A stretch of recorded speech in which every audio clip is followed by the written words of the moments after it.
I think that's a really interesting observation because a lot of people, I think, are maybe subscribing to the fact that things are maybe hard. A lot of people are finding or saying that the creative industry is hard, right? Or it's challenging. Have you found it challenging? Rejection is a fundamental within business, then that's going to serve you within sales scenarios. That's going to serve you just generally in your life, right? I think it's a very fundamental just within life, just rejection in general. Do you think that many people struggle with that emotional side of video, like having it in there and or thinking about how to add it in? Because that's, for me, that's the key sales metric. Ultimately, how do you capture that moment? It's impossible because you don't know when that moment's going to happen. So it's very important to have as much coverage as possible, basically. It's what we always say to people is like, yes, one videographer or one camera operator can come and cover your event, but you are limited in terms of the moments that you can capture and the things that we don't know are going to happen, but will happen. We know they're going to happen. We just don't know when, we don't know where, we don't know how. Hello, my friends. Welcome back to a brand new episode of this week's podcast. Today, I'm going to be Oliver talking about all things video and also starting off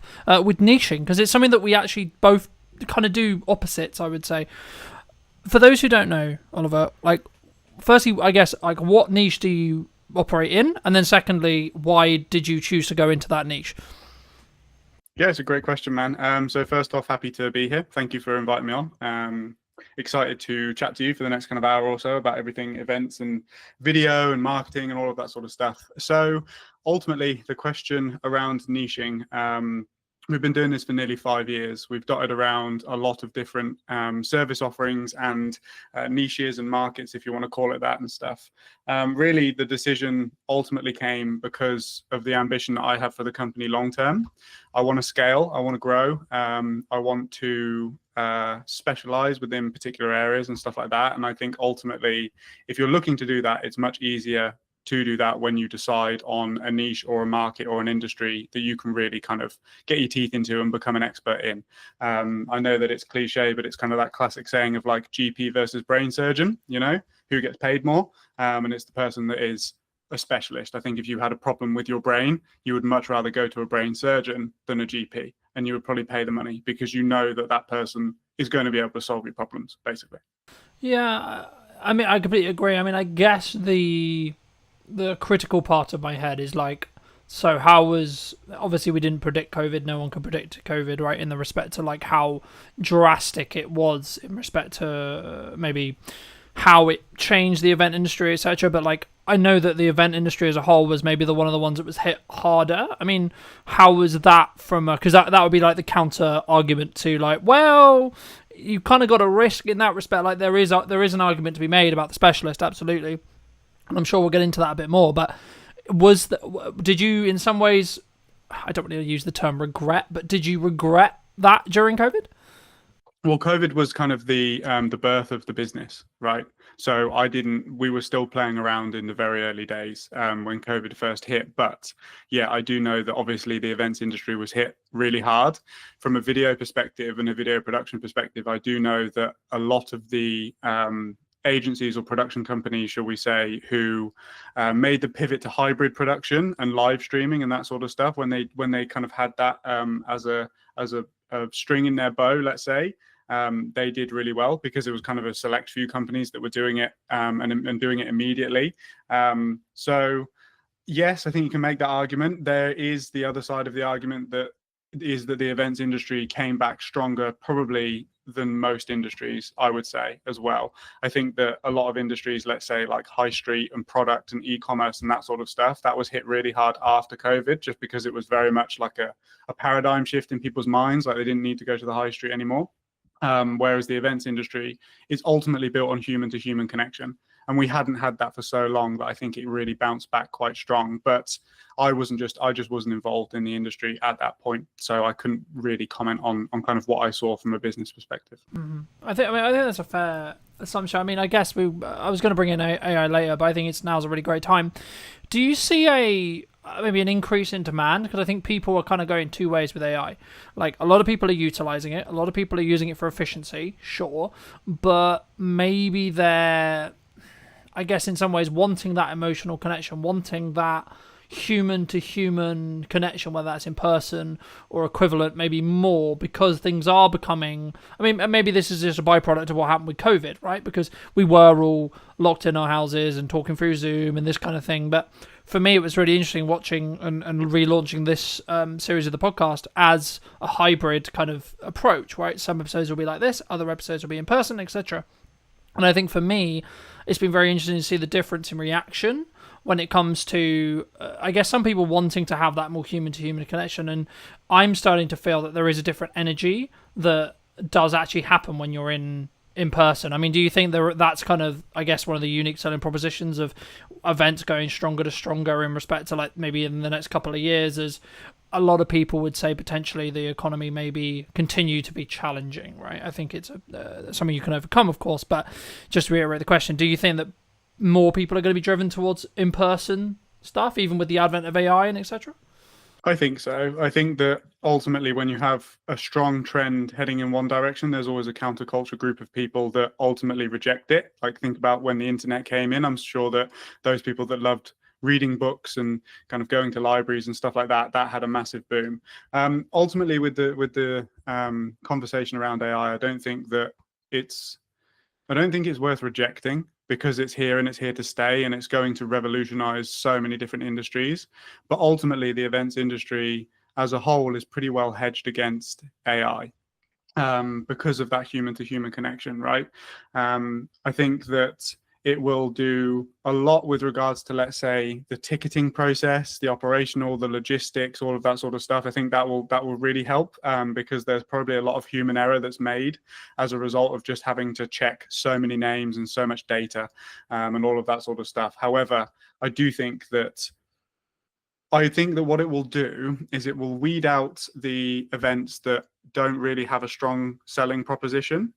And I think that the events that do have a strong selling proposition, i.e. festivals, or really solid business conferences and stuff that people get a lot of value from, I think that those will be held in an even higher regard than they already are, because of the fact that it's so different to what people are used to experiencing on a day-to-day basis. I think that's a really interesting observation, because a lot of people, I think, are probably maybe subscribing to the fact that things are maybe harder, right? Like, I've been filming a handful of podcasts across the last couple of days, and a lot of the conversations I'm having in them is about a lot of people are finding or saying that the creative industry is hard, right? Or it's challenging.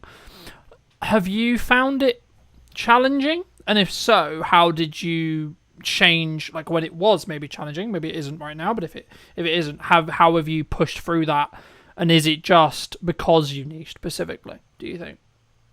I think that that's probably part of it, for sure. I wouldn't lie to myself in the sense that, well, we didn't pick events purely because it was hedged well against AI. It's just worked out really well. I think that if I was a production company, let's say, who niched into like animation or explainer videos or something that could quite easily be done by I would probably have a plan B in terms of like pivoting. But I don't know. I think it's an interesting question. A couple of things that I'll say is that I think that your mindset and your perception around things can entirely dictate how hard things are for you. So if you believe it is hard, then you will unconsciously do things that affirm that belief. So I think that's something that people have to look out for. Um, Ultimately, there is going to be, and there already is, a gap in the market for people that do things not with AI. Like some of the YouTube series and stuff that I watch, at the start of the video, they have a disclaimer that says, like, proudly produced by humans and stuff like that. And for somebody that values that and values the human input into creativity, for me, that's an even stronger reason to continue backing and watching that channel, right? So that's kind of just like a micro abstraction just there. What it's definitely done and what I've seen is on the post-production side of things, we're certainly less involved than we used to be. So I feel like internal marketing teams are utilizing, let's say, like AI short form editors. But in terms of being on the ground and actually filming the events, I think until it gets to the point where there's like robots and, you know, Elon Musk Tesla bots and stuff that can kind of run around with cameras and stuff like that, I think we're pretty safe for now, to be honest. No, I agree. And I think of course, we don't know where AI is going to go, right? So it would be wrong of me to say, oh, that's never going to happen. But I think that actually, when we get to that stage, I don't believe, personally, we'll see what happens, of course, but I don't personally believe that that will be the thing that's replaced. In warehouses, yeah, absolutely. In, like, repair jobs where it's dangerous or equivalent, yeah. Soldiers, if you're going to have to fight a war, yeah, etc. Things like that, I can absolutely see. But just quickly on the event side, I mean, do you see people maybe underutilizing the concept of like a hybrid event still, because it's not, I guess, as cool, I was going to use the term, but like not as maybe ROI positive if you want to like lean into it business wise, because we're not in COVID anymore? I don't know. I think that there's still a massive use case for hybrid events. Ultimately, the main benefit being that you can attract a global audience, not just a local audience or a national audience, let's say. If you look at some of the people that are top of their game, Alex Hormozy, Tony Robbins, they always do virtual or hybrid events to a really high-end production standard, with the huge Zoom screens in the background, and you can see how many people are on the call and stuff like that. I think that ultimately, if you're going to produce a hybrid event, it can't just be 7 people sat on a Zoom call talking about stuff. I think you really have to go the extra mile with regards to like all of the energy that you would have put into the logistics and the in-person experience. If you take that energy and you put it into, okay, how can we make the hybrid experience better? I feel like you will definitely have a better event and a more engaging and valuable event for your delegates as well, for sure. I think that, yeah, I think that's the key. I think it's about like actually branching out a new audience and maybe having, from a strategic side, maybe looking at like, here's a online ticket versus here how you can be in the room, right? And having a different tier in that respect. But when we look at marketing, right now, obviously maybe we're going to talk directly at events, but like it could also, I believe, be used more generalized. What do you think event? I'll ask it in an event way, but it will probably branch out outside of that as well. What do you think people are missing in event marketing right now? What do I think they're missing? Like, what should they be doing, in your opinion, that they're maybe not doing? Well, ultimately, it's totally dependent on where the bottleneck is within your marketing system, right? This is what we say on every single discovery call with a potential client or a prospect, if you want to call them that. Like, are you getting enough eyes? I.e., is there a ton of people filling the funnel, but you have a conversion issue? Like, there's not enough people converting into actual ticket sales or sponsor conversations or whatever that might be, or have you got fantastic conversion metrics, but you haven't got enough volume? Like, I think ultimately, what a lot of people struggle with event marketing is that they try and produce stuff efficiently that is going to appeal to everybody. But at the end of the day, what a sponsor wants to see versus what a visitor wants to see versus what an exhibitor wants to see versus what a speaker wants to see, they're kind of your main 4 stakeholders, right? They're totally different pieces of content. And I think that events and event marketing teams specifically should take a lot more time to consider where is the bottleneck and really what are we trying to do over the next 12 months in the lead up to our events, and produce content purely for that. I feel like they're trying to solve 4 problems, whereas if you just dial down and solve 1 problem, and then you'll have another problem off the back of it, but you can continue to do that, right? And it will just work in this cyclical cycle. I think also one of the biggest impact factors when it comes to video specifically for events is speed to market. People are used to waiting 2 to 4 weeks to get their video back from kind of a standard videographer, but ultimately you have to like just as quick as possible, like ideally minus 10 hours, right? You need to be getting the videos out. We kind of say 48 hours is the max. If you want to capitalize on the traffic and the buzz and the selfies and the tags and everything that's happening on social media after an event, you need to be publishing that video and putting it out to your list and kind of engaging with as many people as possible to get those rebooks, because ultimately it's like somebody is so likely to rebook pretty much there and then, or like just after. If you wait like a week, the emotions have died down, the memories have faded, and you're just not going to get as good conversion, basically. Yeah. Do you think that many people struggle with that emotional side of video? Like having it in there and or thinking about how to add it in? Because that's, for me, that's the key sales metric to an extent of when you have a video. It's, can you showcase, highlight, show in a form that will then have an emotional either reaction or showing the actual emotion that took place at the event, for example. Do you think that's something that maybe some people lose, either because of the self-confidence of like, how do I capture this moment, or actually we missed the moment because we didn't predict it, perhaps? Yeah, I think it's both. Ultimately, how do you capture that moment? It's impossible because you don't know when that moment's going to happen. So it's very important to have as much coverage as possible. Basically, it's what we always say to people: is like, yes, one videographer or one camera operator can come and cover your event, but you are limited in terms of the moments that you can capture and the things that we don't know are going to happen but will happen. We know they're going to happen, we just don't know when, we don't know where, we don't know how, right? And then your second question was, That maybe it's a just struggle, remind me. like a struggle in confidence, right? Because I think, like, so I'll give you an example. First time I ever filmed someone crying in an interview, I had this emotional, like, care reaction to them to be like, I should cut the camera. Now, in this context, it wasn't my set and that wasn't my call to make. So I was very, like, I need to be disciplined and not press the button. But my reaction was, this person, like, the human side of it was like, this person's clearly upset.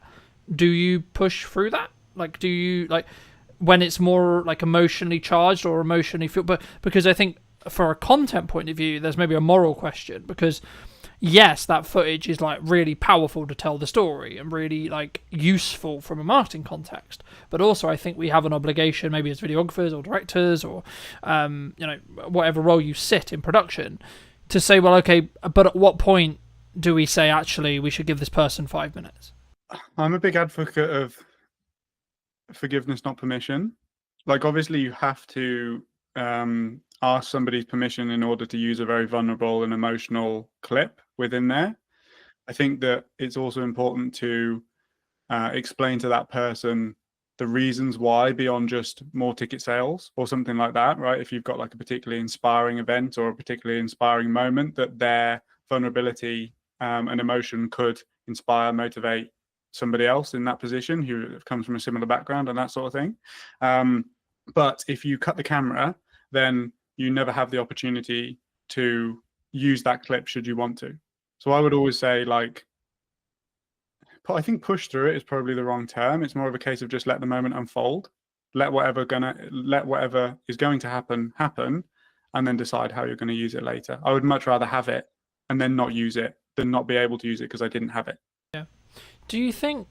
I mean, I know we discussed briefly when we were setting this up as well, and I'm going to get a little bit into mindset to give you some clarity. But for me, I think I've always been a very disciplined person, and I think it bridges quite nicely onto what we were discussing there about like the emotional stuff. But like, I agree with you in respect to like, if it's not, because you can get retroactive permission and with the context you're potentially going to use it for, and actually that's probably a nicer way of saying how you're potentially going to use it. But is in more generalized term, when you're looking at business, or when you're looking at maybe touching back to when things are harder, perhaps, and you need to do the extra hours, you need to do that one more rep on the sales call, or do one more sales call, one more discovery call, one more piece of content, etc.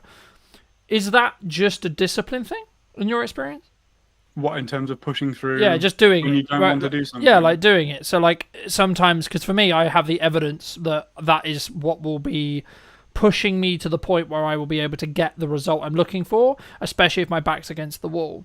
And when I was like, oh, I'm motivated, that would have potentially meant I didn't do it because it's uncomfortable, right? So what in Christ, what we're talking about here is uncomfortability. And I guess, when is it appropriate to push through uncomfortability? And how does someone, if they are looking to build it, how do they build it? I think that, I mean, discipline is definitely something I can speak on because it's something that I've had to learn massively. I definitely come from a type B, go with the flow type background, and that's not particularly conducive to somebody that can sit down and work and focus for an extended period of time on things that aren't particularly exciting and aren't particularly engaging to work on. I think that what's really important if somebody's kind of getting started is to find out where your limits are. So everybody is, I think we've kind of gone through this like hustle culture. And then on the back of that, we've kind of got this, like, for want of a better word, like snowflake culture now at the moment, which is very much like, if you don't feel like doing it, don't do it. If you're, nervous, that's okay. You don't have to do things, etc., etc. There's definitely that kind of energy around at the moment. And I think that it's really useful to know where your limits are and push yourself to the edge, so that then when something like that comes up, you can ultimately kind of just look with a bit of foresight and say, okay, yes, like today I might need to work 12 hours, but that might mean that tomorrow I can only work 6. So would it be better for me to just do 8 and 8 and feel better on the back of it, right? I think that you ultimately have to go through a process of kind of understanding yourself and your energy. One thing that's been really helpful for me to do that is kind of tracking energy versus hours versus focus on a day-to-day basis. Now, obviously, this is kind of qualitative data, right? You can't, there's no like whoop or something that's going to tell you kind of like how you're feeling that day. But I think if you learn to see patterns in your behavior and you learn to see patterns within the way that you go about doing things, you can kind of predict that, okay, maybe today I need to take it a bit lighter, right? Like events, to bring it back to kind of what we do, are so intense. The hours are insane. I'm lucky that I'm an extroverted person, but even I get kind of burnt out, speaking to so many, like running so many interviews in the day, asking the same questions and all of that sort of stuff. So when I come back from, let's say, like a 3 or 4 day event, I know that I need to take a couple of days, right? Just to kind of recalibrate. And I know that I need to fall back into a routine that is healthy and sustainable for me in the long run, So I think it's that push and pull, it's that balance. Ultimately, it's just a case of knowing yourself and kind of knowing where your limits are, but constantly reassessing those limits so that you are getting the most out of every hour that you put in. Does that answer your question? Yeah, absolutely. I mean, I think for me, there's different stages in your life, right? There might be, I'll use your example, like you've just come off an event, you're absolutely sort of like, this is my 4th interview out of 5 this week, right? And I'm like, okay, I'm aware that like my performance may start to like pull or start to be not as sharp as I was in the first one, so I may pull back after this 5, right? And that's a key understanding. But also, like, what else is going on around those interviews? Well, actually, all I've got is editing time, so doing the editing things that I need to do, and then the general working out or other, social activities, etc. So actually, in reality, my focus can be given to this hour, and my prep can be given to this hour, and etc. So the key is, for me, is actually like, it's about working hard and working smart, sure, but it's also about understanding. I work in sprints personally. So I will sprint to the point where I'm like, fucking hell, I'm about to burn out. Then I'll stop, look at the data, and now analyze what I did, analyze how well the interviews did, watch them back, etc. Make a debrief report, and then I'll go again, right? And rinse. And what ends up, I think, personally happening, from my perspective at least, is you end up getting more 1% wins. And something I wanted to touch on as well that I think your niching approach really, really focuses on and allows you to become very efficient at what you do is, and I've noticed this since I've really focused on like 2 main pillars of content for like a chunk of time. So previously, before I did this, I was very, I've got some podcasts, cool, we're going to post them, then I'm going to do this, then I'm going to do this, and then I do this. And of course, in hindsight, I could say, well, of course, I didn't get traction because I wasn't looking at the micro improvements upon each interview. I wasn't looking at how far ahead can I get, for example. I mean, we're filming this towards the end of the summer. It won't be released until back end of October. And for me, it's about then saying, okay, well, in that window of time when I have the buffer, it's not that I'm not interviewing. I can then like do the stuff in the business to keep the business alive, right? And I don't have to necessarily worry about where the podcast is. But just like looking forward specifically on ROI, because I think people will look at a podcast and maybe like think about, well, what's the ROI? And it bridges into how do you look at it from a perspective of why should a sponsor or a event provider or etc. Like, is it just a marketing budget that someone has for the event in your case normally, that's how they do the video work with you? And then if so, like, what's your ROI metrics on those? Well, it's always about value. So whenever we're in if you want to call it a sales situation, like it would be sales, right? But I'm always very keen to constantly bring the conversation back to the value that we're providing rather than the day rate, let's say, or how much or what our prices are, for example. really it's about understanding, okay, cool, how many sponsors are you looking to bring on if that is your objective? What's the standard ticket price? What's the tiers? Okay, so reasonably we can expect that if we did bring on, let's say, 3 new sponsors over the next 12 months, that contributes to X amount of revenue for you in the long run, right? So then you compare it against the value, and ultimately then the marketing budget might expand a little bit because of the potential that can come off the back of it, if that makes sense. Now, in terms of ROI, I've always found it, and it always will be, I think, relatively difficult without the advent of kind of paid ads and stuff like that to track the ROI on video content. Like, how do you do that? You just can't really, and it's always been a struggle that we've kind of faced, because ultimately there's a lot of inference that's kind of involved in those conversations. But yeah, a sponsor could want lots of different things from an event. They could want straight ROI, let's say, like if it's a bank and they just want people to come and bank with them, and they're going to put all of their money in and they're going to generate the interest, off of the fact of that being there. It could be brand alignment, right? It could be the fact that a sponsor is looking to tap into a different market, a younger market, an older market, and aligning themselves with a particular brand that carries that audience is going to do that. And then in the long run, they can expect XYZ returns for that and stuff like that as well. It could be general brand awareness as well. There's a lot of different angles, but I think that ultimately, if the event sales team dug into the sponsor conversations in the same way that we do, and actually kind of helps that sponsor understand the value that they can expect over the next kind of 12 months or 18 months if they did commit to a sponsorship package, I think that they'd have a lot more success, basically. And then you've got the video content to back it all up, right? The video content from an event is proof, ultimately, that the thing happened and it was fantastic and that it got the audience that the sales team is telling the sponsor that they got, basically. Do you think people are hesitant to pay more than, like, let's just say, for example, like, a standard videographer can do it for what, a price, right? And you or I might be A price, like B price or C price, right?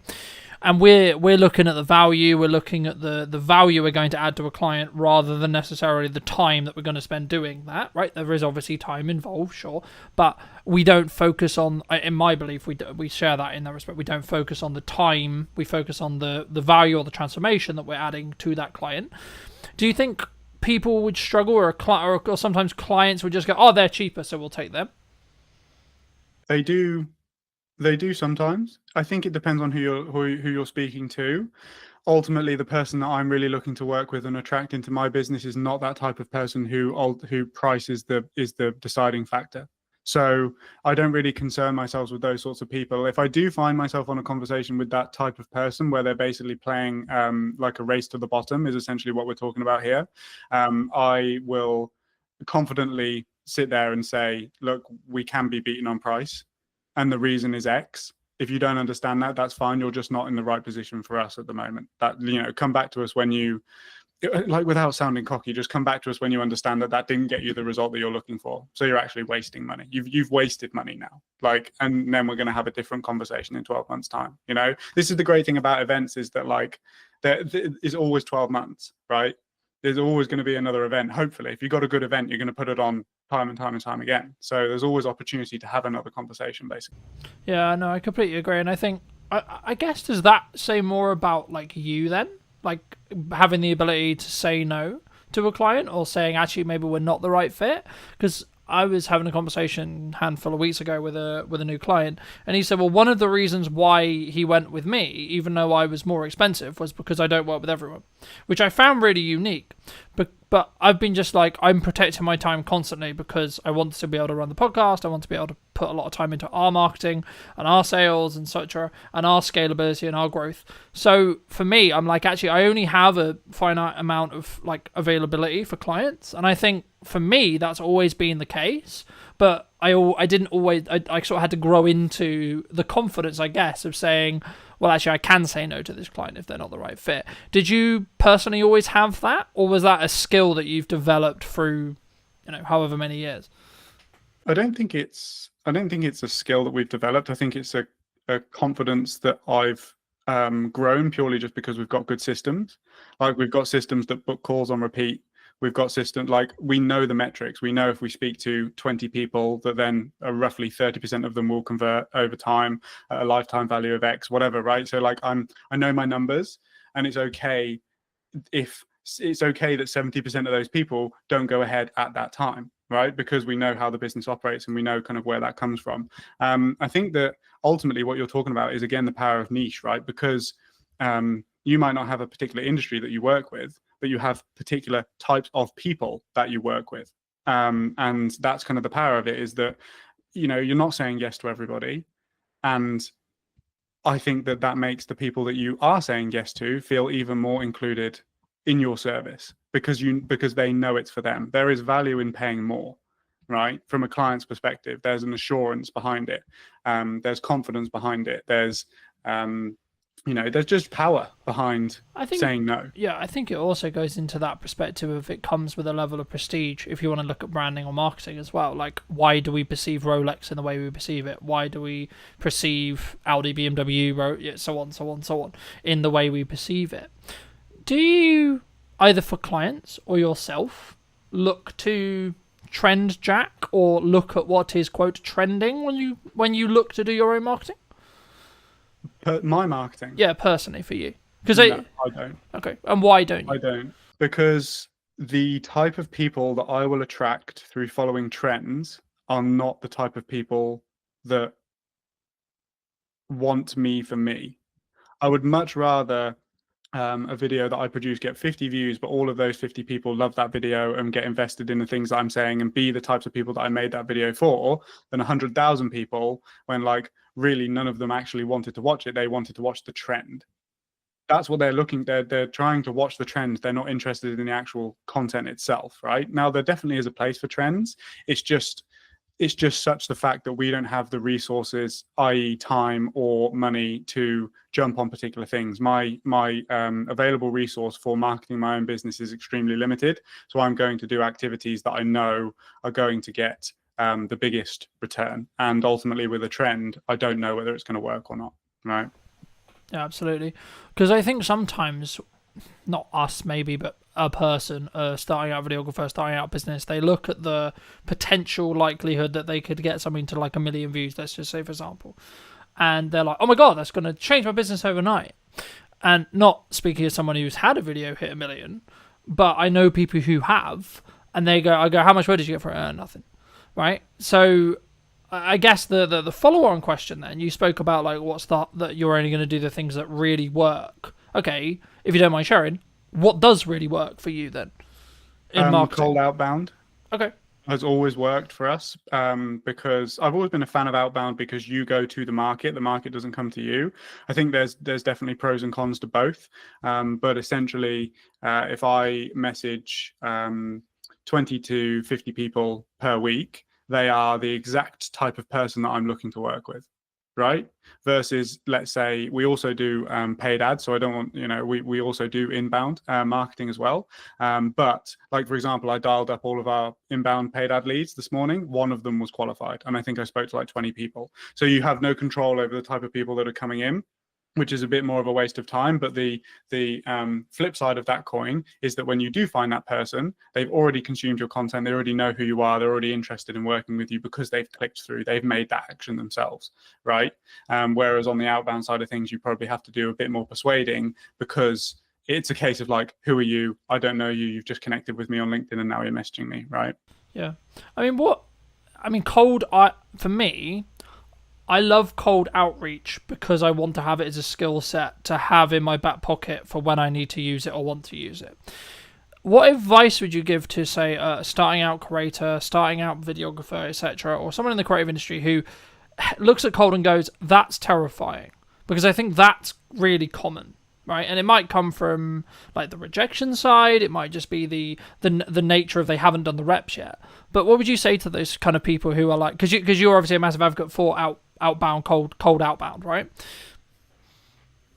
I would say that rejection is a fundamental within business.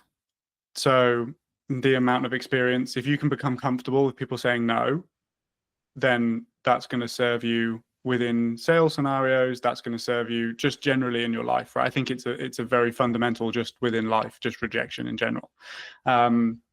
What I would say with outbound is that you you people severely underestimate the volume that is required in order to get returns. People think that they're just going to send like 10 messages and get 5 clients. It does not work like that. For example, our metrics on purely cold people is like a 4% appointment booking rate, and then off of those appointments, I'll convert maybe 30% of those people into actual clients, right? So let's say that you did 100 outbound cold approaches. You're going to book 4 people, and you might sign 1 client. So it's going to take you a long, like it takes volume, it takes time. And then obviously with that volume becomes skill. You learn what works, what doesn't. You learn how to say things. You learn how to deal with objections in the DMs as well. Like a lot of people aren't saying no because they don't want to work with you. They're saying no because you're a stranger. It's just like when somebody knocks on your door, right? You're trying everything in your power to get out of that conversation. But ultimately there could be somebody that knocks on your door that could change your life. You just don't know. And I think you have to take the perspective of like, this client is going to benefit. It's the same as in a sales scenario, but like you've got to do everything within your power to get that person over the line, because ultimately you know that you can come in and change their business, right, through what you do, because you're good at what you do, right? Yeah. And I think for me, I mean, the mindset I heard from a fellow guest a handful of weeks ago was something along the lines of, I'm doing them a disservice by not allowing them to understand that I exist, right? Because exactly, and this sounds hugely egotistical. It does, right? It does. But the key is I know I'm really good at my thing, and I know I can create really strong results. So actually what I'm doing by making it appealing, obvious that they should work with us, is actually I'm making sure they don't make a mistake on who they hire, because I don't want my potential client to lose money. Right? And with that rewire in my head, you then can approach cold differently, in my view. Now, there is an argument to say, like, is it in stages? Like, would you only do it when... Because I guess the perception for cold is you only do it when your back's against the wall, you need to make money quickly, right? But actually, in correspondence to what you just said, that's counterintuitive, because you just said it would take a long time. So, is that true? Or is it actually just something that you just gain the reps of and you just do consistently, and that's why it works? No, I think that it's for us, it will always be a system that we have within the business. I mean, again, it's purely just based on experience, right? But it's always been the thing that's worked for me the best, be it cold email or cold DM. The thing that people don't get is that, like, for one, you have to be intelligent about how you message people insofar as you're not going to piss them off, right? You're just looking for a yes or a no to essentially have a call and see if it could be a good fit to work together. You don't need to do like tons and tons and tons of follow-up and like ultimately just get that person in a position where they don't like you because you've messaged them so many times or whatever. But you have to look at cold in a sense that it's contributing to a larger overall system. So if you have content systems in place, inbound content systems, like let's just take somebody on LinkedIn, for example. So somebody could connect with me on LinkedIn. I could message them. That could ultimately be, no, I'm not really interested right now. They would then get drip fed my content over the next kind of 3 months. And then in 3 months, I will go back to I will basically then go back and I message all of the people who are now somewhat warm to what we do. And it's just that constant thing over time. It's like Chinese water torture. You're just slowly drip feeding stuff onto them so that they get more familiar and more familiar and more familiar. And don't get me wrong, 4 times out of 100, somebody will book a call cold. And that's fine because they have a low action threshold. But ultimately what you're doing is you're putting them into a maybe system that's converting them into a yes over time. And I've had tons of people reach out to say, hey, I know you messaged me 6 months ago, but I'd love to jump on a call now. And that's great. That happens on probably a bi-weekly basis, right? Yeah. And I think for me, it's in some ways, even if it isn't the right time for that prospect, that person that you're messaging, actually what you're doing is you're saying, hey, remember me, right? Every time you message, and that should be the way. Or, hey, I saw this thing, hopefully it'd be valuable to you, right? Or whenever you maybe share a piece of content, I always look at it of going, how can I add as much value in the window of time they're going to potentially give me, whether this is in a short form clip or the entire podcast. And I think for me, that's what makes me maybe unique, I guess you could say, in the respect to I don't like to fluff around, and I try not to, if that makes sense. I don't like other people who do. And it's simply because you just don't respect the other person's time, right? But I think I guess the key, you mentioned Alex Hormozy earlier, and I wanted to ask you something specifically about, he's very well known for, you need to focus on doing one thing for an extended period of time. And what does that actually mean in tangibility reality, and does it actually work, I guess, is then the follow-on question. So, like, is it going to be you just focus solely on cold and you don't then look at content, you don't look at etc., or actually is it you get to a certain level of doing it consistently, you have a system, and then you can add another thing? Do you think? I think it gets to the point where the system's working and then you outsource it and then you build the next one. Like ultimately there's a literal job role that is an appointment setter, which is somebody that takes control of your social media accounts, goes into the DMs and does what you do. And you give them the system and you say, hey, if you message 100 people, 4 of them will book and I'll pay you for the 4 people that book. Right. So I think that's kind of the process. I don't necessarily agree with this whole thing of do one thing and focus on it for a long period of time, because there are gains that you are probably missing out on by not having an inbound system. Like if you purely just do cold, right? Really, content is one of those things that we've always struggled with, purely just because I do it so much for the clients that then when it comes to doing it for myself, it's kind of, you're not you're not as open to doing it, right? But I do think that, like I just said, those people that don't necessarily come through the first time being cold will look at the content, they'll see that it's valuable, they'll see that we know what we're talking about and that we're working with other clients helping them achieve the exact same thing, and then they'll be more open to it. So I feel like if we didn't do that, then you would miss out on those things as well. Yeah, no, absolutely. And I think that's why you have to take it with a pinch of salt, right? It's true that if you try and start too many things simultaneously, you'll fail at all of them, right? But you also need to know your own limits and ask yourself how many plates can you continue to spin, right? I think is actually the key there. But for those who are maybe looking at like either doing an event or hiring you, like, or any production as a whole, like I build a system where I try and do a behind the scenes breakdown of every single production that I've done, right? And I build that very early and I build it into my sales process so the client's cool with it, the client, etc., etc. But like for me, I guess the question is like, do you do behind the scenes content, A, and then B, if you do, how do you manage that resource? Because obviously you're there actually working. Now, I would argue that's the best content you could possibly create for what you do, right? Because it shows you in your element, shows you problem solving, etc. Like, is it just a matter of like hiring another videographer and maybe you take a little hit on the profit to follow you around specifically, or like is it in more depth than that? Yeah, for sure. It's basically that. We have experimented in the past with purely trying to get behind the scenes from the crew that's already on site to do the job. But ultimately, I think that you're doing a disservice to your clients and to the crew by doing that, because that's not what they're there to do. The client hasn't hired you so that you can make an amazing behind the scenes film using the camera operators and crew that they've paid for, right? So you're going to piss your clients off by doing that. The best way that I've found is to essentially just have somebody whose sole job it is to take behind the scenes imagery and behind the scenes video of everybody doing their thing. And yes, you do take a hit on your profit, but you have to look at it as a long-term marketing resource. One thing that I want to experiment with doing that we haven't done just yet is to cut out the talking to camera aspects of the behind the scenes video, because no matter how hard I try, I can't focus on 2 different video projects at the same time, right? It's very difficult for me to think about how the behind the scenes video is going when I just need to be focused on the client's work, essentially. So what I want to start doing is bringing somebody whose sole job it is to do that, have me mic'd up the whole time, and then have those clips of the problem solving and have those clips of us working on a day-to-day, bring that back in, and then probably review it with the camera in the studio, and basically just say like, look, this is the context, this is the situation, here's what happened, here's how I dealt with it, have a look, right?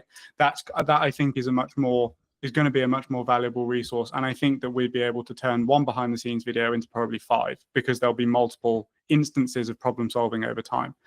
So that's something that I've discussed with the team, and that we're going to start doing moving forward. I think I think also it protects your bandwidth, right? Like just looking at like that approach, because you're not then thinking, oh, I've got to do a piece to camera because we're about to do this, and then I've got to do that, etc. Like, yes, in an ideal world, that's what you would do. But actually, I think potentially you could think about it as this way. Like, actually, if someone's listening maybe and thinking about doing that, are you doing your client a disservice? Like, whenever I do mine, I've wrapped. basically I've wrapped. So I'm basically just referring back to what we did, right? So my initial focus, as I think everyone's focus should be when they get on set, especially in an event context, but in any production, is, hey, what problem are we here to fix? Remind myself of that problem that we're here to fix, and then focus on making sure that the content does that job, right? And then if there's time at the end, or sometimes I'll do like, oh, I've got the behind the scenes, or here's like the setup, etc., and then I'll talk through it in a studio context. But for me also, it's about understanding like when that's. So I guess in some ways you could just say it's like reading the room, right? Like when is that appropriate to do? When is that not appropriate to do? And or was that planned in? And or was the client aware of it? And how do they feel about it, etc. And I think it's about how you manage that. And naturally, maybe if that's something you are going to do, maybe look at like, especially if it's a returning client, maybe look at it saying, well, actually, and this is really counterintuitive because you're sacrificing profit and then sacrificing profit, but maybe add a percentage discount because you get the marketing out of it, but then also you have to then pay someone, which in turn means you're kind of losing money again. But if you've planned it in, you'll still make good profit, in my view, right? I mean, do you think that's an approach or not? For sure. I would always try and not have to pay first, right? Not have to give the client a discount in order to do it, because, like you said, you're kind of losing double money at that point. We write it into our contracts, so it's a line item within the contract of like self promotion. We are going to use the opportunity as and when appropriate to capture behind the scenes content and promotional content for our own brand. Obviously, like if people have a problem with that, I'm not going to not do a job because they won't let us do it.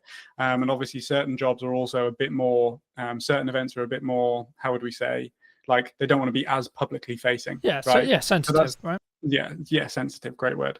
So that is that's a something that we consider as well. And it's really just like we have solid relationships with our clients. The fact that in the events industry, we have long-standing relationships, and I can just have that conversation with people. But as you said, it's a part of the sales process. It's a part of the contract. It's expected, and I think that most of the points of contention within capturing behind-the-scenes content come from a place where it was a surprise. They didn't expect you to whip out the camera and start filming yourself. Yeah, and it would also be kind of a reaction like, what the fuck are you doing kind of thing, in some respects. And some clients love it. Some clients are like, it's almost double videos for them because it's showcasing their event and the way that you're capturing it and the behind the scenes and that sort of stuff as well. I feel like if you've got a good personality on camera, it's almost like having a promotional piece kind of for the event as well. But also other clients don't, and that's totally fine as well. Yeah, I mean, I mean, to give you the audience some context, I mean, I've done jobs which I can't even speak about because of NDAs, but also like it was just a conversation with the clients, like, yeah, this kind of isn't appropriate. The day's gonna be really busy, and actually half of this stuff, like, I'm not even gonna be able to use anyway or I'm gonna have to heavily blur like half the stuff in the background because of where we are, etc., etc., etc., etc., etc. So it's just like at that point you're just like, it's not really worth it, but for those people who've really enjoyed this conversation, they want to see more of your content, they want to connect with you, maybe they want to hire you to do an event or talk about that, etc. I mean, where's best for people to reach out to you? LinkedIn, best place. That's where I am most active in terms of the content. You'll find me there. It is me that runs the accounts, so you are actually speaking to me if you message me. So yeah, just send me a message there. Like, we're very easy in terms of the way that we go about things. If it's right for you and it's right for us, then we can talk about it. Magic. And there's a final question I'll add on, but it just jumped to mind as something that maybe you're challenging that I'd be curious on your perspective on, because I've watched some videos where you're talking about it. I mean, a vulnerability potentially of both of our businesses, we are very founder led, right? Clients want us involved in every single stage of the process. Is that just like the nature of it sometimes? Are you just like, okay, it is what it is? Like, that's, I guess, what I'm going to have to live with to be able to make the money I make and be able to run the business I run? Or is there a way you can transition it? I think that you can transition it for new people. I know that you left a comment on my YouTube video that I made, which is basically, it's just like, it's not an expectation that we're there. But I think ultimately, if you have a strong personality that people connect with, and half of the reason why they go with you is because it's you, then you are going to run into issues doing that with certain people. I think like pre-existing clients who have always known you to be the one that's there, but then also certain clients are totally okay with it and they understand it's a natural progression within the business process, right? It's something that I can't necessarily speak on too confidently right now because it's something that we're still figuring out. Obviously, if we're looking to scale to the point that we are, then I can't be involved in every single project because I just don't have unlimited time. And I think that my hypothesis for this is that the brand, whilst it can still be founder led and come from the vision and the mission that the founder originally had, I think that the brand has to have its own characteristics and qualities and quality assurances for the clients and stuff like that as well. And I think that's where the leverage is with regards to me not having to be on set every single time in order for a client to sign with us, basically. Yeah, and I also think to an extent in that respect you need to be overly transparent with the fact that you might not be, right, especially in your space, because obviously an event may be happening at the similar time to another event and actually you may want to actually serve both, right? And I guess, I mean, feel free to weave that your next answer into this as well, like that might be just like an advice piece that you need to give to some people of how you manage that. But I like to end the podcast by asking the guest, and you in this case of course, what would you say to 10 years ago to the younger version of you now? What advice would you give them?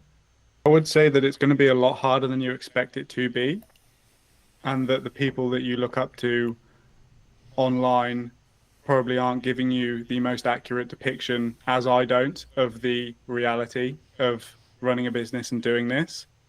But ultimately, it's the most fulfilling thing that you're going to do. Like, I love this. There is not a single thing that I was having this conversation with my cousin the other day because he's 19 and he's trying to figure out whether he wants to go to university or what he wants to do with his life. And I said, well, you have to ask yourself, and ideally you're getting yourself in a position where you would continue to do the thing that you do every single day, regardless of whether you get paid or not, because I would still do this, right?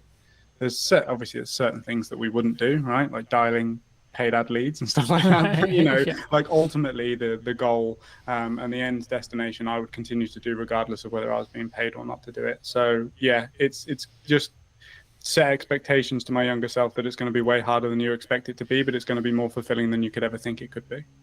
Magic. Thank you ever so much for the time, my friend. Pleasure. Thank you ever so much, ladies and gents. If you did take value from this video, you'd like to see more like it, I'll be back next week with a brand new episode. And feel free to let me know in the comment section down below what you thought. And I'll see you very, very soon.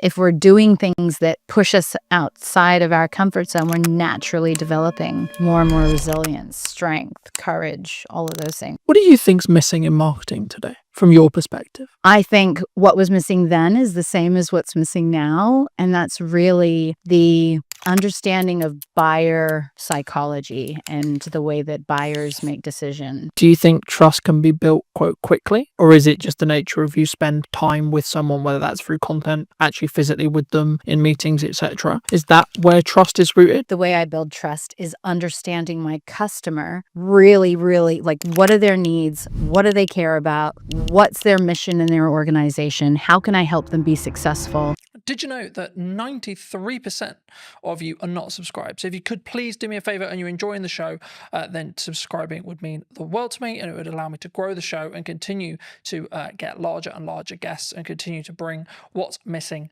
in marketing today. Thank you ever so much for joining me, and I'll enjoy the episode. Hello, my friends. Welcome back to a brand new episode of What's Missing in Marketing Today. Today, I'm going to be talking to Mel about mostly pivoting, but also how we build resilience in business as a whole. Welcome to the show, Mel. And before we start, I always want to open the podcast with, what do you think's missing in marketing today, from your perspective? Yeah, well, so I've actually had a lot to do with marketers in my career. So I used to, at Gartner, I was supporting CMOs, and I think what was missing then is the same as what's missing now, and that's really the understanding of buyer psychology and the way that buyers make decisions. So I think that there's a disconnect between products and services and what they do and what they actually mean and the outcomes for the buyers involved. Do you think that's overlooked?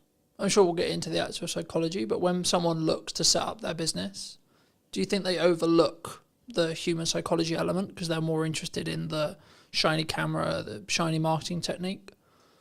Do you think? And are you so I think the majority of organizations don't consider marketing as a key strategy. Often it's an afterthought. So the people setting up the businesses are usually excited about the products and services or the technology. Very rarely are they sales marketing kind of led unless their products reflect that. I think the majority of them are not thinking about marketing from the beginning. Do you think that comes from a lot of people we work with are very founder led, so founder person led? Do you think that comes specifically from their identity as a whole? So putting their identity out and, quote, supercharging it with marketing? Do you think that's where sometimes people get wrong? Because maybe they are not confident at coming across, or maybe they don't want to put necessarily, they're not sure how they feel about putting themselves out there? I just think that, so I work in prop tech. Presently, that's where my startup is. And a lot of the people I know come from the technology, their technology background, that they have technology backgrounds. And so they just aren't familiar with what's needed in marketing. So they don't even know the first steps of where they should go, what they should do. And so often they just do nothing. What, I guess, is a stigma in the tech space then? Like, they don't take that first step, but is it because it's just they don't know, do you think? Well, you only have a finite amount of energy and time. And so, and a lot of these, you know, if you're a solopreneur or you're just getting something off the ground, then you're really, really good with what the product does and how, you know, to make that work. But when it comes to, I've met so many founders who have no idea. They haven't even tested whether or not anybody would pay for their service or their technology. Like, what's the use case for it? And they often just jump to solution without really understanding how to get from where they are, which is the solution or the technology product, to somebody using it. And so all of those steps in between, which, you know, obviously buyer psychology and the way people make decisions and how they can change from status quo bias. So what are they doing now to where you want them to be in using your products and services? That's a journey. And you can't just go from one to the very end. You have to kind of navigate your way throughout the entire thing.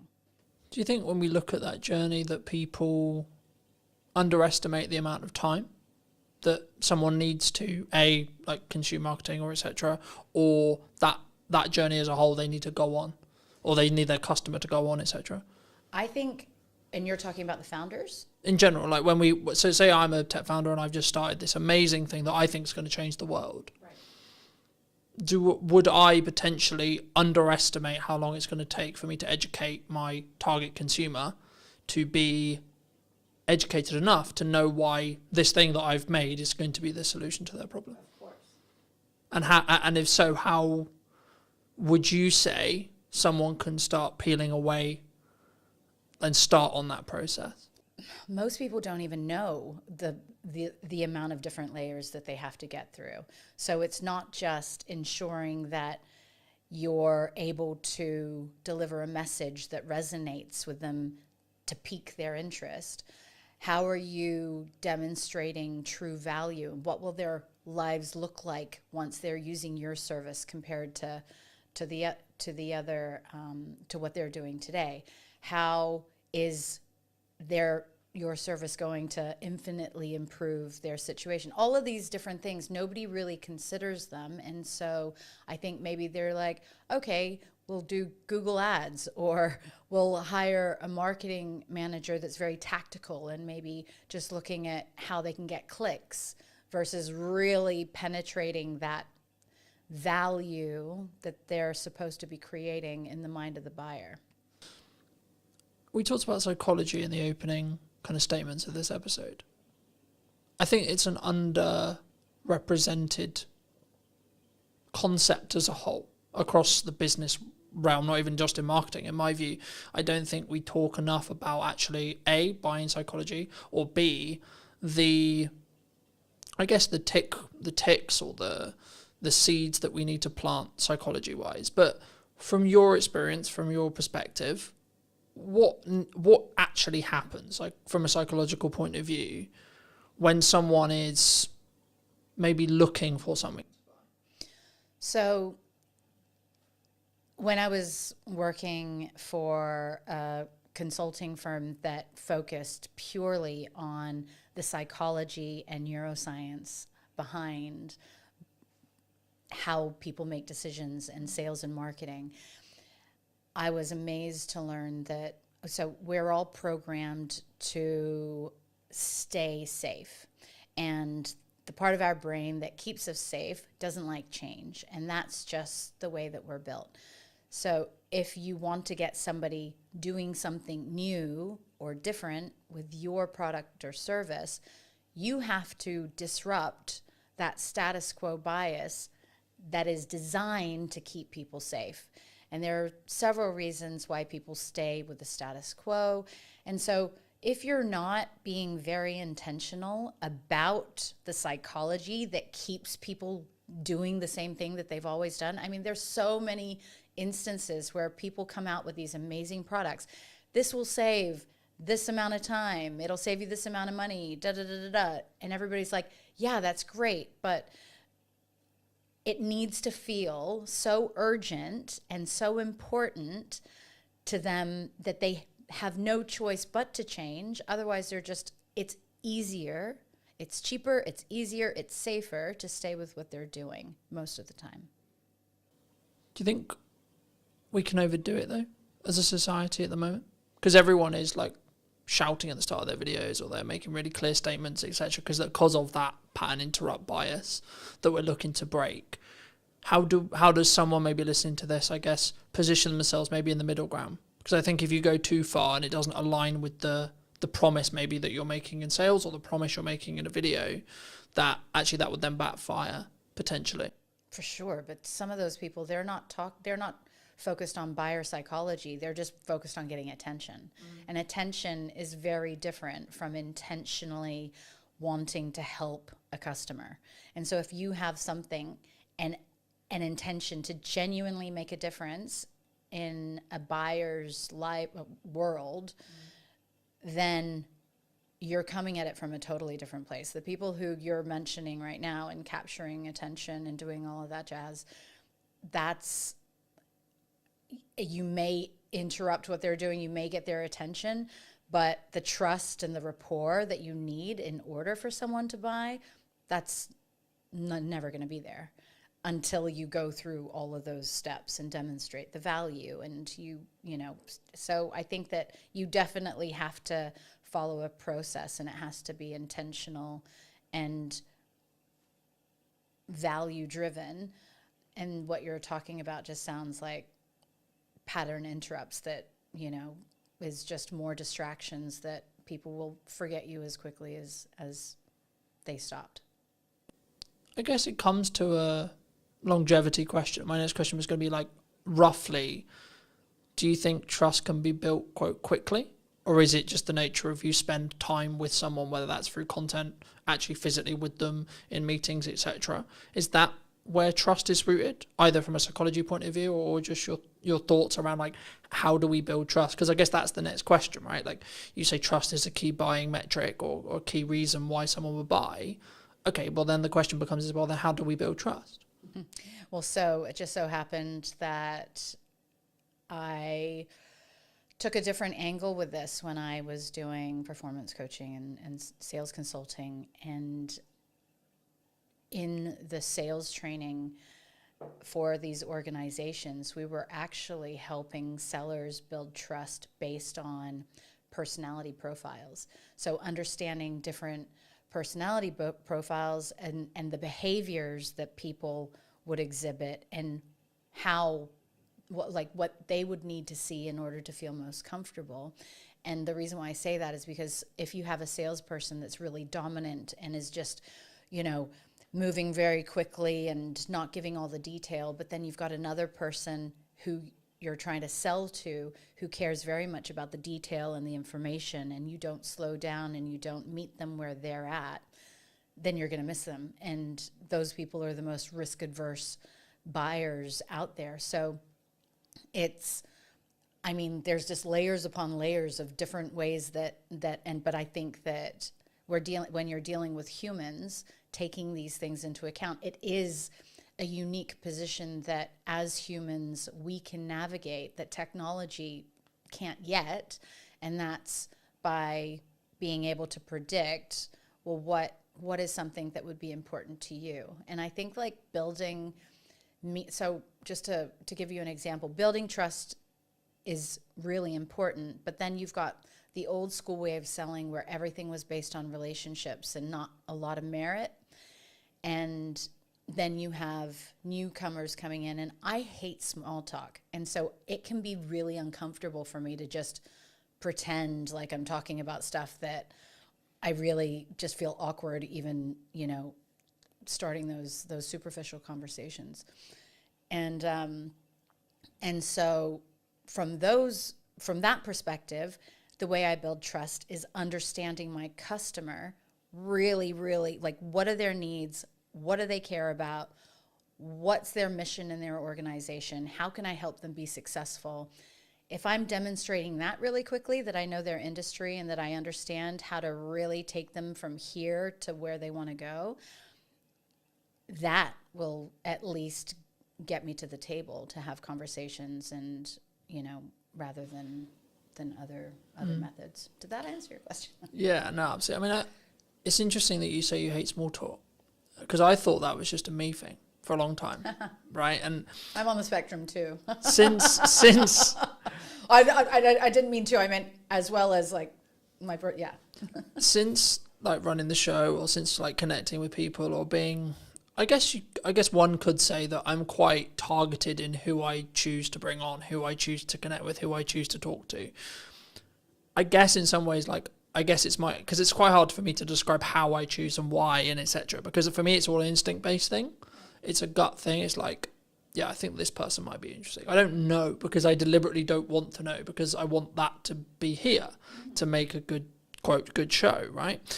I guess, is that why AI may not take all of our jobs, as lots of people have been claiming or saying? Right. I love that you bring that up, because I think that people ignore their instincts a lot more. And I think we have so much more knowledge just in how we feel, in our, perception and the way that we react to certain people. I think a lot of times we ignore that. And so throughout my journey, as I've gotten to understand myself more and more and more, I firmly believe nobody, especially this year, has come into my peripheral and had meaningful exchanges with that haven't made me think that was absolutely meant to be. Like, my energy field, if you like, AI is never going to, whatever technology is, it's going to be very difficult to replace that. And so you can use technology to do certain components of roles to, for efficiencies and cost savings and stuff like that. But when it comes down to actually going back to the truly building rapport and following your gut and, knowing whether or not you can trust somebody, that is very much a human behavior that I'm not sure that we will replicate in our lifetime. And I don't think we should. No, for sure not. I think that's, I guess, if you're going to be corny about it, that's what makes us human, right? Mm-hmm.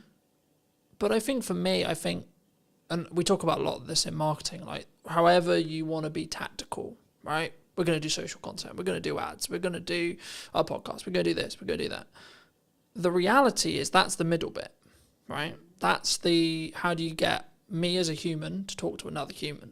And that's why I'm interested and also like to talk to people about psychology, because if you get the psychological stuff right, actually you can have mediocre middle bit. Mm-hmm. Or if you really want to do it well and do it scale, when you get the middle bit right as well, you then compound on those decisions. But just as you were discussing that, and it jumped to mind to me, so I'm going to mention it. I think it was Alex Hormozi who said, there's some points where you have to push, and there's other points where you have to pivot. Mm-hmm. In your experience, how would you, either for you personally or a friend of yours, when would you say that someone should make that decision? What are paint that picture? When should I maybe look to, maybe if things aren't working the way I want them to, I'm not making the money, the marketing doesn't seem to be connecting, etc. When should I just push on versus when should I pivot into something else? Really good question. So again, it's being able to trust yourself, I think, is a very, very big thing. I have tended more recently to become a bit more philosophical about these things. And if something's not working, but you know that it's really hard, because is there a need? So let's assume that there's a need for what you have to offer, that it's coming from the right place, it serves people, it's a value. I think that the ability to pivot means that you're flexible enough to realize that maybe the way that you're going about something isn't the right way for you to achieve success. And so, I mean, I've pivoted so much in my life, but and in particular the last few years. But I think that a lot of people become really so part of resilience and part of emotional intelligence is the ability to be flexible. If you're really rigid about, no, it has to be this way, and not curious as to, maybe I hadn't considered all of the factors, or maybe I don't know as much as I think I should, and then you go and get outside opinions or consultants to help you or whatever. So feedback and you know, rounding out your hypothesis of what you think you should be doing. If everybody's telling you that you should be going down a certain way, then yeah, I would say continue on. But if you're not validating the direction that you're on or testing it, and then how do you know it's the right one? So you've got to learn how to be flexible and try different things. And do you think emotional intelligence is missing in marketing, in sales, in business, in human? Sure, in human. I was going to go with like in business as a whole, or when you're building relationships, etc. But actually, yeah, let's go more broad. Do you think people don't invest in like understanding, like, and building emotional intelligence and then using it? Yeah. So everybody would have a different idea of what emotional intelligence encompasses, but for me, I think it's just being really self-aware and aware of others. So you can't actually understand others until you understand yourself. And that's never taught. Like, where are we learning that? If our parents haven't learned it or gone and educated themselves on this, then schools aren't teaching it, and then parents don't know. And so then you get to adult life, and then you just think everything should be transactional. But once you start, I think, becoming really curious as to, you know, what's your purpose? Why are you here? It's not just to make money. It's not just to have a house and a nice car and da-da-da-da. Like, no, the real meaning is deeper. And so I think getting to those layers means that you have to be able to sift through, I think, a bunch of junk that, you know, has kind of been piled on top of us from childhood. And then so once you've gone through a lot of that discovery, I think that builds the resilience and emotional intelligence and all of those things that make us better human beings and better marketers and better salespeople and all that stuff. Do you think it comes from, I guess, a fear of not? Because as you were talking, I was thinking, like, does it actually come from, I'm going to make decisions because I don't want to deal with the dark stuff potentially in my head, right? The reason why I can't be emotionally intelligent is because I hire you just to do the job, right? To jump to mind from a networking thing many years ago, when mental health came up as a conversation, it was like, well, no, I'm paying you to do the job, just do the job. And obviously I don't know in this person's case whether it was they haven't done the empathy work or the inner work to be allowed to be empathetic. And I know I have some people close to me who their view is business is business.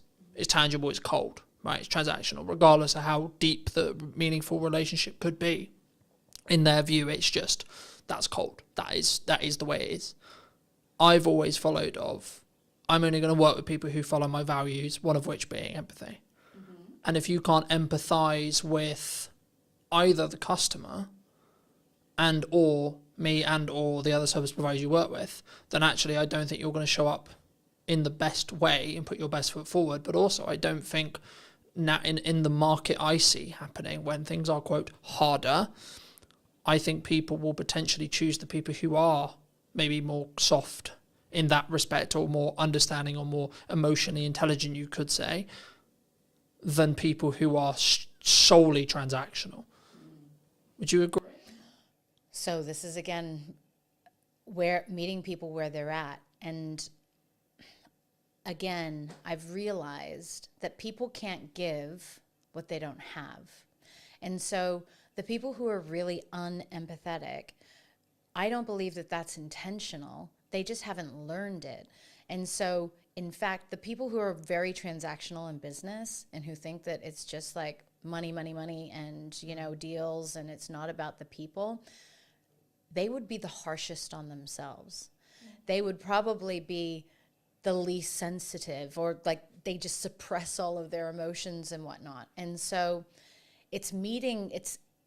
I think that enables us to be a bit more empathetic towards them and understanding, and just be like, wow, that's really sad. And some people have never even realized that they're going through life that way, right? So maybe they weren't allowed to express their feelings. And so seeing somebody in the workplace who's expressing their feelings is foreign to them. And so what lessons do they need to learn in order to become better leaders or better partners or whatever it is?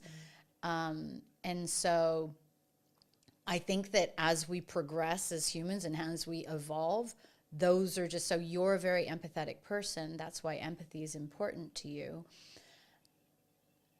But the reality is a lot of people aren't taught that. You know, we're taught to hide our feelings or just get on with things, and you really never Or be know. stoic. Correct. And especially in the UK. So, well, if I'm allowed to say in England, you know, it was interesting because my family are from all over, but my father's from New Zealand, and we spent a lot of time growing up in the States. And I came up with this theory of the different mentality that you have. Because in New Zealand, actually, people in New Zealand are super laid back, and they're very, like, you could meet, and literally billionaires who you would never know that they're a billionaire. They're super kind, they're very cool, and like there's not this class system, if you like. However, they're taught to not show their emotions. And if you think about, and then I was like, okay, well, New Zealand's still a relatively new country, so's the States. And I believe that the psychology, and this is proven, that if you're around negative people, you will naturally start to become more negative. When people were leaving on the boats to New Zealand, it was, okay, yeah, we'll do this much of the same, and we'll start farms and whatever. The mentality wasn't very different. When people were going to America, it was, all of my dreams can come true. This is the land of opportunity. It was this positivity that I think you can see translate into the culture. And so it's going back to how are we teaching, and how are we teaching ourselves, and are we challenging ourselves to be more empathetic? And if that's not important, so that boss that you were talking about, or partner, the business partner, if they are at home like that, and if they're not empathetic, well, that's going to hurt them at some point, right? And then they're just going to start seeing that actually the happiest people are the people who show up exactly as they are at home, as they are at work, as they are in a coffee shop, and there's no big changes in their personality or their behavior. No, it definitely did. I mean, for me, I think that's what will allow you to stand out in a world where you can be perceived as like every videographer is technically the same. What we sell is the same. Every marketer is technically the same. We're going to sell you roughly the same thing, right? Roughly, in regards to tactics, we will. It's then, I guess, the approach and then how we do that from a customer service point of view, where maybe that's the thing that will distinguish us. The question that jumped to mind, though, for me, and this is something which I've toured with for a long time personally, but also in the people I want to work with and I work around, is should we look, or do you feel at the moment anyway, people don't have self-accountability, self-reflection on, so when something goes wrong, mostly this will be the context, like my reaction always is, what did I do? Why did it go wrong in respect to what I did? Not, oh, it went wrong and it's your fault. It's, okay, it went wrong. What can I do to make sure it didn't? Or how did I contribute to potentially that going wrong? And did I actually do my best or not?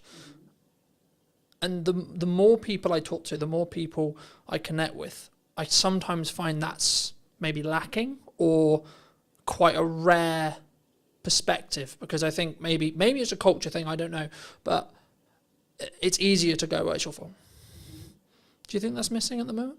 For sure. But everything we've been talking about has to do with somebody's ability to self-reflect. And if you can take accountability for things going wrong, then you probably have a growth mindset because you want to improve. And a lot of people, so it depends, because when you talk about that, I just think of,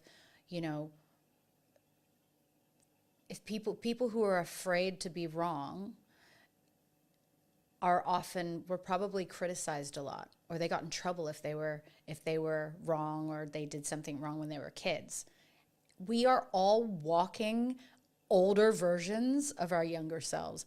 And so it's like, what are the things, is that holding a person back? They may be really happy living their life that way, and then maybe just not having many friends, right? But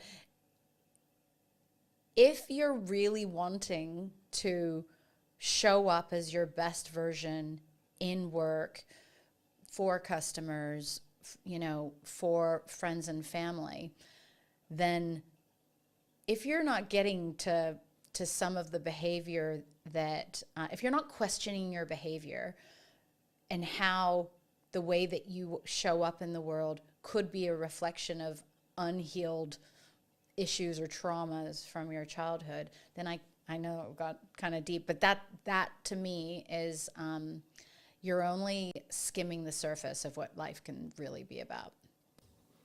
No, I agree. And I think, again, not taught anywhere though, mostly. I think sometimes, as I think about that, I think, well, why do I do it?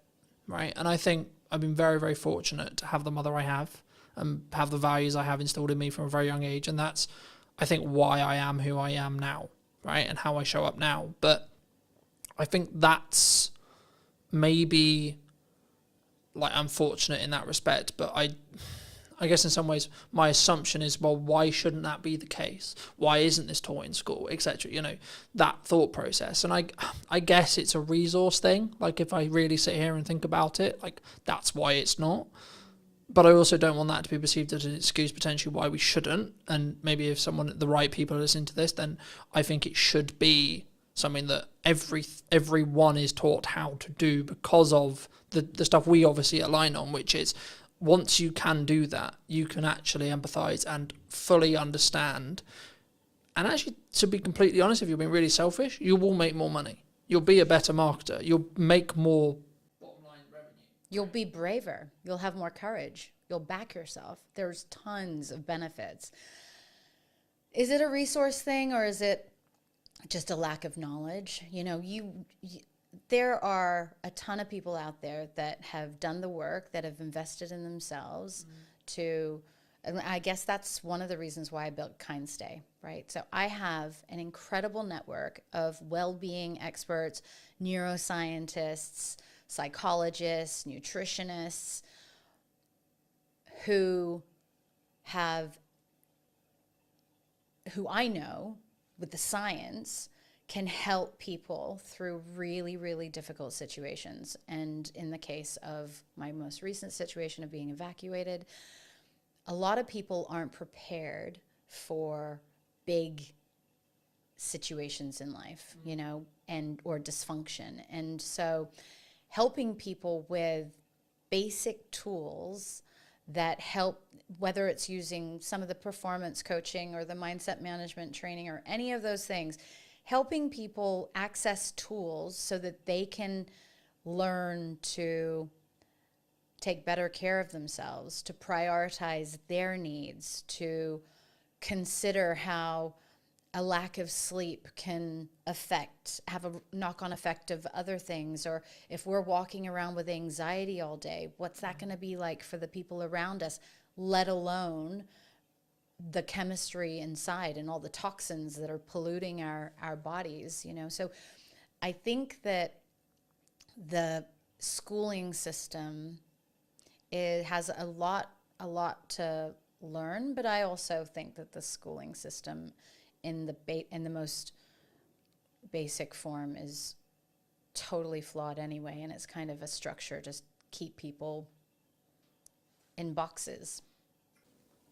I think it's important, though, to, I guess in some ways, establish that if you look at traditional education, it's for the employee, right? And I guess for me, I mean, why would, I guess, a society build that? Is that because that's the odds that most people are? But like, and then I guess the follow-on question that comes from that is, for me, is it because I'm a dyslexic? Is it because of the way I'm wired? Is it because of the upbringing I had that was like, oh, actually, that's not going to be the case. That's not going to be why I potentially am going to be an employee, or why maybe I'm not best fit for an employee. Because for me, I've always understood that, yeah, sometimes I'll have to do that for a means to an end, but that's not where my quote calling is. Right. Is it natural? Is it something that we would always continue? So there are theories that, you know, the designing of schools is because it's not in the best interests of certain layers of society for everybody to be out of the box, to be creative, to be challenging the status quo, to question the teachers' That'd be easier, wouldn't curriculum. it? If you're going to go down the whole government like control thing, it's Not government. I'm thinking beyond government, like much higher up. I think government's just in place for control. Now, just on the dyslexic thing, I was advised that I likely am dyslexic also, and school was very difficult for me, but I managed to BS my way through most of it. It's interesting that you say that, because I think that it's in the best interests of the haves and the have-nots to keep people ignorant. And, you know, it's until people start really digging deep into themselves and going, you know, getting curious, that we could actually break out of that. I think to an extent that's true, but I think people aren't, I also stand by that not everyone should be an entrepreneur, right? We're in a world right now where so many people potentially did think it was cool, or maybe do think it's cool to be an entrepreneur. I've always understood that, yes, it comes with its own success archetype, but actually in reality, I wouldn't describe it as cool. I would describe it as it needs to be in line with who you are, and you need to be willing to do the work. Yeah, totally. There's never going to be a world ever, no matter what kind of education system, where everybody has the ability to be an entrepreneur. It's tough, right? And the only reason why I got into this lane was because I wanted to solve a problem that didn't exist, and I wanted to align my core values, which was standing up to injustice, helping people, and providing transparency and fairness. Those are my core values. I had always been ridiculously successful in my corporate career. So top performer, achieved things that nobody else could, was the first in many instances. And I had this really high self-belief that I could do anything. An entrepreneur, like starting my own company, absolutely humbled me. I was so humbled after the first year of not making £1 and having spent all of my savings and everything into this, but also probably not validating and doing all of the stuff that you're supposed to do before you start a business. If I knew then what I know now, it'd be totally, totally different.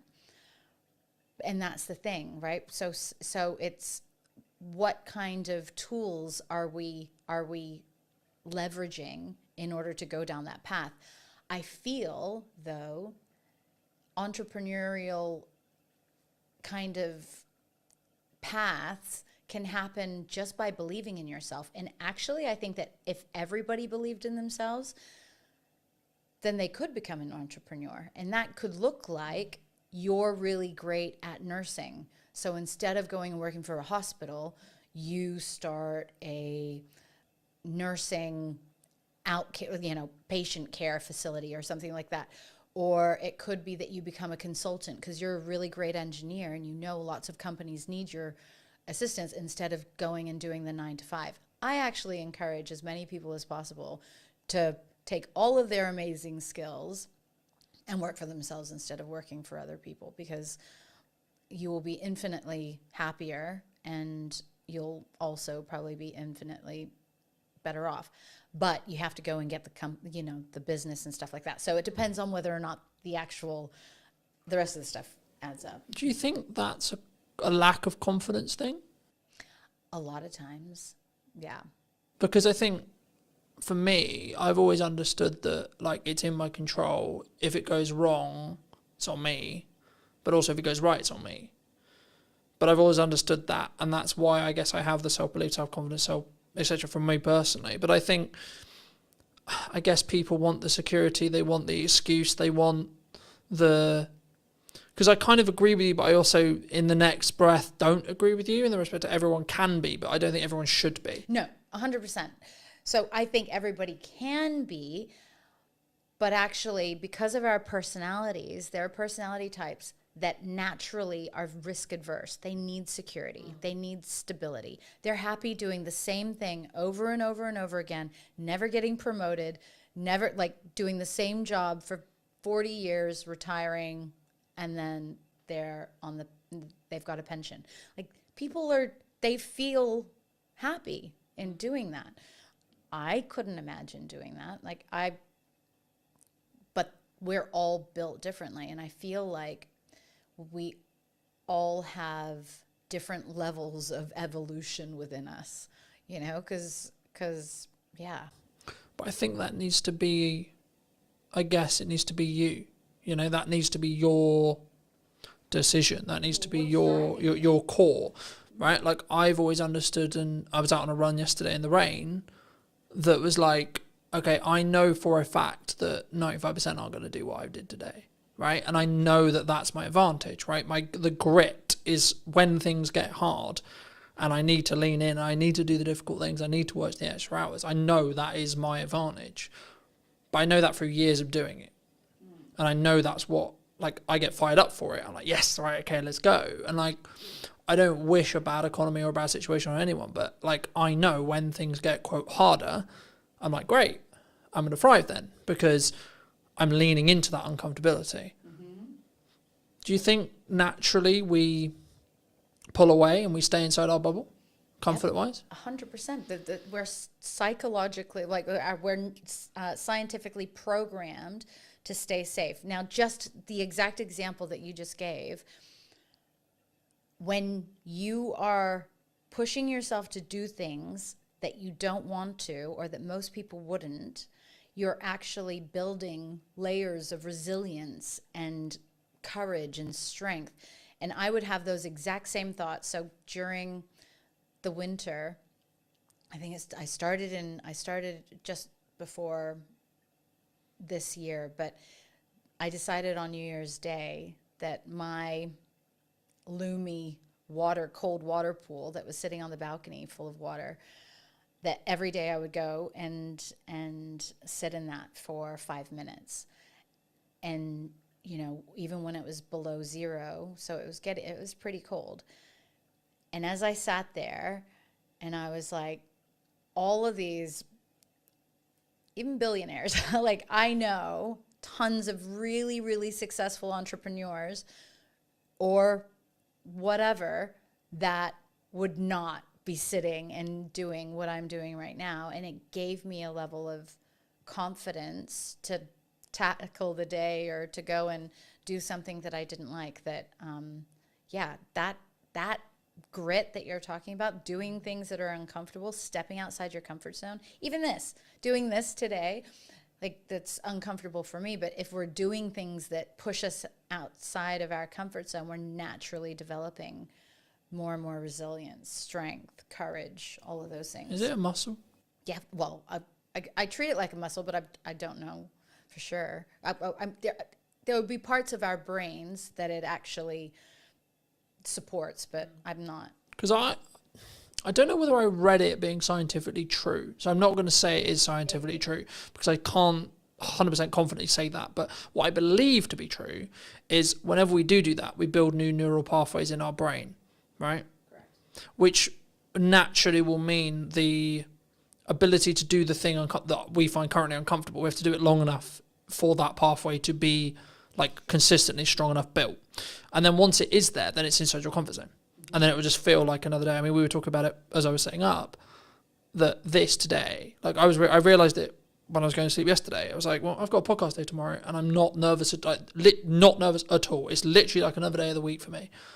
But I had a driving lesson yesterday morning that was really difficult mentally for me. And now people who drive every day and people who drive for years are like, well, that doesn't make any sense because driving is really comfortable with me and really works really well, but talking on a podcast or running a podcast would be a nightmare. And I think that's a really key example of someone's grit, someone's uncomfortability might be very different. And I think that's why, to circle back to emotional intelligence, that's why if you have and you can lead and you can operate with empathy, you can then go, okay, well, I might find this thing really easy, but then I can go back to when it wasn't. And then I can say, okay, well, this is how I felt when I started doing it. Maybe that will help you. Mm-hmm.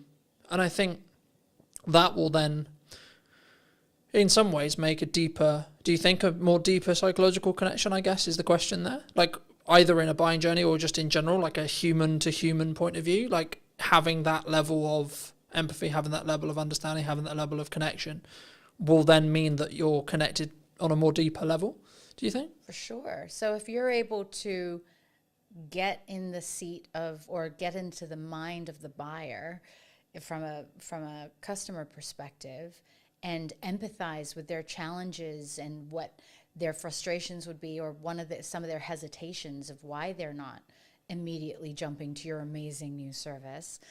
And if you can demonstrate that you understand that, then certainly, and frame your conversation so that they know that you understand that it's not an easy decision, or then that, of course, helps people feel more comfortable. And I think authenticity is really important too. So if you're just operating at a level of you're being 100% yourself, and then you're genuinely curious and interested in the people that you're engaging with, then that'll just naturally come across. You can tell when people aren't being genuine. And I think that in itself creates a level, our instincts will naturally be like, oh, this person's energy's off, or we're not like, they're not genuine or authentic. And I've made that judgment a lot of times. So that's probably one of my areas for improvement is because sometimes people just aren't comfortable in themselves, or they're not comfortable being totally open and honest and all of those things, because that's just not something that they have learned how to do. And so rather than just thinking that, oh, they're not on my wavelength, or I don't feel like they're authentic, maybe they just don't know how to be.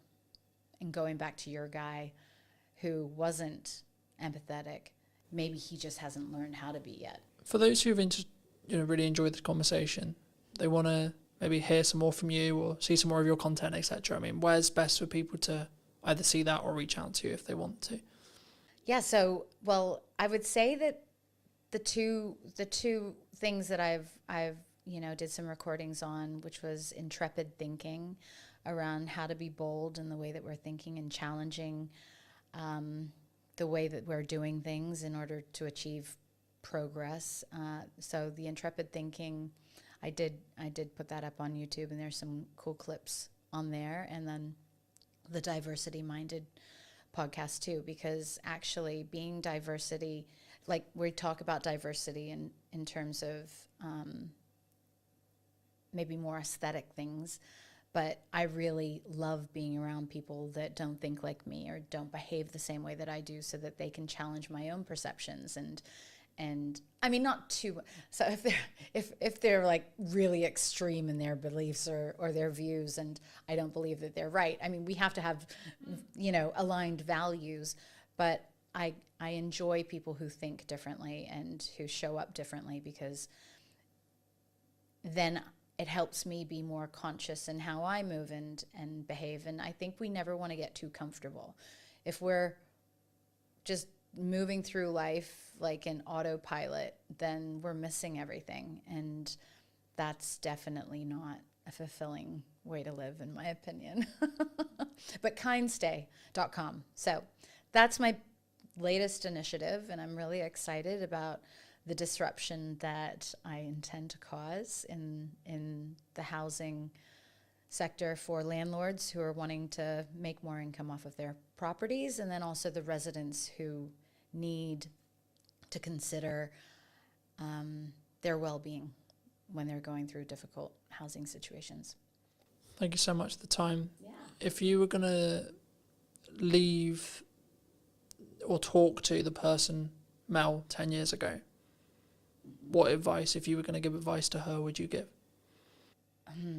Yeah, that was probably that was the beginning of my journey of doing the hard work on myself. It would be that you don't know everything, that a lot of your responses to the world are based on the challenges that you've had growing up, and the person that you need to really show love to, first and foremost, is yourself. So do it quickly, because then you could be really, really awesome sooner. And thank you ever so much for watching. If you did enjoy this episode of What's Missing in Marketing Today, I'll be back next week with a brand new episode. And why not be subscribed so you don't miss it? I'd love to hear what you think in the comment section down below. And I'll see you very, very soon.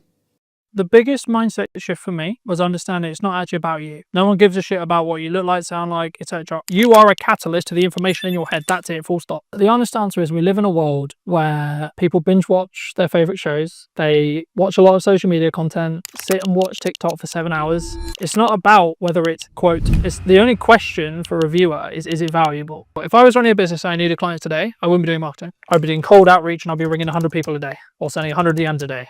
The honest answer is I didn't have confidence at the beginning, as you will see if you go back and watch. And in answer, specific answer to your question of how do I get confident, how do I talk today, etc. Number 1 is preparation. Number 2, you need to know your shit. And number 3, you need to focus on 1% improvement. Welcome back. Is everyone feeling a bit more refreshed, ready to go into AI? Yeah. Cool. Is there any questions on the first half before I move away from it? Or any other specific challenges you have with AI or use cases that you either want to share? Just really like your journey on like how you started becoming as polished as you are now in your videos and stuff, because I've seen your earlier stuff and it's pretty crap.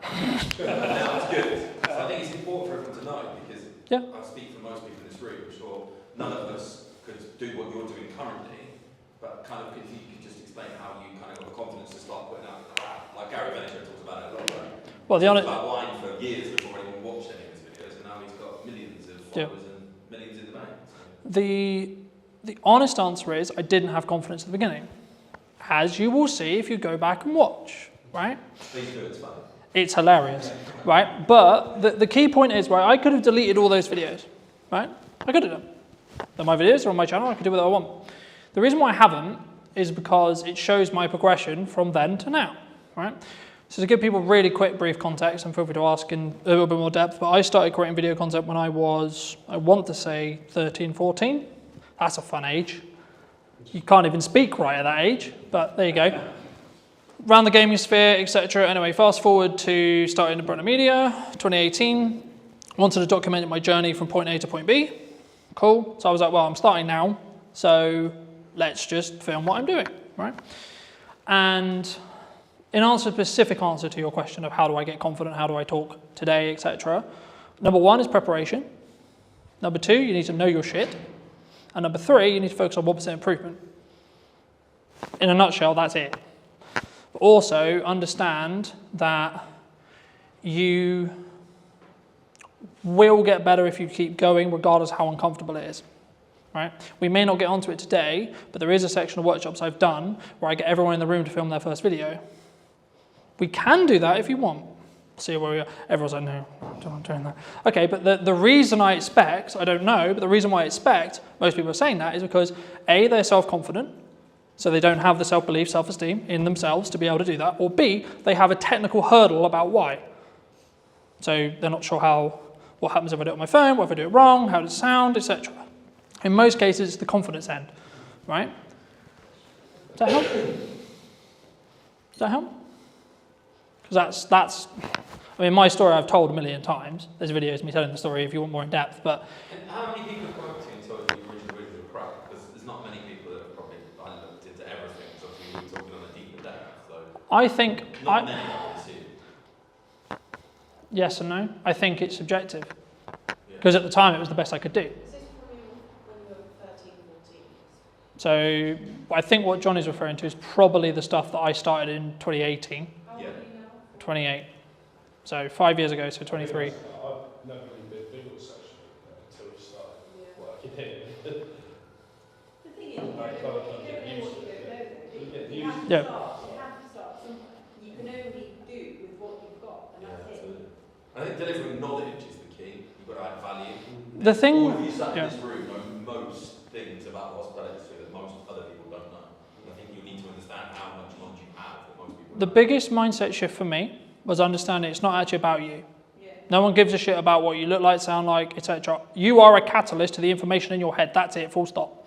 Yeah. My issue is though, because the nature of my work is how much, you say about adding value, I get it, but how much of what I give away is taking away from the service that I actually offer? That's common. Yeah, that's common. I think So is it that what you feel you know that you don't want to share with other people to then know? yeah, because I'm a coach. So I mean, I know the easiest way is chefs, right? So I can talk about what I know. Now, we had chefs, but I don't want to share my recipes. I'm like, why? No one's going to do what you do, and that is so true. Gordon Ramsay goes online, he gives all his recipes away. People still go to Gordon Ramsay restaurants. Because the key is that they will want the personal service. When you do content, you have to be generalized.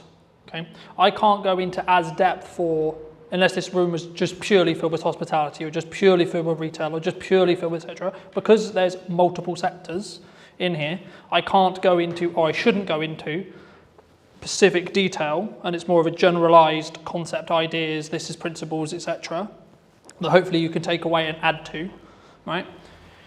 The key, in answer to your question more directly, is you have to give the credibility and lead with the value you want to add to your specific person. And then what you're doing by doing that is saying, it's kind of like having awards. It's by saying, yes, I actually know my shit. Because anyone can say I'm a coach. Anyone can say I'm a video professional. Anyone can say I'm a good marketer. Okay, so I can say I'm a good marketer until I have to stand here and prove to you I'm a good marketer. And then I'm a good marketer. If I can prove it and it actually works for you, then I'm a good marketer. If it doesn't, I'm not. AI. Most people will recognize this. This is ChatGPT. It is one of many large language models, right? I would probably say the biggest one, the one that most people understand, hence why I'm using it today. You can also use perplexity, etc. And all of these things, in most cases, will work with other AIs, your custom AIs, etc., etc. What I'm going to talk to you and show you today is the principles that I would use it in content creation. Okay? So, before we start, who's used this bot before?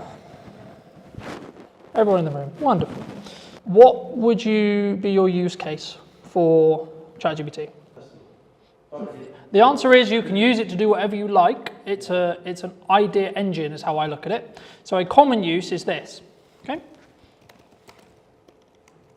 If I could type, that would be great.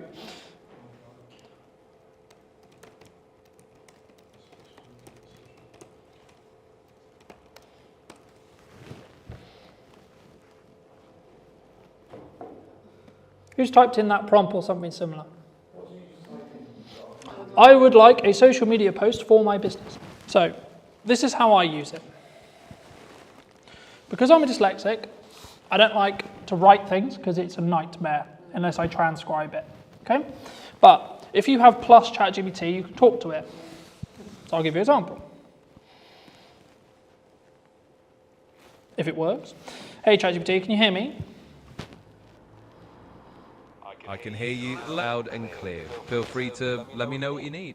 Fabulous. Today I'm giving a workshop on content creation and AI use cases. Could you create me a detailed plan for a attendee to potentially use AI, things like ChatGPT, to start utilizing the tools that you can use within yourself, but also to create social media content with clear key performance indicators and pain points that they are looking to fix in their content as a whole. Absolutely, that sounds like a great workshop. So let's map out a little plan. You can start with a quick intro on what AI tools like ChatGPT can do, just to set the stage. Then dive into a section on how they can use it for brainstorming content ideas. So for example, coming up with social media posts, headlines, or even scripts for videos. Then you could move into a hands-on piece where you actually have them practice. They could bring a real piece of content they need to create and kind of workshop it using AI to help them refine it. In terms of key performance indicators, you can definitely talk about things like engagement rates on their posts, how much time they save.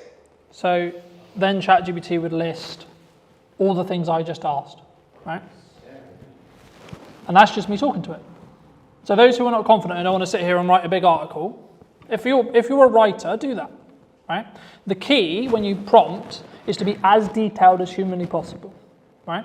What a lot of the pain points I expect is we've written a social media post using ChatGPT and it sounds like a robot's written it, right? Yeah? Okay, so I'll do another example very quickly. Hey ChatGPT, can I please have a social media post thanking all of the attendees and everyone who attended my workshop this afternoon?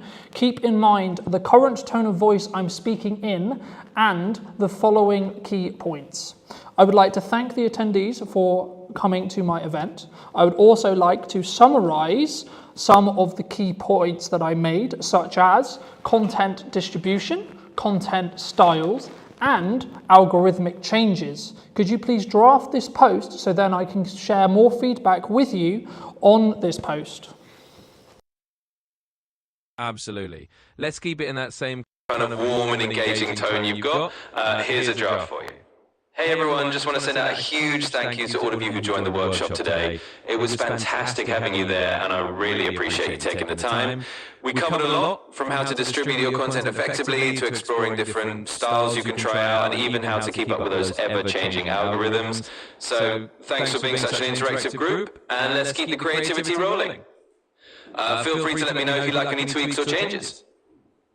And if you are using multiple devices that are connected to the same Google account that you're logged in on, you can do what will hopefully now work, which is you'll be able to see the post behind me, right? So this is what ChatGPT just spoke to me. I love ChatGPT. It's like my second brain. It can be, There is things to be aware of though, and there is a cognitive question, a cognitive conversation around should you utilize ChatGPT, how should you utilize it? Because if you're getting ChatGPT to do the thinking for you, then you're not thinking. Now there is an argument, there's now some studies are coming out to say, actually, if you're using things like ChatGPT to do more advanced thinking, so that it's doing the grunt work, it's doing a lot of the smaller scale thinking, and it's opening up your brain to allow you to be able to create more, then actually your cognitive ability will be higher than you would without AI. Something to think about. When I noticed that and I was worried about my cognitive ability, I started reading physical books as a principle, because I'm constantly aware that I'm on devices all the time, right? So I know that cognitively it's going to hurt. Especially if you have specific brand guidelines or specific terminology or specific things that, like, it can get it wrong, right? It can get facts wrong, it can get stuff wrong. So it's not like this fix-all thing. It can get stuff wrong. The thing it will do, though, is it will be quite obvious when it gets it wrong. And it's very, especially now, it's very well known for once it gets something wrong, it will then, because it's learning from everything it does, it will then cause a trigger of getting it wrong. So unless you do what's called a negative prompt, which is saying, these are the things I don't want you to do, it will just go a bit crazy and a bit weird. Something I would like you all to do, if you have your mobile phones, laptops, etc., is either go to www.chatgpt.com or download the app ChatGPT on your phone if it's not already. And just while you're doing that, something I want you to think about is what is the specific challenge your business, your personal brand, whatever it is that you do has right now. What's the issue? What's the challenge? The thing that's stopping you from growing, the thing that's stopping you from moving forward? Is it a marketing challenge? Is it a sales challenge? Is it a communication challenge? Is it who I need to talk to, how I need to show up? Is it confidence? For those who were concerned about confidence, is that the issue? Is it confidence thing on video?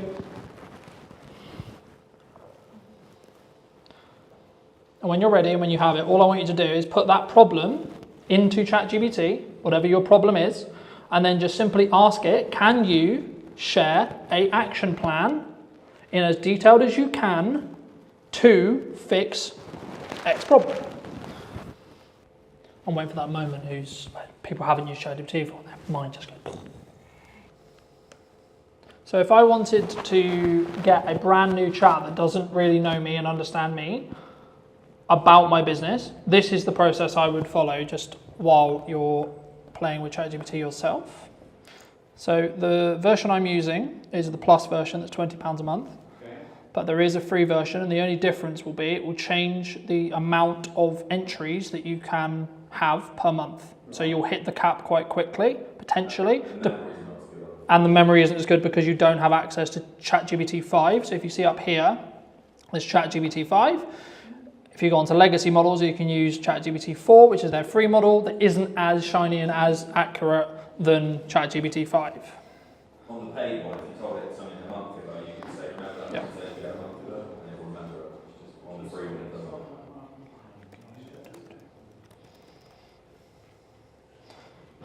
So the first prompt, I'm going to share some information about my business. Please read and understand it, and then I'll tell you what I would like you to do with it.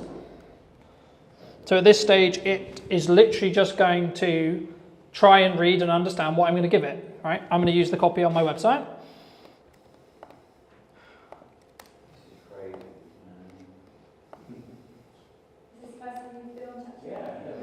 Wait till you get proper into it. It's just what you want to do. We've been using it for 3 years, it's still amazing, isn't it? So, does it say all the stuff I just put in? Yeah, as long as you're logged in, Yeah. it will save it.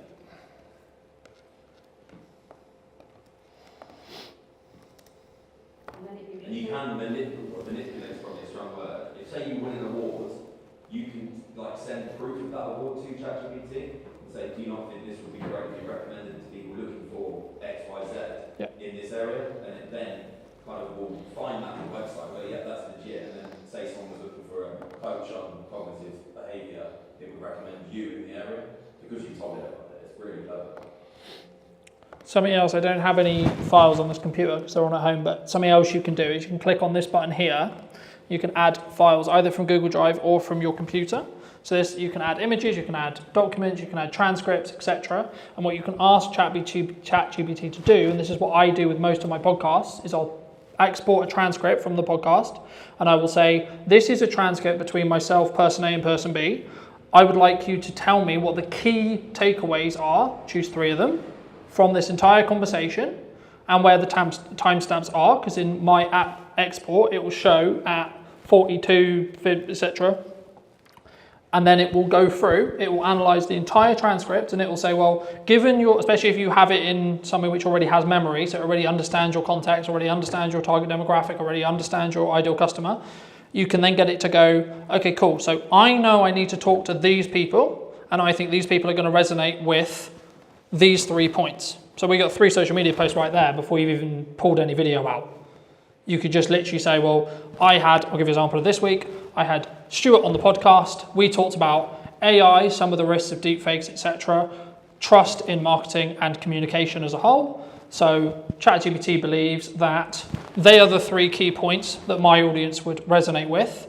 Cool. Okay, so now I can pull quotes from the podcast and say, well, in this week's show, I talked about, quote, and then link out to either the full episode or use that as part of a clip that shows that quote, because I know where in the podcast it is. So when I export that clip, and as I'm talking about clips, welcome to the back end of what's called ops clips. Now, when I was talking earlier about that 1 hour conversation, 45-minute piece, this is how I create 27 or so short form pieces that are already formatted for social media. There's a couple of caveats. Up here, you'll put your full link in. So if I go to my YouTube channel, I will pull Stuart's specific episode, for example. I have already got the clips for Stuart's episode, but just for the sake of conversation. So you could do with this with any YouTube video, and the only thing I would caveat it with that you have copyright to do this with. Okay? Is it only from YouTube, or could it No, it can be from Google Drive, it can be from a Zoom recording, etc. There is certain caveats if you're a paid person or none. You can do some free stuff, and I think it's only YouTube as far as I'm aware. However, if you are on the paid plan, to get these credits up here, it will allow you to input Zoom recordings, Drive recordings, and it's called Clips. The website itself is clips.ops.pro. But if you just Google ops clips, then it will take you to the website, in most cases on first view. So just while we're there, I'll just show you what happens. So I just put Stuart's episode in. It's going to take a moment to view it. So it knows that it's a YouTube video with the thumbnail, so it shows me the thumbnail.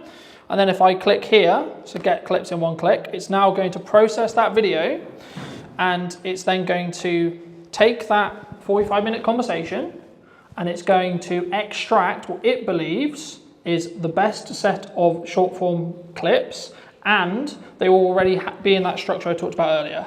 So hook, value, the only thing they may not have is a call to action, but that's where you can take that clip and either work with someone like me or yourself, add in a small call to action on the end. So AI is going to do half of the work for you, and then you can polish it. All right? How did your prompt plans go while we're waiting for this to go? Yeah. If you yourself back in, saying something like, if you love what you just listened to, like somewhere around this video, you can put that into an extra video. Depends on what do I want.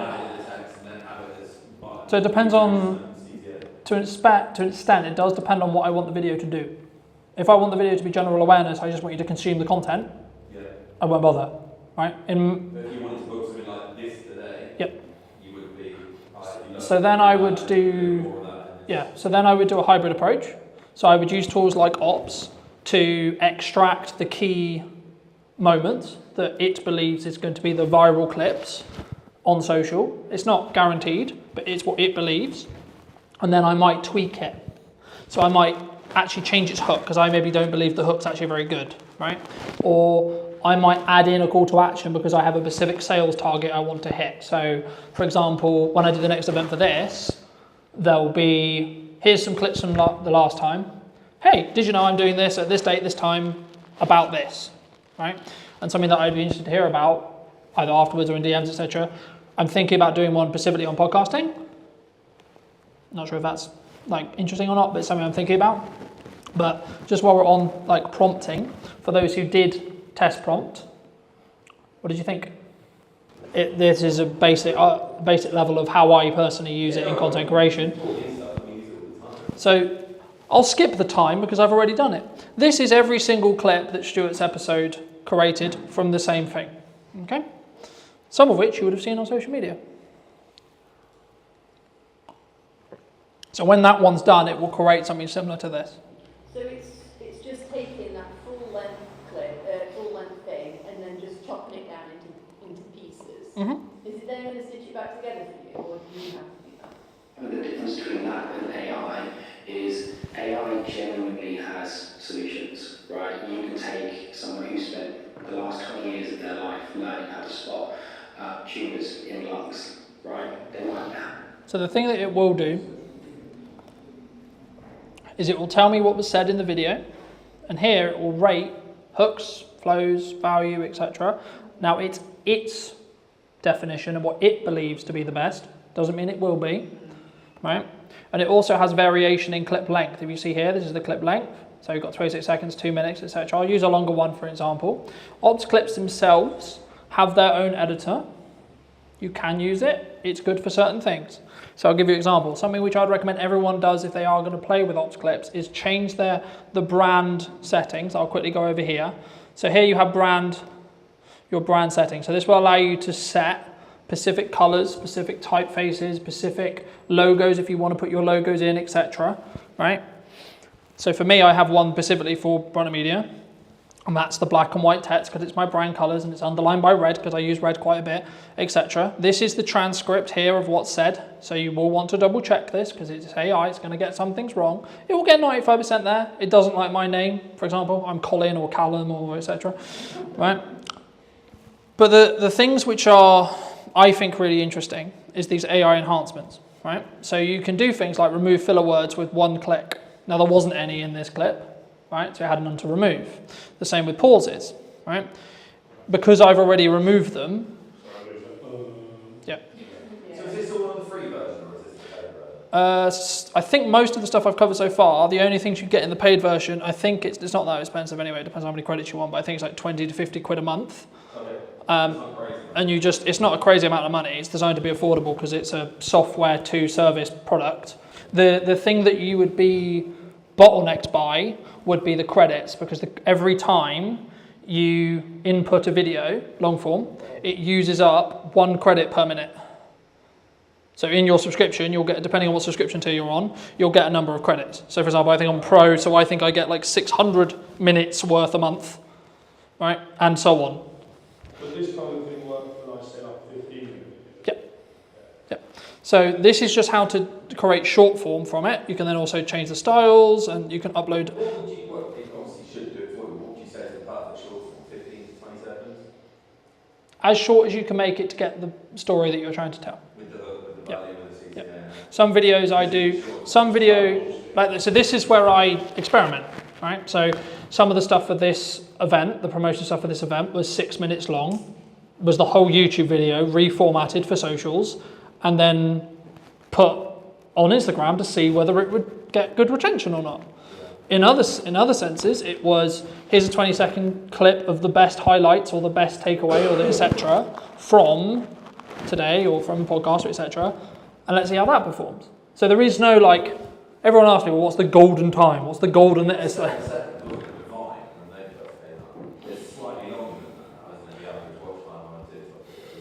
the honest answer is we live in a world where people binge watch their favourite shows.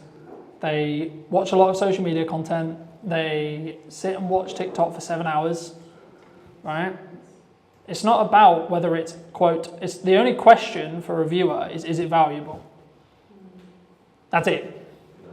So instead of thinking how long should it be, how long could it be, etc., think how can I tell the story, tell the information, share the value in the shortest time humanly possible, right? To keep it punchy, to keep it, etc.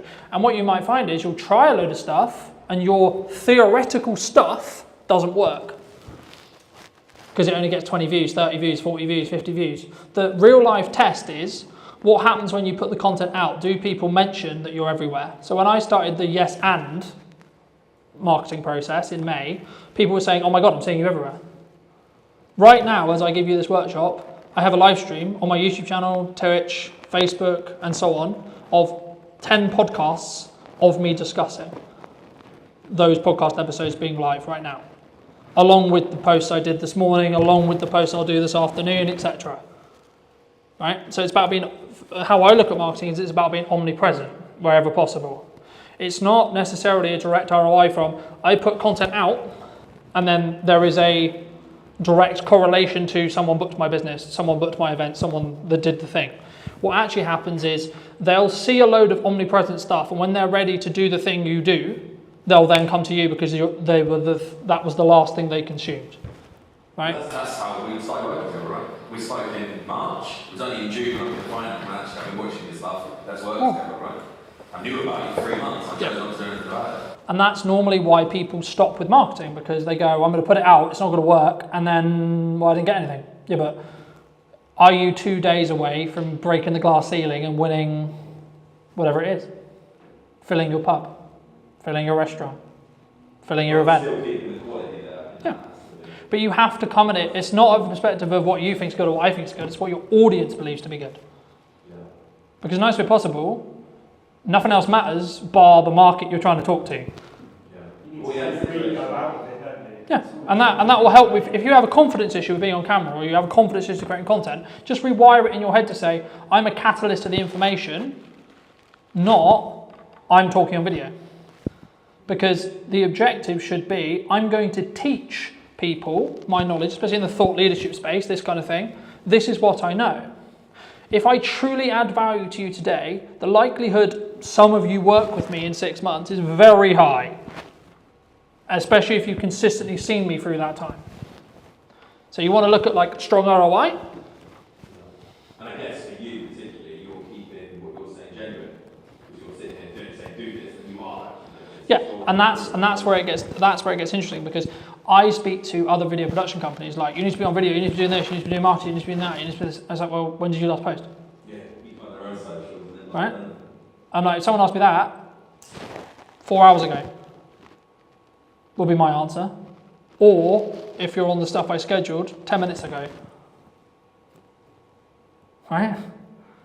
So that's when it actually then matters, because the knock-on effect, you're actually kind of saying, I don't really believe in what I'm talking about. Right? If I wasn't utilizing AI and I'm just scratching the surface of what AI can do, right? And for me, the job personally for me and what I aim to do is give you a brief process on how I utilize it for content creation. This is the tippy top of what you can use it for. There is a billion other uses that you can use it for. You can use tools like Otter AI or Whisper AI to transcribe your meetings, to then get a summary literally 10 seconds after the meeting, because it will have listened to everyone talk in the meeting and it will take a summary. You should take it with a pinch of salt, because it might get something wrong, might misconstrue something. It's a robot, not a human, so it's not going to be able to fully empathize and fully understand. But it will take tangible data, especially if you're like, what was that number I gave? Like if you're doing a proposal, and I try to get into the habit of giving numbers, talking about the pricing in the meeting, and then reinforce it with paperwork. But if you don't remember what you said, oh, okay, you recorded it, so you can ask the transcript or look in the transcript to find what the price was. I use Otter all the time for that. So if I've got consent from a client that I can use a session or a piece of their session to do a blog post or something like that, then I will use Otter Right, in that way. It works really well. Yeah, and it's also, this is going to sound really horrible, you can fact check what someone said in the meeting, right? Now, of course, tell them that's what you're doing, etc. Sure, but What's the most they're talking? You can't say what they've said wrong. well, let's say for example, me and you have a meeting, right? A week ago, and then you come back to me 2 weeks later and say, "Oh, I'm not going." I didn't say that. Don't matter what it is. You just did. You know, I said something. I said you said something, right? I said you said. I said in that meeting you said the sky was blue. I said, okay, did you? You go, no, I said it was green. Yeah, but here's the transcript from our meeting that says in black and white you said the sky was blue.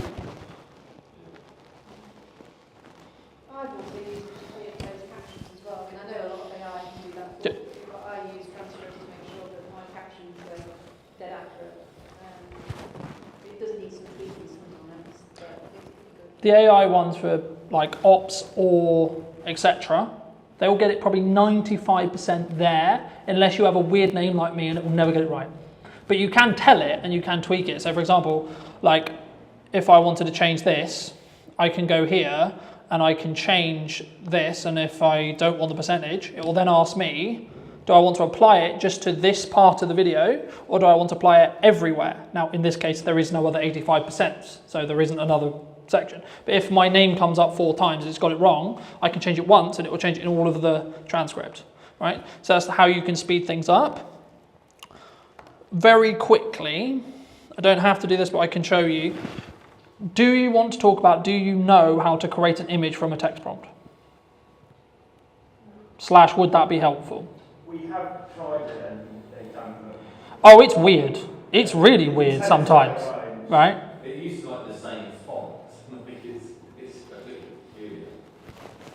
It's a lot better than it was 6 months ago. Some of the stuff's really good. Because they just put accountable within ChatGPT. That's what I was going to ask them about. I've not really got my head around how it works. So when AI was prominent and when it came out, there was a little trend for what I would describe as grifters who said, I'm the prompt engineer. That's my role. That's my job now. Right? Now, in reality, what actually happened was ChatGPT or an AI can prompt better than any human in this room, full stop. It can. Okay? Simple as that. So, do you need a prompt engineer? No, not really. Not especially if I can talk to it. So, I'll give you an example, right? I created the What's Missing in Marketing Today video and the what then will become the intro, but also the those who have seen it, it's a light bulb with a puzzle piece. 100% using AI. It took me 10 minutes. Okay? This was the process I went through. Hey ChatGPT, today I am looking to create a new podcast logo around what is missing in marketing today. Can you create a prompt for me to use on Artlist's text-to-image AI that is specifically detailed to create an idea that would work not only on social media, but also as a branding tool moving forward? Absolutely. Let's craft something that can give you a really Versatile and distinctive visual. Here's a prompt you could use. Design a modern podcast logo that symbolizes what's missing in marketing today. The logo should combine a sense of curiosity and innovation using a clean, minimalistic design. Think of a subtle magnifying glass or puzzle piece that's missing. Integrate it with a microphone or sound wave elements. Use a color palette that's professional yet eye-catching, maybe soft blues or greens with a pop of a contrasting color. The final image should be versatile enough to use as a social media avatar and as part of a broader branding toolkit. That should give you a nice starting point. So what I do just quickly when I do talk to ChatGPT is I mute my mic because it's designed to listen constantly for an input. Right? So as you probably won't be able to see it because it's a tiny screen, but I've muted my mic. It will also push the audio higher when it's outputting as well. So the one thing that I would always consider is what your cap input. I'm using Artlist specifically, but that's because I have an overarching subscription that covers everything. There is other tools that you can use, some of which are free, some of which are paid. It depends on how they do credits, etc. I won't go. I'll use it. This is just as an example tool for now. So what I'm going to do is I'm going to take this prompt that you will hopefully be able to see in a second. And the one thing, if you are going to talk to it and you are using it on multiple devices like I am now, you have to refresh on each side because it will take some time to catch up. So it's created me a brand new chat. This is the specific input that it believes it's going to create a good image. So I'm going to copy that. I'm going to go over here. So this is the input for Artlist's text to image. This will be very similar across all of whichever editor you're using. You have specific credits down here that will show me that I've got 500 left this month. It will renew on the 23rd. Of course, you can purchase more if you need to. Right? I'm going to paste my... Yeah, so these are all different products specifically, and this is one of, the, I would say, the caveats or the concerns with... So at the moment, from my understanding, there isn't a specific chatbot like ChatGPT, a AI cutter, and a AI generator in one package. I think there is a gap in the market for that personally. The one thing I was going to say is the one thing you can lean into or can have an issue with is like, I've got 15,000 subscriptions to Google VO3, Artlist, ChatGPT, because if you look at the model of AI like software as a concept, it's all SMA or service as a software as service, right? So they all want your subscription, even if it's a tiny subscription, right? But just for the sake of conversation, right? You just watched me create the prompt. I'm gonna click generate. While I'm talking, it will show, if it works, what you can create. So this is a couple of examples of ones I've created in the past. So you can also use video, but it will eat your credits really, really hard because it's harder to create a video than it is an image. But these are just some examples of ones I was playing around with to see. And this is, I guess, the argument to say that, because people say, oh, what would happen in a world where AI gets so good that none of us know what's real, right? And that's where we don't really know what's going to happen. It's happening in a way. Like you see, obviously now all of a sudden, I think you can tell a bit. You can still tell a bit. But there's so many videos you go, that can't be. Like, at the beginning you think it is, and then something happens. Like, oh, it's fake. I didn't realise it. We are going to get to a point where AI is going to get so good, especially if you can train it on videos of yourself. For example, for me, like I've got hours and hours. Yep. Yeah. So this is a big thing for my industry. Like this is why I'm pivoting more into like marketing strategy and etc. Just genuinely because AI could actually get to the point where I can have an entire podcast where I don't even have to be there. Me and Hannah could have an entire podcast. I just write the script for, press enter, and AI does everything else. How far away do you think that? Years? Months? How long's a piece of string? Who are you talking to? Some people I talk to say we'll be there in 2 months. Other people I say 2 years. Other people I say we'll never get there. Yeah. It depends on. The biggest thing is the fact we don't need technology change. Yeah. It's a mindset change. There's not having to. Now there is an argument to say, will we ever adopt that as a society? Separate conversation. Yeah. But just quickly on image prompting, you saw the prompt. This is what it came up with, and it took me what, 2 minutes?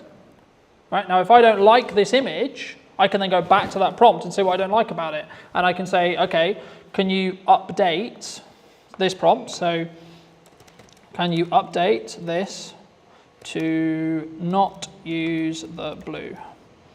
Right? Let's say I hated the color blue. Right? For whatever reason, didn't think it worked, etc. It's then going to regenerate that prompt for me. I can then go back into Artlist and then I can use it again. Right? I don't think I've got enough credits necessarily. Yeah, I do. Okay. To do it, and then it will remove the blue. Okay, so it's given me some different concepts now. Now I could take these concepts, I could take it out, I could then be in a position where I pull out one of the logos I really like, tweak it in Photoshop, and if you did want to bring a graphic editor in or etc. or an actual human in, you could say, well, this is what I concepted. Cool. Can we build on that? Right? I really like, maybe I like the red, or maybe I like the fact it's a microphone, or, list what you like. You could tweak the prompts if you wanted to, and you wanted just to do it in AI, or then you could bring a designer in, because one of the things that people have said to me is, okay, well, isn't graphic design dead? Now, if people are being traditional and they're going to only use a graphic designer, they're missing out on this opportunity. They're missing out on the ability to quickly draft up stuff, and then it should be finalized by a graphic designer, as of where we sit now. And this is where the moral question of AI comes in, of should we get it to do all the stuff that humans could do, or not, right? But hopefully that gets at least some ideas rolling in respect to how you could utilize it and some of the other tools that are there. And if it is a barrier when it comes to, like, for me, writing is not my skill set, talk to it. Any other questions or any other thoughts? What's the difference between the art? I mean, what's the difference between an artist and just asking ChatGPT? Personally, I think ChatGPT's, you can create images on ChatGPT. You can. I personally don't think they're as accurate and they aren't as good, in my opinion. As a model, as a model, as in the large language model it's using, I don't believe at this moment in time as of today that ChatGPT is the best image creating model. There was a big song and dance about Google VO3, which is a video model, for those who don't know, who was released by Google, and it allowed, with just a text prompt, for you to create something that could be used in Hollywood in respect to quality, in respect to video, in respect to how, etc. So I guess the big question is always like, where does this end? When does it end? When, how much is AI going to do, etc. At this stage, we're only at generative, what's called generative AI, e.g. you have to prompt it for it to create something. The larger conversation is what happens when we get to super intelligence, e.g. it can think for itself, rewrite itself, etc. That's the Terminator, Doomsday, we're all going to die point of view. The question I would say at the moment, from a business use case or etc., is people in this room are not got enough influence power to change what the outcome of AI is going to be. So don't really worry about it. Well, that's the social. What you're talking about there is the social question, and it's actually 95% of the reason why I started leaning into in-person events as another strand to what I do. Well, that's the other side argument about AI, right? Humans will always want to connect with humans, other humans, and how they will go about doing that, what they will go about doing, etc. Like, will that ever be like something that we lose? Probably not. I disagree. Okay. I really do. So do you think we're all going to fall in love with AI? Just done that for free now. So in answer to your specific question, the best thing I would do if you want the list of free tools that's currently updated is ask ChatGPT what the free tools are. Right? It's a cop-out answer. It is. It's generally a cop-out answer. But you have to build an ecosystem around what works for you. So it would be wrong of me to say, well, you should use this one, this one, this one. I'm just using the examples that I use personally, me, because of the subscriptions I have to have for business and blah, blah, blah, right? But you might have a preference. You might actually really like how ChatGPT creates images. Well, this is Canva. Yeah, or Canva within ChatGPT, for example, right? So the reason why I would say ChatGPT was the reason why most people use it is because they got what's called first to market. So OpenAI, who own ChatGPT, came to first to market. Hence why they took the market share, hence why there is things like Perplexity, for example, is another one. It's more the principle of how and what, like the concept of thinking how could you utilize AI today and how could you utilize AI in your business in 10 years, right? It's that process I hope I've shown you today, rather, because the problem with me doing, this is how to use ChatGPT today, this is the second we hit tomorrow, it's outdated. Because AI is changing rapidly in regards to its capabilities, how it works, what it can do, what it can't do, what you should do, what you shouldn't do, etc. But I think just as a final point or things to potentially take away, I think for me there's kind of two questions from AI. One, how you can utilize it in its current form. Two, what it will become. And three, then the moral conversation or the human to human question around, are we all going to be replaced by human AI in that respect, or robots AI, and the conversation around, are we all going to have boyfriend, girlfriends that are just AIs, etc. I don't know. Because we don't know where these AIs are going to be in 10 years. Well, there's no right or wrong. We don't know. That's the part of the fun. I can tell you 3 years ago when I went to drive. And what I would say as a final thought, if you're not utilizing AI and at least minimum playing with it, you will be left behind. Period. You will. Full stop. There is no question. If you're not playing at minimum, I will probably say you'll be probably out of business, depending on if you're but the only exception would be if you do something very, very in person. Right? So if you only do events, you've probably got what we call a moat in business to be fine, right? A moat. So in business we call it a moat, right? One of the reasons why you'll stay in business in a long period of time, it's a moat. One of the moats for my business, for example, is how long I've been doing content. Because it's what I teach. I have walked every walk there is to walk in content. When it comes to AI, the honest answer is, unless you are at the top of the tree in respect to building the large language models, we don't know where the bottleneck is. We're going to hit a bottleneck, but then the whole point of like OpenAI right now, so it's going to hit a point where it can't do something, right? So it's not able to do X or Y. We don't know what that X or Y is yet, but there will be a point where it can't do that. What OpenAI are constantly working on is moving that as far down the road as humanly possible. They've already got 2 years in advanced AI that's not released yet. Yeah, because what we play with, that we don't know about is maths. the ChatGPT 5 I think came out about 3 months ago, which is the ChatGPT I was just showing you. They are, I believe, now working on ChatGPT 7. Well, it'll be compounding because it will A, learn from itself, and it will become more efficient about learning from itself. It depends on who you ask, because some people will. It can help to tell the platform what the post is about as long as they're relevant, but it can also skew off where it's going to send that building back onto the seed audience again.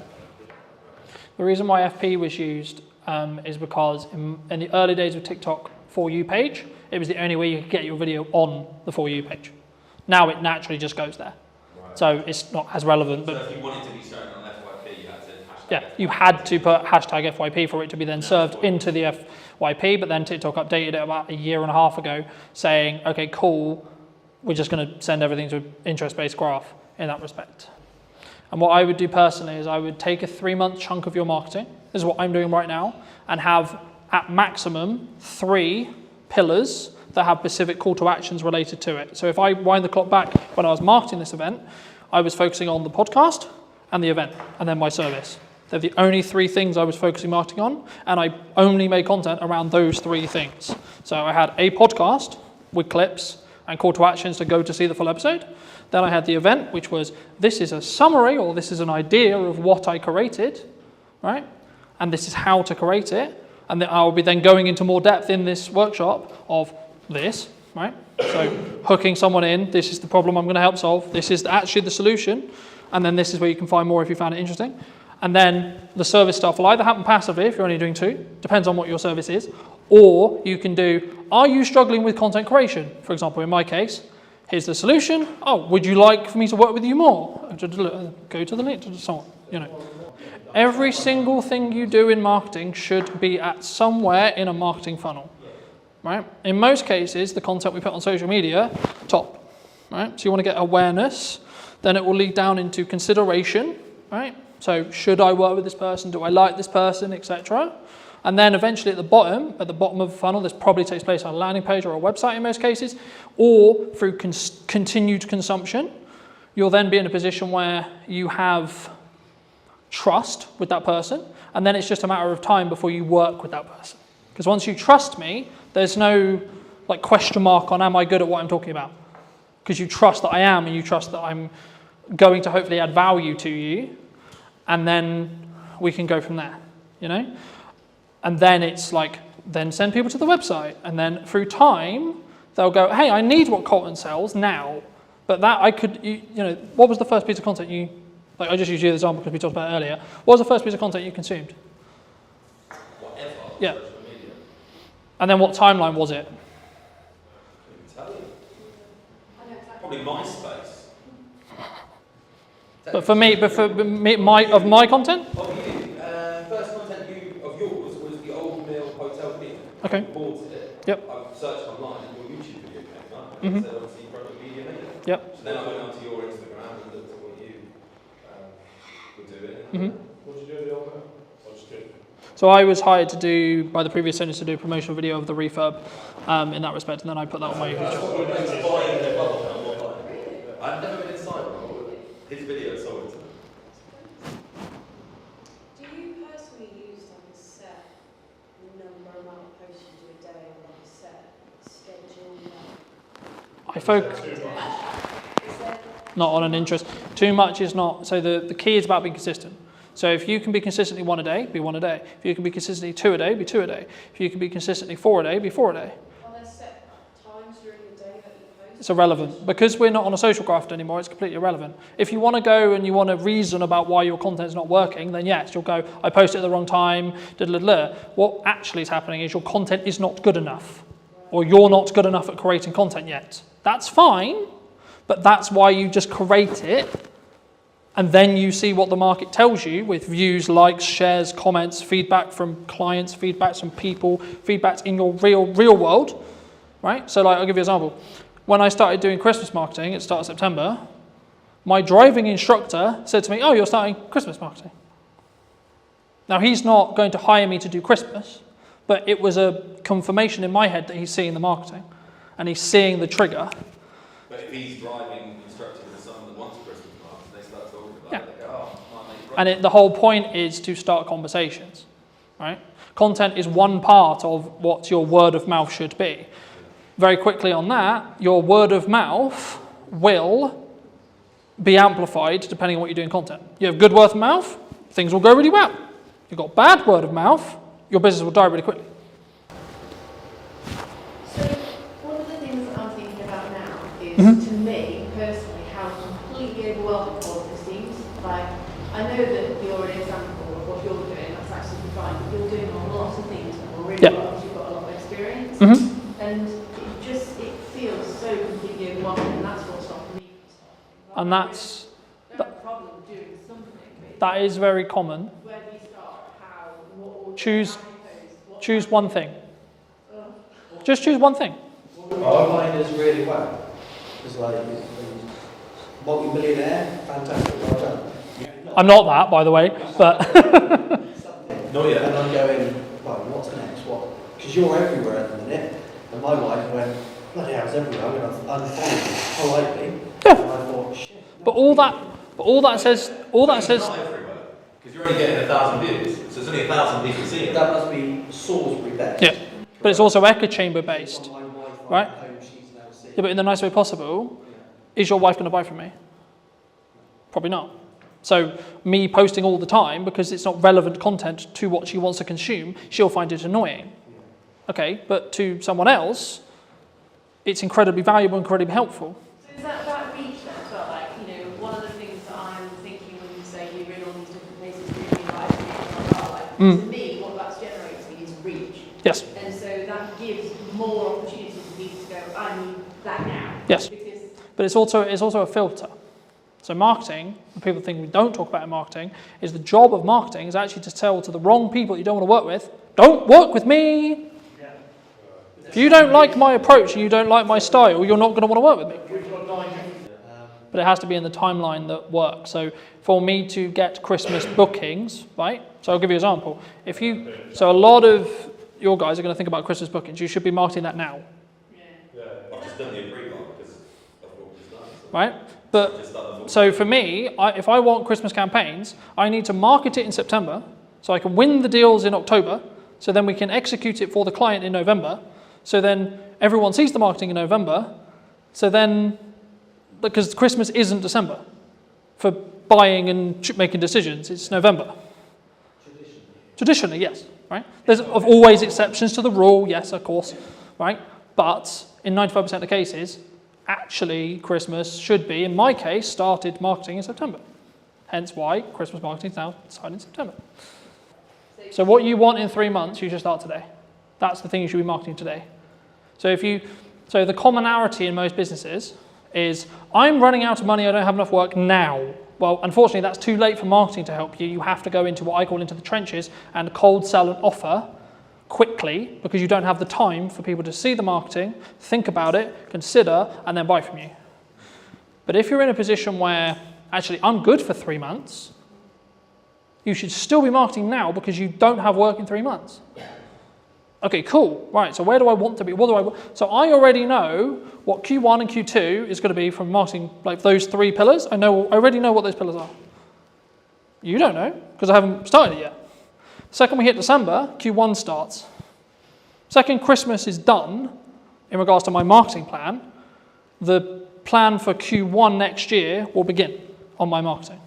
But that's because I'm always front loading it, right? So a lot of the content for this event went out over the summer because I wanted to sell it in September.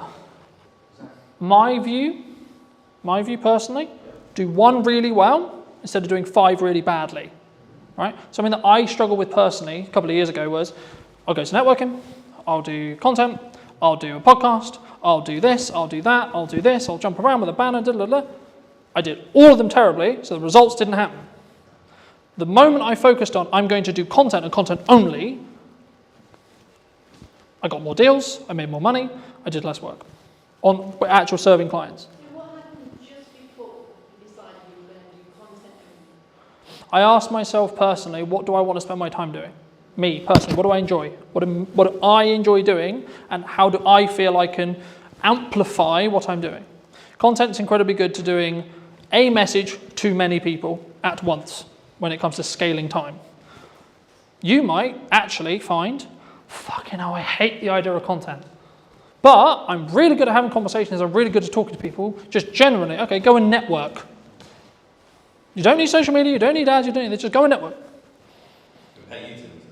Yeah, and pay me to. I can't do that, but there we go.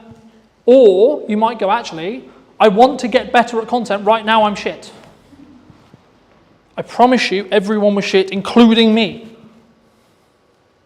Genuinely, go and look at No, please, seriously, that's why those videos are there. They are shit. But I have a journey that I can now show you. Here's me in 2018, here's me in 2019, here's me, shit, we have a pandemic, I just went full time, fucking hell. Right, okay, here's me 21, here's me 22, it's on. How did you go? Why, COVID? Lost all my clients in the span of a week. £10,000 worth of work, gone, like that. Every single deposit had to be paid back. We can't do it, we don't. We're terrified the world's about to end, we all think we're going to die of an unknown virus. The one thing you're going to go and do, oh, you know what I'll carry on spending money on? The future of my business. I don't know if there's a future of the world right now, bruv. We were too busy pouring beer away. COVID was a fun time.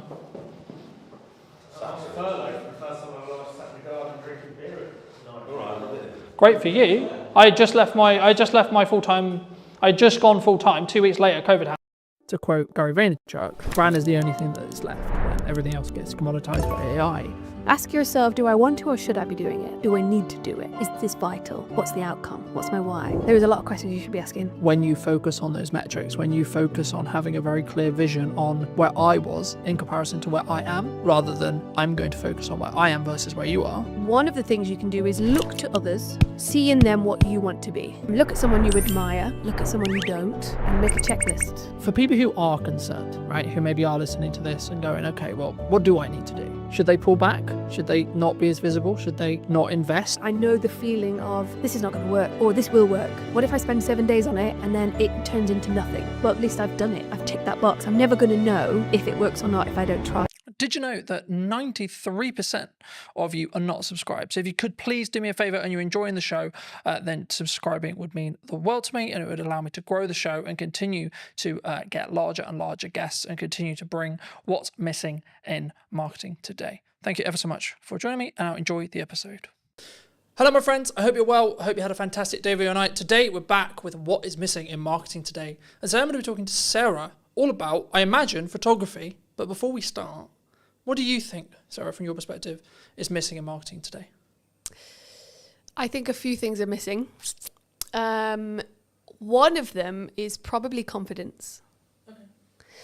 I think, and then you can split confidence into multiple things, but knowledge, knowing what marketing is and how you apply it to your business in your tone of voice, in your own strategy, in your own way. But confidence takes a while. And everybody's doing it. So you want to stand out in a crowd. I think you've just got to be you. And if anything, just be more you.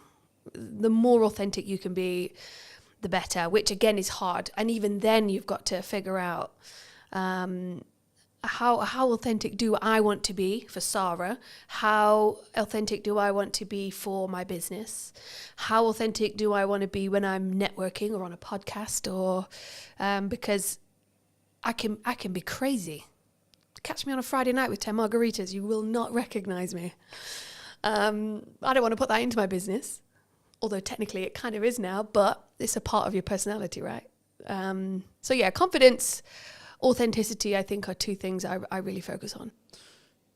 Do you think people struggle to be authentic? Like, obviously, I think everyone knows, like, I know what my, quote, authentic self is, right? But I think the challenge can come when it's actually putting yourself out there, right? I imagine a lot of the people who we work with and talk to are in the first stages of putting themselves out there, whether it's through photography or video or both.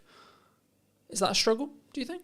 I think so. I think you've either naturally got the pizzazz or the no filter to just go out there and be yourself, and be truly yourself, and not be what the world wants you to be.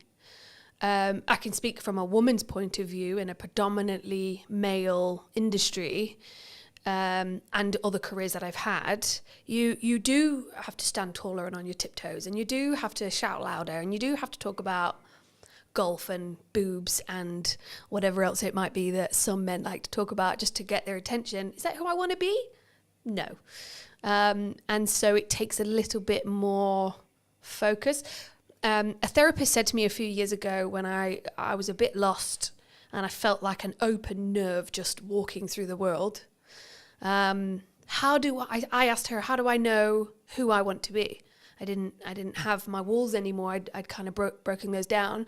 And so she said, one of the things you can do is look to others and see in them what you want to be. Look at someone you admire, look at someone you don't, and make a checklist. You know, I really like the way that she holds herself on stage and captivates an audience. So I really like the way that he listens, and take that on board. Do I listen that good? Do I have that kind of presence when I walk into a room because I want it? No, I don't. Okay, how do I incorporate that into not only myself, my confidence, my business, my world, my relationship, but equally when you are talking to someone and they're on the phone or they're looking around the room and they don't know, they're kind of not interested, or you know, when you've been at a networking event and somebody just walks over with their business card. You need this. You need this. Great. It's gone in the bin. Yeah, I don't want that. And so taking note of these things, and it's the same with business, right? I mean, if you look at your competitor and you feel a little bit jealous, okay, well, what have they got that I don't? How can I make that my own? When I look at someone whose personal brand is on point, and they've absolutely nailed their marketing, then what have they got that I don't have that I can twist in and make it my own? So yeah, I think people struggle, but there are ways around that to really incorporate that in their business. I think it needs to be personal though, because I think if you just look externally at what's trending, at what's the thing to do, right? Oh, this is what all the other photographers are doing, this is what all the other video people are doing, this is what all the other masters are doing, then I think you would just become, or quote, an ex-client or a client that I've worked with a couple of years, like you'll be in the sea of sameness. Mm-hmm. Because, and something I've always done is say, well, maybe this isn't on trend, or maybe this isn't like the thing to say or the thing to do, but it is authentically me. I would say that even if the camera wasn't rolling, I would say that. And we were talking about, as I was setting up, about like, what's the difference between me on camera and what's the difference between me off camera? Mm-hmm. This is the first time we've met, but hopefully if you talk to people who have known me for a long time, they'll tell you, well, yeah, there's obviously some differences and maybe I'm a bit more hyped up and a bit more animated, but the core, I would hope, is the same, all the same. Core values, right? But I think that comes back to having that authentic side of yourself and not being afraid to show it. I think you could be a photographer in a room full of 100 photographers, but if you're authentic and you have a little bit of confidence to show that, to push that through into your marketing so people do get a glimpse of who you really are, that's what makes you stand out. Or at least if you're not standing out, your customers and your people around you are going to look at those 10 photographers and go, okay, well, I like what he's saying, but that's not quite my personality or my sense of humor. But what she had going on and what she wrote in her post a few weeks ago, I really connected. And that post would have come from some form of authenticity inside, or having the confidence to post about that. I think that's how you stand out. It's just by being more you. I think sometimes we struggle though. We do. I know I did for a very long time. Oh yeah, couldn't agree about more. Like, what will this post, or I'm not sure. How do you go through that self-discovery, do you think? And or have you gone through that self-discovery yourself with like, what is okay for me to post? What is, quote, authentic me?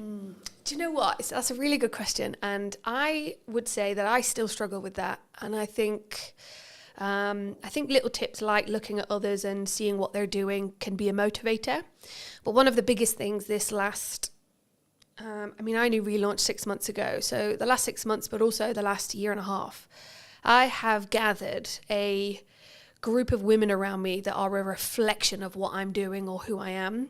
And I'll hear them say, I loved what you said. Or I might have something and I'll go, not quite sure about this. Does that sound like me? And so I think having the right people around you, there's a saying or a quote that you are a reflection of. You're the sum of the 5 people you spend the most time with. And I love that. And I couldn't agree more. I think having the right people around you helps you find your voice alongside ChatGPT. We'll get onto that. But also it reflects it back to you, right? I think test the lines as well. Don't be scared to put something out that you think is a little bit risque or I'm dyslexic. So for me to sit there and write 10 posts is almost, it's impossible for me. And so that's how I use ChatGPT. I will write the keywords, the kind of essence that I want to go into my post, and it will come back to me. And it'll be too salesy and it'll be too cheesy. And I'll tell it, no, I don't want it to be salesy. I don't want cheesy. I want more personality. I want it to be daring, a little bit more bold. And then I'll get it and I'll go, okay, cool. Then I'll change it and I'll add more of me into that. But I haven't yet pushed my boundaries of how far I can go with my own marketing and my own voice. I think that's on my to-do list for sure. Something that I found really interesting was the last couple of years, like since the rebrand of the show and since like really pushing the show again, a lot of people have been saying to me, AI is going to take our jobs, right? AI is going to, the world is over. We're all out of, like, especially in the creative industry, like James, who in space we're sat in today, he said, we've been talking about it for ages, about it's kind of the creative industry that happens to be targeted by AI at the moment for whatever reason. But for me, to quote Gary Vaynerchuk, brand is the only thing that is left when everything else gets commoditized by AI. But the crux, and I'll use the analogy I've used in multiple shows, but you need to sharpen the knife and then use it. So you're still using it yourself. And that's kind of what you were describing there about, like, not just getting it to write your post. Yes, technically it's writing your post, but actually what you're doing is you're nurturing the AI to know what your tone is, and then the tonality will be the same. I think sometimes people feel like that's cheating though. Do you especially as maybe a dyslexic, because we're both dyslexics, and I think it's not for me. I think if you've got some setbacks, some hold-ups, if everybody has a day where they're just blank, they've got brain fog, they've got a blank piece of paper in front of them and nothing's coming out, writer's block. I think if you had writer's block and you are an author and you go to chat and you say, I'm having writer's block, ask me 10 questions to get my juices flowing. Yeah, all right, I'm going to keep using it. I think use it to benefit you and your business, or your relationship, whatever it might be, but don't let it take over your brain. We don't want to dumb ourselves. I think if anything, it helps me find my voice, because when it does come back with something that I don't like, I'm not going to use it.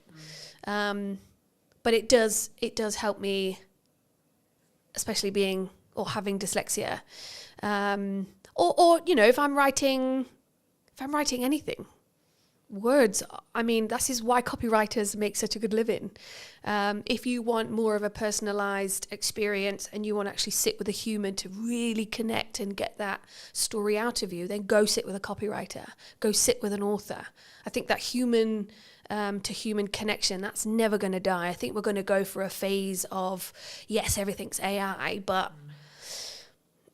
there's never been a truer saying that people buy from people, right? I think that's also something that is filtered throughout my business for sure. No, I think that's really important. And I've seen kind of a step up.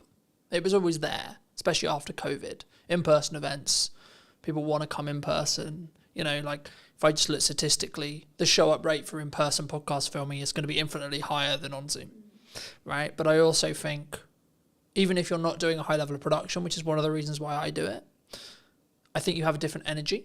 Yeah. And I think, for some interviews, it makes more sense to me to do Zoom, right? If I'm speaking to someone in America, Canada, Midlands, etc., it makes more sense. But wherever possible, if I can do in person, and the business can, at least for the short term or mid-term, pay for the podcast to exist, and it still gives me the marketing collateral, which means it's a justified, worthy spend, then actually it can be the bloodline or the flow or the pipeline filler or whatever you want to describe it as. I mean, you're obviously a strong photographer, I would say, from what I've seen and etc. Why does someone, because people have talked to me about, they're concerned about where the economy's going, which seems to be the age-old analogy for as long as I've been in business. Everyone's like, oh, this. There's this government change, there's this coming, etc. So I sort of semi-ignore it because I'm like, there's always something. But for people who are concerned, right, who maybe are listening to this and going, okay, well, what do I need to do? Should they pull back? Should they not be as visible? Should they not invest? And should they not, work with the photographer, work with the marketing team, work with etc.? I mean, what would your view be on it? I'm a big fan of adapting. I did grow up with 10 boy cousins, so I had no choice but to adapt, being the youngest. I have a huge family, and it taught me that whatever scenario you're put in, adapt. So if you're starting a business, if you're running a business, if you've been in business 10 years and things are changing and it's overwhelming, take a minute and adapt. I think look at what you're doing, look at where you want to go, what feels icky. Just change it or adapt slightly, make a little change. I think one of the things that I've found relaunching is I don't have endless pots of cash to reinvest into my business. I'm just trying to pay my mortgage right now. So things like ChatGPT, things like Canva, which some designers will hate me for saying, but these are the things that are stepping stones to adapting, to reinventing our voice, our image, our brand. It is at our fingertips. And if you're not learning how to use those, you're going to be left behind, unless you've got a secret magic power of, I'm going to just stand on stage, be myself and talk and perform or entertain. I think people can do that. Or you're at home, you've got a laptop, you could take on the world, but you've got to adapt. And I think it takes step by step to get there. And there are tools out there, free, affordable tools that you can use. Shows like this are a fantastic opportunity to sit down, have a chat, let the audience get to know my thoughts and feelings. This is not rehearsed. I'm convinced I'm going to say something to mess it up, but you don't. You just carry on. I think you adapt and carry on. I want to build on, you just said how you're going to mess it up. Because I think that's really important in content, because people, they always think, I'm going to mess it up. Mm-hmm. Well, what can you? Although I'm really scared to mess up, I think it's the best thing you can do. Because isn't it learning? Yeah, 100%. Or falling forward or failing forward, it could be. Yeah, I think over the last 6 months, there's been things that I've spent days and weeks on, and I've thought, and in the moment, I know the feeling of, this is not going to work, or this will work. What if I spend 7 days on it and then it turns into nothing? Well, at least I've done it. I've ticked that box. I'm never going to know if it works or not if I don't try it. So I think we're all going to make mistakes, and I think it is scary, but also know that you're going to learn from it. And that is the best way to move forward, yeah. The best example that's very current in when we sit here today. Now, I'll keep in mind this episode will be a while before it comes out, but as we record it today, I'm a week out from my first in-person event that I've had to do on my own back. Now, that was a choice that I made about 3 months ago to say, I'm not going to partner with a networking group. I'm not going to fill the room magically. I'm going to do it. But what I'm also accepting is that it might be quite a small room for event one. And that's okay.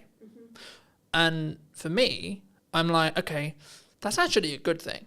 Like, I've gone through this interesting process the last couple of weeks going, yeah, but what if only 2 people show up? What if only 3 people show up? But actually, I'm like, hold on.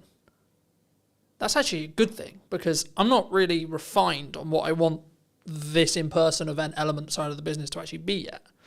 So actually, if I only have 2 or 3 people, that's perfect feedback ground for me to go, okay, well, let's try this. Let's try this stuff and see what then happens. Of course, it's a content opportunity as well, etc. But is this your event that you're putting on? Yeah. So a friend of mine is about to have an event tomorrow, actually, again, depending on when this podcast comes out. But she asked me she said the same thing. What if there's only a few of us? Or what if nobody turns up? If nobody turns up, but you're stood there with a glass of champagne waiting to welcome everybody, you now know the process of how to put on an event. You now know what you can do better. And so don't cancel it. Keep going. And even if one person turns up and you have the best life-changing conversation with that one person, and you get to give each other all of that time, that's massive benefit and value for both of you. You've met and grown your network by one, which is always a great thing. That person's had all of your attention and they're buzzing. But equally, when you put on an event, which I'm also doing myself, you learn from it. What if is just the worst anxiety-inducing phrase. What if nobody turns up? What if the restaurant haven't got my booking? What if it all goes wrong? What if it all goes wrong? If it does go wrong, then fine. You'll be fine. It's going to be okay and you'll learn from it. Do you think that's why people don't do it, though? Fear? Oh, yeah, 100%. Fear Like they go, I'm going to look like a dick. I'm not going to look great because, Colton only sold 4 tickets. But that comes back to confidence and being authentic. If it's fear holding you back of it's going to fail, then it's fear or failure. If it's something inside that's holding you back, then that's your confidence. That's stuff that you need to work on. There's a lot of psychology within business, and I think if you can do a little bit of work on yourself, if you can see an image of yourself that gives you the absolute confidence to take that next step, hire a photographer quick. No, I'm kidding. But it is that image. It's that visual representation of me doing it. Oh wow, I can do it. I also had my photography done 6 months ago, and I needed new images of me that represented me to help me move forward. But there was a tool that I needed to tap into, and it really did reinvigorate my shop front, and it gave me the confidence to move forward. Therefore, I'm not holding myself back. But I made a move to tap into something that would get me there. So yeah. Do you think that when we're in that scenario, right, in reality, I'm going to do my best to perform to the room, however big that room is? Do you think whenever we do, because I could use the podcast as an example, I could use the event as an example, but I use the podcast because it's the stats that are in my head. The number of podcasts that get beyond episode 10 is like 25% or so, right? But that, by proxy, means if you're episode 10, episode 11, episode 12, 14, 15, 16, so on, the odds of each episode after that puts you in higher and higher and higher and higher and higher percentage as a whole. And I think we don't look at the averages, right? Like if you look at money, right, the figures that show that if someone is hit by a £300 bill unexpectedly, the majority can't pay or have to go into debt to pay that bill. And I think it's the same. And I think that can be the paralysis of well, this is why I'm not going to do the event, because if I don't do the event or I don't launch the podcast, I don't have to be okay with it's only going to go get 5 views. It's only going to be 2 people. It's only going to be in the same way. I don't have to be okay. I don't have to see myself on camera. Yeah, but then controversially, you just shouldn't be in business. I mean, if you're worried that only 2 people are going to turn up, or if you're worried that I am going to fail and you're going to let that hold you back, then you're not a business. You're not a person in business. You could be working for somebody, but you've got to have some form of gumption to just move forward and do it, no matter what the consequence or the you can't live in fear and you can't catastrophize what's going to happen. I would like to think of myself as quite an optimistic person. And so even if nobody turns up, fine. I've learned how to put on an event, what I needed, what my contacts were, how can I do better?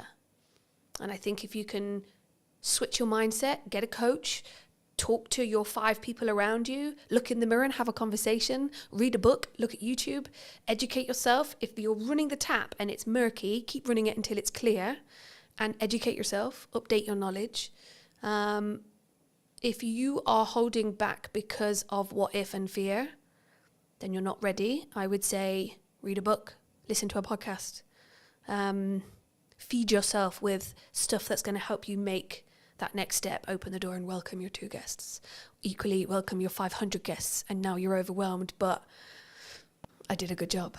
But do you think it's like, I think sometimes, especially for me anyway, and the more I think about it, I'm like, I can reframe it as a perspective of, but I'm going to give so much to those 2 people. And then they're going to be maybe advocates for my brand, or potentially have work from it, or etc. Or even just like do the nice thing of like, I gave them all this time and they took a lot of value from it. People are very value centric, right? We want value from it every minute, I would say, in the culture we live in, right? But when we create content, when we show up, when we look at marketing, would you say people sometimes underestimate the value that they can actually give themselves? I think people don't know what they can give. Okay.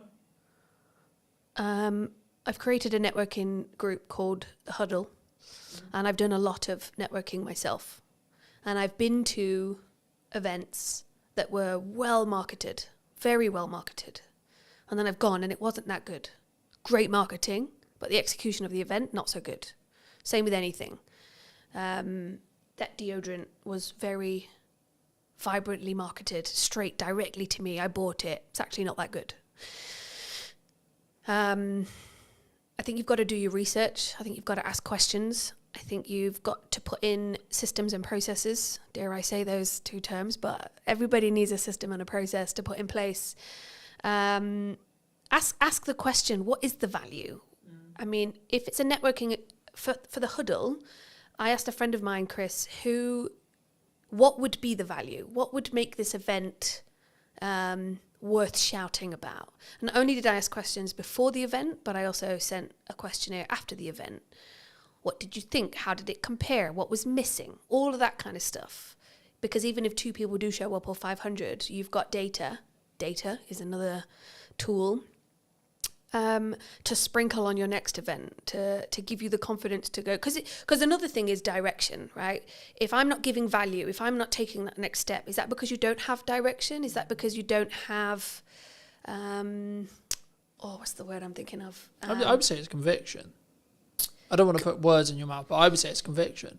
So I'm convicted to the event happening regardless of who shows up. Even if it's an empty room, I'll still give the presentation because I'm filming it, as if it's 2 people, 5 people, 10 people, 15 people, 100 people, I'll show up the same. So I have the conviction to be able to come forward and say, I know my shit, I'm proud of my shit, and this is what I can offer. Yeah, I think conviction definitely plays a huge part. I think the word I was looking for is something to do with seeing where you want to go and what's your why. So at the end of this campaign, at the end of this event, at the end of your marketing XYZ, what does good look like? And then work backwards. That's always a really good way to do it as well. I think conviction helps get the job done, but you've got to have a vision. You've got to have a why. Why is you've got to have a, why am I doing this? Why am I putting on this event? Why am I posting this? And that's probably another thing that's missing from marketing is your why. I think Simon Sinek, I think he puts it really well. And you know, 6 months ago I was watching his YouTube videos online. Like, why the hell am I doing this? I've got a mortgage to pay and I'm going self-employed. This is not what I had in mind. But you've got to ask yourself why, how. Yes, have the conviction. Be more you. And just have you can still be a shy person and put something on great. But have that little bit of confidence in yourself to go, I can do this. And if not, just lie to yourself for the first one and then get over it. Or tough love, I think also gets underrated, or I don't like to pussyfoot around certain friends. You're either going to do it or you're not. Sometimes you need a cuddle, and other times get over it and just get it done.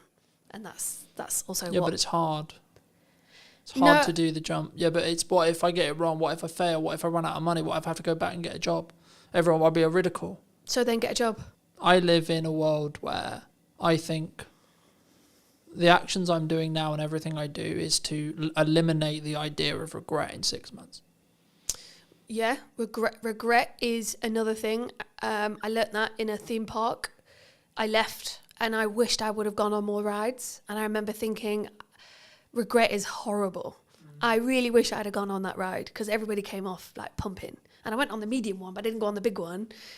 And I love that one. Why didn't I? What was it? What if I fall out? What if I die? What if I have a heart attack? Nah, it's just fear that's going to hold you back, isn't it? Well, you might have done, but actually. Okay. But see, I'm an optimist. I don't live like that. No, I'm not going to catastrophize what could happen. I'm going to almost manifest, or at least try and be. Of course, I want to sit here and say that I live in a happy-go-lucky kind of life, but of course, every single day I wake up and I go, "What am I doing?" Or "What do I do next?" Or "What is my direction?" I have to remind myself of what I wrote down 6 months ago. I have to sit round a table full of my friends and colleagues where we just we help each other get through the day. Yeah, it's hard. Of course it's hard. And it's scary. And you just need the right mindset, the right people, and the right tools to get it done. Is there a perfect time? For what? Whatever someone's looking to do. Launch a podcast, do the event, go full time. Bridge that thing from a hobbyist the hobby that pays me to then actually it's my full-fledged business, it's my only career, etc. It's the thing I'm currently doing to make that leap. Is there a perfect time for that? I'm not sure. I think no. I don't think there's a perfect time. I think there's a circumstance. I think if you're in the right circumstance, the right environment, the right headspace, go for it. If you're in the wrong headspace and you launch something, or if you're in the wrong headspace and you post that controversial thing that absolutely ruins your career, your circumstance and your headspace was not right. Therefore, you shouldn't have, because the evidence has just shown, or the consequence, you've now got no business and everybody hates you, right? But if you're in the right headspace, environment is a huge thing as well, then yeah, do it. If it's just a little bit of fear, if it's just a what if, do it. Do it anyway. Should we lean into our emotions are on our sleeve sometimes? In public posts? Because that's what came to mind when you said this career destroying post. That's what came to mind. Emotions are interesting. I photograph emotions on a daily basis. If you're going to bitch and whine about how bad your life is, nobody wants to hear that. Equally, if that person is crying out for help and an ear, then maybe one or two people will lean into that and help that person. But we've all got our shit going on day to day. And I don't think we've always got the capacity to help mollycoddle that person. That person might need a hug. They might just need some tough love. Equally, I'm not reading that post, or I'm not clicking on that link, or whatever it might be. But I do think that another thing missing from marketing is emotion. Yes. But emotion is huge, right? I'm not saying... Because I think some people they struggle to be vulnerable. And of course it's within context, right? It's, I've healed from this thing. Like, personally, my yardstick on it is, if you're still healing from something, no, it should not be on social media. Not at all. Because you don't have the ability to rationalise it and contextualise the story properly yet. But if you have healed from it, and you're trying to tell it as a telling story that has a purpose, whether that's I want to show who I am, or this is a story and this is how I overcame it, then yes, I think you should. But also I think it should lean into the first of what we discussed, which is that authentic to you? So I've been doing some work with Serena Mann. She's a public speaking coach. She's really good at that. She's really good at sitting down with you and your story and going, well, that sounds a bit too personal. We can still touch on it. We can reword it. It's good to talk or touch on that, but let's not delve into that bit because that's crossing a line. But equally, you've got to ask yourself, how much of my personal story do I want to put out there? I think sometimes it's good to touch on something, tweak it, to make it a story, to make it listenable. I think, again, it comes back to those people around you or having a coach. What is your story? What are you wanting to get out there? And soundboarding it, sound checking it with those people around you. Is it within my marketing brand guidelines, if anybody's even got those anymore? But do you think that can go too far, though? Because I think some people will maybe listen to that. Story. But I think in general, I think people will maybe say or listen to this and say, well, I had this really good post idea, had this really cool story, or I had this really cool thing I overcame last year, but it doesn't fit in the box of my brand guidelines.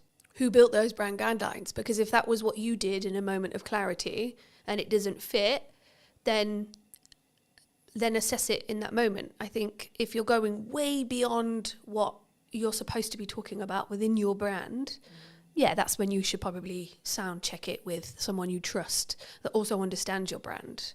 But equally, this is where the authenticity comes in, right? One day you're feeling like absolute crap, and the next day you're on top of the world. Which day do I talk about? I don't feel comfortable yet enough to talk about my low, down, dark days, but I have them. Equally, when I am feeling on top of the world, I kind of feel like I'm gloating a little bit. So I almost don't want to talk about those days either. So that's where you kind of balance out and go, well, what is my story? What do I want to talk about? And why do brand guidelines even exist? Or those 5 people around you? I think, again, it just comes back to your why. What are you trying to do? What do you want to get back? Are you doing it to just get a reaction or some attention? Or are you doing it to be authentic and stand out in a crowd? Then yeah, go for it. But something that jumped to mind, so I'll mention it. I, at the time of recording last week, recorded an episode with Ravi. He's a communication coach. Okay. And he talked about, in that episode, and with me privately afterwards and before, that you can have seasons, right? And you have seasons in your life. You have seasons where you have a specific focus. You have specific seasons where that's my North Star on success. Mm-hmm. And I think, building off what you were just discussing, I think that's the key. I think it's about understanding where you are and what season you're in, right? So does it involve, or the story you're trying to tell, does it add to that season, that objective of that season, or not? And if it's not, then maybe save it, or maybe don't use it in the context you were initially thinking, and say, okay, well, I may come back to that and contextualize it some other way when the timing feels right. But also don't use, in my view at least, don't use that as a crutch to say, well, that's why I'm not going to do it. No, and I think, if you're going to build yourself a box, I wouldn't necessarily stick within it. I think it's okay to push those boundaries. But equally, you've just mentioned something that I'd never thought about putting into my marketing plan of seasons. Not at all. So actually, now watching this podcast back, somebody might go, actually, I do find that I have seasons, but that's because they've gone out of their way to watch a podcast and somebody's mentioned seasons and they go, actually, last month was really good. This month's not so much. That month's about this and that and so on. So yeah, I think have your seasons, have your strategy, try to stick with it. But if you feel really strongly that I want to talk about this, or actually I've got a new idea and I know this is going to be the thing that skyrockets my visibility or my business, then yeah, run with it. I don't think there should be, I think you need healthy boundaries, but when you put things in place that stop you taking that next step, yeah, that's something to be mindful of. For me, something which completely changed my marketing as a whole was actually limiting what I'm allowing myself to market, but also doing it in 3-month chunks. So 3-month chunks. So I talked about the event earlier. Mm-hmm. The event marketing stopped about a month ago at the time of recording. The event's next week. Okay. Now, some people would say, wow, your priorities changed. Wow, the event's going to get cancelled, etc. No, the marketing did the job I needed it to do to get me to the point where I'm doing the event. Cool. But now I'm focusing on other things. And for me, I mostly took this from Alex Emosi, but again, you can take it from other people as well. I only allow myself 2, maximum 3 things per quarter to talk about. For as long as I have a podcast in the current format, one of those things will be the podcast. At the moment, at the time of recording, it's also Christmas. Now, to give the audience some context, we're recording this at the first week of September. So people are like, why are you focusing on Christmas? Well, Q4 is when Christmas matters. But for me to be able to get the work, I need to market it before the decision makers have made the decision about Christmas. Mm-hmm. That's September. That's not October, November. That's when you do the campaigns. That's when you do the etc. And there's kind of this joke in marketing where like, oh, it's summer and 25 degrees and we're taking pictures of snow. And it's quite funny, I think, for me. But when I made that decision, I made it maybe 6 months ago, it completely changed how I look at marketing, but then also the results that I get. Not short term, not, oh, this clip went viral, but the focus I can give during that time. Mm-hmm. And it's not to say, oh, I don't have other like ideas or I don't have other concepts. It's like, no, that will come in time, right? You can give it to the next quarter. So I've already planned out what Q1 next year is going to be, but I'm not going to touch anything in Q1 yet because I'm very focused on what does Q4 look like for 2025. How did you learn all of that? By consuming and trying and getting it wrong, right? And do you think that's the right way that everybody should be working, or that just something that you found that works for you? I think it's me. Personally, I think it's me. Because I think it would be very arrogant of me to sit here and say, this is what you need to do for your marketing and your vision and your success. But what could work for everybody is go out there, get some knowledge and build something that works for you. I think we can teach the idea of consistent improvement, consistent learning. I think that's important. I think that's something that we should always look towards. Yeah. Yes. But then we should stop. For people who are maybe on the fence about looking at visibility, looking at content, looking at photography, what would you say to them? And this can be more of a pitch for you in some ways. Well, it's interesting because the inquiries that I'm getting at the moment are personal branding is everything at the moment.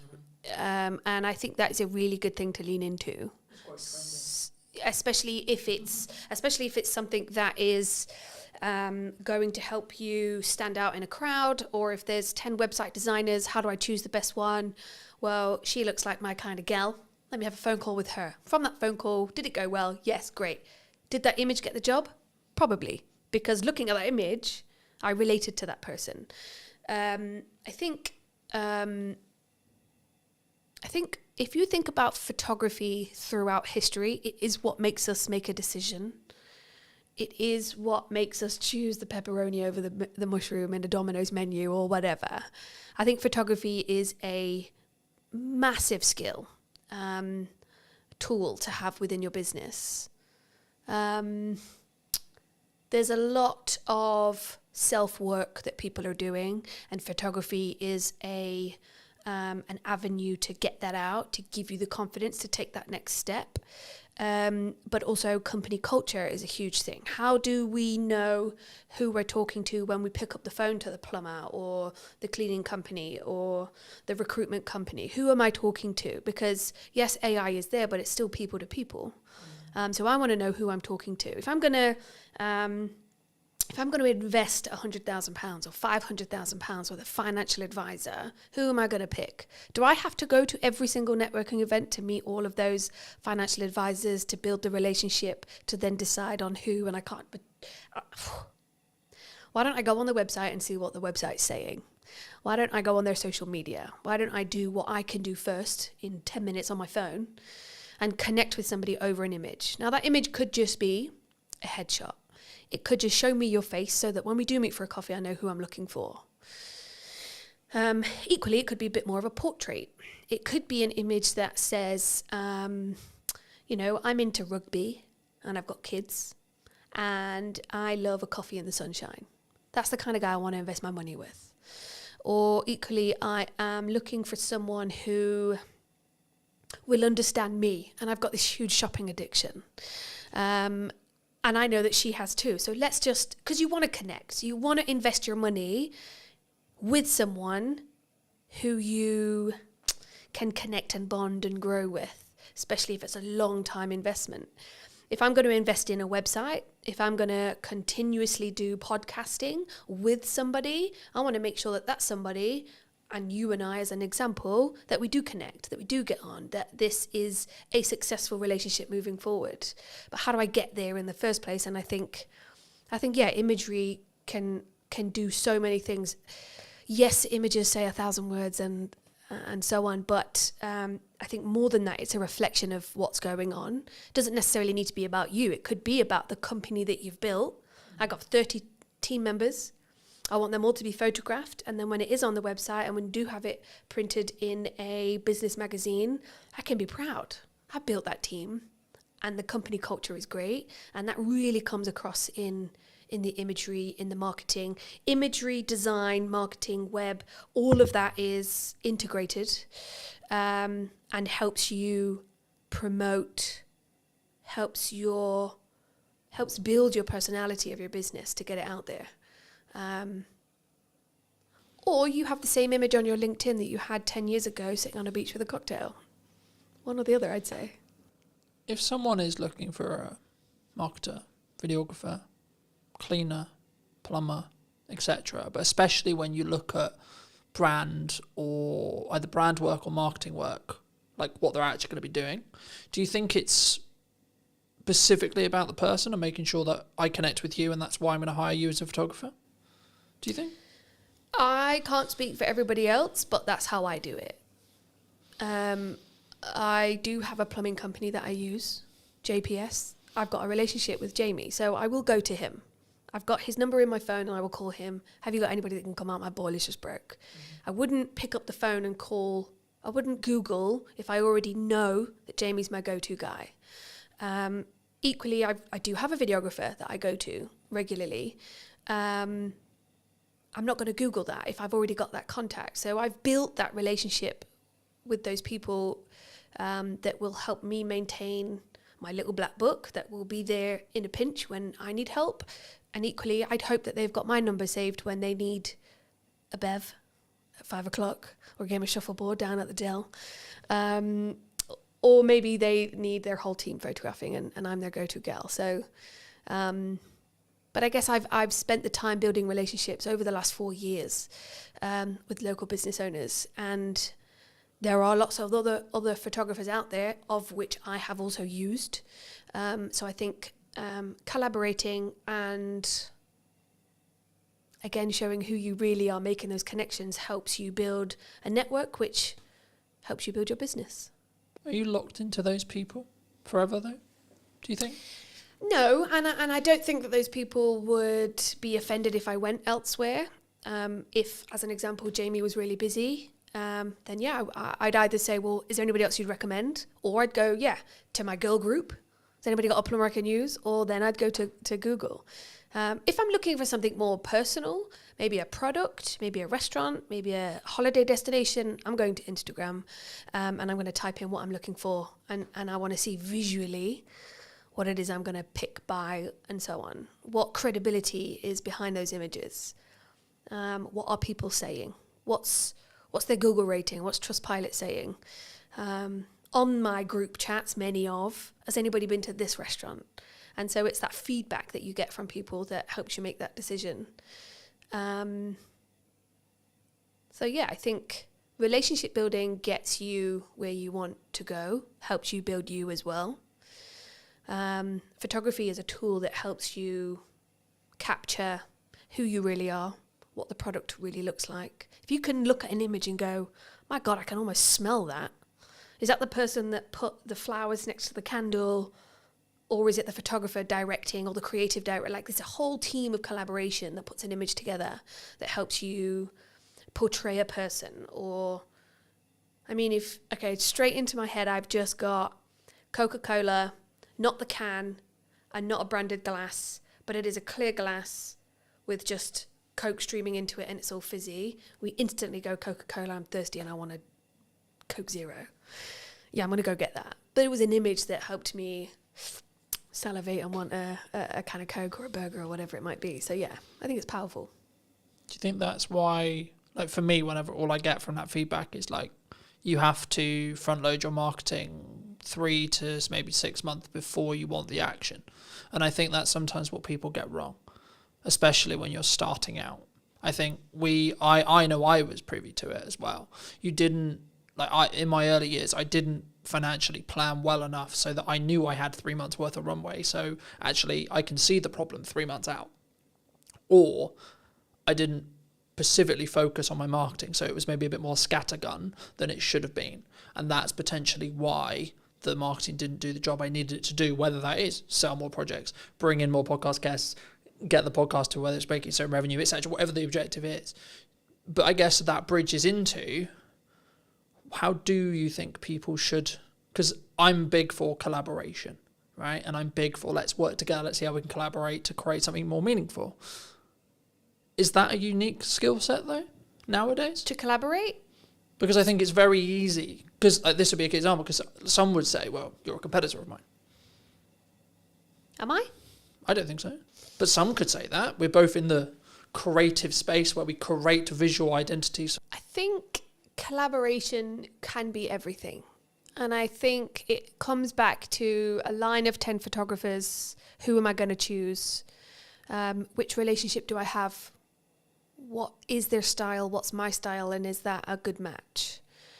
I think to be competitive and decide not to build relationships with your competitor, I know 2 financial advisors who wouldn't, and I know she's referred customers to this other person when she could have taken it on herself, but it wasn't quite right. It just wasn't a fit. And that was a personality relationship thing.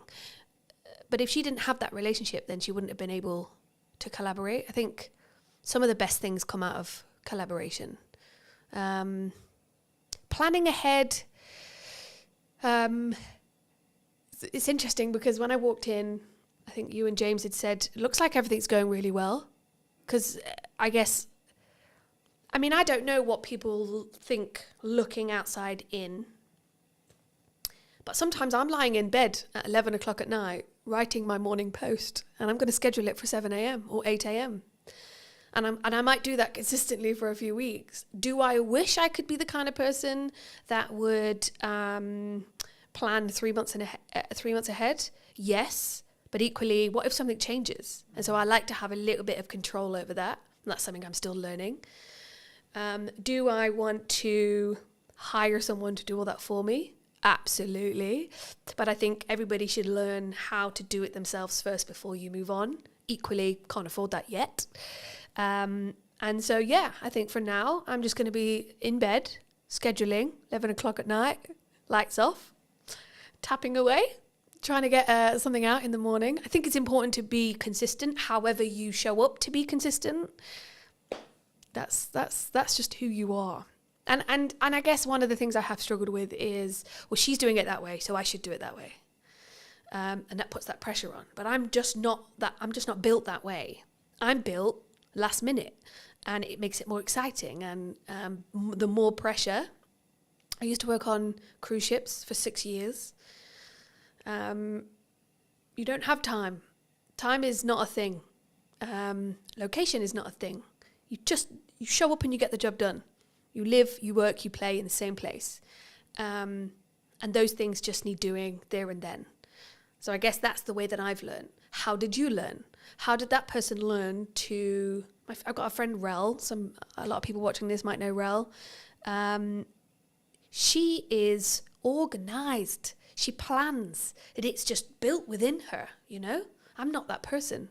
I'm not at all, but I can walk into a room of 500 people and introduce myself. But I can't plan. It's just not my thing. And consistency, I hate that word, but it is probably one of the key elements of success within marketing, because your customers want to see consistency. Coca-Cola don't sell those cans if they aren't consistently putting on billboards, right?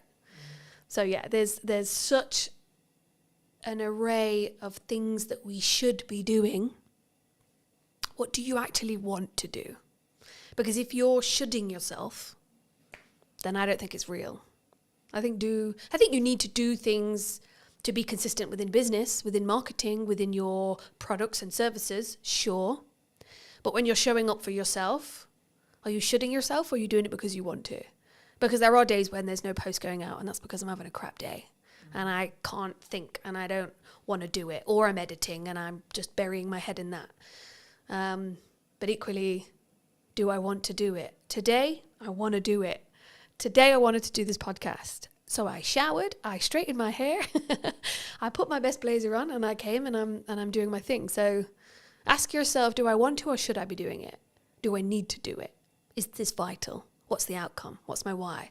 There is a lot of questions you should be asking. Or should yourself. There is a lot of questions you could be asking yourself to get to that next step and be consistent, or just show up for you, be online.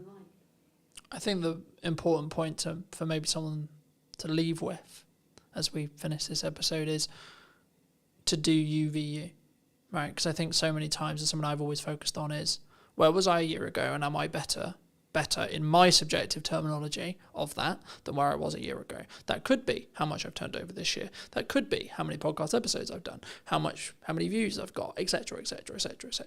Right? And I think when you focus on those metrics, when you focus on having a very clear vision on where I was in comparison to where I am, rather than I'm going to focus on where I am versus where you are, it allows you to be more open to open collaboration with other colleagues, other people in your industry, or other clients that are correct for you, but also potentially having the right attitude or point of view to say, actually, no, this person isn't for me. But you know who you would be really a good fit for?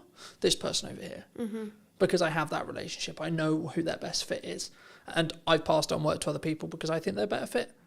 Yeah, I could have quoted the work. Yeah, I could have done the work. But would I have served that person better or as good as the person over here? Maybe not. For those people who have maybe enjoyed this conversation and want to connect with you, see some of your work, see some of your consistent content, where's best for people to reach out for you?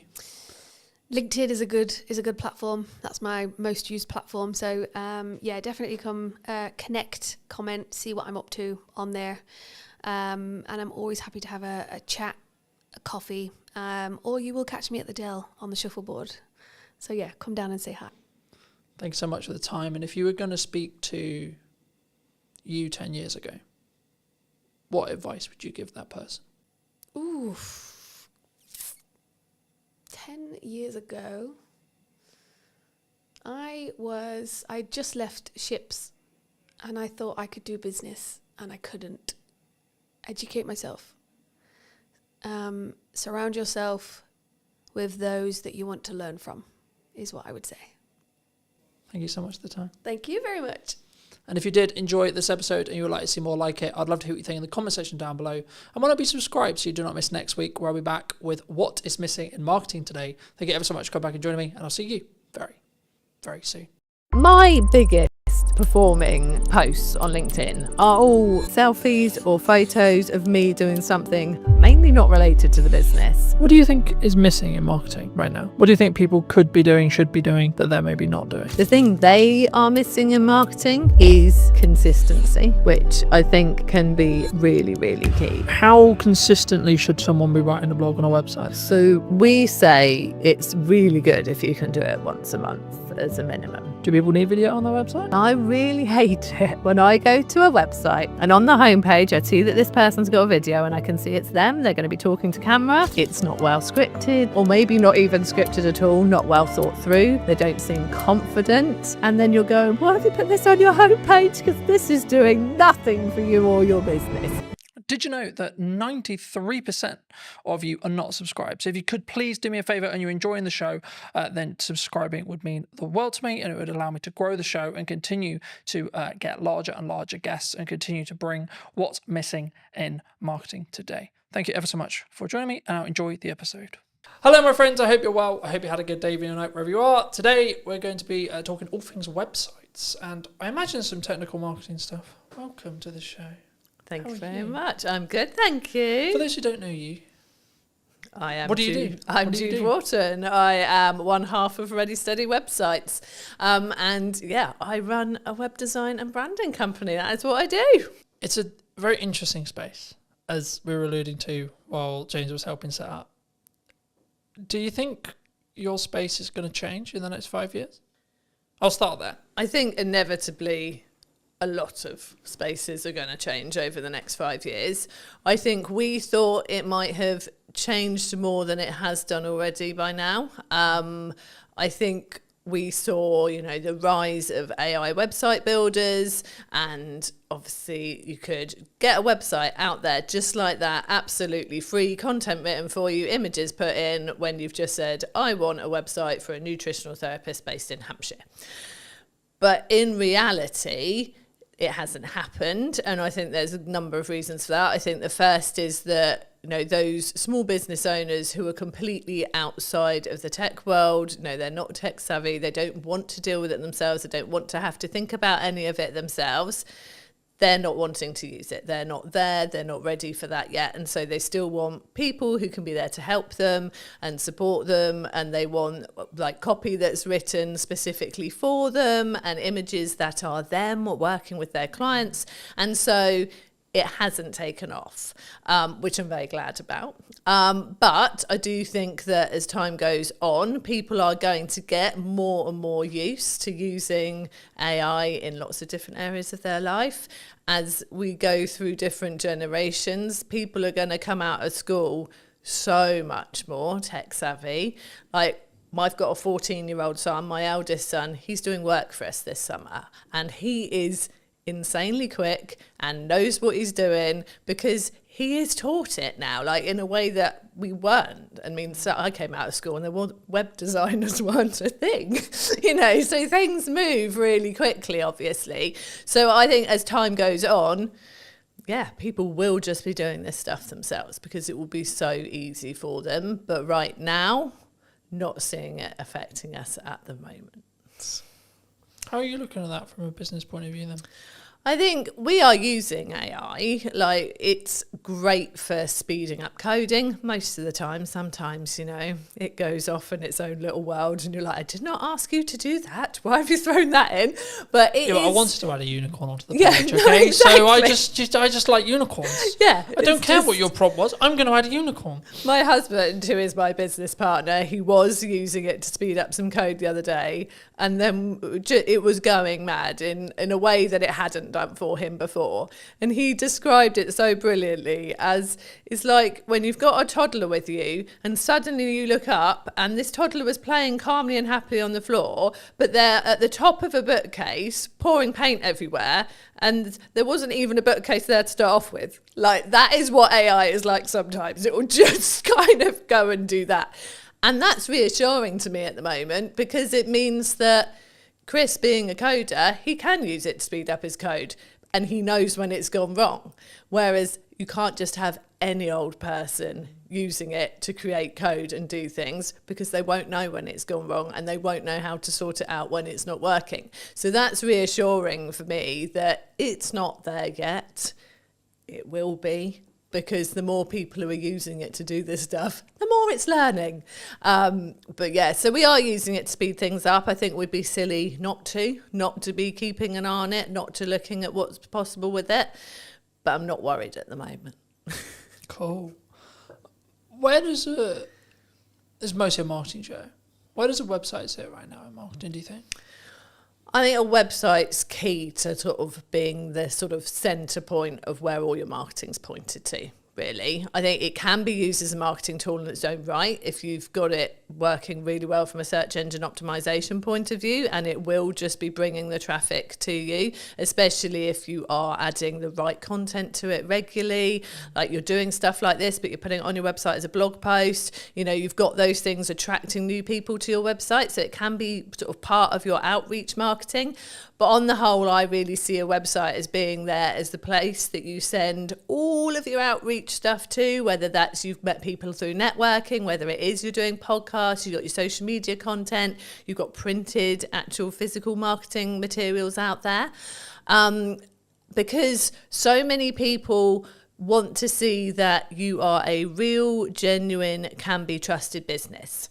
And, you know, back in the day when people had offices and shop fronts, that did that for you. Like that was, you were there on the high street and people could see that you were real and genuine. But most businesses don't have that. Your website is a replacement for that. And I've seen various statistics and the percentages vary.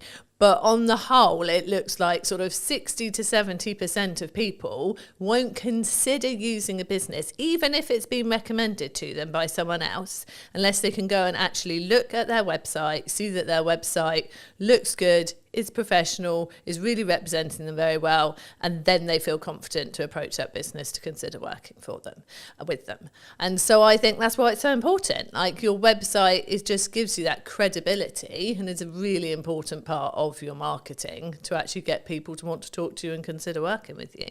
Because I think we're in a social media landscape where I think there's maybe a cohort, maybe a percentage of business owners, maybe newer business owners who just look at it as but I don't need it because I've got a social media strategy, because I'm on Instagram, because I'm on LinkedIn, because I'm on etc, etc, etc. And for me, I think it serves a different purpose, right? Yeah. And I think, I mean, we touched on AI at the beginning, but I think for me, like traditionally we're looking at Google search, right? How are you seeing the shift to AI search?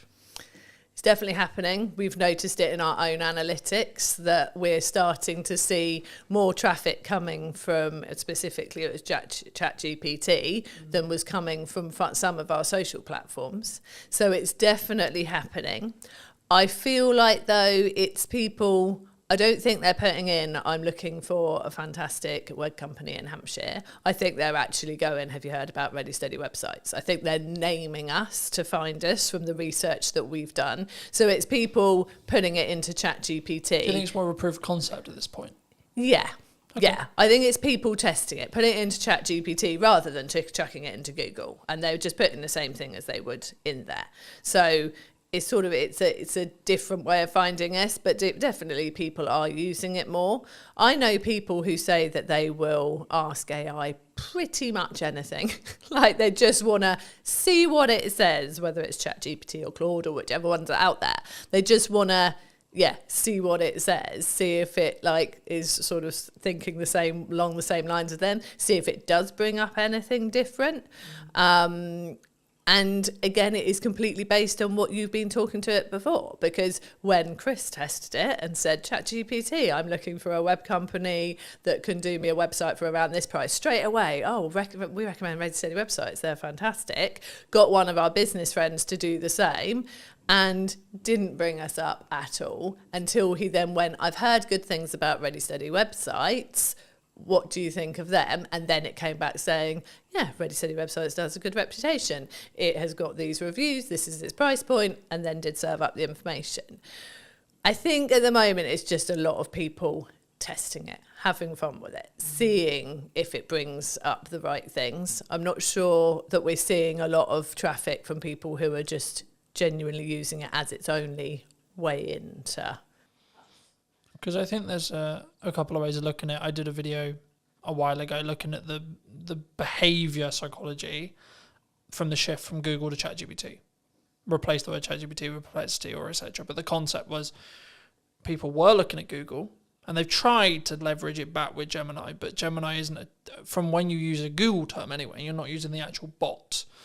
it's not a chatbot. It will just service a summary of what it believes the top percentage are of answers, which is for some things in a closed question, like is it a yes or a no, or is it the answer this, then yes, that's maybe a good thing. Though I think the reason why we're seeing a behaviour shift towards ChatGPT and AI search as well is actually people want more nuance. They want to target more nuance with so they want to have a conversation with a search engine, really, in crux what they're doing, and that's maybe showing itself as people having ChatGPT conversations. You know, for me personally, I use it a lot for data analytics, data tracking, etc., etc. But I found it does always, which is probably how it's designed in its nuts and bolts, it will always skew slightly more positive than negative. But I also think that's maybe a good thing, to be honest. Actually, now I sit here and think about it, because if it did skew negative, then you're talking about a negative spiral effect, because it will learn from itself, and then so on, it will get darker and darker and darker and darker. I think the byproduct of it skewing positive is actually it will maybe over-egg potential results and potential good. But that is, as long as you understand that's what it's doing, I think that's a better reality than the latter, if that makes sense. And I think for people who are maybe looking at their website now, either they've had a website, they may be looking to relaunch a website, they're looking to rebuild, etc., and say that it's 6 months.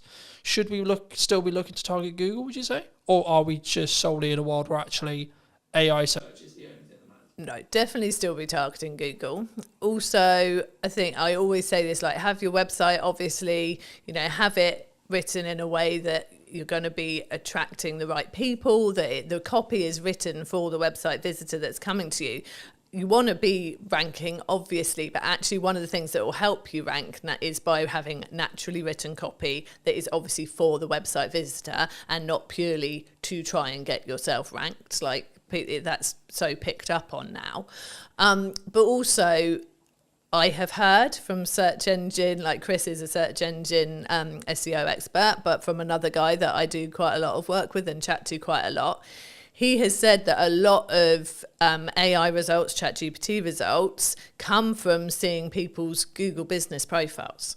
And so making sure that you've got that there, that is up to date with the right stuff on there, that you're using that frequently, putting new stuff on there as well, will help you come up in the AI results as well. So getting your website solid and obviously linking to that from your Google business profile, but having that profile up to date is really key as well. And I think this is the thing with all areas of marketing. You've got to cover all bases. You don't know where someone is out looking for what you do, whether they are the type of person who is just on socials, chucking something onto Facebook groups and things like that and asking people for recommendations, whether they're going to Google, whether they are going to ChatGPT. You've just got to do it all well to be better than your next competitor, really. Do you think it's a constant update 1%, update 1%, update 1% to be like, because I think sometimes we get into the like I personally never struggle with this because I've always focused on me v me, but I know that a lot of people have, which is I'm constantly looking at what my competitors are doing. I'm constantly adapting and looking at what if Sally's done this? Oh my God, Nigel's just done this. And I think that's can be quite a dangerous road to walk down. Yeah, I think you've got to do what you're doing, focus on what you're doing, do it well, and tell people what you're doing well as well. And yeah, I mean, the space that we sit in with Ready Steady websites, with having our templates out there and a do-it-yourself offer out there, obviously that puts us in a similar space to the Wixes and the Squarespaces and the like. We're never competing with them on search engine ranking. We're not putting the money into the ads. We're not on telly. So there's no point in us looking at them and trying to compete. But what they don't have is me and Chris. They don't have those consistent people who are there to support you. And so I feel like we've got to focus on what we do well. And we use the fact that we are the people you will meet, we are the people you work with, that we get out there and we get to know people. And that's the way we choose to do it. We do obviously work hard on our search engine results for the things we know we can rank for. You know, we have specific templates for specific types of businesses. And so if you go and type in speaker website template, we do well for that. If you go and type in membership site website templates, we do well for that, because they're the things that we know there aren't as many people focusing in on that for their search terms, but we also know there are people looking for those things. So I think you've got to keep an eye on what's going on. You've got to look at those keywords. You've got to make sure you're putting the right content out there to rank for those. But yeah, if there are competitors out there doing things like you're seeing them doing this all the time, and you can't do that, you can't keep up with that, or that's just not your way that you would do something, no, stick in your way of doing it. If it's working and you can see you can build on it and do it more, that is the way I would always go. I think for me, it's about only, I guess to an extent, it's only adding the stuff you can stay sustainably at, 1. 2, it's also, again, focusing on that UVU. Rather than, so I always look at it as where was I a year ago, 6 months ago, 3 months ago, and am I moving in the correct trajectory? Maybe I haven't got all the results yet, maybe I haven't got everything that I want yet, or what I'm aiming for yet, but I am moving in that direction, and as long as I continue on the direction I am currently moving, then I will hit that by probability, by analysing probability result there. It'd be wrong of me not to ask you about video and where it sits on your website. Do people need video on their website? Do they not? Should they have it? I think that video can work really well on a website. But I would say use it in a way that plays to your strengths. Because I really hate it when I go to a website and on the homepage I see that this person's got a video and I can see it's them, they're going to be talking to camera, and I think, oh cool, okay, let's watch this. And then it's not well scripted, or maybe not even scripted at all, not well thought through. They don't seem confident. And it's just all a bit waffly and a bit awkward. And then you're going, why have you put this on your homepage? Because this is doing nothing for you or your business. And you know they've put it on their homepage because someone told them that they should use video on their website. You can only use video if it's going to be right for you and it's going to work, because it could go completely the other way and make people go, I'm not sure about this, and go and look at someone else's website.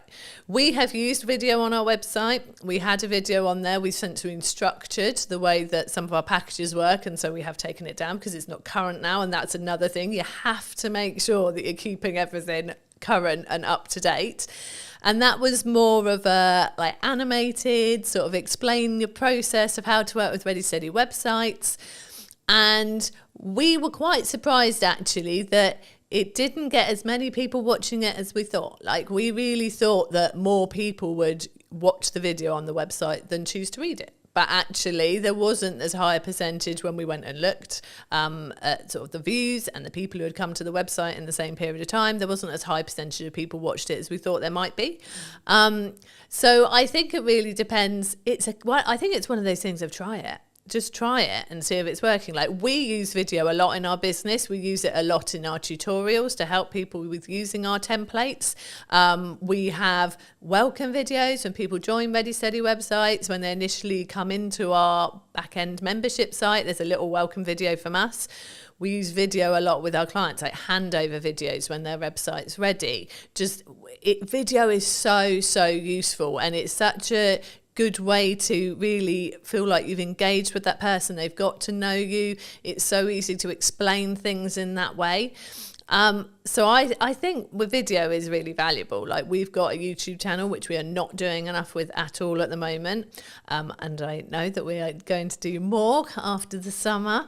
And yeah, it's such a good way to showcase your knowledge, showcase the way that you work, get people to get to know you, but only if you are comfortable doing it, I think. And that's something you can practice. You can get better with it over time. And I think social media, people expect the videos to be slightly more raw. And I think you can use video to get more comfortable using it on social media. And then once you are in a position you feel more confident, can get it more polished, that's when you can stick a video on your website, I think. And until then, get an animator to do like an animated video for you with you doing a voiceover. Or even if you're not confident with that, there are fantastic voice actors out there who could do a voiceover for you. There are so many ways you can do video without putting yourself in it looking a bit like you don't want to be on video. Do you think, I mean, my next question was going to be like, when and how do you think you should spend money on production? Like upping the quality? Is it for that perception of when someone hits the website? I think, yeah, I definitely think it's worth having a professional quality video on your website. If you think about the fact that you've probably got someone to help you create your website at the least, if not got someone to create it for you. So you've paid for that. You've got a professional website. You have hopefully invested in brand photography or product photography if you've got products in your business. You know, all your photos are looking great on there. You've got your content written in a way that you're happy with, whether you've used a content writer or you've done it yourself. And then you just go and shove a video of you sort of in a dark corner of your office, bumbling away about nothing in particular for about 5 minutes. And then you're like, I'm not really sure why I watched that. That just takes away from everything else that you've invested in and that you've done. So yeah, I definitely, and especially as, I don't know if people have a perception that to get a professional looking video, they are going to have to pay thousands and thousands. There are so many places now, we are sitting in one of them, where you can go and get a video created that, you know, is filmed using good quality cameras, good quality mics, proper lighting, in a nice background. Go and just pay for an hour in a room like that and get someone who knows what they're doing to help you. And it's not a lot of money. Like, I'm sure business owners would drop the same amount of money on belonging to a networking group or something like that without even thinking about it more in a year of belonging to a networking group. And once you've got all those fantastic people you've met on networking coming to your website, it'd be good to have something decent there to make them realise you're definitely the person to work with. I think for me, it's understanding what stage you're in. Right? I still film stuff on my phone, right? But if I'm doing a production piece like this, people expect a certain level of quality, I would say, personally, for me. And also, I want a level of a certain quality for this kind of thing. But if I've got a thought, pick up my phone and film. Oh, definitely. I'm not against doing it. I think that's where sometimes people get it wrong. They think, I can't do video because I don't have X camera, I don't have X, Y lighting, I don't, etc. But I think action is always better than perfect in that respect, I think, for me, because then you can gain the understanding of what your audience wants. But I think where it changes is that heading video that we're talking about here. Like I was served an ad on YouTube a handful of weeks ago, and it was like, hello, I'm this person from this company, filmed on a webcam with dodgy audio. And I just clicked off straight away. And it wasn't even necessarily the delivery. It was actually the I think for me, now I sit back and go, well, why did I click off? Why did I not engage? I think actually the reason was because of the combination of, it was a webcam video with dodgy audio and there was no hook. I was like, in nice and possible, I don't give a shit who you are. Yeah. You could have made £1 million and I'm not, I don't care. So I think, you know, even if you just do some basic research and understand how to structure a video, I've got videos talking about it, James has got videos talking about it, there's lots online, etc. Right? I think for me, if you use your phone and you have a decent audio, which is the only thing I would say that actually really matters, because if I can't hear you or I can't hear you clearly, then I'm going to click away. Psychology-wise, I'm going to. I will go, okay, maybe it doesn't look beautiful, isn't as high quality as I would want, okay, fine. But actually, the energy, how I sound, and then the structure, and then the value that's delivered in the video is infinitely more important. Is that the same when it comes to websites and copy? So I think... And how you structure your website as a whole? I think, yeah, structuring your website is really important. So with the whole like DIY videos, selfies, all that stuff, I am there on social media with that. And I think that is important for getting people to like you. Like, I don't think you should turn up too polished. I actually was scrolling through my LinkedIn this morning, trying to find some stuff I'd written ready for this interview to remind myself of some stuff. And my biggest performing like posts on LinkedIn are all selfies or photos of me doing something mainly not related to the business, because people go, oh, like I resonate with that, I do that too, or like I've been there, or whatever it is, and so they like that. That works on social media. When it comes to your website, and your website is reflecting either you very much as the business person, the professional, the author, the speaker, you know, if it is a more of a personal focused website, or it is your business website and reflecting your business, I feel that has to step up a level then. You've done the nice getting to know people, the like, I am a nice normal person bit on social media. Yeah, filming yourself with messy hair at a beach, having a chat because something's come into your head. One thing I really would say, if you're doing videos on social media, please put captions on. I'm always reading them in the evening when I've got one child in bed and I'm just having a scroll. I don't want to turn the sound up. Put captions on, people. Anyway, so yeah. But then when they get to your website, yeah, that's a different level. And yeah, you do really need to think about the structure of it. And it's very much the same. Like you said with the videos, you want a hook, you want a reason to keep watching them. It's the same with your website.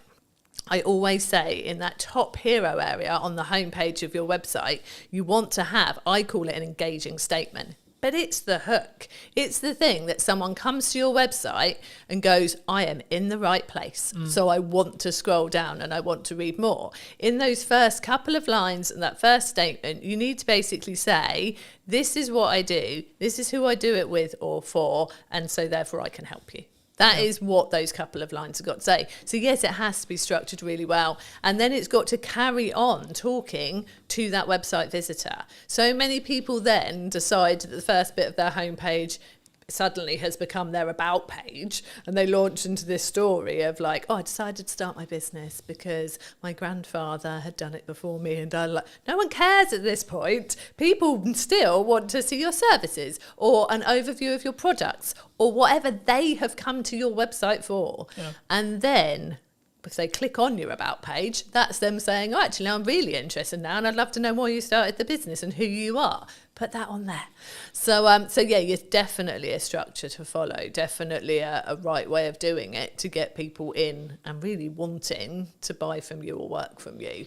And yeah, it's got to be that at that professional level then. The DIY selfie in the garden approach, not great for a website. I think, again, it's what do you want to put your first foot forward with, right? Especially when it's like, it might be said by Google, it might be said by AI, and this is your first time of meeting that business. Yeah. I guess then it questions of like, from us as a smaller business, not necessarily implying small, but smaller than the Squarespaces, etc. Yeah. Do we lean into personal brand, do you think? I think, there's so many factors there. I think if you are a smaller business, it's really good to have a personal presence out there, definitely, because I'd say quite often you're out networking, so people are going to meet you in person.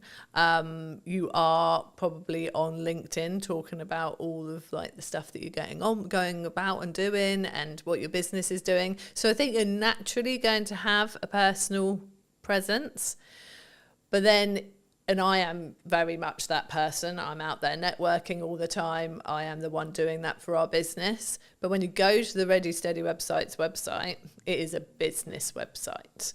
There, is an about page and there is a team page, and we are on there, and our sense of humour is definitely on there, and we carry that through like the way that we are on social media. It's very much on. Someone commented that to me the other day, that she loved the fact our personality was there in the website once you look for it, but actually the website was, this is what we offer, these are our prices, this is what you get, really clear and simple, and all about the person who's looking for the website or the branding or the SEO package and all the other things we do.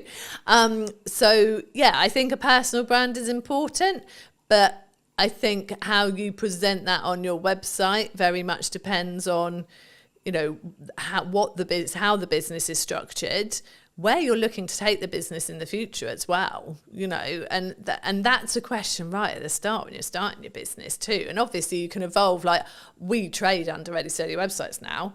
We initially set up as Second Floor Designs Limited, and our business has evolved over the 15 years. And that can happen. You can start out as, enter your name here, and then what you do. So, we have people who are Joe Blogs Nutritional Therapy, that kind of thing. But actually maybe over time you're getting more and more patients, and you bring on more people to work with you, and then it turns into just JB nutritional therapy. You know, it can evolve.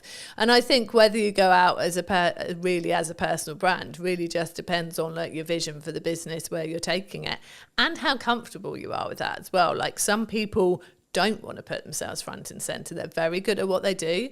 They want to do it under their own steam. They don't want to go and work for somebody.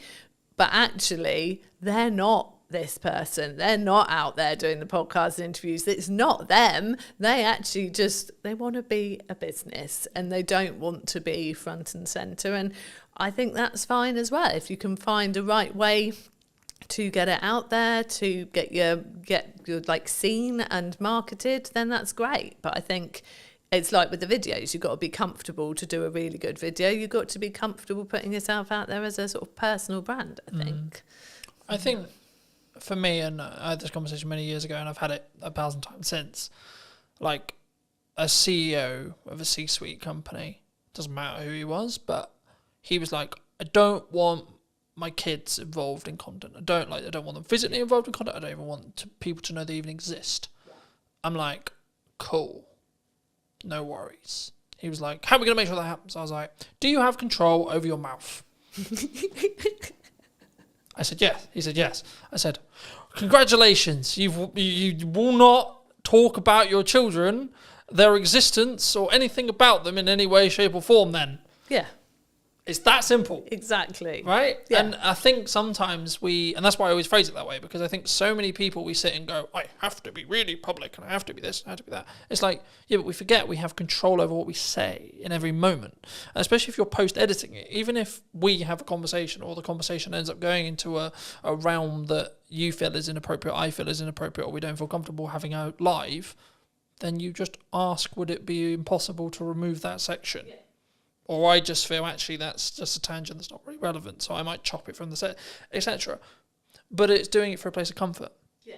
Because I'm like, okay, everything I talk about publicly is everything I talk about publicly.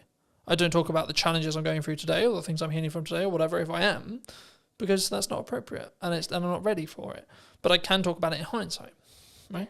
And in the same way, like, if you don't want the ability or the fact that you have children to be known, then don't mention it. Yeah. It's really that simple. It is. And I think, which I get, right? Like, I'd be like, no, but also, what's it got to do with business?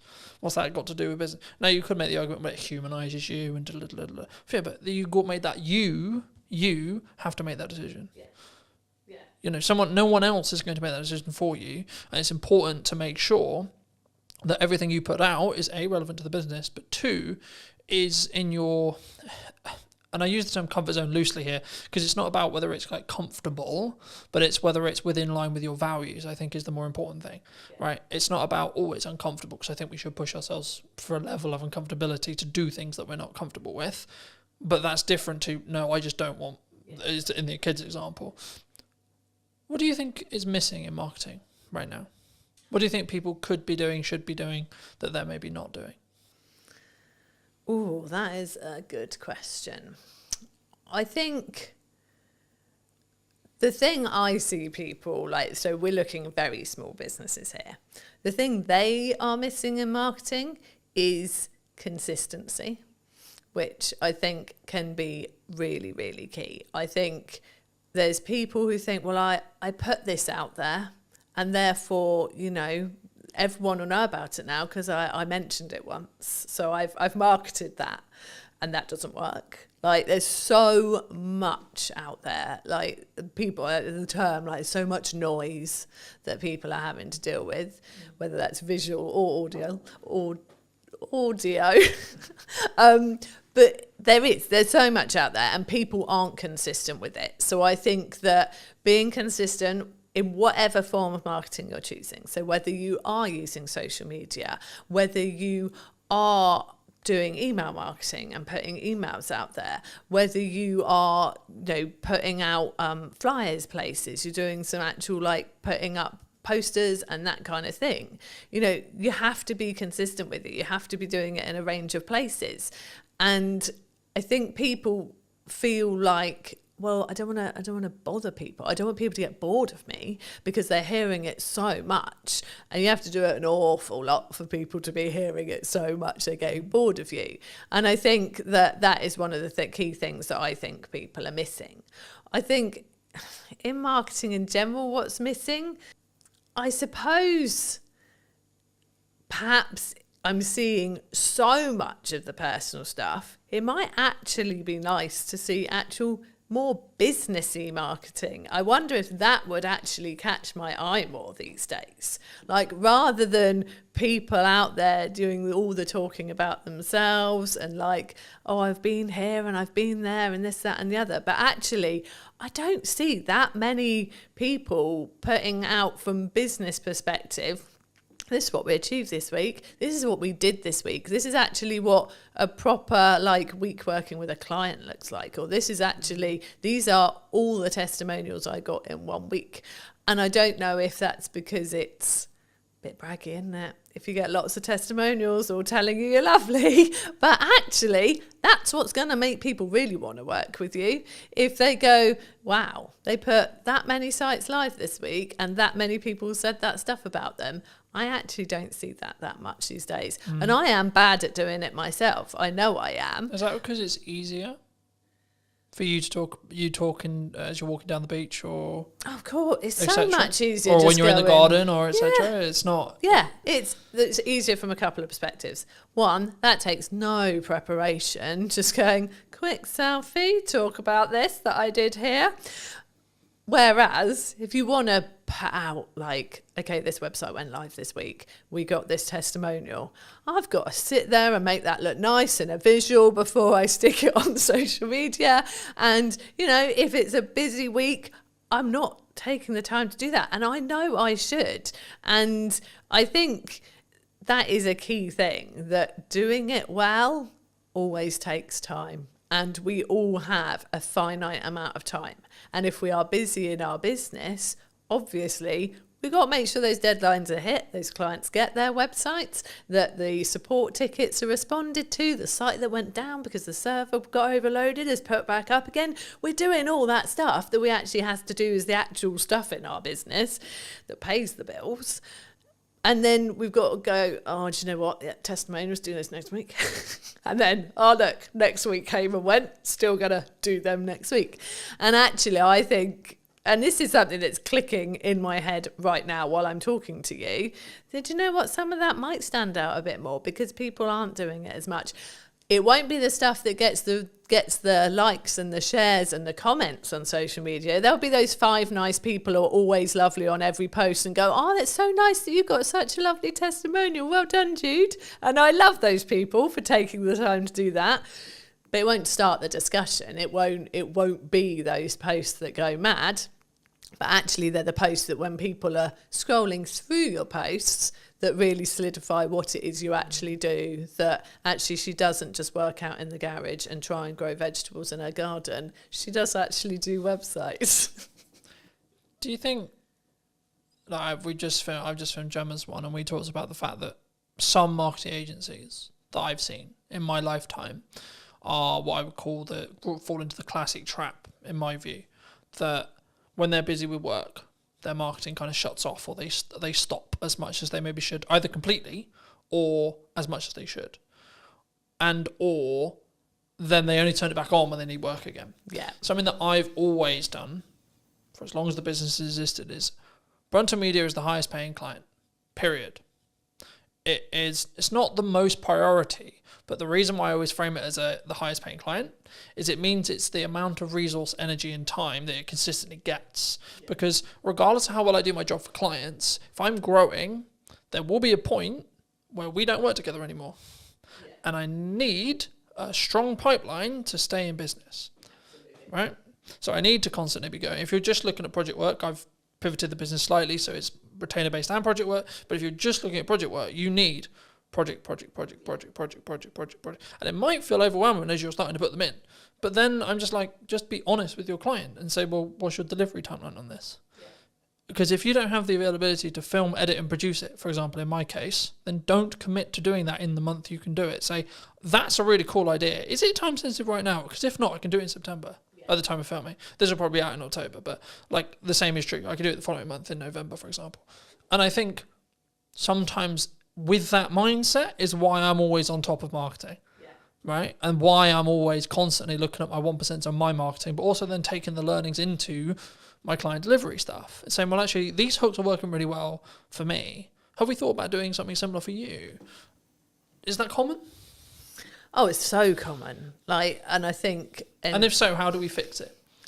How does a business... Is it just, you just got to work the hours? You just sometimes. Yeah, and you've got to prioritise it. So I think, like you said, people will get a project in and they'll be so desperate to please that client and go, oh yeah, well, I can deliver that in 5 weeks. But to deliver that in 5 weeks, they will no longer rock up to any networking and they will no longer post consistently on social media. And yeah, absolutely, there's no way they're creating any nice social like graphics to put out any testimonials, anything like that. It's all going to go because they've promised the client it'll be delivered in 5 weeks. Where actually, if they said to the client, is 7 weeks all right? Then realistically, they could still fit in their 3 networking meetings in that time. And they could still have prioritised their marketing posts and whatever else they do for their marketing. And the client would probably still have said yes. And let's not forget that actually, clients will probably respect you more if you can't just go like that and deliver a project, because then they go, oh, well, they're busy, they must be good, rather than they can turn that around very quickly, probably haven't got anything else on, is that a concern?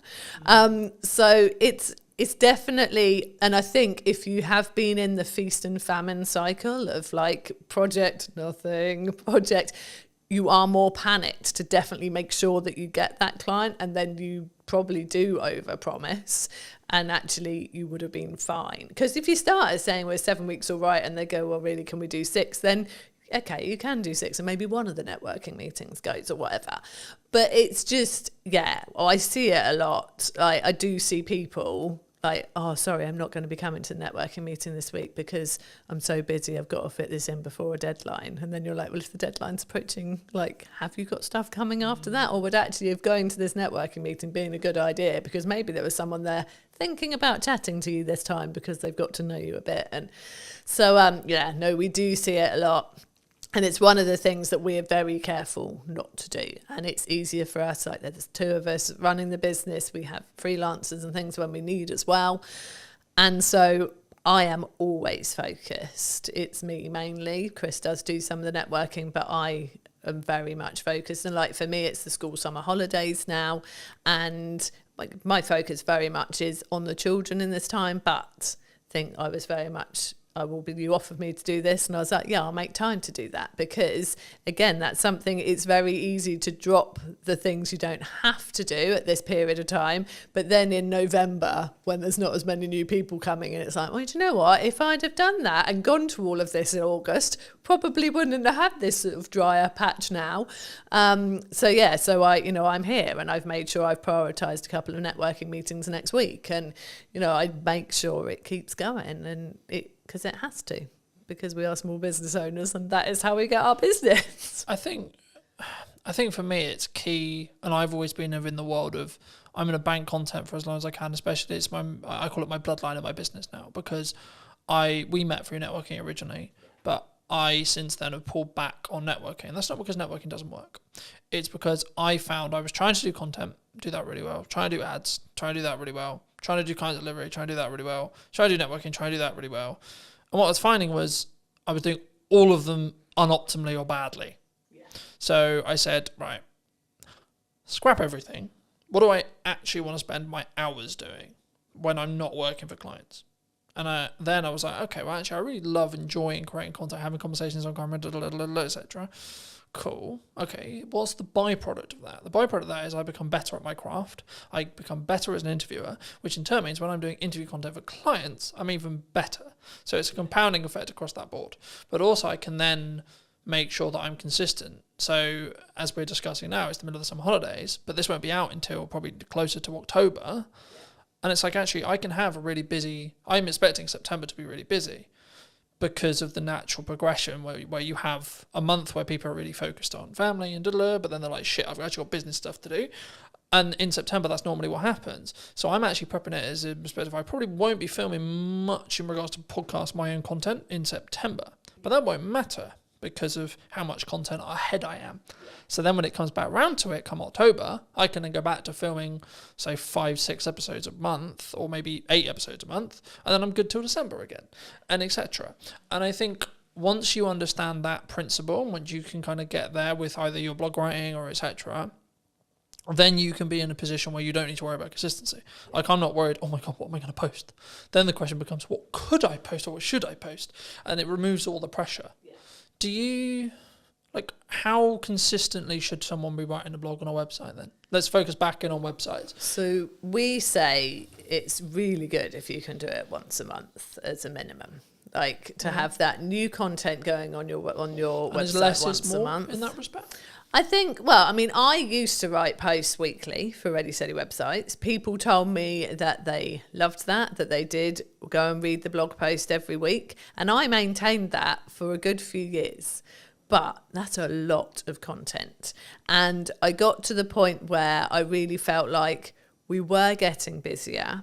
And actually, if I had a post once a month, I could still pull bits out of that for social posts throughout the month. So I'm still putting stuff out there, sending people to the website, to a blog post.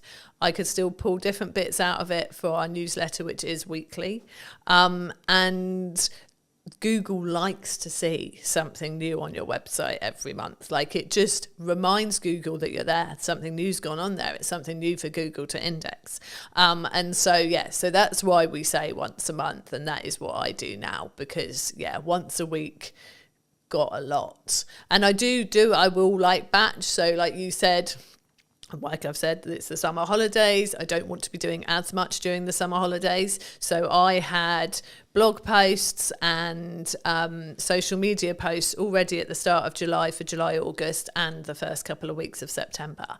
And my email newsletter as well, all scheduled, all ready to go, sorted.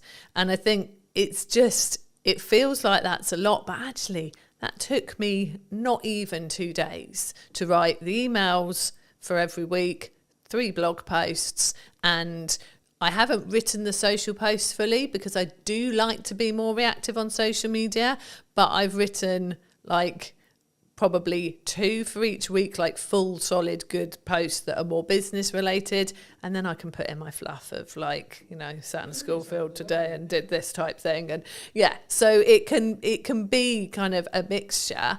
But it doesn't take long to do it, to schedule it. Like you said, like I know you've obviously booked this room today, you're blocking your podcasts, and that's months worth of content. And it's easy to do if you organise your time right to do it. And I think it feels big for people who just aren't used to doing it. And the people who say to me, oh, I'm not building an email list because I don't have anything to say to them. It's like, you've got so much to say. I am one for quite long emails. I talk a lot. I will write a lot as much as I talk. But actually, over the summer, they're shorter and sweeter. I've got a little thing going on of like a website tip a week. It's a short paragraph, but it's something actionable, useful for those people on our email list, relevant to them because they're all there, because they've come to us for some website reason, whether they've got a website with us already and should be reminded to just go and check that everything's still current and up to date and maybe make a tweak, or whether they're planning a new one and thinking of coming to us. Those tips are relevant to both. Happy days, email sorted. It's not hard. I mean, we have blog posts on ideas for your website, for your email newsletter, obviously. Got a blog post and everything pretty much on our website. So, yeah, but I think, once a month is a good one. Is there a pros and cons if you're, let's say, for example, you're in my position where you have a huge amount of video content and that's your feeder? Because I'm throwing around the idea for the new website that is going to be built by the time this episode comes out. There we go. Said it now. It will have to be out now. It'll have to happen. I'm throwing around the idea, because it's a time investment and it's also how I come across. I think I come across better on like this video, right? But for me, I'm aware that for AI search and SEO, I need to be writing stuff. Yeah. Now, do I need to be writing stuff? Do I need to hire a copywriter if the business can afford to do so? Or can I potentially leverage automation and or ChatGPT, etc., to write in my style, and or what are the pros and cons for all the above? So I think... Would you say? So for you... And this is a dirtily selfish fucking answer. So for you, as someone who has got video content, that is your content, I'd use that for your website. So I would have, like, whether you want to embed it from YouTube or wherever you're going to have it onto your website. And then I would have like notes of what's discussed, key points, which there are so many tools that will do that for you, that will draw it out. But I would say that if you're using a tool like that, you need to then go and sense check it, look through it yourself, make sure it does sound like you, tweak it, make it your own. Don't just use it verbatim from the tools that have pulled it out. So from that kind of content where you're repurposing a video and turning it into a vlog essentially on your website with notes, I think that's absolutely fine. If you then wanted actually to do some actual blog posts as well, I personally think I like the approach of giving it a go yourself, so that it is really what you would be saying and like the points you want to make. If you then read it and think, this isn't good enough, this isn't my forte, this isn't like my strength, then I personally would get a copywriter involved to help you. Like, there are people out there who will help you to craft kind of what you've already started, improve it, write it in a way that they know is going to be nice and readable, but also is going to be great for getting some key terms in there that people are going to be searching for what you do. I don't like it when I see blog posts that I can tell have been written by AI, you know, and people have written guest blog posts for me and sent them to me, and I've gone, this is obviously, they've used AI to help them write this. I will then go in and tweak those. I will take out the EM dashes, which, you know, are an actual like staple of punctuation in America, but we tend not to use it over here. So it's quite telling when I get an English person sending me a blog post with a load of them in. So I will tweak those because I don't want them on our website. There are people saying that AI copy doesn't work as well from a search engine point of view, that like it's penalised. I don't know how truthful that is. It's hard to tell really, because, you know, we're still relatively in the early days of it being put on websites and things. The problem is that if you go, AI write me a blog post on this, if someone else is putting exactly the same request to ChatGPT as well, they could have they won't be exactly the same, because we know that ChatGPT will learn from the conversations you've previously had and will have it sort of tailored to you, but there'll be some of the same stuff in there, and I want to feel like what's on our website is genuinely unique and different. Someone's going to come and read something on our website and they're not going to go and read virtually exactly the same on someone else's. Obviously, people are giving similar tips to us. Like, none of what we are saying on our Ready Steady Websites blog is rocket science. It's tips around your website. You know, there are many people out there doing that, and a lot of us will be preaching the same best practice.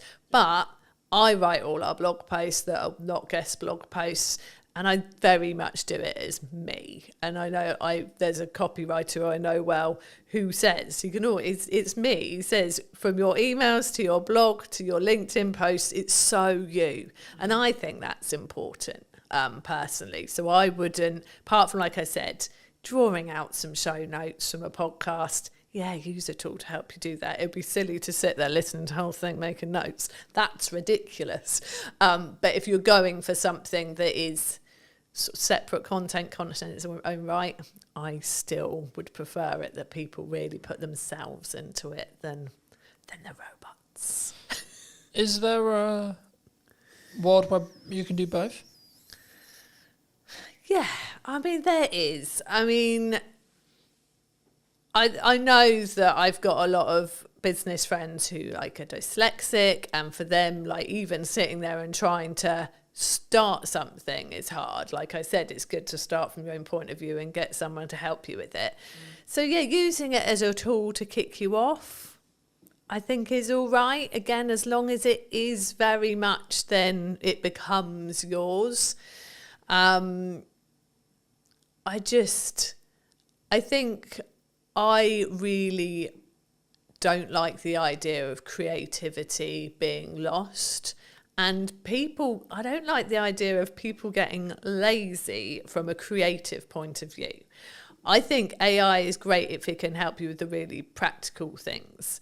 Like I said, like Chris uses it for coding, which you could say is a creative thing in its own right, and it is in many ways, but it's functional, isn't it? Yeah. Like it's I think it's whether it's grunt work or not, in my view, right? And I think the key of what we're talking about here is in Crux is the cognitive ability of being able to critically think. Yeah. So for me, I'll give you an example that I've probably used on other podcasts. Apologies if I have, but for me, I'm now basically solely only reading a physical book out of principle, because I'm aware that I'm utilizing AI in tech, and I want to balance the cognitive ability that I'm losing through using AI, but I'm gaining efficiency, but I still want the cognitive ability to be able to think and get creative ideas, etc. But I'm also leaning into let's do more stuff in person, because I think the energy is better where possible, etc., etc., etc. And I think there's the conversation will flow better, so on, in that respect. And I think it's actually, to an extent, you can utilize both sides of the world as long as you're aware of the caveats. Yeah. Is which I think what we're touching on here. Yeah, definitely. And I think I had a brief conversation in comments on LinkedIn the other day with somebody who said, do you use AI for writing blog posts? Do you ask it its opinion for things? Like, do you get it to do it? And I said, to a certain extent, but I'm really concerned that people will stop using their brains. But like you said, if you're aware of the fact that you're using AI for certain things and you go, do you know what? I do need this to keep working. I can't just let this computer think for me the whole time. Then that's great. And I think there is that balance there, and that's good. But I'm letting AI do the day-to-day stuff I wouldn't really find that hard or challenging to think for me. So I have freed up capacity and then the ability to think longer term problem solving, larger scope problem solving, longer term business challenge, growth challenge, and so on, for clients and me. And I think for me, that's potentially where the people who are utilizing AI correct will rise to the top. Yes. Because I think, and there was this kind of AI is going to take our jobs-esque, the world's over kind of principle, I guess. I've been of the view that it's a tool. Right, and that's why I use the analogy of sharpen the knife and then use the knife yourself. So you're using AI to sharpen your knife, and then you're using it to cut up whatever you're cutting up, etc. And that allows you to then move forward. Yeah. That allows you to be more efficient, and that's kind of I'm going to work smart and hard simultaneously thing, because it's not just about. It is a level of, because I was like, in my head, whenever I look at content, I'm going quality or quantity, but actually, you need both to be able to understand data, to be able to then work out what the market thinks is valuable. Because, and I suppose it doesn't matter what you think is valuable. Yeah. It's what the market thinks is valuable. And the only way you're going to get there is through a level of quality at volume, in my view, at least. Because then you have, this video got 300 views, this video got 1,000. What's the difference, for example? In that respect. But for those who've maybe really connected with this conversation, really enjoyed it, or maybe they just want to check out what you guys are doing, where's best for people to reach out? Where's people to connect with you? Well, our website. It's got to be the answer I give, really. So our website, readysteadywebsites.com. If they want to have a chat, they can book a call there. But we are on socials. We are Ready Steady Websites on Instagram, on Facebook, and on YouTube. And I am Jude Wharton on LinkedIn if people want to connect. And I'd like to end the episode by asking you to give advice to your younger self. So 5 years, 10 years, 15 years ago, what advice would you give to that person? I'm going to keep it on a marketing theme. We started our business 15 years ago, and I wish right then we'd started to build an email list. We didn't start doing it for about 5 years. And once we built our email list, that was when the consistency of work coming in massively picked up, because those people were there and we were talking to them every week and they were getting to know us, like us, really understand what we could do for them.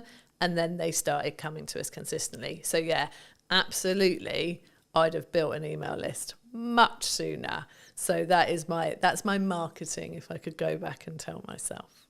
Yeah. Thank you so much for coming on. Thank you so much for the time. And if you did enjoy this video and would like to see more like it, then I'll be back next week with a brand new interview talking about all things marketing, what you can be doing and where and what we're potentially missing as well, which I think is a really important part of what I'm doing here. So thank you ever so much for coming back and joining me once again. And if you would love to hear what you think in the comment section down below, and I'll see you very, very soon. But you've still got to spend money on marketing to be visible and put yourself in front of your customers. You can't just expect it. You can't expect them to find you without you talking out there. And I think for me, the important element with marketing especially is if you're really busy, that's when you should be accelerating your marketing. Yeah, I think everyone is guilty about not marketing themselves enough. You've got to go through some pain to really learn that lesson, and then hopefully you won't make the same mistake twice. You have to have a level of volume to understand what works, because something will over-index. A video will get 1,000 views when your average is 300. Okay, why? Don't wait for the perfect conditions, because there are no perfect conditions. Did you know that 93% of you are not subscribed? So if you could please do me a favor and you're enjoying the show, then subscribing would mean the world to me, and it would allow me to grow the show and continue to get larger and larger guests and continue to bring what's missing in marketing today. Thank you ever so much for joining me, and I'll enjoy the episode. Hello, my friends. I hope you're well. I hope you had a good day, evening, or night. Today, we're back from a brand new episode of the podcast, and today I'm here with Gemma. Hi, Gemma. How are you? Hello. How's it going? Yeah, I'm really good, thank you. Yeah. I think marketing's an interesting space at the moment. I wasn't necessarily going to start here, but I think, is it an economic thing? Are people struggling to think, well, I've got to cut some corners, or I've got to maybe look at the ROI, or I've got to... I think to keep things afloat? Is that what you're feeling at the moment? I think it's definitely part of the influence. You know, people have to think about where their budget's going and be smarter with it. I think if businesses are still constantly searching for the hack or the quick wins, then that's where it gets really difficult, I think, for me as a marketer selling to clients, because if they think there is a shortcut or there is a quicker way, and especially the space that I work with being B2B, and it is that longer buyer journey, it isn't, there are no hacks or quick wins. It's not about being in a consumer space where you can use sales tactics to get the sales quicker. So yes, partly the economy is having an influence, like especially businesses where they've got lots of employees. They've had the impact of the national insurance contributions in April, so that has hit their bottom line. But it can't always be the excuse, I'd say. You know, the economy is going to go up and down. Look at all the things that have happened in the last 5 years that people did not see coming. So it can't be used as an excuse. You still got to spend money on marketing to be visible and put yourself in front of your customers. You can't just expect it. You can't expect them to find you without you talking out there. Do you think that a lot of businesses, especially conversations I'm having with some clients, retainer clients, etc., like they want really strong ROI, right? Return on investment. They want that strong return on investment. Do you think, though, when it comes to marketing, that people, because I'm seeing a world in the larger space for larger business. Now, of course, they've got more capital, they can burn it for maybe a bit longer, etc. But they're actually focusing on brand building, right? The larger space. But do you think the small business space is more driven towards strong ROI, like trackable ROI in marketing? Yes, I think ROI marketing people sometimes feel it's a bit of a dark art, you know, and it's difficult to be able to go, yes, I did this particular piece of marketing and it resulted in X. That it doesn't always work like that. The clients I work with, I help them with marketing across a number of channels, because ultimately activity in silos does achieve so much, but it's the bigger picture and how it all works together. That's where you gather the momentum, and that's where you start to see the results. Do you think let's play a theoretical scenario. Let's say I do 4 different things in marketing. One thing, maybe the podcast is an example. And I've seen my revenue go up by 20, 30% in that time, let's say. But I can't directly track it because the client hasn't said categorically, oh, it's because I watched your podcast that I've hired you. Is that still because of the podcast though? Could I look at it that way, and could I, from an analytical point of view, when a client or me or you or etc., we look at our spend and we go, okay, well, I'm outputting these things, right, and my revenue has jumped this way. I've had a change in revenue, whether it's 10%, 20%, 30%, whatever it is. And what did I do before that change? That's how I look at it personally. But is that how you look with clients? Is it you say, well, okay, well, we did these things, and then the maybe not the direct outcome, e.g. the trackable thing, but the byproduct was you're consistently, across months, not a week, etc., but like across months, you're up 10%, 20%, 30%, etc. Yeah. Do you think? Yeah, definitely. It all works together, and the thing, especially with B2B and the longer buyer journey, is that they might remember like the last engagement they had with your marketing, and then that, when you fill in the surveys online or something, how did you hear from us? You might then, you'll legitimately put the last thing you remember, but it will be because of the influence of all the other engagements that you've had. So it might be that they go, oh yeah, the most recent thing I saw was one of your podcasts. That's how I heard about you, or that's made me want to buy from you. But, whether you want to get down to the granular detail and kind of attribute 50% to the podcast because it was the last thing that they saw, but actually they were also on your email list, and maybe you give that 30% of the credit. It depends how you want to analyze it and get into the detail. But ultimately, everything will have a weighting, and it's good that you've obviously gone, right, before this point I wasn't doing this, but after this point where I've seen bigger engagement and bigger sales revenue after, because I've done this, you can kind of logically go, that's because of the podcast. I think for me, like, especially in marketing, especially in content, you have to continue to adapt, to continue to test. I'm sure we'll get into that in a minute, but for me, I would just look at it as a kind of a binary set of actions. So I do a set of things in marketing. What is then the outcome, either in my number of views, etc., tangible target there, or revenue, right, or both. And I think for me, sometimes people, especially maybe starting out businesses, or maybe, I was going to say maybe slightly older businesses, but not even necessarily older, but I think businesses as a whole, sometimes we don't understand that marketing is the journey to the sales conversation, and then the sales, when it happens, gets all the credit. Oh God, yeah. So it's like, oh, it was an amazing funnel and amazing client journey, and this and this and this, but actually the salesperson who closed it is the one that gets all the hooray. Absolutely. Because they're the one that's tangibly tied to the revenue. Yeah. What would you say to businesses, people listening maybe who are in that boat?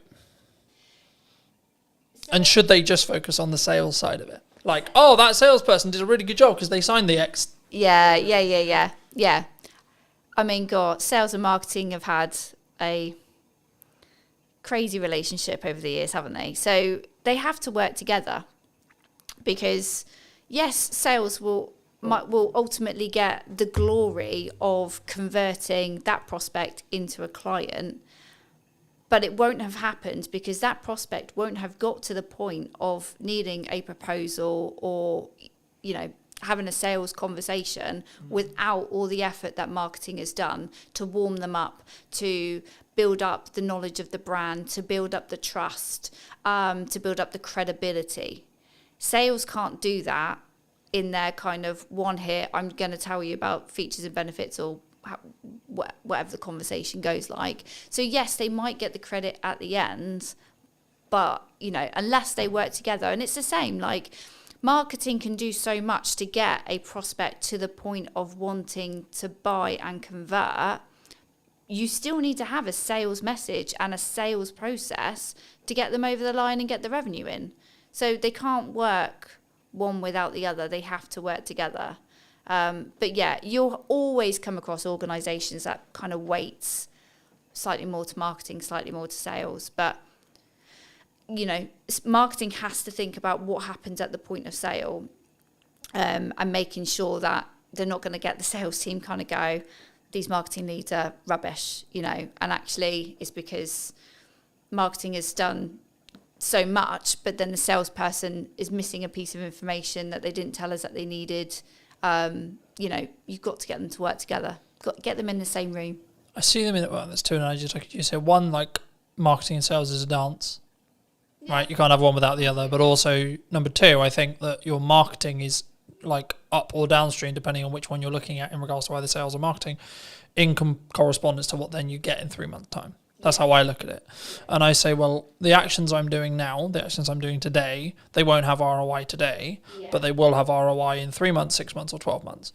And when you're in a position where you can spend that a little bit more on your marketing, maybe that's this month, and then maybe you have to pull back next month, or etc. Or actually you're in a really strong year, you should be pushing brand, you should be pushing marketing as much as you can, and investing where you can. So making the upgrades where you need to, making the, you know, for me, buying a new camera, buying a new lens, buying a new microphone, etc.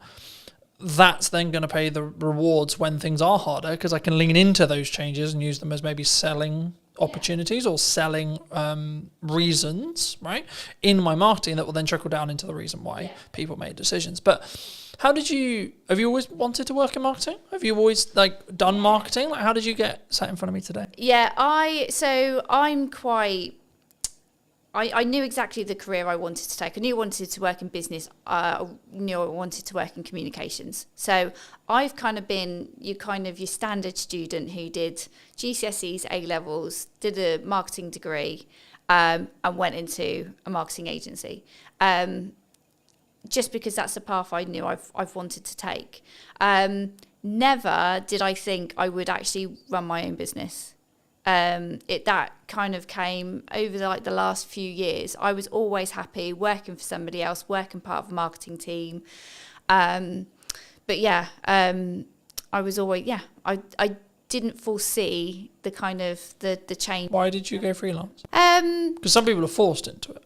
Right? Yeah, no, they're I like, wasn't. oh, I'm good. Yeah. I'm in an agency, and then suddenly like the dreaded redundancy call comes. Yeah, I wanted to do a bit more marketing. It was for me. So I'd had my son, and I'd sort of lost a bit of my work identity. So I started to do a bit of freelancing on the side, not in the freelancing that I do now. But then COVID actually gave me a really good opportunity, because I was at home, I could do loads of online networking, I could meet loads more people, and that just gave me the opportunity to pick up a few new clients, work with some other marketeers. I had an employer that was absolutely fine with me doing my little side hustle, it was no problem.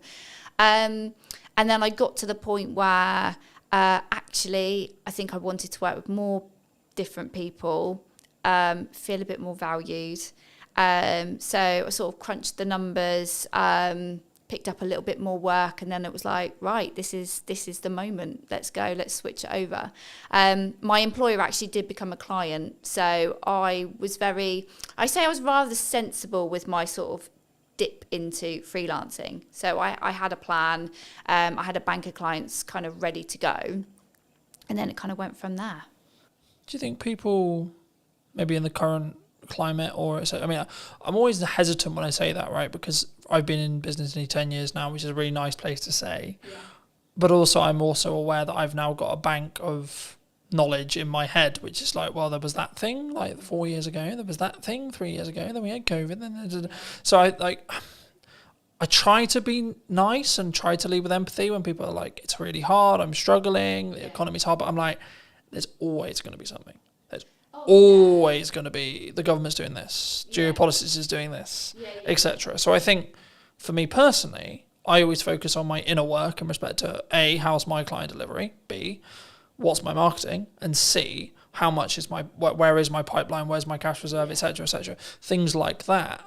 And I think for me, the yardstick I always use, and I've been thinking about this like a lot over the weekend, it's like the problems I'm now trying to fix are drastically different to where they were a year ago. So for me, that's clear growth metric. because I'm trying to fix larger problems. I've got more, whether that's financial problems or delivery Different problems or problems. etc. You always have problems, I think, in my view. Yeah.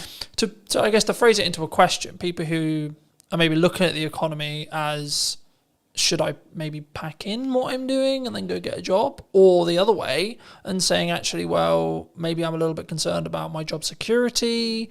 Maybe I'm seeing redundancy in the next 6 months, like either because their company's actually said that's going to happen, or they just have kind of a gut feeling that's like, I would feel more secure if I had something else. What would you, what would you, is now a good time? Would you say? Any time is a good, any time. Like, don't wait for the perfect conditions, because there are no perfect conditions. Employment, some people do look at it a bit more securely. There's more, law behind, to protect employees. I don't sit there and think, I don't think either or is more safer, freelancing or employment. I saw somebody post something the other day about, maybe I think they must have gone through a redundancy, and I just sort of commented to say, like, look, don't overlook freelancing, but also don't look at freelancing if you want to get some income in your pocket quickly, because it's not the quick result, unless you've got somebody that has got a project lined up, that they're going to be good payers. But I think that happens because you did the work 3 months ago. Yeah, no, that does. But that's what I'm saying. I'm saying, like, somebody that was like literally, okay, I've just been made redundant, I'm going to jump into freelancing, and it's like, that's fine, but brace yourself. You are going to financially, you're going to just. You need to live humbly. Yeah, and I think the key for me, and the thing I've learned the last couple of years, is you have to live below your means within reason, regardless of whether you want to grow or not, because. If you're growing, that requires money, but also it's in a scalable fashion where actually if money starts to get tighter and you have to make cuts, then I'd rather be cutting the stuff I'm using to push forward rather than, oh, I can't eat today. Yeah. I can't turn the heating on. It's interesting you say that, because at the end of last year, I had a couple of clients, they kind of fell out one after the other, and it was a little bit like, oh, this is getting uncomfortable. But it was a bit of a wake-up call for me, because I'd had lots of work come to me via referral, via other clients, but I could honestly say I wasn't doing enough marketing outbound to reach new audiences. So as sad as I was and I was panicking, I knew I had enough money to pay the bills. That was fine. But I decided to invest in myself a lot more. So I invested in a bit more coaching. I invested in some other kind of support marketing communities where I was going to meet other marketeers, learn from them, possibly grow my network and find other people to work with. And it was absolutely the best thing I've done. So it's scary to spend money when you know your income is reducing, but sometimes you have got to do that. You've got to invest in new systems and technologies and new ways of doing things. Yeah, I was going to say, I think it's like, what's your response? And I'm having this like constant concern, right? When things are going well, you should make wheat. Okay, cool. But then actually, maybe I've got runway of, let's say, 3 months or maybe 2 months, right? Or maybe a month and a half. Cool, right. Do I continue to move forward, continue to say, well, this is working, this is growing, and trust in that by the time I hit my end of my runway, I'll be fine, the work will be there. Yeah. Or I'll make the money, or I'll found a way through. In that scenario where you are, like, unfortunately losing clients, the project work isn't there. We're recording this will be going out probably nearly October, but we're recording this in the middle of the summer holidays. Yeah. Where I naturally know there's going to be a lower demand for stuff happening, which is understandable to an extent, because kids are home, things are harder, people are working less, people are enjoying either holidays or time with their kids, etc., which is completely understandable. But also I'm like, okay, when I looked at my financial plan, I was like, okay, I need to kind of plan as if there's not going to be any project work for the next 6 weeks-ish. Yeah. I guess to phrase it into a question, I mean, what's your response? It sounds like it's like lean into growth and lean into investing, or have you always been that way, or do you sometimes feel like maybe you should have pulled back on costs and gone, actually, I can live on this for 3 months now? The interesting thing is, if you ask my husband, I am Captain Cautious. So I am not necessarily a risk taker. Like you mentioned earlier about sort of like living within your means. So I think you've got to be sensible, and it is. I guess it's a personality type, isn't it? So if you're somebody that really likes to live on the edge, and you're quite comfortable, kind of going, it'll work itself out, then you might take more risk. You might spend more initially and kind of hope for the best. Know that it's going in the right direction. You're investing in the right areas. So for me, in November last year, where I had less clients, but I knew I had to do something different, and I knew perhaps I was probably hiding away from really putting myself out there.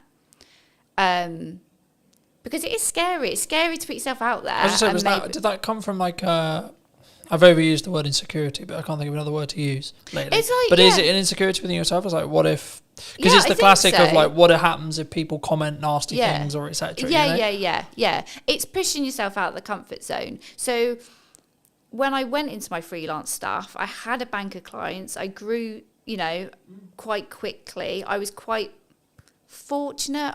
Maybe I use that word too much. I'm good at what I do. That's why people work with me.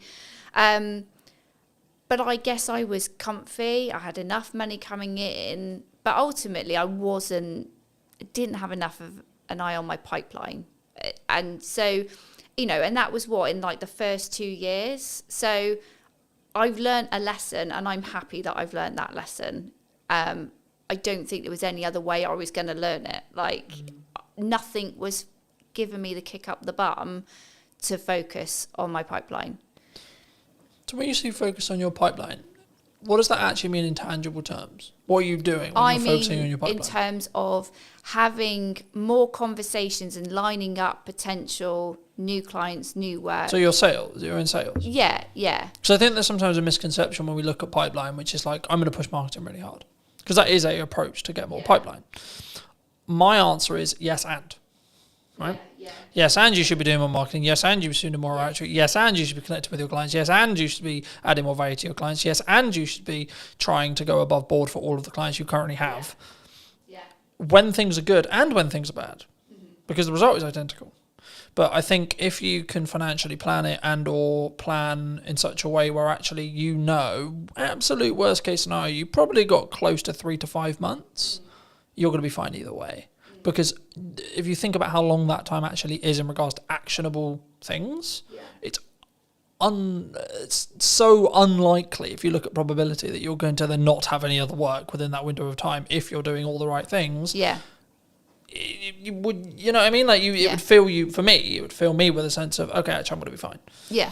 But also I think that comes back to the level of resilience you have, the level of experience you have. And this is one of the issues that I think maybe for starting out freelancers maybe have, is they don't have that evidence in their brain to go, when my back's against the wall, I need to make money. I know I can go in what I call going into the trenches, which is I'm going to have 15 cold outreach messages a day. I have stages. Like for me personally, I have seasons or stages, depending how you look at it, depending on where I see my pipeline, where I see things. When things are good, I lean into marketing as hard as I possibly can and try and add as much value in a short window of time. When I know that potentially I'm about to go into a season where I need to make sure things happen, like say like money hitting my account every month, then I'm like, okay, we're going to change gears now. Right? And I will potentially change the content a little bit, and it'll be a bit more pushy, not salesy, pushy in respect to, hey, remember me? But also what I'm doing in the background of that is sending 10 to 15, maybe 20 DMs a day. I'm calling old clients. I'm going back through my old list, etc. to go, hey, what's going on? How's it going? For people who maybe are listening to this, how could someone approach it, would you say, if they are in that position? Because it depends on where you are, I think, in business. I think you've got to make yourself as visible as possible, and just put yourself out there. Be confident, be yourself, but put yourself out there. And I would say get out from behind the screen. So it's great if, you know, you're doing all your digital marketing, you're sending your DMs, hopefully you've built your email list and you're reaching out to them and saying, hey, I've got availability right now, grab it. But also it's being seen in person as well. Just try and be in as many places as you can. If you're really like, I need to get some money in this month, you've got to, and be honest. Like, I don't think there's any shame in anybody going, hey, I've got a gap. I've got a gap right now. I need to make some money. You know, my skills are going unused. Like, just be honest, because there are lots of people in the same situation. And like, there's no shame in there's no point lying and going, oh yeah, I'm fully booked until next year, when you're not. Like, that's not paying your bills. So, yeah. I think for me, there's a couple of layers there. The first is, if you're in that position, you need to get yourself out of the hole short term. Yeah. Second position, you need to take the lessons that you got where you got there. Yeah. And thirdly, you need to then understand that actually, even in a year's time, when you've taken the lessons and when you've moved forward and when you've done the money management, and I keep leaning back to money management because that in crux is what will fix the problem long term. When you make money, stash some away. Yeah. When you make money, stash some away. When you make so on. And that can, you know, there's loads of ways you can do that. But I think for me, the key is to understand that once you do that, you're then thinking longer term time horizon, but you still have problems. Yeah. You know, I might lose some of my retainer clients tomorrow. I might not. Right? Cool. But what am I doing to potentially get 2 more? Yeah. Constantly. Absolutely. Yeah. So I think sometimes, I mean, I'll phrase it as a question. Do you think marketers can get complacent sometimes? Things are great. Things are good. I think we can. I think anybody can in their role. And I think people have different fears at different times. So the whole thing when you said there about you've got enough work, but you're always thinking about trying to get 2 more. I've definitely had the fear of, well, if I put myself out there too much, what if like there's loads of people that want to work with me and I can't work with all of them? And I'm not necessarily... For me personally, right now, I'm not interested in growing an agency. I might have thought that last year, but this year it's like, who cares? If I end up with that problem, I'll find a solution when it comes. Right now, that isn't, it's not a fear to worry about, you know. Right now, it's all about having those conversations and keeping visible and reminding people. Like, I mean, I had a client that I now work with this year. We had a conversation 12 months before, and it wasn't the right time for her to work with me. And then, as soon as she was ready, she comes and has a chat, and that's it. And then we're working together, and we started working together on one particular project, and that project has grown, you know, as a result of continuing to have these conversations. Do you think? I mean, I've always looked at it from more. In some ways, I've seen myself as very unique in the respect to how I market and what I do. But also I've seen it on the other side, which is what I would call more traditional marketing agencies, where they sell marketing service, but they only market their own business when they need work.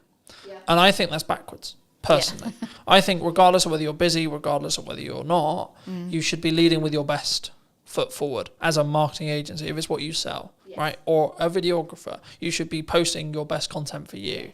You should be having the podcast, and you should, and look, I always focus on, for me personally, everything I do is 1% improvement, right? Little thing, how can I tweak the line? How can I make it look a bit better? How can I make it sound a little bit better? Etc. And sometimes it has a cost implication, and sometimes that's an uncomfortable cost implication. But I'm always like, is it going to make 1% improvement? Yeah. Because if I plan it in respect to I've got 2 months, let's just say, for example, 3 months worth of runway, by the time that 1% compounds, I'm going to be fine anyway. Yeah. Regardless of what happens with it, I could lose, touch wood, that won't happen, but I could lose all of my clients as of today, and actually I'll still be fine in 3 months because of the compounding effect. Yeah. Because as long as I've got enough cash to live that runway, then I'll be fine on the other side. Yeah. Do you think, is that common in marketing? Do people take their foot off the gas for their own stuff because it's just a application of resources kind of question? Yeah, and this is the reason why I'm a freelancer and people work with me, is because they might give marketing their best effort when they're really motivated. Like I say, they need the sales, they need the income. They win all that work, and then as soon as client delivery needs to focus, marketing, then they take their foot off the gas, and they're like, oh, we're fine. And then as soon as they are then at that next stage of growth, or clients have left them, they then go, all right, well, we'll just switch marketing back on. But that's not how it works.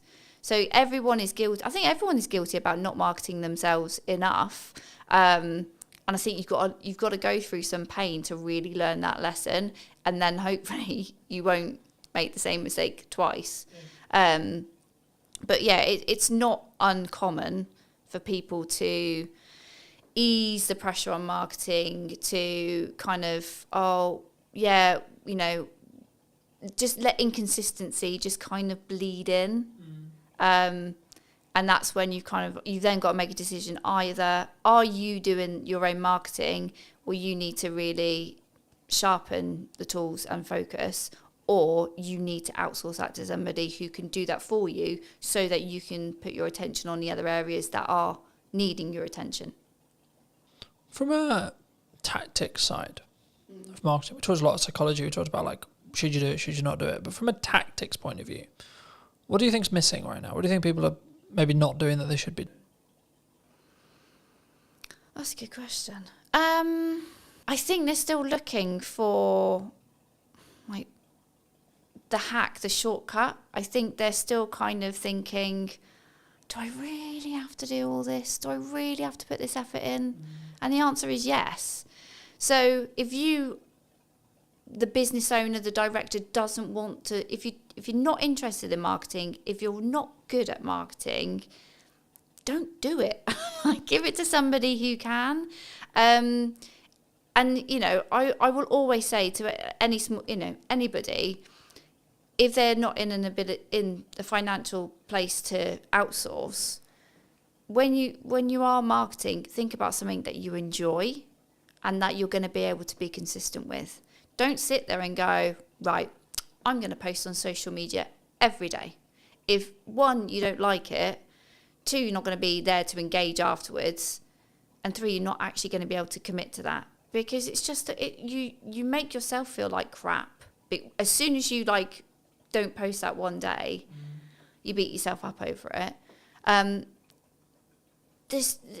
Find the joy in the work that you do, and if marketing isn't where you find the joy, don't do it. I think it's also a context thing. Like some days I'll post 6 times, other days I'll only post once. Right? And it's tangibly, am I in my office or on my office or on my computer? 1. Okay. 2, where am I with client delivery? Do I need to focus for a third of the day on client delivery?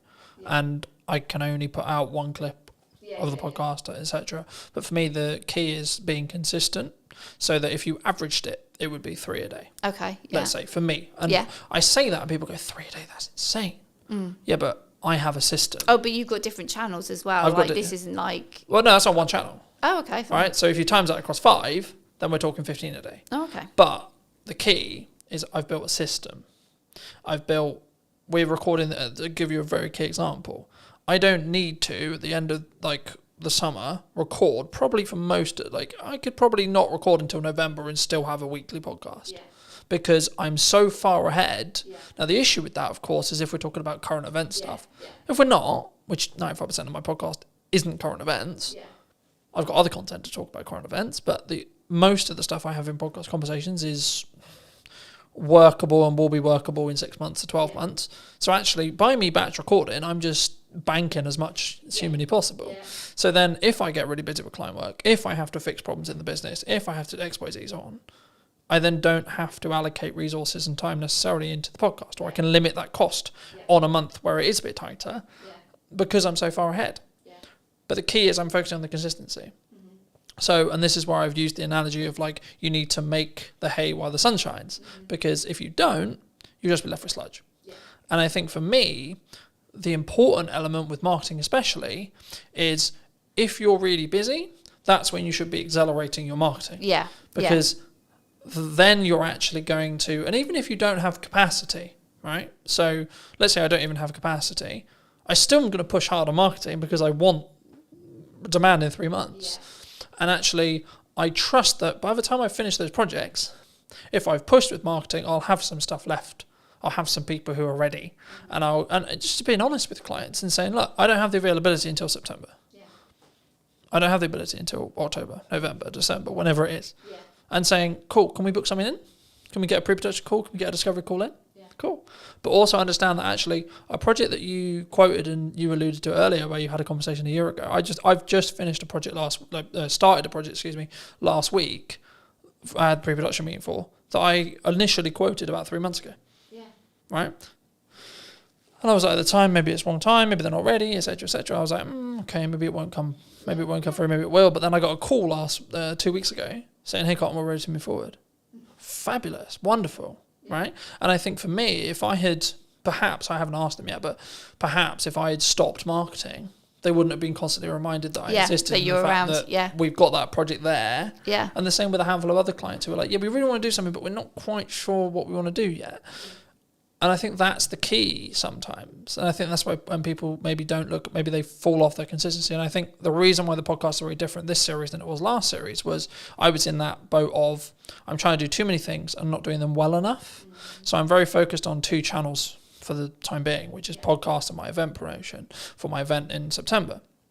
And by the time this come out, the event will probably have finished, and then it'll be about marketing the next event. But anyway, the crux, I guess, from a tactics point of view is what role do you see? Like, what do you value right now for your marketing or for clients? Is it written word? Is it audio? Is it podcasting? Is it video? Is it user-generated content? Like, what do you think's working? I would say I hate to start with it depends, but it does depend on the client. Yeah, so let's talk about what I'm doing right now. Obviously, we're having this conversation because I invested in some video content a few months ago. So that, absolutely, I am like you championing investing in video to have another format of delivering your message to your audience. It's great. And it can be used in so many places. So it's, it is an investment, but it's a worthwhile. And also networking in the right places. So there's lots of different networking events out there. Some you might like, some you might not. I always say to people, like, it's about finding the right kind of event that you enjoy. It's got the right people there. Because ultimately, don't go to a networking event where it is just a cup of tea and a natter. Like, you do need to meet people and build relationships. It might not. Don't ever go into a room and think, right, who's going to buy from me today? Because that's not what it's about. It is about growing. Yeah, exactly. Yeah, but yeah. So for me, it's been and remaining consistent on LinkedIn and not wondering what the hell the algorithm's doing, and sharing posts from 3 to 4 weeks ago. Yeah, I find it really interesting when people go, "Oh, the algorithm shadow banned me." Right, I'm a handful of chapters into Gary Vaynerchuk's new book. Well, it's not new now, but it's new for me. Day Trading Attention, and he talks a lot about. No, your content's just not very good. Yeah. Hard love, right? But the reality is actually through posting a huge amount, you know what works. And you can gain customer insights through that. And you can gain what's working for your market through that. And I think that's the key there. I think it's, my next question was going to be about volume, but like the simple takeaway I have is you have to have a level of volume to understand what works, because something will over-index. A video will get 1,000 views when your average is 300. Okay, why? But then if you do that consistently and you keep learning, then your average will become 700. Okay, cool. But then what happens when something gets 1,600 views? Then what is it about? Then when you analyze, what was that hook? What was that this, etc. Do you think people struggle with the volume? Maybe they see someone like me who posts a lot, right? And they go, I can't possibly do that, so I'm not going to bother. I think people are overwhelmed, and I think when you're feeling overwhelmed, you then procrastinate, and then you just don't do anything. So I think that's when you've got to have a strategy. You've got to bring it back to what your goals are, what you're looking to achieve, and then utilize someone like me who can kind of say, like, look, if we can do this one thing, so let's say invest in video, these are all the things that we can do with the content from that video, not just the physical video itself. And these are all the places we can put it. And it's not about constantly thinking about new ideas and new things to say. It's taking one piece of content and repurposing it and making it relevant for the different channels. That's where you get your visibility is amplified, but your effort is you haven't had to invest less than it could have been. Exactly. So I think people do panic and feel overwhelmed, and then that's when they just don't make a decision. And that's where you do need an expert then to kind of say, like, look, it's not, you don't have to be overwhelmed. This is the plan. This is what we're going to do. This is how it's going to be used. But ultimately, you just need to sit in front of me for 45 minutes and talk about what you do. Yeah. Easy. Where does AI fit into this? Because a lot of people are scared about it, right? People think they're going to take their jobs. Yeah. They're going to be out of a job. The robot's going to take over the world. Yeah. What do you think? AI is a tool. They are all tools to help you be more efficient, but ultimately they can't replace human creativity. I've heard some people talk about AI is for lazy people. It's like, it's not. If you want to use AI correctly, you've got to invest the time. You've got to invest the time in understanding how these tools work and how you get the most out of them. And that is not just by going, chat GPT, please write me a blog about X, and taking that and posting it. Like, no. It's a bit like, I don't know, I was thinking about this today. Like a sat nav, okay? So a sat nav is a tool that tells you how to get from A to B.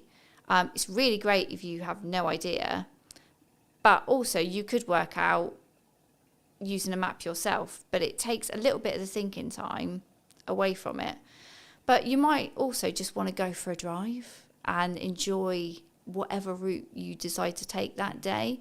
So it's not, AI isn't there to replace what people do. And I think businesses that are looking at AI and going, I don't need to hire a copywriter, I don't need to hire a videographer, or I don't need a person to do something because I've got a tool, you're kind of missing a point there. If you're looking at it just from a cost perspective, you'll learn a lesson very quickly that basically what you've turned out is a load of rubbish. I think it's from my point of view at least, right? I think for me, it's understanding what tool is best for the job. And the analogy I've started using used to be, you don't want to necessarily put up shelves with a hammer, right? But actually, it's actually more, I think now, you want to sharpen the knife before you use it. AI can help you sharpen the knife, but you still want to be the one using it. And I think for me, the key, I guess, in that is actually, and this is where I think the trend sort of shifted originally, because originally it was, we're all going to be out of jobs because of AI. I think in reality, which I agree with, which is where the trend went, which was people who utilize AI as a tool are going to output more, be more efficient and be better than someone who doesn't. So in turn, it's human v human again, right? And I don't like saying human v human because it implies that everyone's a competitor, sure. But for me, it's actually more about it's you v you and focusing on that mindset, just on a mindset shift really quick. But for me, I don't see AI, I see AI as maybe a leveler or a tool rather than, oh, it's going to take my work. If you're in a corporate landscape and your client's looking at you and saying, we need to cut some costs, or we're going to cut some costs and we're going to get an AI agent to do the thing you were doing. Okay. Ask yourself what you can control about that. The answer is probably not much. And then ask, actually, well, did the client actually value what you were doing as much as they probably should have done, or actually, in the nicest way possible, are you actually that good? Are you actually better than a computer? Yeah. Right? And that's harder one to ask ourselves, I think, because we then have to be vulnerable with ourselves. We have to say, hold on, shit, I might not be. Yeah. Right? Do you think you're better than a computer? Yeah.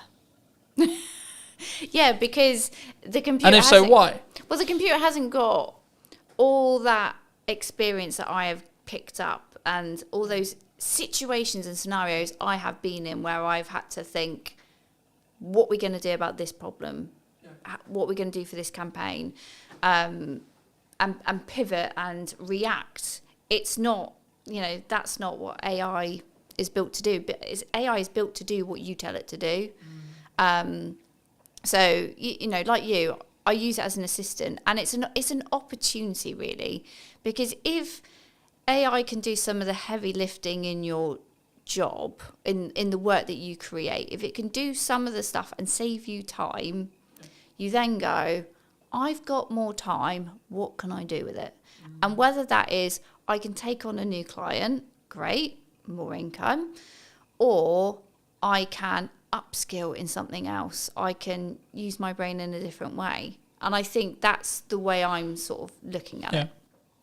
I think for me, there's a couple of ways that you can think about it in general, right? And I think you can tell a lot about how someone looks at their business when that you ask them about what happens and how they feel about losing a client.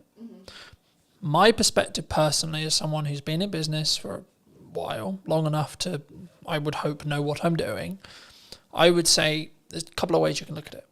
A, you can go down the road of, that's a shame, but I added the value I could, I did the best job I could. And if you're being honest with that, then actually, what are you worried about?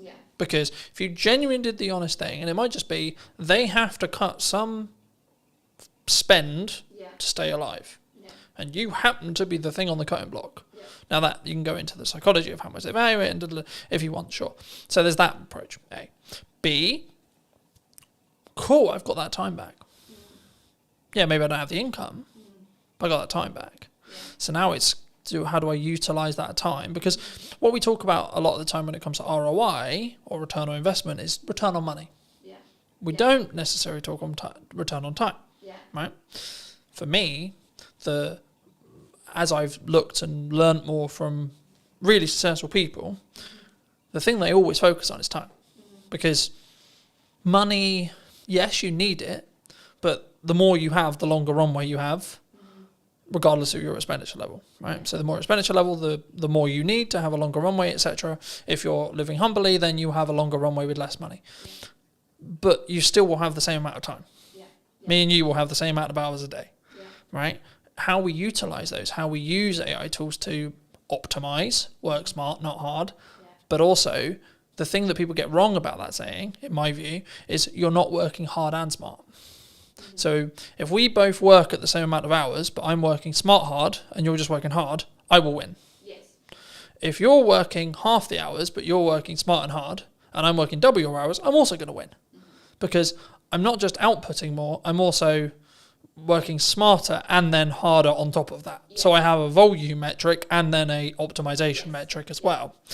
I think the key sometimes what we do in marketing and sales is we don't necessarily look at it is a volume game, it is a quality game, but you get to those results, as I was alluding to earlier, through volume, because you don't have metrics otherwise. We can sit here theory, right? We can say, this is a good idea, this podcast is going to do really well in theory. Or I can tell you, I know it's going to do well because the last 15 episodes have had consistent growth of 2%. Okay, so now I know by the time this comes out that it will be however much further down that line, as long as I continue the trajectory and continue the learning that I've got. But also people, what they don't count in when they have a podcast or something like this is also the knowledge they gain from the guest and the knowledge exchange we have. So actually what I'm doing is I'm creating content out of it so I can go to many, but also in our one-to-one conversation, you might say one thing to me that I might go, actually, hold on, I could implement that. And actually, what's the knock-on effect there? So it's not even, because I think sometimes we go, oh, it's got 3 views, right? Especially when you start out with a video. Oh, it's got 5 views. Does small numbers of views matter in marketing? In an ideal world, we want thousands and thousands, right? But yeah, you want that, but don't ignore the fact that there's lurkers. That, not everybody who sees your content goes, I'm going to indicate to you that I've watched this video, that I've done something that, it's resonated with me, it's given me an idea. Not like people do, on the periphery, observe from the background and go, okay, yeah. And they don't show up in the engagement, you know. And if you just only focused on, you know, analysing your engagements, comments, likes, all that kind of stuff, you go insane. You know, you need to be having the conversations outside of it. So, yeah, okay, people might have looked at it, but what else are they doing? How else are you engaging with them? And that's where it's like, you can't focus on one channel. You can't focus on posting one video. Like, you know, those 3 people might have seen it, but what else have they seen? What else have they digested? What else have they taken on board? And are you going to talk to them? Because that's the other thing, is like, this is not one way. Marketing is not one way. You have to create that dialogue, find out, dig deeper, get them to know you, you know. It's like, you know, today we're here, but we had a conversation before. So it was great to, you know, understand what we were both thinking, have a, you know, chat around a conversation, so that you obviously felt like, oh yeah, I think Gemma would be interested on the podcast. And I obviously feel comfortable being interviewed by you. I think sometimes, I think it depends on the context, right? Like, if you're fortunate enough to get a guest who's, quote, high profile, and they've done 100 million podcasts, and they're very good at very quick rapport building, different conversation. But also, to be fair, you may not have a longer term relationship after that podcast episode. Because in most cases, they're there to film their half an hour section with you, or 45 section with you, that they're also going to use as content. And then that's it. That's the transaction. Cool, I'll come on your show, but I'm going to film it so I can cut it up for my socials. Cool, sick. But actually, potentially what we're doing is what I've now replaced networking with. Because in the nicest way possible, networking is incredibly good when you're not time poor. When you're incredibly time poor, it's not overly efficient unless you're in the very targeted specific room, and that's specifically what you really enjoy doing. Everyone thinks, well, some percentage of people think I mock networking. I did networking for nearly all of my business, and I still do now. I do it slightly differently now because I'm very focused on content delivery. But the reason why is just because I sell content delivery service. So for me, the highest return on time, energy, and resources is content delivery, because it allows me to hit every single bucket I want to hit. But also, something which I was doing when I was networking and doing content, and this was I was doing them all poorly. Instead of doing one incredibly well and getting reap the rewards of doing those things well, I was actually trying to do all of the things really badly. So I think maybe as a takeaway, do you think people should do lots of things? Or do you think people should just focus in on, actually, I really enjoy talking to people, so I'm just going to go to networking and talk to people? I think the joy, doing something you enjoy is one part of it. So don't, you know, if you're doing something in marketing that you really feel uncomfortable and it's not your bag, find another way of doing it. And if that's outsourcing, or like if you've got a firm of people and somebody else really enjoys networking, make them the person that represents the firm out in public. Oh, just lost my thought then. So you were asking me about should you do lots of things? Yeah. Or should you just narrowly focus on? So I'll give you. So Alice Emosi would say you just do content. Yeah. You just do ads. You just do networking. You pick one, and because you have either decision fatigue or optimization fatigue or etc. or performance fatigue. In when you're trying to pivot from, I'm going to do content, then go do networking, then go do this, then. So yeah, my answer would be no. Don't just put all your eggs in one basket, because I don't think that's efficient. And again, with my B2B buyer's hat on, they won't make a decision. They won't get to know you just through one channel. So you need to be in other places of where your prospects are going to be. You need to, because they need to hear from you directly, but also they need to hear from other people that have worked with you to kind of, you get that stronger credibility, and it's built up quicker when they can hear from a third party who might be a client or might be an advocate, to hear what it's like to work with you. And then to really kind of think, yeah, okay, this is a company I think I want to engage with a bit further. So I would always say, like, no, you can't just focus on one area and ignore everything else. But if you've got limited time, budget, resources, you've really got to go back to, well, why are you doing this? What are your goals? What are you looking to achieve? And you've got to be really critical and say, okay, I want to grow the brand. Okay, I'm going to focus on these activities. But if it comes back down to a goal, then you've got to focus, and then you've got a reason to help you make a decision. Like, decision fatigue happens when you probably don't really know what you're trying to achieve. I also think we don't give ourselves the time window. So I was alluding to it earlier. For the next 3-ish months, but just under 3 months, I've got 2 focuses. Podcast, event. That's it. Yeah. Nothing else. Everything I do is in one of those 2 buckets. The byproduct of me doing that is I'll probably win more production work, I'll probably win more marketing work. Cool. But the main 2 content focuses is those 2 areas. Yeah. Now, after the event, when there's a bit of downtime between the event, I might add another one for 3 months. Yeah.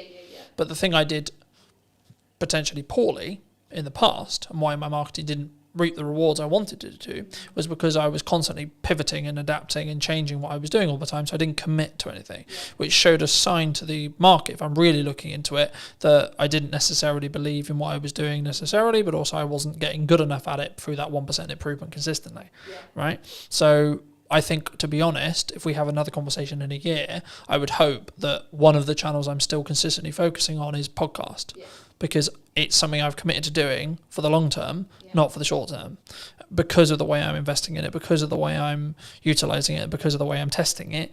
It will reap the rewards in a window of time, either 6 months or 12, but I don't need it to reap the rewards now either, all right? But for those who maybe enjoyed this conversation, who want to connect with you, see some of your content, see some of the video content you alluded to, etc., where's best for people to connect with you? Find me on LinkedIn. That's where I am in my professional self. That's my main channel. And you can also obviously go onto my website. I do have a newsletter, so I don't bombard people. I send a semi-frequent newsletter, sharing tips and advice, and explaining to people how they can work with me. Fab. And I always like to end the show by asking, if you were going to talk to yourself 10 years ago, 5 years ago or 15 years ago, what advice would you give to that, Gemma? Oh God, if we went 10 years ago, my life was totally different, and I would tell myself, be more confident and value yourself more, because I think it was like one of the other questions you sort of mentioned before about like what have I sort of like learned, and it's like I've learned that initially at the start of my freelancing journey I was massively undervaluing what I do, so it is definitely confidence and just fucking go for it. Thank you so much for the time, Gemma. Thank you. It's been good. And if you did enjoy this episode and would like to see more like it, then I'll be back next week with a brand new episode. So why not be subscribed and let me know what your thoughts are in the comment section down below. And I'll see you very, very soon. Hook. This is stopping the scroll. I'll use TikTok as an example because it's probably the commonality in the room. Scroll, scroll, scroll, scroll. Oh, what pattern interrupt? What thing, either visually or audibly or on screen, is going to stop me from infinitely scrolling on Instagram or Facebook or TikTok or etc. I redistributed it on short form. One without captions, one with captions. The one without captions got 100 views. The one with captions got 1,100 views. It's the same video. Done is better than perfect, and posting a lot is powerful because you can work out what happens. To quote Gary Vaynerchuk from his new book, you should market to get better at marketing. It's the market will tell me in views, reactions, shares, sales, etc. what's working. No one really cares who you are. That's why I didn't start this conversation with, hello, my name's Colton. I wanted to get the basics, or help you understand the basics of marketing before we start. So can I just get a show of hands? Has anyone read, listened, or watched something on social media or the internet today? This is an opportunity for you to have either marketed what you do, how you do it, why you do it, or been marketed to. By the fact that you've all consumed content at least once today, means you're in that marketing system. Now this is quite basic, but then the question becomes, well, what do we create? How do we create it? The commonalities for me, in 95% of cases, whenever I have a one-to-one conversation, I work with businesses, etc., their hurdles are In most cases, not knowing what to create, not having the time to create it, or not knowing specifically what to create it about as a whole, right? So the first part of this workshop has been designed in such a way for you guys to really troubleshoot what you feel is your hurdles. So I'm going to apologize ahead of time about spelling, because I'll probably get some spellings wrong, but just quickly around the room, what is your main hurdle right now with either creating content for what you do or utilizing AI in that process? So standing out. Okay, yeah. So it has that feel of AI, yeah? Okay. How to use AI. Anything else? Confidence is a really common one, but it doesn't sound like that's really the issue for the room necessarily. So that would be content pillars. So what you're talking about there is content pillars. So what are your specific pillars that you're looking to build? So I'll use myself as an example. For this moment right now, I have two main pillars. Podcast, what's missing in marketing today, and Christmas promotions or service-based stuff. So it's kind of three in some ways. This would be counted under service, right? Because I sell knowledge, I sell teaching, but also I sell the application of that teaching if you don't have enough time to do it yourself. The key whenever you do any marketing, before you start, is firstly have an overarching strategy that will help your bottom line. So that's why everyone does marketing, right? We want to sell more. That's the honest truth. No one's going to be here and go, yeah, I would love to spend £1,000 and then get nothing back, right? But the reason why in most cases, in my experience, why people don't have that is, I would probably say this. So they're semi-inconsistent. So they do that example that Johnny gave, which was, we're going to post really good when we're not busy, because we've got loads of time and nothing else to do. So we're going to post 5 to 10 times one day, then nothing for 2 weeks, then 10 times again because I went, shit, I forgot. Or life got in the way, etc. Right? But I think the biggest thing for us is the standard. Yeah. Okay. Standing out is, I'll do that next actually. That's quite simple once you understand how that works. So very quickly, this is mostly video, but the same is true of written content, etc. Whenever you format your content, it should follow this structure, right? You've got 3 chunks, okay? Hook, this is stopping the scroll, right? Scroll, I'll use TikTok as an example because it's probably the commonality in the room. Scroll, scroll, scroll, scroll. Oh, what pattern interrupt, what thing, either visually or audibly or on screen, is going to stop me from infinitely scrolling on Instagram or Facebook or TikTok or etc. Right?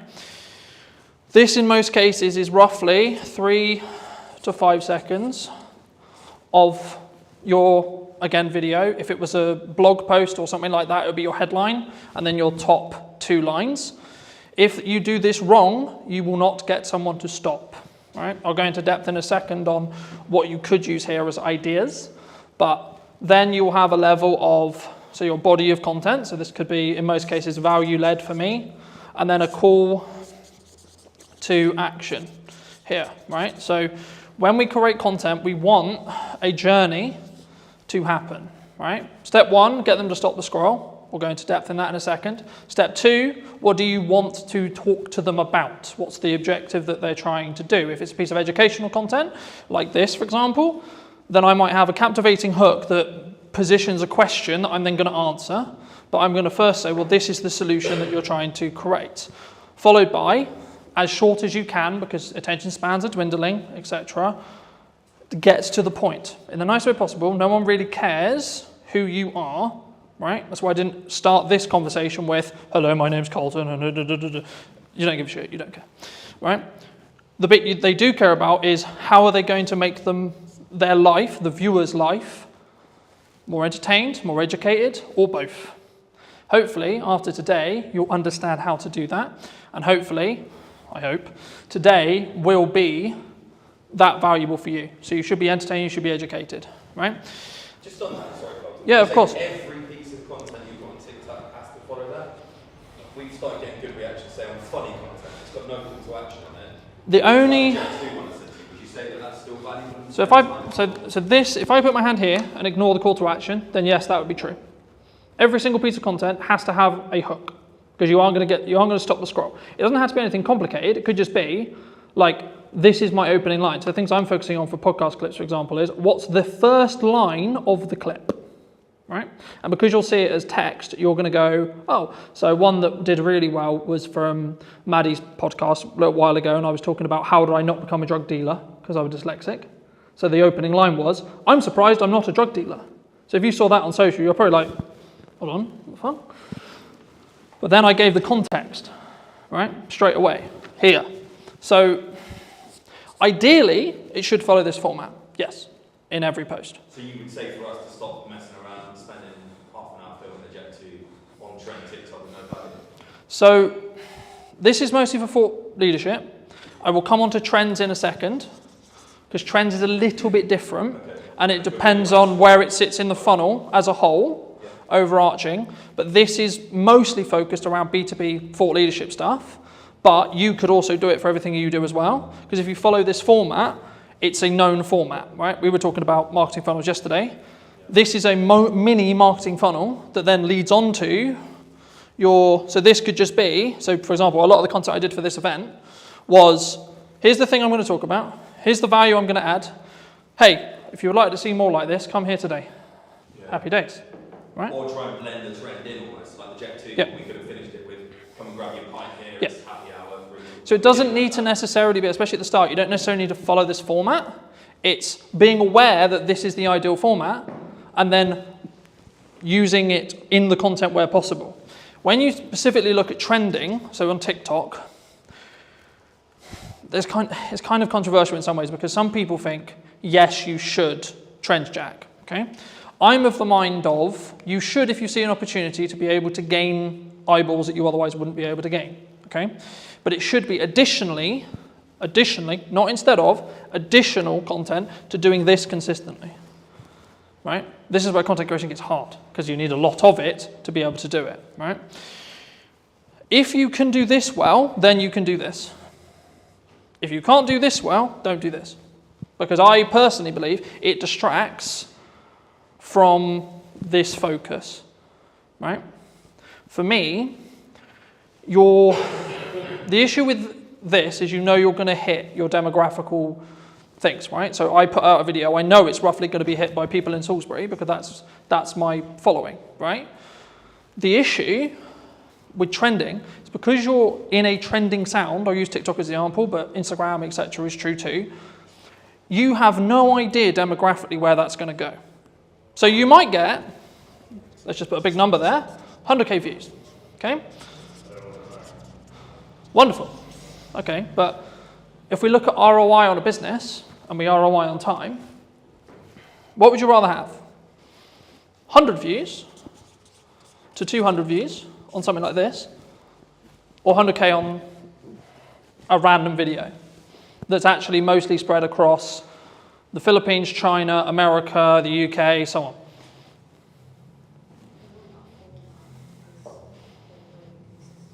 Mm-hmm. What do you think? Free and real people rather than 100,000. Because 100,000 looks good. Yeah, but 100,000 looks good, right? Yeah. But when we... 999,000 aren't going to become, or probably might not be close to your venue. And that's why chasing virality, yes, it looks fun, yes, it looks sexy, but does it really do much for your business? I'd much rather have consistent of the right people at 200 to 300, maybe up to 1,000, but I know that each one of those views is going to potentially mean that I get more people sat in a room, I have more people to work with, I have more people I can help in my location, or in your... How do you do that location on TikTok? Facebook's very simple, physical business. So social media has changed, right? If I did this presentation or talk 3-4 years ago, I would only be talking about social graphs. Okay, I'll explain both in a second. But on this side, we've got social graphs. Okay, that's how everything worked before TikTok or Musical.ly arrived. Okay, here we have interest graphs that I'm definitely going to spell wrong, right? But the job of the team of two. So this was basically what TikTok created. Kind of their algorithm created it. It was in other places like Tumblr, etc. But like modernized and actually like popular, it was TikTok who did it. So what happens here is and this is why I said yesterday, following doesn't matter, because we're now over here. But just for those who don't know, socially, what happens is, I would follow someone, I would like, share, or comment on their post, right? This would send or say to the platform, hey, cool, this person likes and enjoyed this content. Cool. Okay, so the platform goes, we're going to show more of that to that person, right? So you followed me, okay, cool. So that means you're telling to the platform, I like Colton's content, can you show me more? Sick, right? Same with likes, same with shares, etc. Now, the bit where it got interesting is because when they started changing the weighting, you wanted to target different things. That constantly changes. There's no point me going into it because by the time we finish, it'll probably have changed. The main difference when TikTok launched a handful of years ago was instead of it being followers, like, shares, etc., they are kind of still important, which I'll explain in a minute, but the job here is Craig is going to open TikTok, and if he had previously never installed TikTok, it will just show him videos. And what it's trying to do is it's going to go, right, I'm going to show Craig a picture and a video of a dog. Cool. What does he do?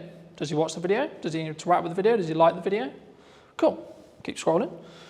You'll find that the more stuff you interact with, the more stuff you give watch time to, the more stuff you like, the more stuff you enjoy, you'll be shown more of it, right? So that's what an interest graph is, right? So is that what the FYP basically is on Facebook Yes. and Instagram Reels? 100%. That's running that algorithm? Yes. But the main feed is still on the socials? They're moving from this to this. The only place where this is still prominent is LinkedIn. Really? So Every... the same people, use the old Georgia example, right? We post on that a lot. We can get the same 30 people commenting on that. Yep. All the time. Mm-hmm. So they're still seeing it. Because that's interest-based. In an FYP of like TikTok. Because they are interacting on the posts related to that location. Right. So they're signaling the platform to say, hey, I want to know more about this location. So it's not as fully TikTok's 100%. The reality of socials, well, it will probably be in this line here for the rest of time, right? The future of socials is going to probably be, there's a debate at the moment, right? In the marketing space, in the etc. with Meta and so on. But my prediction, and probably the prediction which I think most people would agree with, would be in 2 to 3 years, you'll have 2 feeds. One that's like this, and one that's like this. Okay? So this would be your FYP, this would be for you to discover new content. And this is where, to an extent, trending would probably go into. So if you're trend jacking, following trending music, etc. Let's say you like, I'll use the example I used with Craig, dogs, cats, motorbikes, games, pubs, pick your topic, right? This is also where a concept called community talk came from, which was a specific hashtag around a specific thing. So when TikTok launched, everyone thought, oh, it's for dancing. Can I just get a quick show of hands? Who thought TikTok was for dancing? And for kids as well. Oh, for kids, yeah. That was the commonality, right? Everyone thought, oh, I'm going to go on TikTok and I'm going to do a... Thank God that people laughed at that. But the key is that's when it was Musical.ly. So very quick history lesson. TikTok is owned by a Chinese company known as ByteDance, who used to own an app called Musical.ly, where that was what the app was for. Lip syncing, dancing, etc. They bought this. They then launched it in China, did really, really well, and it was strong from an educational point of view. And then it moved to the West, and it became interest-based. But what they didn't realize was that interest-based would work so well, right? And that's why you're seeing, in the last couple of years, Instagram Reels launched, standalone, short-form feed that scrolls forever. Facebook launched, scrolls forever, so on, right? Even LinkedIn's now doing it. LinkedIn will probably have a video-only feed that's interest-based. The only post that will be social graph-based will most likely be carousel or image posts where you tag. So Johnny came to my event today. Thank you so much, Johnny. Do you want to tag you? Cool. How that quickly works, if you tag someone on socials, on a social graph, so this is mostly around LinkedIn, and they don't interact with it, it will be buried as a post, is the current conversation with the algorithm. right? And the reason for that is it stops people going, I'm going to tag whoever I want because I'm going to tag David Beckham in my post just to get more views on my post, right? Because unless David Beckham actually connects and actually, comments, likes, does something related to the post, it doesn't confirm that that actual connection happened. Because you need to remember, LinkedIn specifically is a recruiting platform. That's what it's designed to do. It's designed for you to get a job. Any questions on anything I've discussed so far? So the next thing I'll go into very briefly is creating a content ecosystem. I'll use mine as an example, and then we can go around the room and see where the holes are and see if I can help fill them. My content kind of evolves around, in most cases, 2 long-form pieces. So it could be an educational piece like this, or my podcast. So for this conversation, it'll be a podcast. So this is an hour to 45-minute conversation between myself and a guest of choice, right? So most cases it'll be talking about marketing, could be talking about trends, could be talking about very similar to this. But you might say, okay, well, who's going to sit and watch the 45-minute presentation? Quick show of hands, who would watch a 45-minute presentation? It was interesting. Okay. It might have been booked by, I'm sure. That's the key. Okay. So what most people do, and the reason why most people don't do it, is because they don't have the self-worth and self-belief to be able to put this 45-minute conversation out and it to get 2, 3, 10 views. What 95% of people should be doing is creating this, and then using it to fill their socials, right? I'll show you in a minute. And that's when you get when you scroll through on YouTube. Yeah. So that's called, that is basically about how you structure your short form, right? So very quickly, short form. I'll show you how to use AI to create 20 plus pieces from each one of these, because I do it, right? Every week I do it. For you specifically, you could talk, I'll use an event that you're running for an example, okay?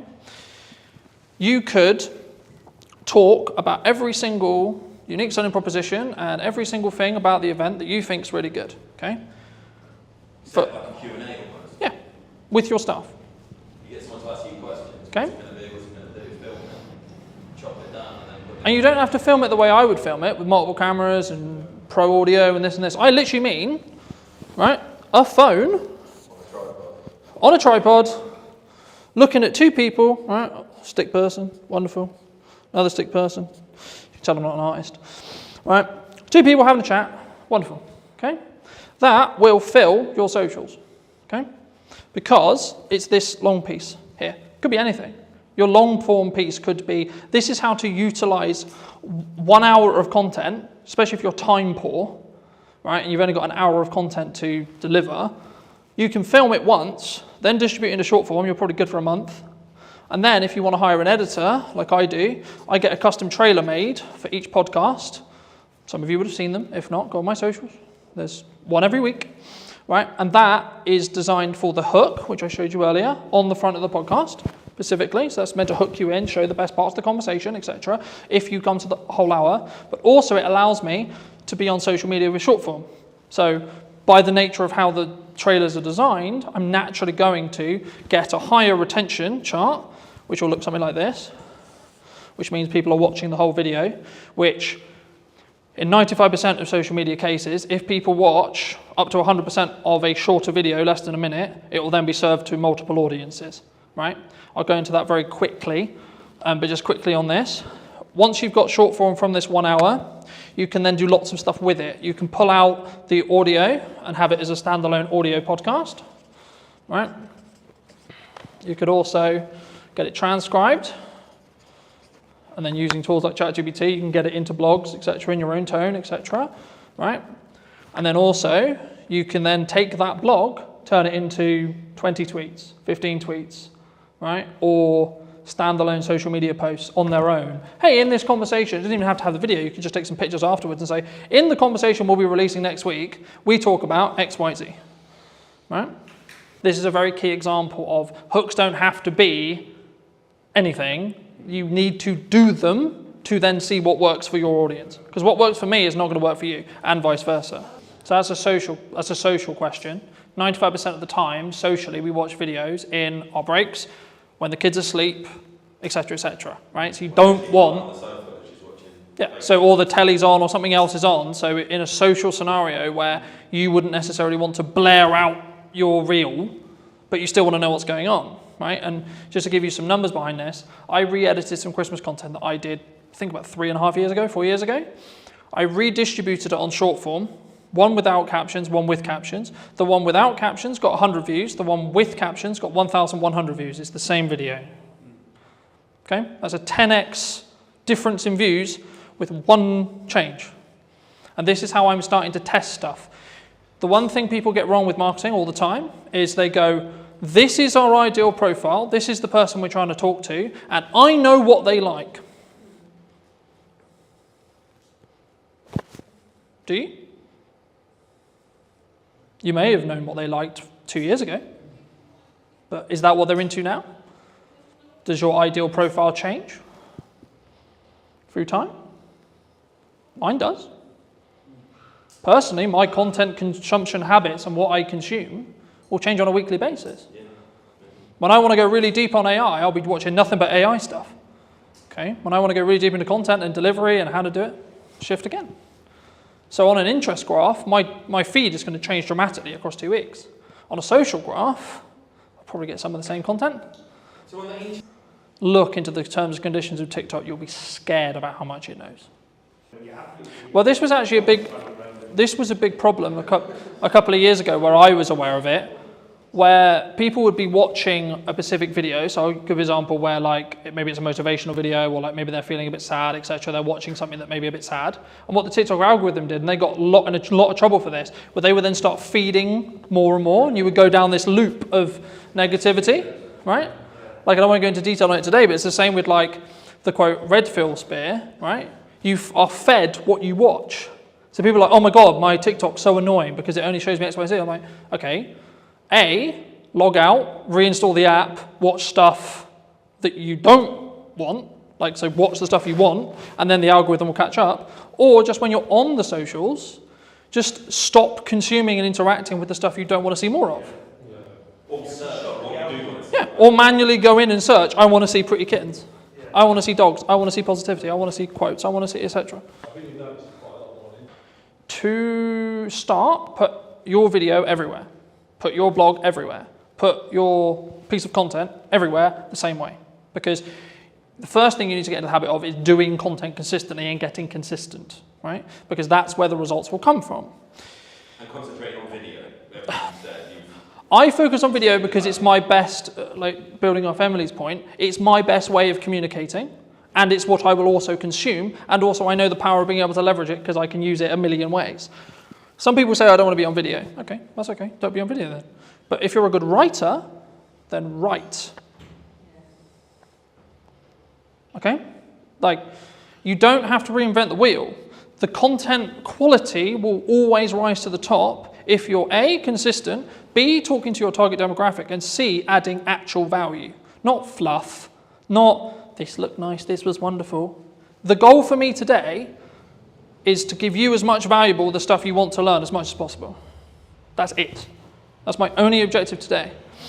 Very quickly on how like algorithms work in most cases. This is a video algorithm, but the same will be true in blogs, the same will be true in articles, and you can swap the words. So whenever I say video, there is a similar algorithm for every other form of content and will work very similar to these principles. Okay? So when you post a video, I'll use Instagram Reels, for example. This is your video. Okay? The first thing it does is it will send it to, these numbers are rough because they change every week, right? And we actually don't really know. It's roughly about 10%, maybe lower, maybe 5% sometimes, of your audience. Okay? Now, depending on what happens will then depend on if you get a new audience or not, right? So in most cases, if, let's say this video is, I don't know, 30 seconds, okay? If someone watches up to 25 seconds of that video in this seed audience, so this is called a seed audience. The job of a seed audience is to tell the algorithm, because it doesn't know what this, all it knows is you uploaded a video. Wonderful, it can see what you said in it, because it can pull the transcript, etc. It doesn't really know what the video is, it just knows you put a video out. Sick. So what it does is it sends it to the 5 to 10% of an initial audience that it believes will enjoy this piece of content from what it learned from the title, the media data, or the post, depending on what platform you're on, and then what's said in the video. And then depending on what happens with things like watch time, likes, a key one on Instagram, especially right now, if you save or share it, because this is where understanding each platform is really important. So Instagram specifically is designed for people to share videos around, share posts around, because it's a communication platform. It wants people to communicate with each other on it, not just consume content, but have content as part of the ecosystem, so that, oh, I really like this video, so I'm going to send it to Paul, right? That's what the algorithm wants me to do. So sharing/saving, coming back later. And depending on how well these combinations, and the weighting changes, that's why I'm not focusing on specific weighting, but the weighting will change. Depending on what happens will then change how much of an audience, what that audience is, and what the size of the audience is. So when things go viral, what's happening is this. So it's going, initial post, okay, cool, it did well. Sick. All right, first audience, did really well. Then there'll be a bit of a plateau, maybe for half an hour, maybe 30 minutes. Then another one. Did it do well again? If so, and so on. And eventually, it won't have a good reaction. And that's when it will stop. But if you can keep that loop, so there was a trend a little bit ago on TikTok where it would be a 2-second video with a load of text on it. Why do you think people did that? They were farming watch time. Because it's a 2-second video. So TikTok was going, is people who watch this video in that seed audience watching the whole video? Because it's 2 seconds. But to read it, you need about 15 seconds. So actually, the percentage watched on that video was close to 500%. So TikTok went, oh my God, 500%? So people are watching this video 5 times? Cool, we'll send it to loads of people. Now, they got on top of it because they realized that was the game. But for a long time, it showed a very clear example of how your seed audience can snowball your views. And it will copy the audience. Because every single algorithm wants to understand and wants... Okay, no, I'll ask you. Before I tell you, I'll ask you. What do you think the job of an algorithm is? To keep people on social media, for example. What does every single social media platform want? Eyes on it. How do they make money? So the sin, you could say, is taking people off platform. Because Instagram doesn't make money if you send them off platform. If you send them to YouTube, you're sending them to a competitor. That's why people started getting quite clever with their link in bios, because link in bio became a term which TikTok itself would suppress, because it was sending people to the website. For a marketing brief, that's what we want to do, right? We want to send them to a landing page, we want to send them to a YouTube channel, we want to send them somewhere else off-site so we can potentially sell to them or retarget them or etc. or get their email so we can then email market it to them, etc. But purely from how does it perform point of view, and this is what I said at the beginning, where you need to start really delving into your content and really start working out, okay, so this one's going to be a very value-led piece, this one's going to be trend, this one's going to be for this purpose. And it can be overwhelming, but hopefully you're just going to get some ideas from today. If you can get some videos, and this is why done is better than perfect, and posting a lot is powerful because you can work out what happens. To quote Gary Vaynerchuk from his new book, you should market to get better at marketing. Right?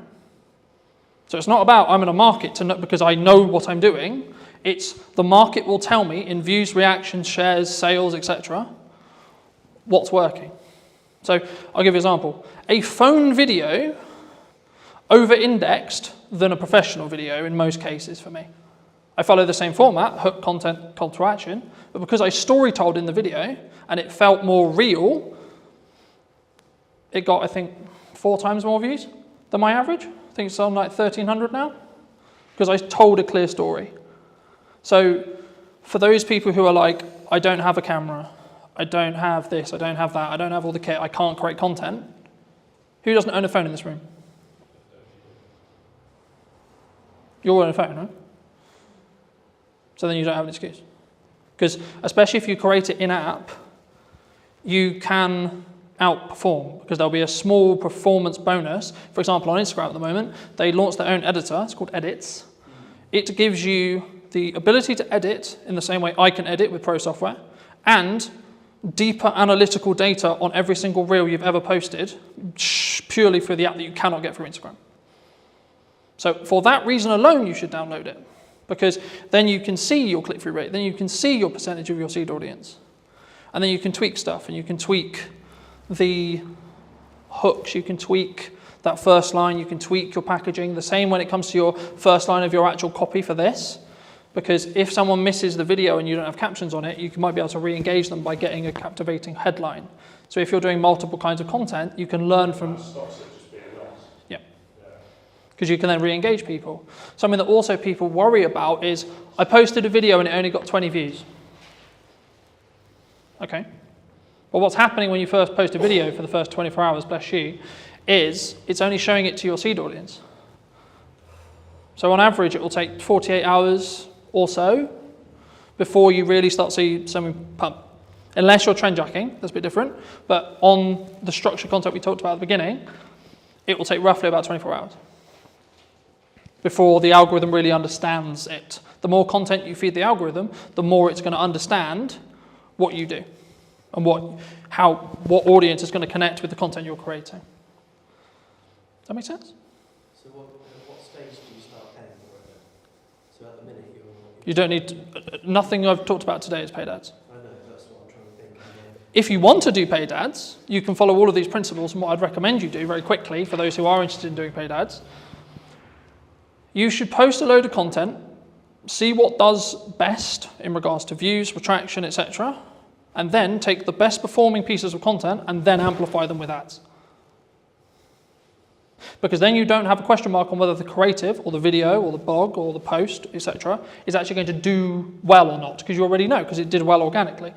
So that way you're not wasting money on amplifying bad creative, because you know that it's going to be good, because you've already tested it organically. Does that help? But if 10,000 people saw it organically, you go to millions if you pay for 10. Yeah. But the key there is to understand that is that 10,000 the 10,000 that you want? Moving back to my original analogy of, do you want 100,000 or do you want 10,000 or 1,000? If the metrics align, as in you've got 10,000 of the right people, absolutely you should pour money on it. Because you've already done it. You already know it works with the target sector that you're trying to talk to. So of course you know. And then it's just taking the guesswork out of paid ads. Yeah, you should tweak the copy, you should tweak the text that goes next to it, maybe add a stronger call to action on the end to be a bit more salesy if you're going to, or maybe tweak the hook slightly, or tweak the video very slightly, but you know the bulk of the content's going to work for creative because it's already worked organically.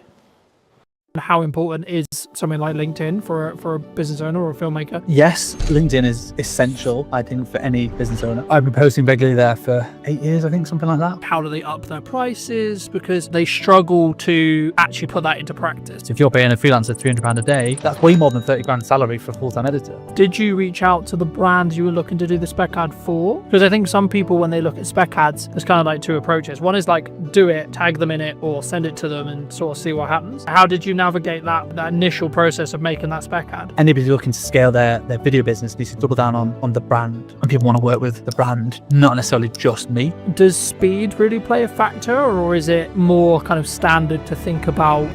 Did you know that 93% of you are not subscribed? So if you could please do me a favor and you're enjoying the show, then subscribing would mean the world to me, and it would allow me to grow the show and continue to get larger and larger guests and continue to bring what's missing in marketing today. Thank you ever so much for joining me, and I'll enjoy the episode. Hello, my friends. Hope you're well. Hope you're having a good day. Today I'm talking to Carl from over in Manchester. Specifically, he runs a really, I would say a upper class or like premier video production agency on the higher end. And today I really wanted to talk to him about specifically branding, but also how I think a lot of filmmakers, we're stuck in this rut of like being quite maybe lowball or midball or just working on ourselves. I mean, how does would you say, and feel free to give any context you want, Carl, and do you think that people really struggle to sort of scale their business as a whole? Firstly, I've never been called upper class in my entire life, so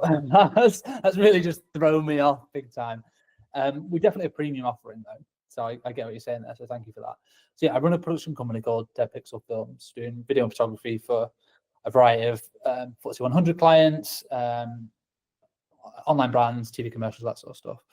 And what was your question? How do they differentiate themselves? Yeah, because I think a lot of people, they're very maybe solo space, and they're maybe worried about like how do they up their prices, because I think that's maybe the dream or the objective of a lot of filmmakers, but they struggle to actually put that into practice. Yeah, absolutely. So for context, we're a team of 5. So I'm not a solo shooter anymore. I started off shooting weddings, same as a lot of videographer journeys, I guess, shooting corporate videos, went to universities, then jumped into freelancing pretty early on. So I was a solo shooter for 4 years. I did weddings, corporates, bits of football, bits of TV, all sorts of stuff. And, I made a really good living doing that. And there was nothing wrong with that. And I loved doing it. And the wedding specifically was amazing. I was working with really happy people, and it was really, really good fun. But I eventually reached a cap where there's only so much time in the day I have. There's only so much I can charge.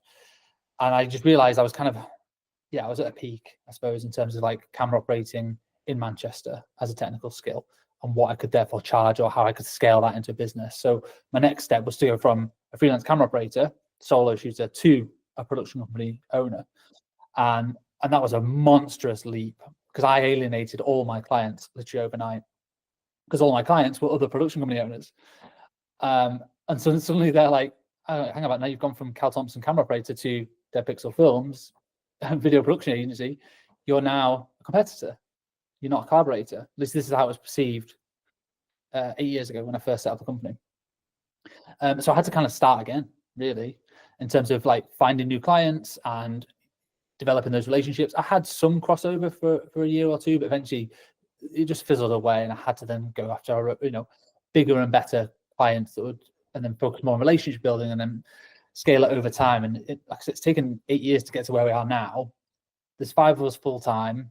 We've got a production studio downstairs. So I'm in the it's like a meeting space that we're in at the moment, and then we've got a 1,000 square foot production office, and that's where all the edits are being done. And then this downstairs is a 4,000 square foot studio space, and that's taken years to be able to have the cash flow and the regular clients to be able to build to that point, to be able to afford to have a studio. We've been in the studio 2 years now, and we use that as a bit of a marketing tool as well to generate more opportunities. It's very challenging because it's very expensive to sort of keep it going and making sure that it's not just burning through cash. But it's all part of the journey. It's really good fun. Yeah, I mean, I was going to ask you about cash, because I think as cash flow as a business owner, right? Because I think there's a massive difference, obviously, from a solo shooter who's maybe positioned themselves as an agency, or maybe the traditional, I think, from the sole videographers that I've spoke to about, they're looking to get work through other video production companies or agencies similar to yourself. Did you always have good money management skills, or because the story that I found is people normally get it wrong before they get it right? Yes. Cash is king with any business, and it's definitely applicable to video production and photography services. I've always been good with money. You have to be a business owner fundamentally, but even as a kid, I was always quite tight, I guess, with money. Didn't intend to be. I always did what I wanted to do. And I went traveling all over the world and stuff like that, and I had some great experiences in my 20s. But I've always been quite strict with money. I've never been spending it on designer clothes. I'm not really fussed about anything like that. I bought my first house when I was 27, which I was really pleased to be able to do. Me and my wife got a mortgage together. So I've always been quite good with money, and that has served me well when running a production company. It's whenever an invoice gets paid, immediately save the 20% VAT. That goes into a reserve account. Immediately save roughly 20% corporation tax. That goes into the savings account as well. And then I've got the cash account of what we actually use for day-to-day spending and paying payroll and expenses and overheads and stuff like that. So there's always been a reserve account. I'll always have a figure in my head of the minimum amount of cash I'm comfortable with. And that's taken a long time to build it up. And obviously, when things like COVID come around, and that is a world-changing experience where you can't have all the cash that you've always wanted. You might have to dip into it, or you have a few quieter months. But in order to run a company, for me, to sleep well at night, I need to make sure there's months and months and months worth of cash flow sat there. And some people might disagree. They might say, well, you should be putting your money to work, and making it work for you, so you're earning money in your sleep. And obviously we invest in the studio facility, we invest in our marketing and invest in our team and training and all that sort of stuff. But having a good cash buffer for me just makes me sleep much better. And it means I've got the mental capacity to pursue opportunities that I want, and don't just have to take any project that comes our way because we need a quick 500 quid. Yeah, I think, I mean, I think that does lean on to my next question, was going to be around, like, how does one attract larger brands to work with us, either consistently or as, like, maybe one-off projects in general. But just to build on what you were discussing there, I think it's very key to understand, and something that I have struggled with maybe for the last couple of years, but not this year specifically, has been understanding your numbers, but then also giving yourself a little bit more, like, cash cushion than you think you're going to need, right? Like, oh, I'm going to be fine on X amount, and then in reality, if you have just a little bit more, then something will end up happening that takes that cushion, I think, for me. But just to reiterate the question, I mean, how, for maybe someone listening to this who's maybe solo or maybe looking to scale up, how would you say they should look at maybe working with, the Red Bulls of the world or equivalent, in that respect, in regards to, like, the size and the scale of the actual brands that maybe they're looking to attract as a client? I mean, this is changing loads over the last few years. And what I've seen is, historically, the big brands would only ever work with big agencies for the longest time, and that is still the case for a lot of places. Like Coca-Cola will only ever work with WPP, or they have done for forever, because they feel like they need the resource. They need the WPP, one of the largest advertising agencies in the UK, in the world. They feel like they need the cushion and the experience of a big advertising agency, and they probably do. They need the strategy thinking and all these different resources they're going to pull upon.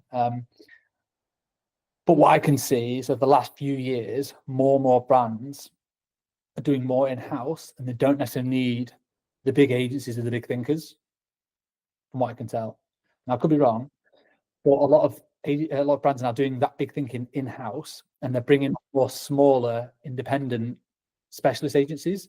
So rather than just like one overarching agency that handles everything in terms of their marketing and their branding and strategy and their content, they might have, okay, there's an SEO agency there, and there's a production agency there, and there's a web design agency there, and they manage it themselves rather than an agency managing that. And they just make sure that's all sort of aligned, which means that smaller companies have access now to bigger brands, and they're able to work. And basically, once you've got one, it's easy to get the next one, or easier.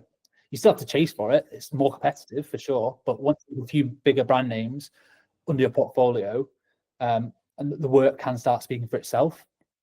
So we're able to attract bigger name brands because we've worked, like we had a Premier Foods Group, which is a FTSE 100 company. We did over 15 YouTube pre-roll videos for those guys back in, it was like 2021, I think.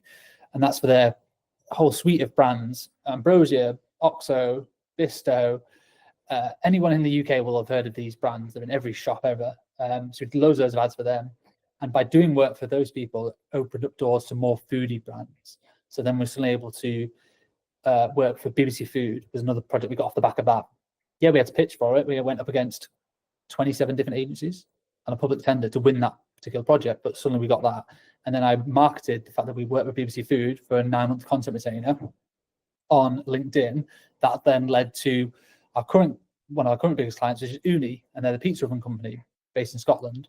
And that's because I put out one post on LinkedIn about working, like a blog post about how we work with food and break down that process. So it went from one to the next. So you can, when you look back, when you're in the thick of it, it's hard to tell what's going on. It's just like, shit, where's the next client coming from? And you just want to do the best work you can. But when you kind of step back, you go, okay, I can see how that one has led to that one, has led to that one, has led to that one. But it's been I've been self-employed for 12 years. It's 12-year experience to be able to get to this point alone. And some people are way further on than me in terms of their career, but I'm really happy that we get to work with like some world-class brands, and just by working with one does tend to lead to working with the next. So I bet your next question is, well, how did you get the first one? Because that is the challenging bit. And the way I would say doing that is work for free, which I one here is going to hate. By free, I mean make a spec ad. Speculative. I don't know if you've ever done it, but you basically need to prove your skills and your services and the quality of your work off your own back. So that's how we won the. We started getting to super slow-mo. That's one of our core specialisms, which works with food and drink kind of content, is the 1,000 frames a second super slow-mo videos. We shot an ad for free with Whitley Neal Gin in a little corner of a studio. Me and my business partner at the time just kind of messing around, working out how does the kit work, how does the lighting work. This was years and years ago. And we put together a little 20-second montage. We partnered with a kit hire company who lent us the camera for the day. So that was very generous. All it costed was our time and the ingredients. And then we pieced that together. And we used that piece of work as a marketing asset, piece of collateral, to then go and win the next one, and then win the next one, and then win the next one. And that just snowballed. We then became the specialists in super slow-mo and food and drink, which then led us on to the next project and to the next one. So that's always my advice to anyone looking to get into it. How do you attract bigger brands? Is you can't just go to university, study a bit of film, and then go, well, now I'm just going to either have my own agency or go work for another agency, and I'm going to be balling working on these big bad projects. Like, you've got to prove it. Education, you've got to prove it with your skills and your portfolio and your work. And if you buy fruit, you've got to just go out and do it. Yeah, no, I completely agree. And I guess the question that comes from that is, did you reach out to the brand you were looking to do the spec ad for? Because I think some people, when they look at spec ads, there's kind of like two approaches. One is like, do it, tag them in it, or send it to them and sort of see what happens.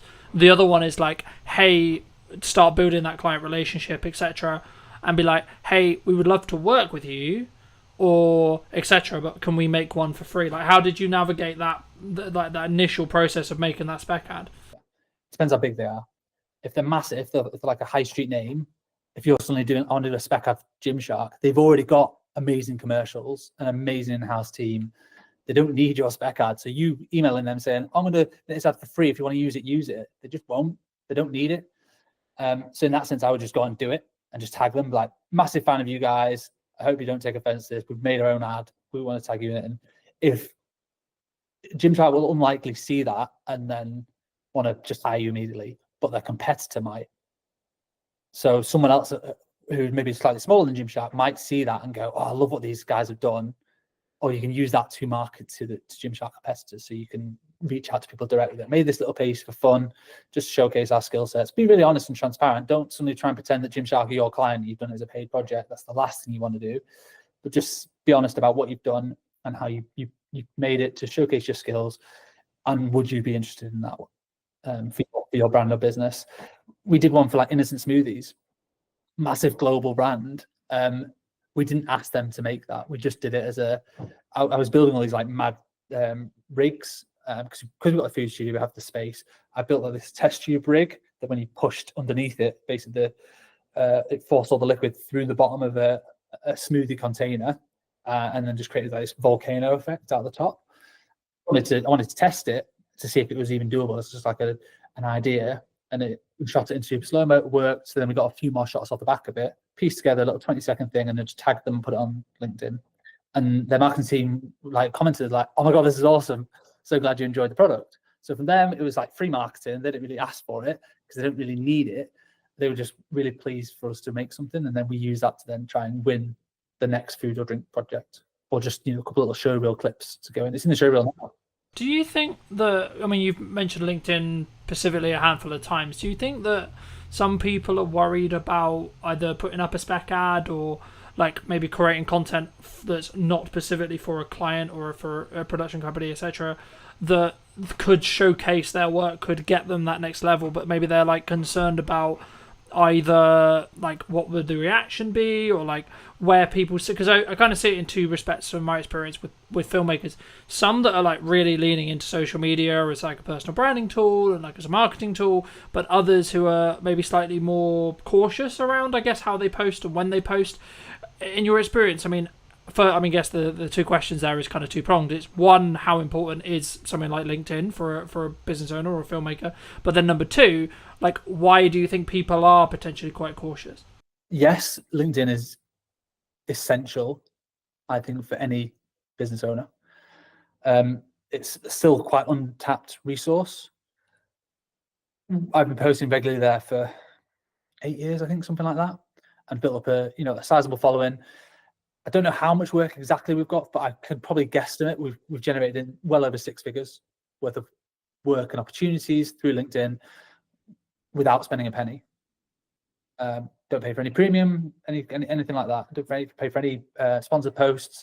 It's purely just turning up consistently and regularly, and I try and offer advice to my younger self in terms of the personal branding side of things, but just use it as a marketing tool, just to share the work, to share the behind the scenes that we do, so that people can see, oh yeah, it was those guys that made that ad, because I can see them in the behind the scenes. We use that a lot to show scale as well, which also subtly promotes a more premium offering. If you see a squad of 10 or 20 in a team photo, you know that's a big production. Doesn't matter if you're in the industry or not, you know that's probably cost a pretty penny, versus the behind the scenes of a solo shooter. You probably know there's a certain cost implication there. So subtly you're planting these seeds within your feed into your potential target audience, and you never know who's looking on a LinkedIn feed. And it's so different to every other platform, because when your contacts like or comment, it gets shown in their feed as well, and that's how your work can just spread and spread and spread. Literally, the behind the scenes that we did for the Innocent Smoothie spec ad got like 1,500 likes, hundreds of thousands of views. And that might not sound a lot on like Facebook or Instagram, but on LinkedIn, that is a viral hit. It's huge, and that just snowballed because it was just fun content. People just liked it, and people not in the industry were like, "Oh, it looks like a really cool project. You've been quite creative and innovative there." So yes, I'd say if you want to, scale a business or attract new clients and new opportunities, it's not just who you know anymore. Like it's who knows you. So LinkedIn is so valuable for that, and anyone could do it. Yeah, I mean, just because I think traditionally so much of filmmaking was like go to filmmaking meetups, meet another filmmaker, meet a gaffer, meet a sound guy, etc., etc., and then you sort of build your, I guess, referral work from there.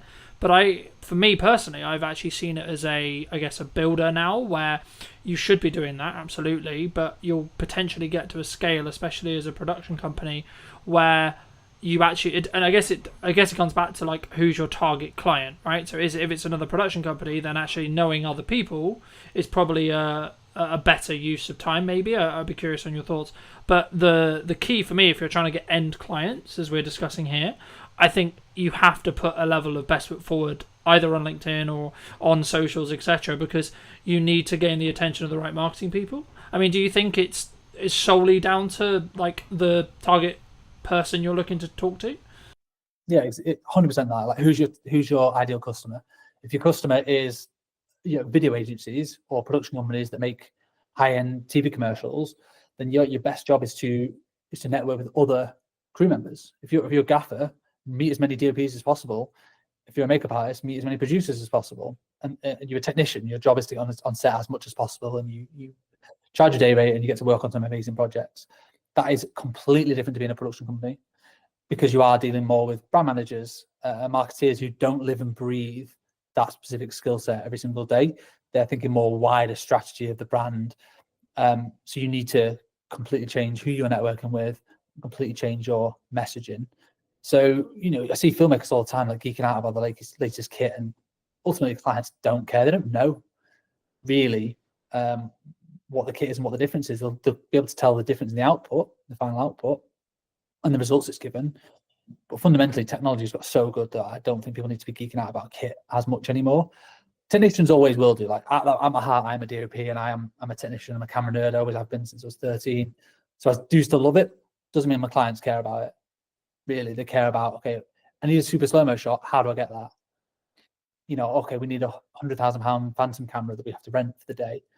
And we need the skill sets to do it. You need high-speed lighting and all that sort of stuff, and a lot of power. So they care about the results of the slow-mo and what it does, not necessarily the camera.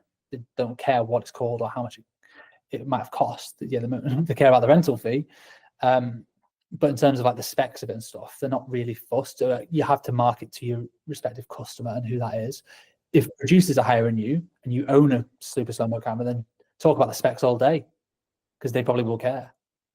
But the end I mean, my next question was going to be like, from a delivery point of view with larger clients, does speed really play a factor, or is it more kind of standard to think about, like, oh, we're gonna give you a 2-week delivery, or etc. I mean, obviously it depends on when they're going to use it, but would you say like a unique selling proposition for what you do specifically is speed related in regards to turnaround, of course quality as well, but is specifically looking at speed really important? We never market ourselves as like the fastest video agency in the West or anything crazy like that, because I think it would just attract a certain type of client which will expect everything yesterday. We do have a lot of clients who still do that, and like they want it as quick as possible. That they usually come to us because they have a project in mind, a deadline in mind, or if they don't, we certainly ask them. You know, that's one of the earliest questions. What's the idea? What's the budget bracket that you're kind of working with, and when do you want it? And then we can work backwards from there and go, okay, well, when can we slot it in? You know, we have certain projects that we're producing one now that we're not shooting until September, and the deadline's not until the end of September, and that's marketing for a Christmas ad. So we're talking about that now. Other ones we're shooting tomorrow and we need it live by 1st of August. So that's quite a fast turnaround, because there's 5 20-second ads, like montages with like heavy edits and a lot of content going into it. So speed is important, but I think clients prefer more like a stress-free production. And are you going to handle the brief? Are you going to deliver on the concept? And are you going to be obviously professional and make them look good to their boss, ultimately? People might not say it, but they kind of is what they mean. That a lot of brand managers are sticking their neck out, certainly with a new agency they're working with. They're putting their neck on the line. They've said, right, we really like these people. They're going to be great. You have to deliver on that. Yeah. You have to. Yeah, I think the key is you have to follow through on the content or the promises that you have, like, said that you're going to do, but then over deliver on those. So I've always followed a motto for a long time, and it might be why I'm doing quote unquote okay in business, because I've always under promised and over delivered with every project that I do. But I think it does, to an extent, kind of bring me on to kind of the next question I wanted to ask you, which was about like, how do you justify to a client who's maybe on the fence about spending, let's just say 10 grand or 15 grand or whatever it ends up being, right? How do you deal with those hurdles when it comes to being higher priced as a whole? Yeah, so we don't do quotes anymore. We do proposals. So for every single client, they get more than just a one-pager. So we used to just do quotes. People will come with a brief, amateur video. So you go, okay, put it together in a spreadsheet, put it onto a 1 or 2 page PDF with a breakdown of your pre-production and post, and this is what it's going to cost with a number at the bottom. And people either go yes or no. We don't do that anymore. We're now doing proposals. So pretty much every client that comes to us will get a bit of an idea. They might already have an idea and they want to just flesh it out.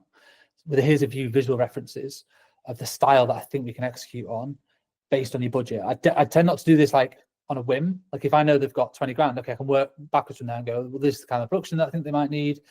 It's a couple of days, a couple of crew, there's production value there. I know what to spend, so I can know what the references are going to be.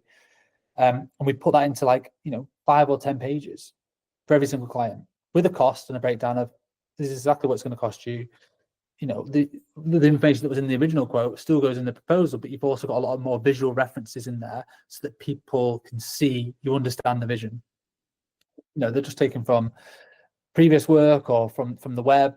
It's all internal stuff, so it never goes live. It's just like we're just trying to share ideas, and then we're trying to follow through with the execution. Like this is what you're going to get, and we found bigger clients kind of expect that a little bit more. They don't just want a one-pager. Like what's going to separate you from, if they're getting 5 quotes, how are you going to stand out amongst those other 4 companies? And you don't want it to just be on price. You want it to be that you understand the brief and the unique ideas that you can bring to the table to deliver on that brief. But it's free time. It's a massive gamble. We don't win all the ones we put proposals for. We lost one yesterday. Like, oh crap, That took me a day or longer, you know, hours spread out here and there to pull that together, pull together references, come up with a bit of a script. I think we're going to nail this. I thought we'd nailed it, and then they still didn't go for it. And you're like, oh, well, not sure what we've done wrong there. That's the game we're in a little bit. Some people might disagree with that. You know, they might say, oh, you should be charged for that time. And you can be charged for creative development time, but sometimes that initial spark, we often give it away for free. Do you think that's one of the, obviously that's one of the reasons why you do just stand apart, but is that the same, I guess the next question was going to be around like the confidence of maybe charging more or being value-based price rather than necessarily the time. Obviously there's always time that goes into it, of course, but it's more about, I guess in some ways, when you look to attract those higher paying clients, it's also about it's the entire, in my experience at least, it's about the entire process and journey and the perception that client goes on with you, rather than necessarily just the production day, you know. And that's, I think, where it comes back to where you and I both agree, which is like, they don't care that much what it's filmed on. They care about what it's going to do for their business and what the return on their investment is going to be. But for you, when you started out, was there a confidence kind of hurdle for you to say like double your day rate, for example? Probably, yeah. Not really thought about it. Often we just do it. I started off charging £250 a day. So as like a corporate filmmaker, if you like. I charge a lot more than that now. So yeah, there did just become a time we can't. I mean, you can base it off APA rates as well. That's a good starting point. Producers Association, it's like a union, not part of it, but they do set rough crew rates, and they adjust them every year based on inflation. So you can roughly see what a crew rate should be charging for those, and it varies between like commercials or dramas or you know, photography or whatever. Everything's slightly different, and communicating with other people in the industry as well, asking other fellow filmmakers like what sort of rates do you normally charge is a good way to at least set a benchmark. And if you're winning loads of business and almost like too busy and don't really feel it in the wallet because you're too cheap, and because you're just saying, yeah, well, you know, here's a £500 video, that person will work on it for an entire week, and when you work it out, you're working for less than minimum wage. That's not a very good business model. So at that point, you need to pause and go, what do I need to change here? Well, I clearly need to up my rates and probably reduce the workload, and I'll still be earning the same, if not more money in the long term, because I'll have more time to focus on delivering that project to the best of my ability, and then creating marketing collateral to then help generate the next one, or more account management time to work with the clients to be able to communicate the ideas better and fairly, so that when it goes from ideation all the way through to production to post, that client feels like they've been looked after throughout the whole journey, not just been sold the dream and, oh, you're going to get your edit in 6 weeks time and not heard from it. It's more communicating every other day. This is where we're up to. This is what the deadline is. This is how we're doing. And that obviously takes time. I can't do all that myself. And that's very hard to do as a solo operator. There's 5 of us here. There's 2 people full-time editing. And there's a producer and a studio manager. So they do a lot of the account management side of things in terms of liaising with clients and communicating and getting edits through the post-production workflow and then back to for amends and all that sort of stuff. So that does take a team to do it to the level that our clients demand. Yeah. When you were building your team, because you said at the beginning that you went from being solo into like developing the team, did you scale it from like 1 person, then 2 people, then 3 people slowly? And then if so, did you focus on systemizing how you did it yourself? So originally it was myself, and then I partnered up with somebody else. So we then became 50% business owners.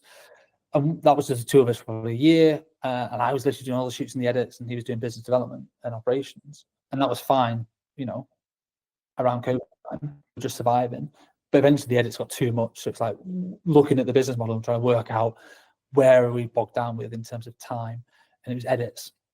So it made sense to hire an editor. Great, let's work out what the finances are going to be.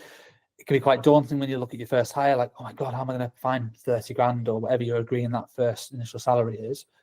But you tend not to look at it on a yearly basis. You just have to look at it on a monthly basis. Oh, I actually need to find 2.5 grand or whatever it works out at. Because obviously including tax and all that sort of stuff. So that's much more manageable. And it's a bit easier to think of it like that, or what do I need for this quarter to be able to hit that, rather than thinking about the larger scale side of things. And editors are amazing, hardworking people, and that is quite an easy way in terms of a business model to, as long as you keep them busy, they will pay for themselves very, very quickly. We did, and then we did just add on to the next one, different skill sets, and eventually the producing was bogging us down a little bit. So we're just like, oh my god, we're just having to, my email inbox is 100 every day. Like, how do we help manage this? Okay, we need a producer to start doing some more of the logistics, booking hotels, doing casting, all the logistics of like sorting crew and client liaison. Right, that can come. Basically, I hire somebody when I get too busy with one thing that I don't necessarily want to do all the time. And then just let them do that, and then I can focus on the stuff that I want to work on. Yeah. Did you, from like a management or money planning point of view, when you were looking to do that, like, did you have the money in the bank to pay for like 2-3 months, or did you have like the full salary, or did you like just have it in like contracted jobs in the respect to like, I know I've got consistent revenue for say 6 months and it's going to be that number, and that actually means that pays for me plus 2 people? How did you sort of plan that when you were scaling? Because I think so many people, when they maybe look to take from a video production point of view, they take it from maybe a solo, what I would describe myself as, which is like solo plus, where they only have budget for project by project basis to bring in people, expand those crews. But for me, like, potentially in like 2-3 years, it will be a situation of, I guess maybe it's a risk profile thing, but I'd be curious on your thoughts around, like, did you plan it as a, like, I've got 6 months and actually we're good regardless? Or did you maybe lean into like, actually, I know we're going to get the work, or I know it's going to free me up to the point as a founder where I could do the marketing and the sales to then mean that I can then know that I'll have the work? Yeah, I mean, for like a U+1, use freelancers until it becomes so obvious that you're spending so much money on freelancers that it's more cost effective to hire somebody full time. So if you're paying a freelancer £300 a day, that 10 days of work, it's £3,000. 20 days of work, a normal working month, that's six grand. That's way more than 30 grand salary for a full-time editor of what you've got to pay out as an individual. So if you do that consistently, you'll soon realize that having all these freelancers has cost me way more money than a full-time person.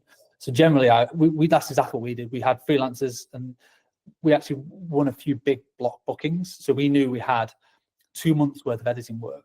So we had freelancers just coming in. I think we had 2 at the time, just helping us churn through this massive volume of work. It was all costed for, so it was all fine. And we just knew that, well, hang about this. Once that project was coming to the end, we're getting another big project. That was sort of, we had loads of edits on, so it just made sense to eventually put a job ad out and hire for that full-time role. So we would effectively be saving money on the freelancers. And we gave the freelancers the opportunity, like, do you want more job stability? Do you want, to come on full-time? And some people did, some people were not interested. They're like, no, I'm happy with the flexibility and the variety. Like, there's a place for both in terms of freelancing as a technician or going full-time in-house. Really depends on your personality and your personal circumstances. But from a cash flow point of view, I think we had at least, call it 6 months worth of cash to be able to pay that person. They could be sat around twiddling their thumbs. It'd be a terrible business model, but they could be without us necessarily worrying about how we're going to pay that person. Because also when you hire them full-time, you have an obligation to pay them. They're now an employee. You can't just get rid of, you can make them redundant, but that's a failure on your part, I think, rather than just, we didn't have enough work to be able to pay them. Like, you've got to then go and get the work to keep them busy. So that is part of the risk. It's definitely it's a high risk move. I mean, it's such a while ago now. I've always had staff members around me for the last 6 years, so I tend not to worry about that as much now. It's just a no-brainer that we are a team, and it takes a team of people to deliver on the projects that we have now. So if it does sound scary to anybody as an initial thing, I'd always just say, bring on freelancers until they become too expensive to not just hire. It's a no-brainer to hire somebody full-time.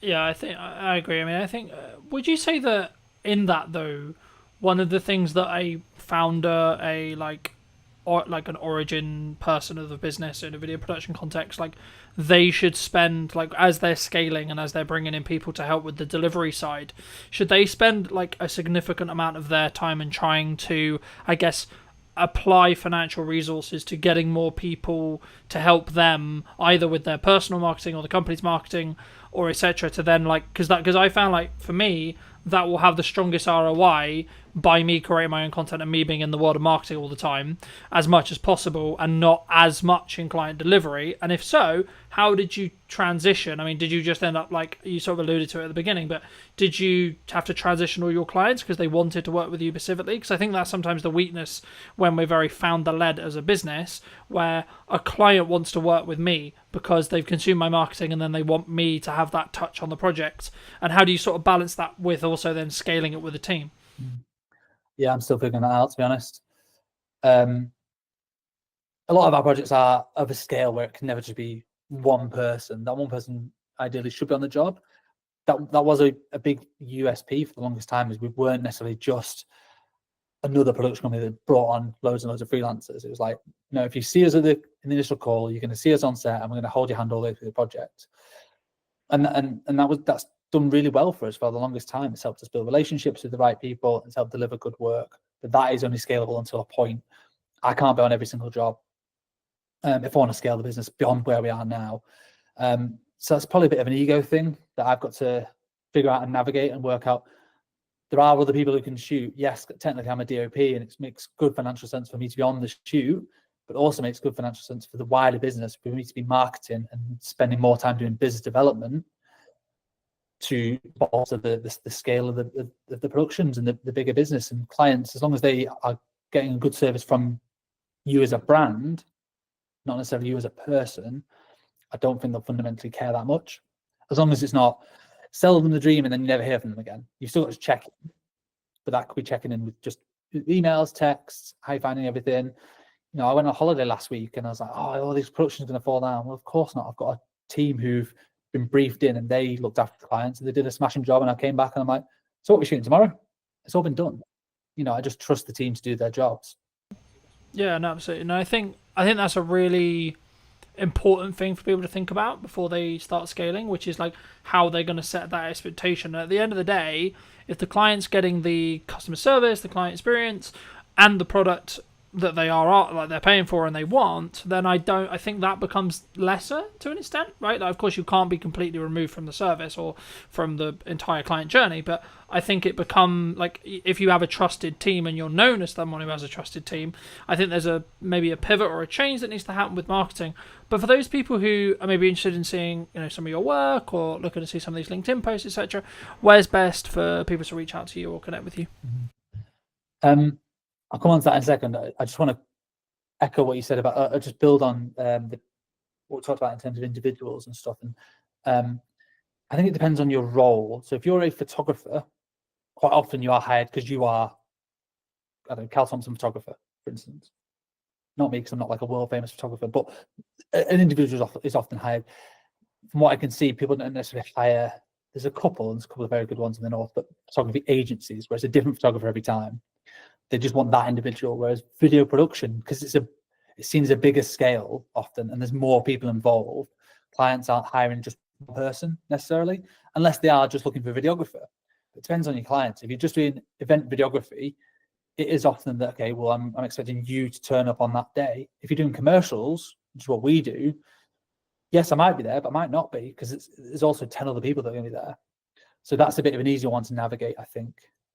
But yeah, so I hope that answers. It really depends what your specific roles are, and you know, you don't go to Amazon and expect Jeff Bezos to be serving you on. You know, it's the brand and the strength of the brand. So I think anybody looking to scale their video business needs to double down on the brand, and I think that's one thing we've done quite well over the last few years is Dead Pixel as a brand and a reputation, that we just do good work in the north, and people want to work with the brand, not necessarily just me. I am the face of it quite often, but I do bring in everyone else from the team, and I make sure I tag everyone else. Like the edit was done by Kate, it was produced by Jazz, and we do some culture pieces as well as not just sharing work. You know, we go on team days out and we share that, so people feel a closeness to the whole brand, not just to me as an individual. Same with Instagram. Like we don't just post just my headshots all the time. Like it's obviously it's the work, and it's okay, it's been with us 2 years. It's a nice little celebration post or whatever. So strengthening the brand will only help strengthen you as a company. Yeah, no, I completely agree. And I think I think it's about understanding really and being very crystal clear on who you're looking to serve at the time that you're doing the marketing. And if you are looking to maybe shift into going from, say, you work with video production companies and you want to shift into end clients, as in you do a lot of the whole process and you're more perceived as a video production house or video production agency or however you want to phrase it, then you need to be crystal clear on who that is that you're serving, but also number two, what content you need to then create, because it will be different to what you were creating in that respect. But for people who want to connect with you, where can they do that? I'm on LinkedIn, just search Cal Thompson, CAL, short for Callum, but nobody ever calls me Callum, not for like 20 years. Cal Thompson's fine, and Dead Pixel Films on Instagram. We're quite big on LinkedIn and Instagram. There are two main core channels, or deadpixelfilms.com. It's our website. Magic. And as a final thought, if you were going to talk to yourself 10 years ago, what advice would you give to that person? Yeah, I love that question. I think about that every day. Not every day, but a lot. Certainly the older I get, the more I'm like, okay, what would I say to the person 10 years before? My advice to anybody looking to get into the industry is network with everybody. Be a nice person and be patient, and don't expect that just getting a degree you're suddenly going to be Christopher Nolan doing feature films. Like, it's going to take time to develop skills, not just in filmmaking, but in like people skills and management and all those other softer skills that make you a better filmmaker, are essential to your growth. So that's what I would say to somebody sort of myself 10 years ago is take your time, be patient, and be a nice person, and just do good work. Have fun. Don't take yourself too seriously as well. You know, we're not curing cancer, ultimately. We're just making videos. Appreciate the time. Thank you ever so much for coming back and joining, ladies and gents. I hope you took value from this video. Leave me your thoughts and comments down below. If you're new, want to be subscribed, and I'll see you very, very soon. Where we sit now with deepfakes and AI, etc. But before we get too much into that, I mean, what do you think's missing today? I think creativity at the moment is the key, and being really good at using the tools. What would you say to people who maybe looked at AI or looked at X, Y, Z and said, oh, it's just a trend, it will die next week? I think they're massively wrong. I don't think it's like crypto. I guess, is it a doomsday scenario before we started, where I could have, in theory, not actually invited you? I could have used whizzy AI tech to create this Stuart. I think that's going to be a future problem, and I don't think it's as far away as even 2 years. I think we've seen with certain hacks happening out in Hong Kong, Singapore, where people are being invited onto calls with their entire board, and that call with their entire board was deepfake. Did you know that 93% of you are not subscribed? So if you could please do me a favor and you're enjoying the show, then subscribing would mean the world to me, and it would allow me to grow the show and continue to get larger and larger guests and continue to bring what's missing in marketing today. Thank you ever so much for joining me, and I'll enjoy the episode. Hello, my friends. I hope you're well. I hope you had a good day, evening, or night. Today, I'm with Stuart talking about what's missing in marketing today, of course. And also, I guess to an extent, Stuart, it's about where we sit now with deepfakes and AI, etc. But before we get too much into that, I mean, what do you think's missing today in marketing? Well, coming from Origin Secured, we're always going to say trust and verifying trust. I think one of the things we're seeing with lots of marketing agencies, lots of companies, is this model of make as much noise as you can, say whatever you want to say, no one can really prove whether it's true or not, and hope that it catches before you get caught out. And I think that's the biggest issue we see with marketing at the moment, is bringing the trust and the verifiability back into it. I mean, because we were alluding to, I guess, is it a doomsday scenario before we started, where I could have, in theory, not actually invited you. I could have used whizzy AI tech to create this Stuart, you know, which I haven't done, by the way, for the record, anyone watching. But there is going to be a potential world in maybe 5-10 years, or maybe, you know, technology moves quickly, so it could even be as little as 2, if not 1. You know, is that kind of where it comes from? Do you think the lack of trust, like actually confirming that yes, I am talking to Stuart today, and yes, Stuart did actually come on the podcast? I think that's going to be a future problem, and I don't think it's as far away as even 2 years. I think we've seen with certain hacks happening out in Hong Kong, Singapore, where people are being invited onto calls with their entire board, and that call with their entire board was deepfaked, right? And I think they got away with like $20 million dollars, whatever it was in that particular one. So I think that's coming. I think that's going to be sooner rather than later.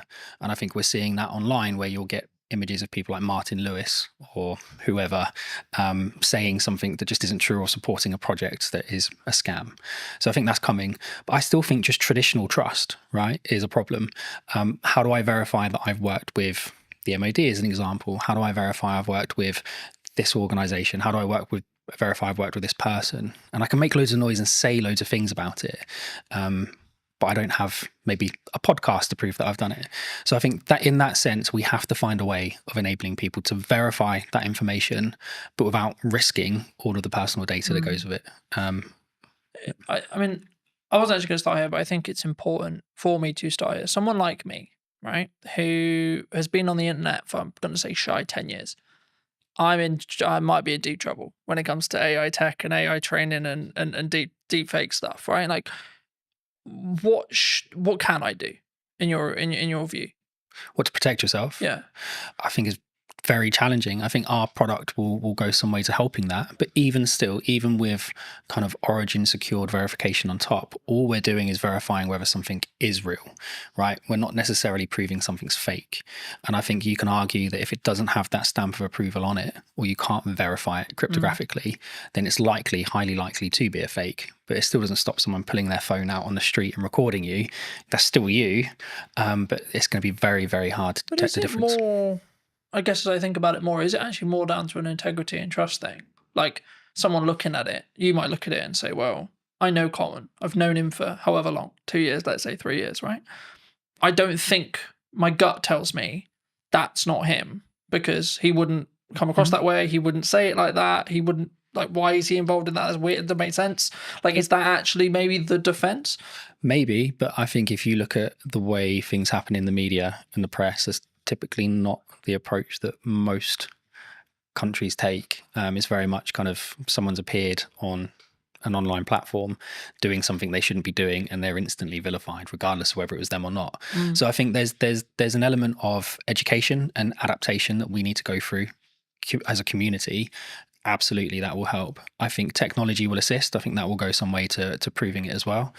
I think it's really going to be education. I think we need to teach people to be safer online, and to be able to identify when something might be a fake, which at the moment I just don't think we do enough. I think we rely heavily on third-party organizations who we think represent security, and in some ways they have been secure, but when you've got trillions of dollars flying around markets every day, if you carve off even 10%, even 1%, right, these are huge numbers. Fraudsters are going for them.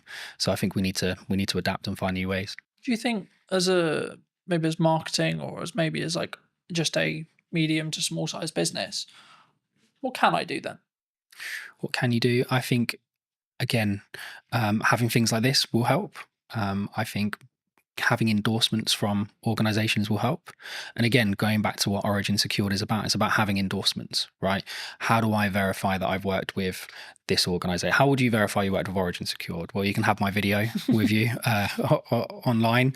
But outside of that, it would be a case of you could put my quote up on your website. But again, how do I verify that was real? You might have to get one of your customers to come and talk to me.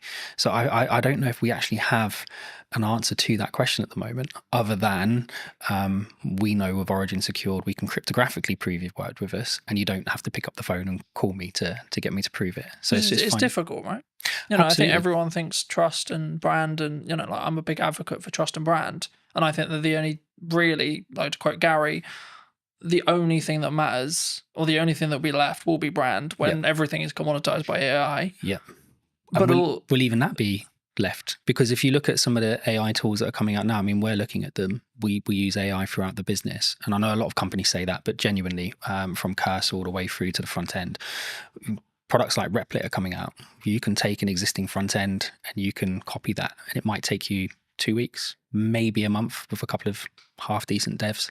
So you've spent millions investing in this product, in this brand, and then someone comes along and just copies it as a carbon copy. And if their marketing skills are better, if their social media skills are better, if they're better at hacking that kind of influencer side, well, where's the value then? Like, is it more valuable to have a really good kind of marketing team, or is it more valuable to have a really good brand? I think they don't always go hand in hand. You can have a really great brand security, integrity, strength, and it can be destroyed in minutes. I think that's difficult, right? Isn't it? I think that's, I hate to use Bud's term, but like that's where personal branding comes in. Yeah, because like if I'm saying and I'm endorsing something, yes, it could be AI'd, but then as I say, maybe it is that. Like as I say and think about it, like maybe it is just that because of my track record. Because like then people, I guess the question there though is it then down to the person consuming it to make the decision? Well, that's kind of the approach we've taken. Right. So the approach we've taken is it's down to the individual to choose who they trust and whether or not they believe that's true. Right. So we can have, and we'll get into the tech more later, but we can have a series of endorsements for yourself. Right. So we could endorse you cryptographically. You could be endorsed by the passport office, right, or by an ID service provider, or by the DVLA, or by your bank or your solicitor. All of these endorsements build up trust over time. Yeah. Right. And the more of those you have in sequence in the right time frame, the more people will trust you.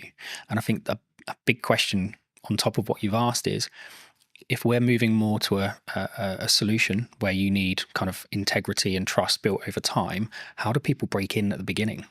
Because at the moment, the big reason that companies do that is they're trying to make a name for themselves. Yeah. They have a great product, they've got a great idea. It's not always fraud. Often it's just a small company trying to make it. We need to be able to create environments where those companies have an opportunity to prove themselves. Because if we just say, well, you have to have brand integrity and you have to have a history, And you have to be around for 5 years, etc. Yeah. then I mean, it's going to stop that from happening. It's interesting because I'm rapidly approaching like 6 years full time and 10 years like doing the thing. And I'm like, oh, it must be really hard for people starting out. But like genuinely, like when I was starting out, AI wasn't a thing. Yeah. And that's the big conversation with AI at the moment. It's like completely obliterating those grunt jobs that people did as junior editors and junior tech people and etc.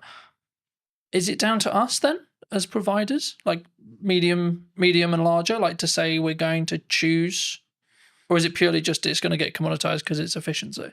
I think there's going to be a huge amount of commoditization. I think there's going to be lots of consolidation, right? More importantly, there'll be lots of consolidation. I think standing out from the crowd is going to be challenging. I think it already is challenging, right? If you can have the best product in the world, but if you can't get the message across, or you can't convince people what it actually does or how it does it, it's not going anywhere anyway.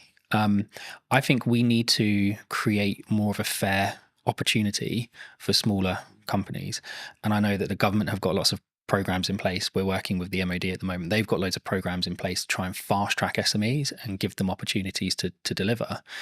I think we need to do more of that. And I think we probably need to have better controls over how are these contracts won, how are they tendered for, because ultimately they're geared up for companies who have got hundreds of people to spend hours and hours and hours of time building this kind of knowledge up over time, and then you've got a small SME that's run by 3 people with no experience. But also, I guess you could flip it on the other side when you look at AI or things like ChatGPT, large language models, etc., where actually that could be the greatest equalizer that you've got, right? Because someone who's maybe solo or 2-3 people, then arguably, if they're leveraging AI and they're early, they could actually be keeping up with 100 staff in regards to workforce because they're working quite smart.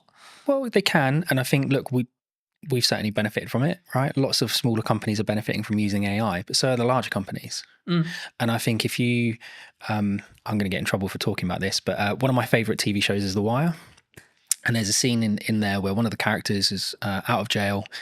Cutty, I think his name is. He's sat with this other guy, and they're talking about doing something they shouldn't be doing, and he gets handed a gun, and it's supposed to be a revolver, and he's like, oh, I'm used to using a revolver, and he goes, yeah, but that doesn't hold 17, and he's, oh, the game's changed, and the other guy goes, no, it hasn't changed, it's just got more fierce. And I think for me that's what AI is, right? Yes, there's going to be less entry-level jobs. Yes, there's going to be less opportunity for people coming out of university. It doesn't mean anything's changed. The industry's still the same. It's just more fierce because the competition isn't now just with someone, one of your peers. The competition is now one of your peers who can control 4 or 5 AI prompts and do the work of 12 people rather than doing the work of 1. And so, yes, these companies will benefit smaller ones, but I think you're in a more fierce environment because those larger companies have access to just the same technology. Do you think it comes? I mean, there's kind of like, there's 2 strands here. Number one is like the larger companies is like turning a ship, right? A massive ship. When I'm a speedboat, I can go, woo, you know. But I think the more important, I guess, question is around number one, how agile you can be as a company, but also number two, it's the mindset, I guess, in some ways, because I think like with the commoditization of automation, technology, etc., like we could go down the mindset of, okay, we're all going to be out of jobs. Bye-bye, farewell, right? Or we could go, actually, how can I utilize this as a tool? And, you know, I was having a conversation with someone very close to me about another filmmaker the other day. And I was very worried for his model, looking at his business model, because traditionally he's, in this case, brought in as a camera operator for other video production companies. And there's been a large conversation in the space with those who are listening about, you've kind of got two models that you can really like business model wise, that are still profitable and can still work. Yep. Massive Hollywood stuff, which big crews, big money, lots of stress, and then the 1 to maybe 2 at most, like production size, right? The issue is, I guess, the middle class filmmaker, you could say, in my realm, could be and potentially is going to be commoditized, especially if they're not utilizing or looking how to use AI, how to do prompts, how to, especially if you look at like the AI generation stuff that's coming out and like Google VO3 and etc. Like, I looked at it and went, oh, right, okay, I need to talk about strategy more then. Because the idea of filming stuff is going to become less profitable than I think it was. Yeah, potentially. And again, playing devil's advocate to the other side, does it become less profitable, or does it just shift into a different community? So is it now not the middle class filmmaker, right? Is it now opening this up for everyone to be able to access it? And actually you get more creativity out of it because there are people who are learning to use those technologies at a younger age and more efficiently. I think my cousin is doing phenomenally well in Sydney at the moment as a filmmaker, right? She's still going through school, but she's done several productions. She came up with this phenomenal idea about a particular singer, and she's been talking to their team about being able to produce a particular song. The idea behind it is incredible. You won't get AI to produce the idea, right? Not yet. That might come in the future. But at the moment, AI is just really, really, really good autocomplete. Lots of people are going to be really upset with that. But it is, right? They're just predicting tokens. We're not yet at a point where it is finding new ways of doing science, right? It might find a new mathematical way of folding a protein, right? But that was always there. It's just able to run more permutations. But it's not going, I've got this great idea for this film, and I want this, and I want that, and I want the other, and I want the other, right? That's still really a human kind of product. And I think... Do you think that's where the opportunity lies then? 100%. I think creativity at the moment is the key, and being really good at using the tools, right? I still think there's going to be lots of jobs. I think they're just going to change. I think you'll have less entry-level jobs, not necessarily a bad thing, but you might just have lots of people who are really, really good at doing the prompt engineering. That will become a big job in my opinion. What would you say to people who maybe looked at AI or looked at X, Y, Z and said, oh, it's just a trend, it will die next week? I think they're massively wrong. I don't think it's like crypto, right? I think my co-founders and I always disagree on this, especially one Mark. He's very optimistic on the crypto side. You know Mark, and he loves it. I'm still very much of the opinion that there's been too much happening with the mainstream cryptocurrencies from a dark web standpoint, right? From a criminal historic standpoint. So the AML piece and the KYC piece can be incredibly challenging if you can trace it back on the blockchain to criminality, because really you should be taking that as proceeds of crime. So I think there's a major issue with that. I think the difference between that and AI is AI genuinely has solutions, right? You can take someone who spent the last 20 years of their life learning how to spot tumors in lungs, right? They might have a really good accuracy, 80, 85%. And then you can train an AI model to 92, 93% accuracy in 3 or 4 months. That's a huge jump, right, for us as a species, in my opinion. So I just don't see AI dying. If anything, I think it's going to become more and more integrated. And I think actually what we're going to see is that AI is going to become smaller and smaller and smaller. And I don't think it's going to be long before it's fully inside your device, not in the cloud. It will be inside your device. You'll have your own private AI. And it will learn you more and more and more. And this is why Origin set out to do what it does, right? As more and more information is being collected, you need to secure that in a better way. You need to be comfortable that your data is yours, that you have control over who accesses it, and if they do manage to get access to it, that you can revoke that access. And if someone is storing your data somewhere, you've got some level of encryption yourself over that data. I think that's much more important as a conversation. Is not necessarily is AI going to be a great tool, 'cause it's not going anywhere. Is how do you secure the data? How do you scrub the PII out of it?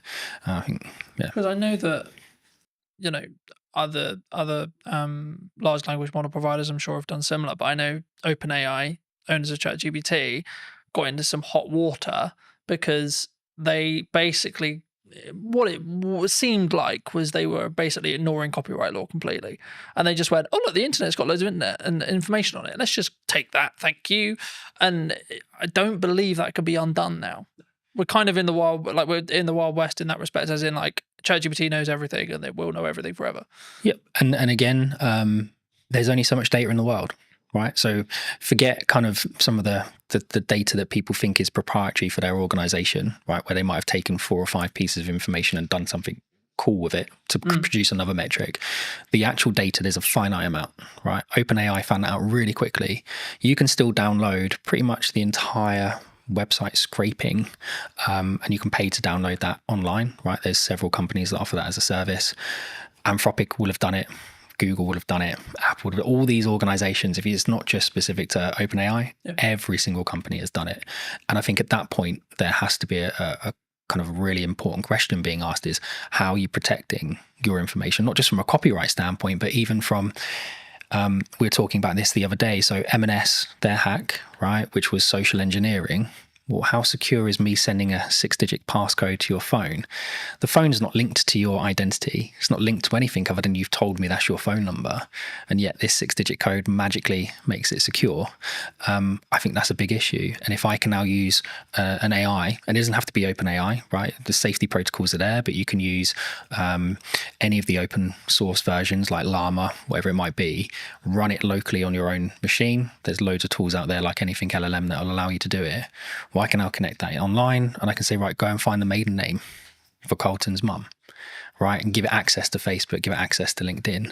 And what we were saying before about kind of marketing, whoever makes the most noise, whoever's connected to the most people, well, you don't know who half those connections are on LinkedIn. Yeah. So now if I can connect into you through all of these fake accounts that are being kind of managed and hosted in really not very nice environments, then suddenly your maiden name of your mum is not a security kind of question. Yeah, it's actually a security risk, right? First name of your dog, whatever it might be. School, so on. So I think that's really dangerous. And so we need to move away from just usernames, passwords, and security questions.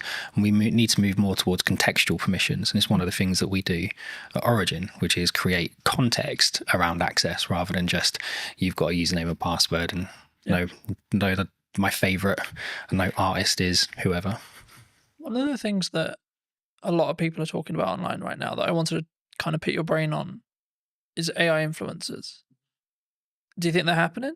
And do you think they will be the future? Because a lot of people are saying, well, how would you 95% of people aren't going to care that it's AI, even if they know, even if you can tell. I don't think anyone would be able to tell. I think there's already influencers out there that people have said are AI. I think the big one that I found quite amusing, we had a big chuckle of it. I think one of the adult content creators worked out to be an AI generated model. And I just think that's hilarious, right? That these people are paying for this personalized service and they've got no idea that it's not even a real person. And I guess the question, like you said, would they even care? Right? The illusion is there that they're receiving that personalized service. And I think it's the same for all of us. If you had the choice between ringing up the bank and them saying, press 2 for this, describe your problem, and just go around in that never ending loop, or would you like to talk to an online chat agent that's an AI model that you know is not real, is not a real person, but at least is conversing with you in real language in real time? Which would you choose? I think, I mean, as someone who uses AI, and we both, I'm sure, do, in depth, I think for me, I think it's about understanding what the contextual relevance that you want from it. Like for me, if I want to analyze information and data quickly, AI will be a better solution in me asking you to, so I have all this data, Stuart, can you create this and this from it? Well, you're gonna go, no, that's totally a pain in the ass. But when it comes to like emotional or creative decision stuff, that's where I think human connection will still come in, and I think that's going to be the thing that people maybe need to focus on. And that's why, like, I found it really interesting since launching the podcast and it having a hybrid element. People are, I guess, if you want to go like strategically around it, like the show up rate is higher for in person than it would be online, right? And I think the same is going to be true when it comes to like in-person events and stuff. And I can see kind of this two camp book, which is like people utilizing AI, good idea, but also a constant want and drive to have that human connection, online events, online person, podcasts, online conversations, etc. And actually, from a marketing standpoint, if you don't have a podcast, I would say now is the golden age to have a podcast, because this is the kind of conversation people really want. They don't want you have a conversation with a robot necessarily. Do you think? I think there's a lot there. So if we go back to, I think in-person meetings are becoming popular again, right? We went through that stage. COVID was a nightmare, but even before that, lots of people were like, oh, it's much easier just to do it online. I was like, yeah, it is, but you don't get the same feeling, right? You can't gauge someone's reaction properly unless you're sat in a room with them. And I think there's a lot to be said about the environment, right? So the environment today, I can say something, and it's not just your facial expressions, but I can feel the environment. If you say something wrong, you can feel it change. If you say something funny, you can feel it change. And I think you lose that online. I think we'll start seeing people doing more and more in-person meetings, more and more in-person conferences. I guess the question really I've been asking a lot recently is the younger generation, right? When I was kind of 12, I was out from morning till evening every day doing whatever I was doing. It's not always the right things to be doing, but I was having fun. Whereas my 12-year-old, getting him out of the house is a nightmare. And it's not just because he's on his devices, because we limit his time on his devices. He does lots of exercise. We do Muay Thai together. We train together. We do loads of stuff together. But him and his friends don't go out. Like there aren't loads of kids in our area playing outside. And it's the perfect area to be doing it because it's quiet. There aren't many cars. There's loads of open spaces. So I don't actually know where it's going to go, if I'm honest. I think it really comes down to this next generation and the generation after. How do they interact with each other?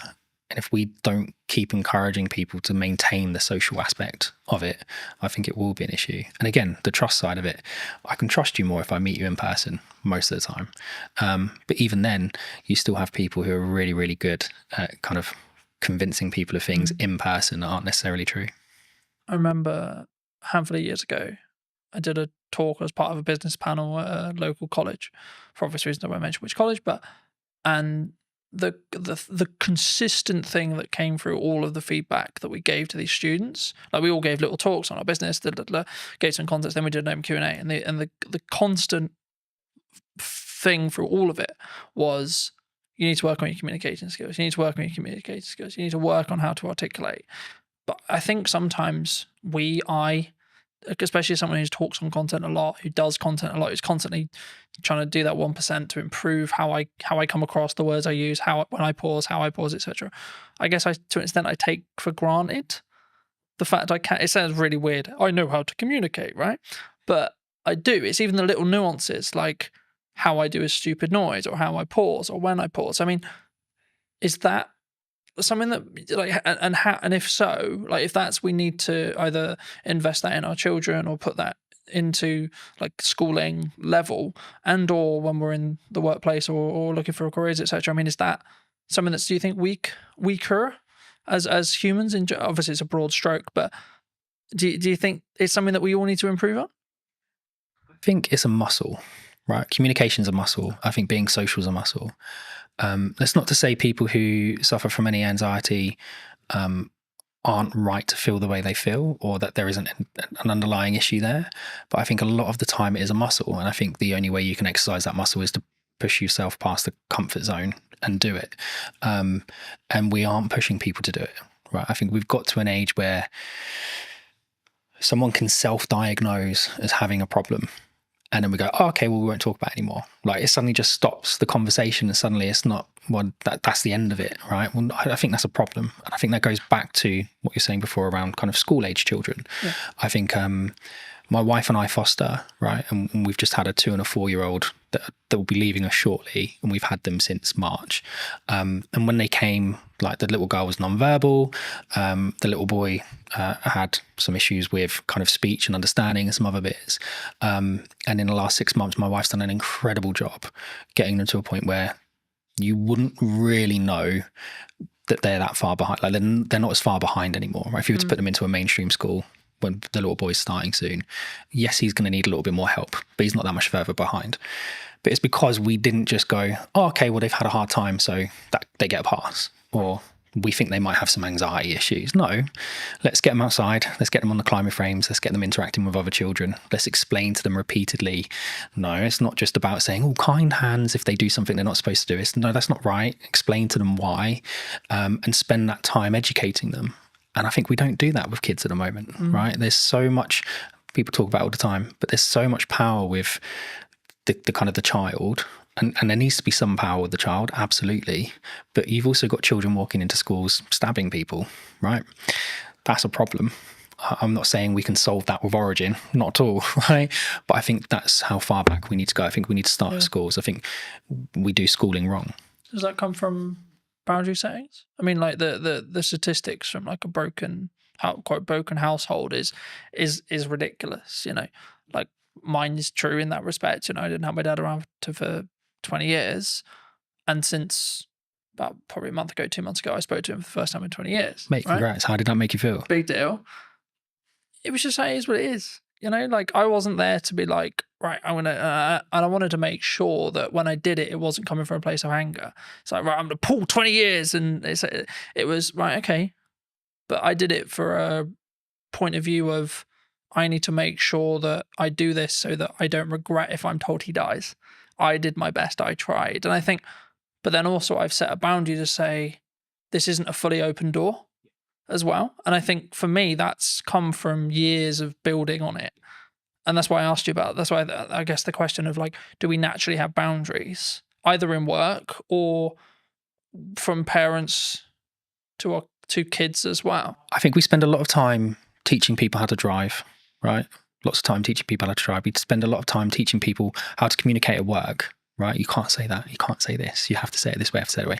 We don't spend a lot of time with children teaching them boundaries because sometimes the parents haven't been in a position to learn those boundaries in the first place, right? Not everybody has the same start. I had a similar experience with you. Didn't see my dad for a long time. And I did go in different directions, and I was lucky enough to meet my wife who kept me on the straight and narrow. And I didn't speak to him for a long time, and he passed away. So before we had a chance to reconcile, whether we would have not, I don't know. So I'm really pleased you managed to get through that. But there's a lot of people that don't have that kind of, they don't know themselves enough, right? They don't have the same strength of character. They haven't gone through the same experiences the same way and come out the positive side of it. I think we encourage people, and TikTok and the others drive me mad because it's 10 ways you know you've got ADHD, and 10 ways you know you've got this, and 5 ways you know you've got that, and we're just creating excuses all the time for the behaviour. And so boundaries, I think we all know where the boundaries are. I think a lot of the time we just choose to ignore them. Is that personal though? Because my boundaries and your boundary may be different. They should be, right? Otherwise it'd be boring. They absolutely should be different.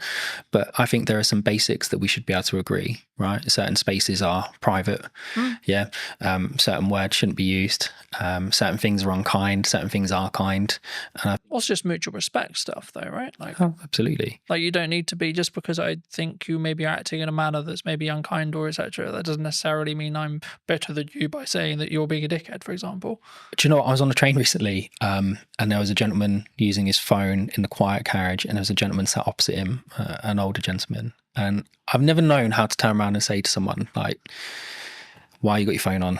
Why are you listening to it loud? Why are you not using headphones, etc., etc.? Because it always comes across as really aggressive, right?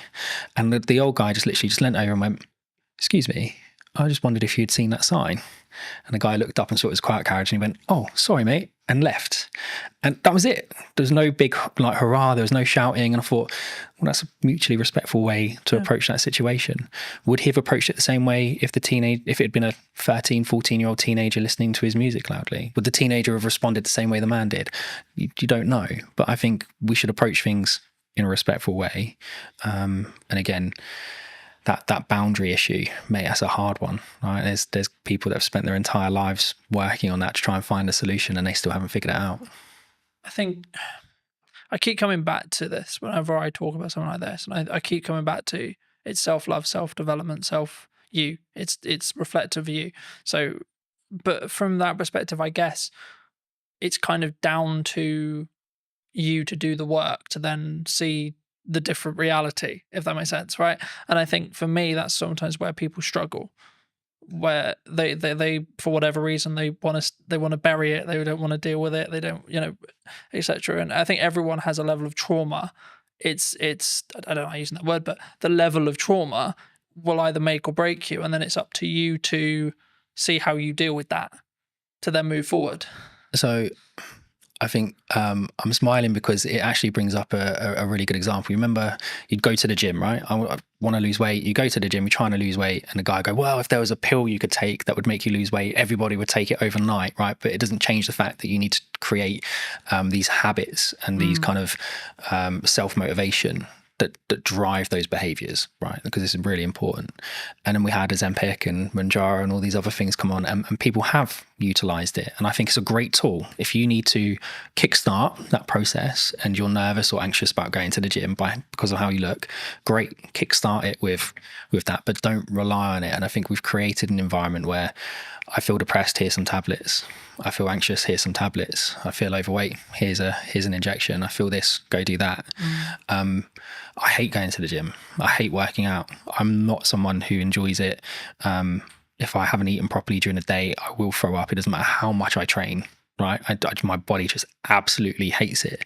But I push myself to do it because I want my son and my daughter to see me go through those hard things and realize sometimes short-term pain gives you long-term gain. It gives me an extra 5 years with them, then it's important. And my dad was 41, 42 when he passed away, and I hadn't spoken to him for a long time. So I don't want to be in the same boat. I'm only 3-4 years away from being in that age category. So I'm going to do everything I can to. Do you think we need to not live with regret then? 100%. And if we can take actions that are maybe uncomfortable today to mean that we're not going to be regretful in 5-10 years? Yeah, I've lived a lot of short-term pain for long-term gain. And if you ask my wife, she'll tell you that it's been kind of lots of long-term pain for not very much gain, but actually we're starting to see the fruits of our labor. And I've got lots of friends who I've grown up with who haven't always taken the same approach. There's one or two of them that absolutely have, and they're smashing life and they're doing really well. But there are still an incredibly large number of people I know who are living month to month, and whether that be just kind of taking out finance on a new car because they want another car, or they're not taking those kind of short-term pains of, well, actually maybe I'll just hold this car for another 5 years. Nothing really wrong with it. The plate might be, I don't know, my plate's a 17 plate, right?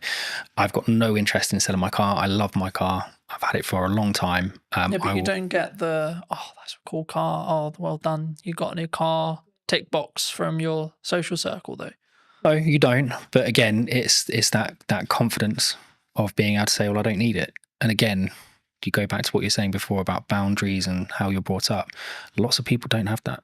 And again, from a trust standpoint, well, who's going to give it? Right? Because you do need a parent or someone you trust in your life to give you that validation. And if you're missing it, you're going to be looking at it from all the wrong people. Do you think we come from a place of like strong, I guess, I'm just thinking of the best word to describe it, but like for me, it's like we can only think about this way because we come from a sense of privilege. Yeah. Because I'm always aware, for example, like, and not to like dwell on what's happening in the world right now, but there's areas in the world where like children are starving. Mate, right? I look at what is happening in the Middle East, and it fills me with dread that we kind of won. And even then, we're still have to struggle. We're in the fortunate position to have the available time, energy, and resources to sit here and have a conversation that we can put on the internet. It was a genetic lottery, right? Like we just happen to be born in the UK. We just happen to be born into the families we were born into, or the environments we were born into. It doesn't mean that we haven't had to struggle, haven't had to go through interesting times. But it just we have to frame it in our perspective when we come over? It is a privilege. We're coming in from a level of passive privilege because in 95% of cases, yes, there's exceptions to the rule, etc., etc. Everyone has the different story, but in most cases, in the UK especially, or Western culture especially, like we haven't really need to worry about most of the essentials, either because state looks after us, and or because we come from a family that can look after us, and or we're given the tools to be able to create income that then in turn means we can take those, have those things. It's having the opportunity, right? I think cars aren't exploding next to us. And I think when you can walk down the street and a bomb isn't going to go off, that creates a level of opportunity where you can focus on different things. You can focus on building wealth. You can focus on improving yourself and moving up the social ladder, so to speak. My upbringing, my parents, my mum, my stepdad, everything they could for us, but we still went without certain things. But my dad loved holidays, right? So we did one big family holiday every year, and he loved to travel. He loves politics. He loves history. So we would go all over the place, and we would go and actually really explore the areas we went to. We'd meet locals. We'd understand the history of the place, and that gets you out of your comfort zone, right? Because now you've got the social aspect of it. You've got the verify point, because I'm actually in the country speaking to the people at that location. And I think that kind of shapes you as an individual. Whereas if you spend your entire life just seeing everything on TV, you can just turn it off. And it's not the same. So I think we absolutely are very privileged. Even if you're going through hard times, you're still not necessarily worrying about the same things other people are. But it doesn't mean your story is any less challenging. Though. And I thought that's why I've always, for as long as I can remember, I've always talked about the fact that I don't have to walk 3 miles to get 50-50 chance if I die from drinking the water that I got, like I have clean drinking water, etc. And it sounds slightly ridiculous, but like also just the odds of being alive is 1 in a trillion, right?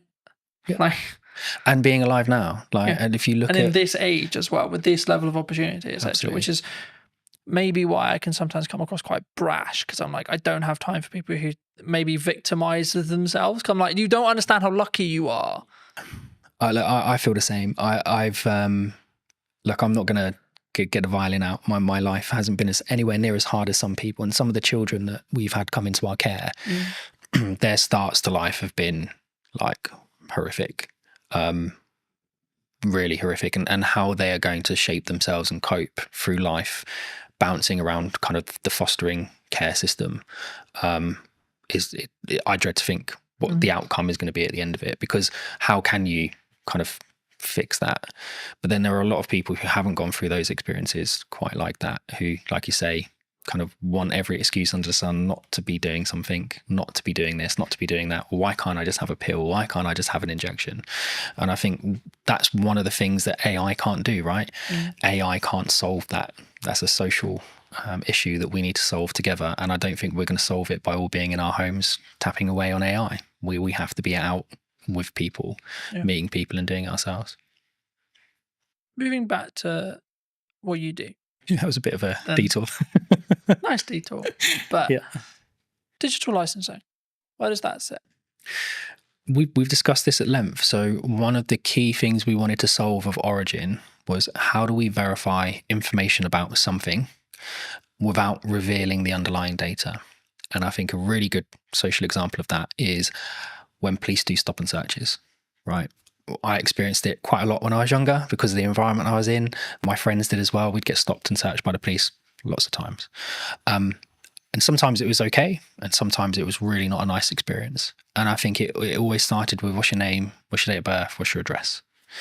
And even if I give you my name, date of birth and address, how do you as a police officer verify it, right? Does he have any tattoos? Does he have any markings? Does he, I don't know, look a certain way? But you kind of become generic. Guessing, right? Lots of guesswork, right? And lots of gut feel on the police officer side. Whereas we wanted to try and find something that would, and it wasn't just for this specific reason, but it lends itself really well to it. We wanted to be able to provide technology to the environment, to the world, that kind of removed that friction. So a digital license isn't like an ID card. There isn't a centralized database of all your information in one place. That's ridiculous. If that gets breached, it's going to be horrendous. The fraud will go through the roof.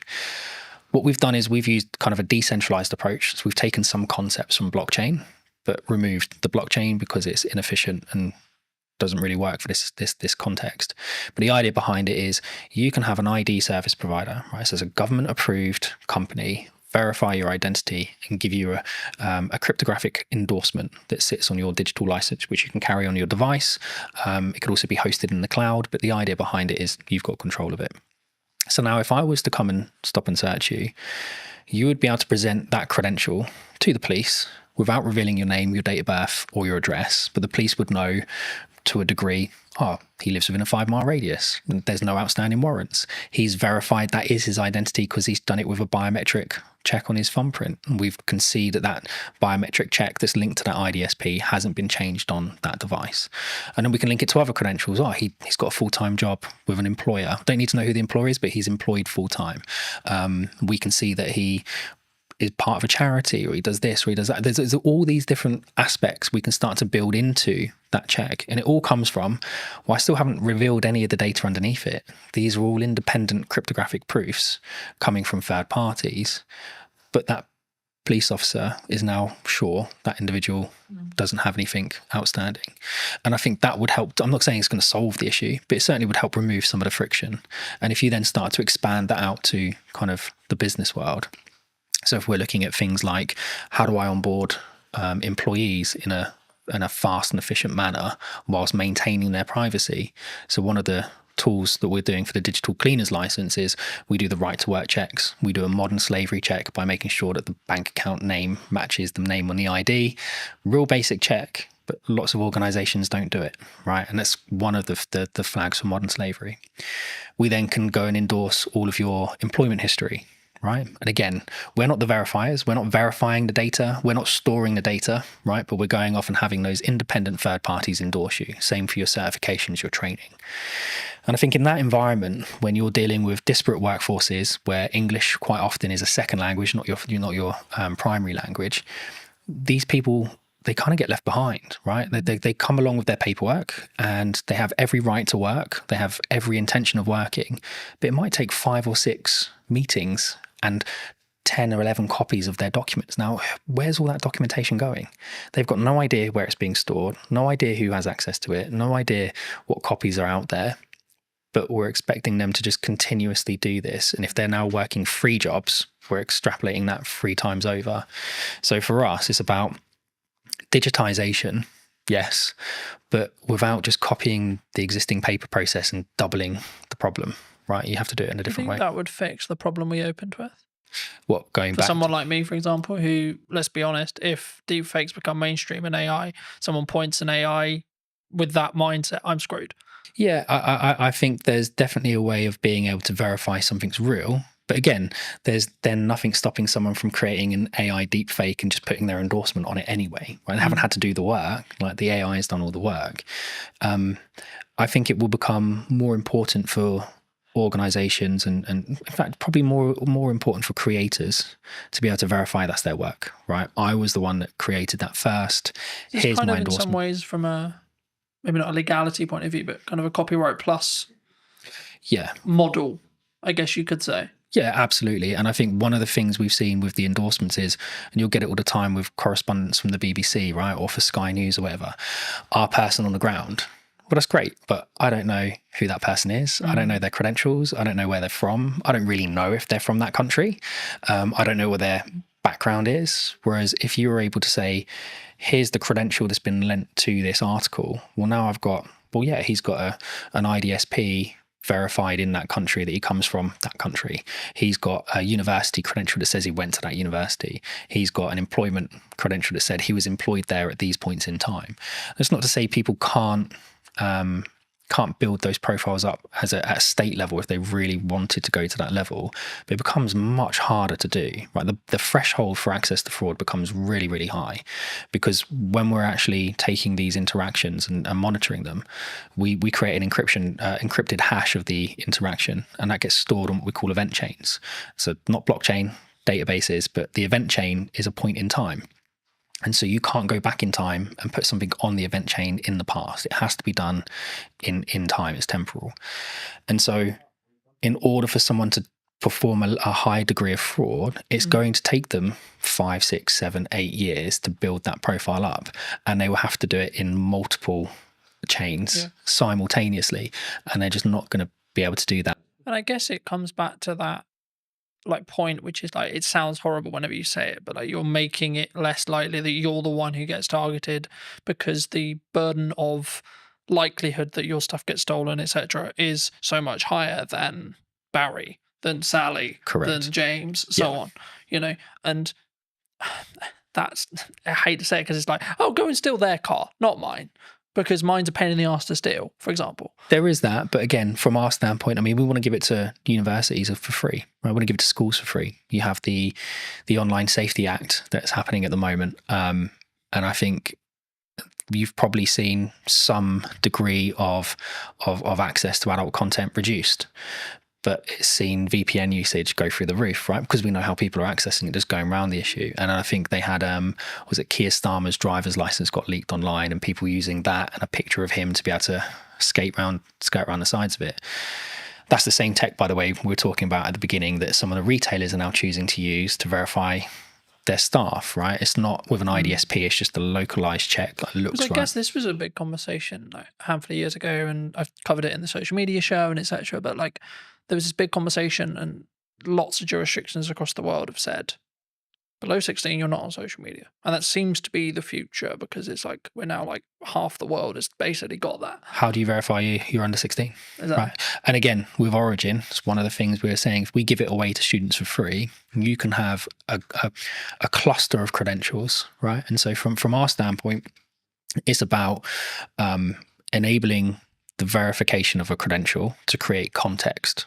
And contextual permissions is something that we've kind of started to patent from using our tech. So the idea behind it is, I can access a system. I don't need a username and password, but I need a credential from an IDSP. I need a credential from my employer. I need a credential for someone linked to that system.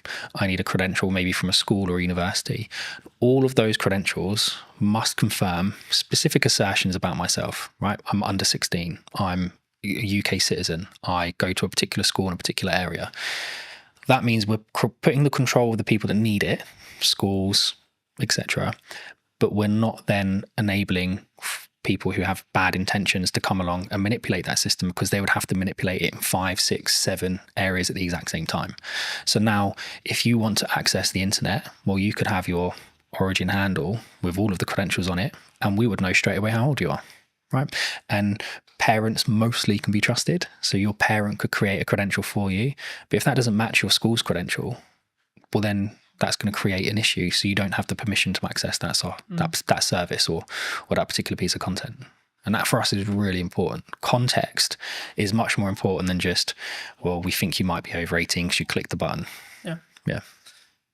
For those people who've enjoyed this conversation, who maybe want to see more of the content, delve into a little bit in more depth that what you and the team are doing, where can people reach out? They can reach out to us directly, so they can come to us via the website, or they can reach out to us on social media or LinkedIn. I think we're starting to put more video content out there. So going back to what you were saying before, about kind of verifying trust, how do you prove it in the marketing world? Well, for us, it starts with video, right? And yes, there are deep fakes out there, but from our standpoint, I mean, we're able to verify our technology in our videos with our technology, right, which is important. We're certainly seeing kind of proof of concepts with the MOD gain lots of traction.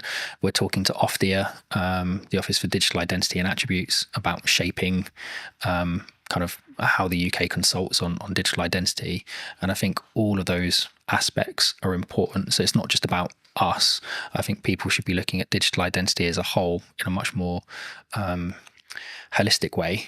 And reach out to us, reach out to the IDSPs, reach out to everyone. I think it's something that people need to understand more, is that digital ID is more than just, here's my JPEG of my passport and driver's license. But yeah, reach out to us on social media or online. Just before we wrap up, I mean, obviously you have worked with us in the past and you've done some video content. I mean, now the other side of it, maybe a year on, how was that experience? What was the things you maybe learnt from? Except, like, how was it as a whole? Like, not putting words in your mouth, but I'm actually curious, because obviously we haven't touched base since actually doing it last year. And I mean, was it how you thought it was going to be firstly from the perspective of what we did, but then also, like, was there any byproducts that actually came from like working with us specifically? I think we realized really quickly that video was the best way. Yeah, 100%. And I think working with you guys and working with Lucas for the day, it kind of got into our minds a different way of thinking about things. And we were just on the cusp of really understanding how to talk about our product and how to talk about our technology. And by focusing on the video approach, and we've now released several other videos that we've kind of produced in-house, it kind of got us to where we are now, which is we know what our narrative is, we know what the story is, we know how to describe our technology. Whereas a year ago, we were still kind of trying to work out what it was that we were. And we were early to market, so lots of people trying to explain it to investors, trying to explain it to customers. It was a challenge. So no, mate, having that time with you and Lucas massively helped us kind of crystallize what we were trying to do. And then over the next kind of 2-3 months, I think that's when we nailed it. But it come off the back of the original filming we did, which was phenomenal. What would you say to people who are maybe looking at what's going on in the economy or etc., and they may be on the fence about maybe utilizing marketing right now, or like, because the traditional kind of known thing is like when things get hard, you cut marketing. Yep. Honestly, I'm probably not the best person to answer it, but I'll answer it as best as I can. I think you absolutely have to have a presence, right? You have to, unfortunately at the moment, it's about noise. Right, we spoke about it earlier. The more noise you make, the more you get noticed, the more the algorithm picks you up and the more it promotes you to the top. And it goes back to what we we're saying as well about the SMEs, like how do you get spotted? How do you get noticed if you have to have that kind of credentials proving you've done something? I think consistency, right? And we had this chat about podcasts a year ago. I think it's something like most podcasts end after 11 episodes, something along those lines, right? So 11 weeks, 11 months, whatever it is, that's the kind of podcast limit. And people go, oh, it's not growing, right? You have to push past it. And it's the same with the marketing. And yes, some people are really fortunate and they do growth hacking and all of a sudden they're a viral sensation overnight, but that's not the norm. And I think the only way you can build your message is consistency. You have to be in person at events. You have to be putting stuff online. You have to be writing articles. You have to be talking about it. You have to be meeting new people and spreading the word. So I don't think marketing just stops with video. I think it's something much more holistic, and it's something that you have to consistently do every day. And we have a great marketing team, so Hannah does that for us, and she's excellent at it. If you were going to wind the clock back to speak to Stuart 10 years ago, 15 years ago, what advice would you give that Stuart? It would probably be trust your gut. I think we've had hiccups along the way with everything that we've done, right? Whether that be businesses my wife and I started, with raising children, with kind of investors, whatever. There's always going to be a hiccup. Something's always going to come up that you weren't expecting, but you have to trust your gut. And even if that is completely in the opposite direction to what everyone is telling you, sometimes you just have to go with your gut, because at least at the end of it, you don't have the regrets, right? If you listen to everybody else and they turn out to be right, that's great. But if you listen to everyone else and it turns out to be wrong, you're going to spend the rest of the time going, oh, I wish I'd listened to my gut. I wish I'd trusted my gut. So I think take people's advice on board, listen to it, kind of take the best strategies, build them together, but ultimately trust your gut. Yeah. Thank you so much for the time, Stuart. You too. Cheers, Carl. And if you did enjoy this episode and would like to see more like it, then I would love to hear what you think in the comment section down below. Why not subscribe so you don't miss next week's episode, and I'll see you very, very soon. When you truly become comfortable in your own skin, that's when you become a more potent, authentic, and influential communicator. Why do you think storytelling is important? The storytelling is 100% something I focus on. It's just a part of a larger puzzle now, or a larger body of work. But stories are important for so many reasons, man. What is the excuse that we make for the reason why we don't do the thing? Have the podcast, write the book, run the business? So the 5 habits. Number 1 is transform your internal story. The second is ask conscious questions. The third is unearth your charisma. I think it's really interesting, right? Because a lot of the conversations I've been having the last couple of months has been around done is better than perfect. I'm a multifaceted human being. I'm not just one thing. And often labels can lead us, man, to shrinking, playing small and saying, I am this. But what if you're more than this? did you know that 93% of you are not subscribed? So if you could please do me a favor and you're enjoying the show, then subscribing would mean the world to me, and it would allow me to grow the show and continue to get larger and larger guests and continue to bring what's missing in marketing today. Thank you ever so much for joining me, and I'll enjoy the episode. Hello, my friends. Welcome back to a brand new episode. Today, I'm going to be talking to Ravi, who talks all about communication and actually why is it important. So that's going to be what this conversation is going to be about. But welcome, Ravi. How are you? Good, man. I feel like we should have started rolling about 10 minutes ago because we had some good conversation about marketing, communication, books, all that good stuff. But I'm feeling good, man. As I told you in the green room or the coffee area, this has been a minute when it comes to me being on podcasts, given I've been focused on writing my book, being a dad, and all that good stuff. So it feels good to be here, man. It feels good to be here. Well, thanks ever so much for coming down and for the time, of course. I mean, it would be wrong to not open the show with what you feel is missing in marketing today. I mean, we touched on it in the pre-show conversation a bit, but just to reiterate for the audience's sake, I mean, what do you feel is missing today? When you asked me this question beforehand, giving me the material to prepare, I had to sit with this. And I had to sit with this for quite some time because I didn't want to give you a generic answer or one that's been heard before. And the one word that came up for me was intentionality.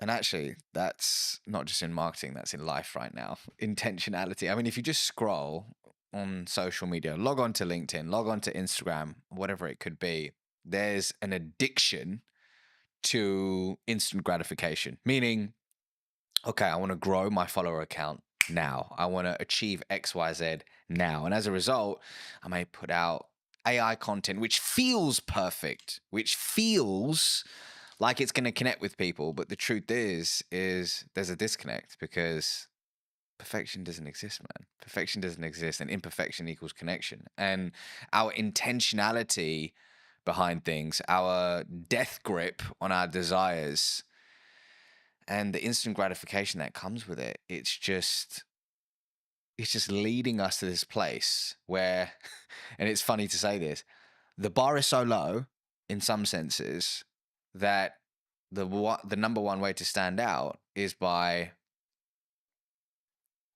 tapping into human connection. I think it's really interesting, right? Because a lot of the conversations I've been having the last couple of months has been around done is better than perfect. And I think that sometimes we look at the podcast idea we have, we look at the event idea we have, we look at the business idea we have, look at the book idea we have, etc. And we think, yeah, I'll add that to the list. Yeah, I'll put that on my to-do list. Do you think people need to is there a level of just you need to start doing stuff? Like you need to just choose one of them or two of them or three of them and say, I just need to do that? Because I think sometimes we put it on we kind of pin it up and we go, yeah, I'll get to that. But then we never maybe do. What's the question behind the question? I'm curious. The core, I think, is do people... So I guess what I'm actually asking there, and this isn't planned, so I've just come off the fly, but I think it's what is the excuse that we make for the reason why we don't do the thing? Have the podcast, write the book, run the business. Maybe someone's watching this and they're in their 9 to 5 and they're like, I've got that really business idea. I'm really passionate about X. But they don't start working on it in the evenings. They don't start because maybe they're worried about what people think, etc. These are the common answers I get. But is it just that? I'd say it could be many things, and I can't answer it from everyone's perspective. I can only answer it from my lens. And I would say the two things coming up for me are, number one, fear, like we spoke about, where, I'll give you an example. I know of somebody who has a specific idea that they knew in that season of their life was in alignment. But there was always a reason why they couldn't pursue it. There was always, for lack of a better word, an excuse as to why they couldn't pursue it. And that excuse gave that individual the reason why, I can't do it now because of X. I can't do it now because of Y. But what those excuses and what that narrative was grounded in was fear. So there is definitely fear. There is definitely fear, but as the old saying goes, fear stands for false evidence appearing real, right? So yes, there's fear behind it. The second thing is, do you actually want The thing that you say you want? Or have you just logged onto Instagram and you've seen that Jamie is doing incredibly well now that she's left her 9 to 5 and is in this job and seems to be crushing it. And actually, you like the idea of that. You like the concept of that versus the actual reality. And is it your ego saying, hey, I want a bit of that? Or is it actually your authentic self? Is it driven from your authentic self? I don't know. But I think those are the questions to ask ourselves, because the truth is when you, this is my truth actually, when I'm deeply aligned with something, it has a meaning behind it, which means the imperfect action, the work or whatever it takes to achieve that, the excuses, the fear, it starts to move to the sidelines because you know that not taking action is going to cost you more. I think that's key, and I think people listening need to consider, is it keeping up with the Joneses, looking at the trend, etc., and that's why you want to be an entrepreneur. And I'm fortunate where I'm wrongly or rightly rapidly approaching 10 years in business, which is crazy in my head, you know. And I'm looking at it going, right, okay, so the odds here are like I've kind of done quite well, because the odds are that I think I looked up yesterday, I think about 25% of business, like 25% of businesses don't survive longer than 5 years. Really? Yeah, and I'm just thinking, why?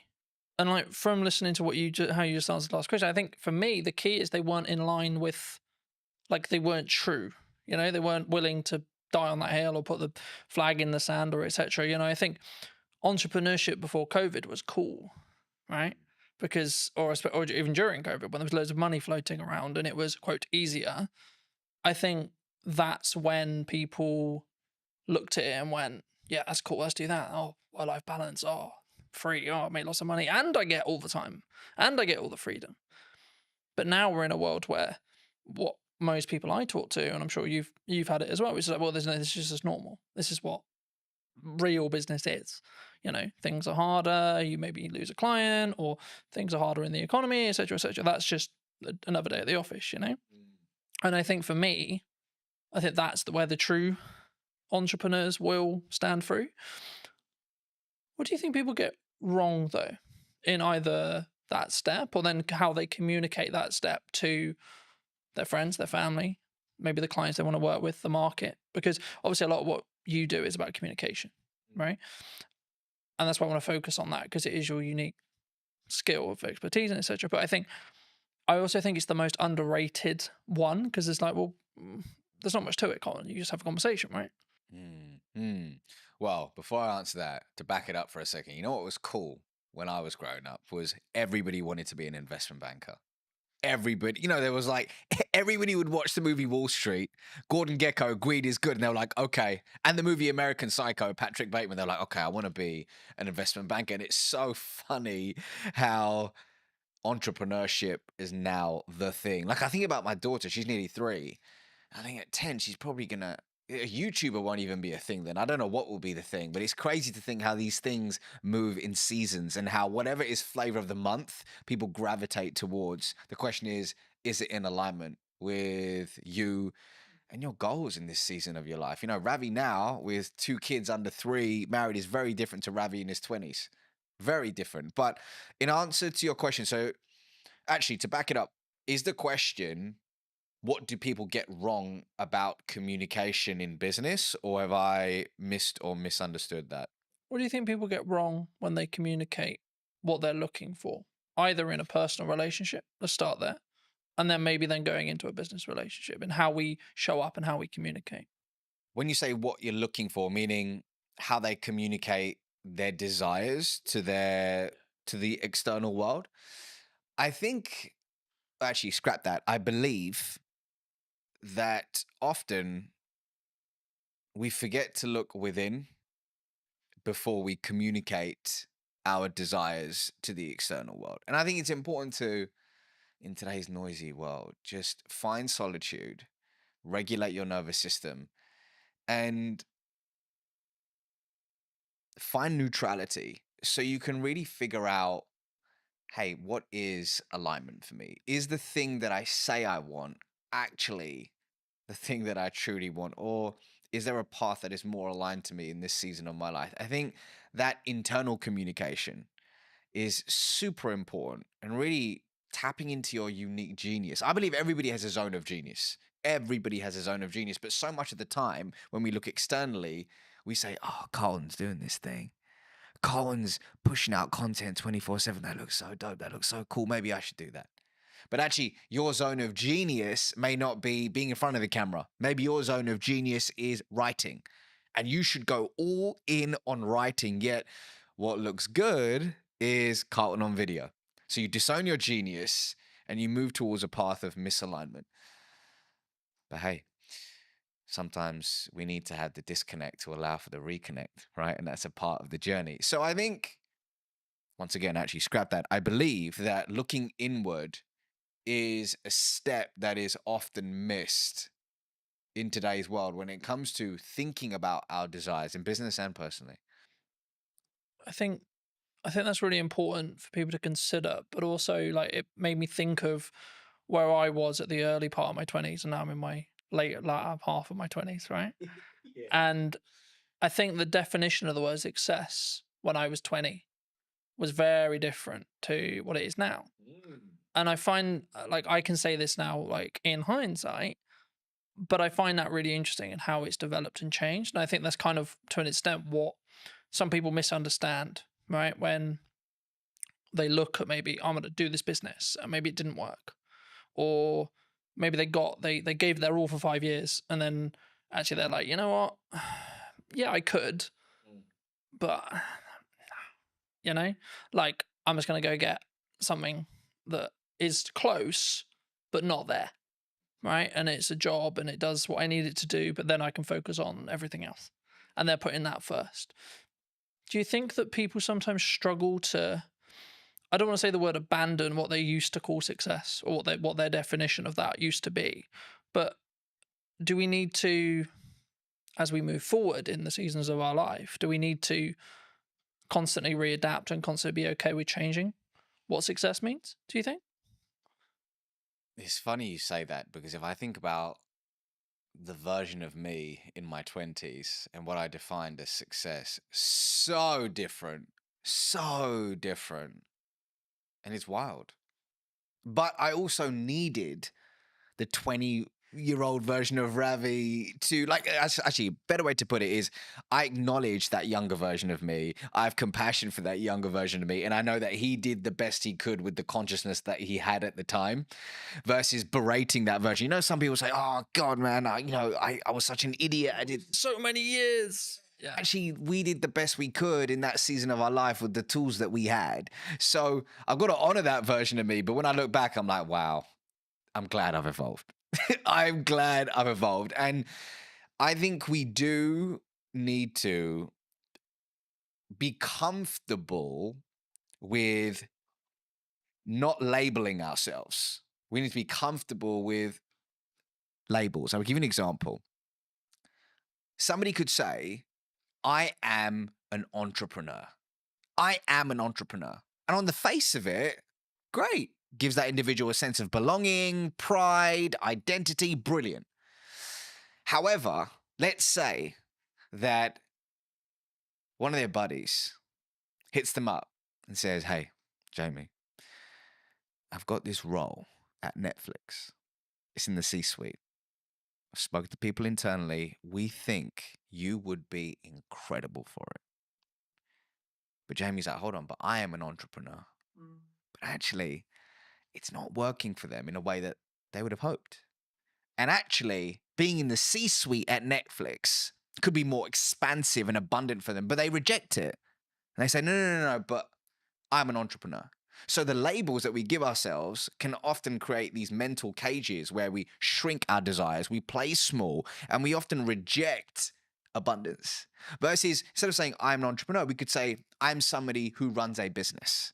Instead of saying I'm a podcaster, is I'm somebody who has a podcast. So when we expand our identity, we expand our being, and we allow abundance to organically find us. So, for example, when it came to writing my first book, this was a first for me. I haven't written a book before, so I intentionally thought about embodying the label of I'm a world-class author. I am a world-class author. So I could embody that identity to write something I'm deeply proud of, but quickly switched it to I'm someone who writes books. Because does that mean I say no to speaking? Does it mean I say no to coaching? Does it mean I say no to consulting? No. I'm a multifaceted human being. I'm not just one thing. And often labels can lead us, man, to shrinking, playing small and saying, I am this. But what if you're more than this? I think for me, and what I was thinking of as you were like explaining that as well, I think you can have your definition of success in the correspondence to the season you're in, right, as well. And I think I understand why people would like, I need the X, whatever it is, right? I need the car, I need the house, I need the wife, I need the lifestyle, whatever. But I think you can undo what's possible if you stay true, like if you only solely focused on that, rather than saying, I want to go north. Yeah, but Colin, you're not being specific on where north. Okay, but I know I want to go in this direction, and then see what opportunities then arise from there, and then reflect on what happens. So at this moment, yes, I run a marketing company. Sure. Okay. But if you had this same conversation nearly 10 years ago, I would have said, I do video production. Right. And if I had just locked into, no, I only do video production, that's all I do. I work with other video production companies and help them create content. Cool. Then it would have pivoted or changed what horizons I could have met or gone to. And what I found was that people, they tie what they're doing and their self-worth to it together. And I think that can be sometimes the issue. Massively. Because then you're tied to, like using your entrepreneur example, then you're tied to, oh, what if I'm not an entrepreneur?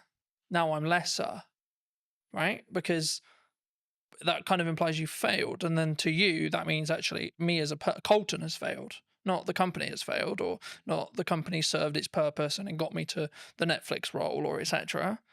Colton has failed. Colton will not be able to win. Colton will not be able to be, quote, successful. Do you think we need to, is that a inner work thing that we need to do? If someone is listening to this and going, shit, that's me. They've tied what they are to them and their own kind of self-belief, self-worth, self-love. Two things are coming up for me. Firstly, picking up on something you said earlier. Something I talk about in the book, inside of Habit 1, is about being fixed on the desire, but flexible on the path. So let's say somebody says, I just want to generate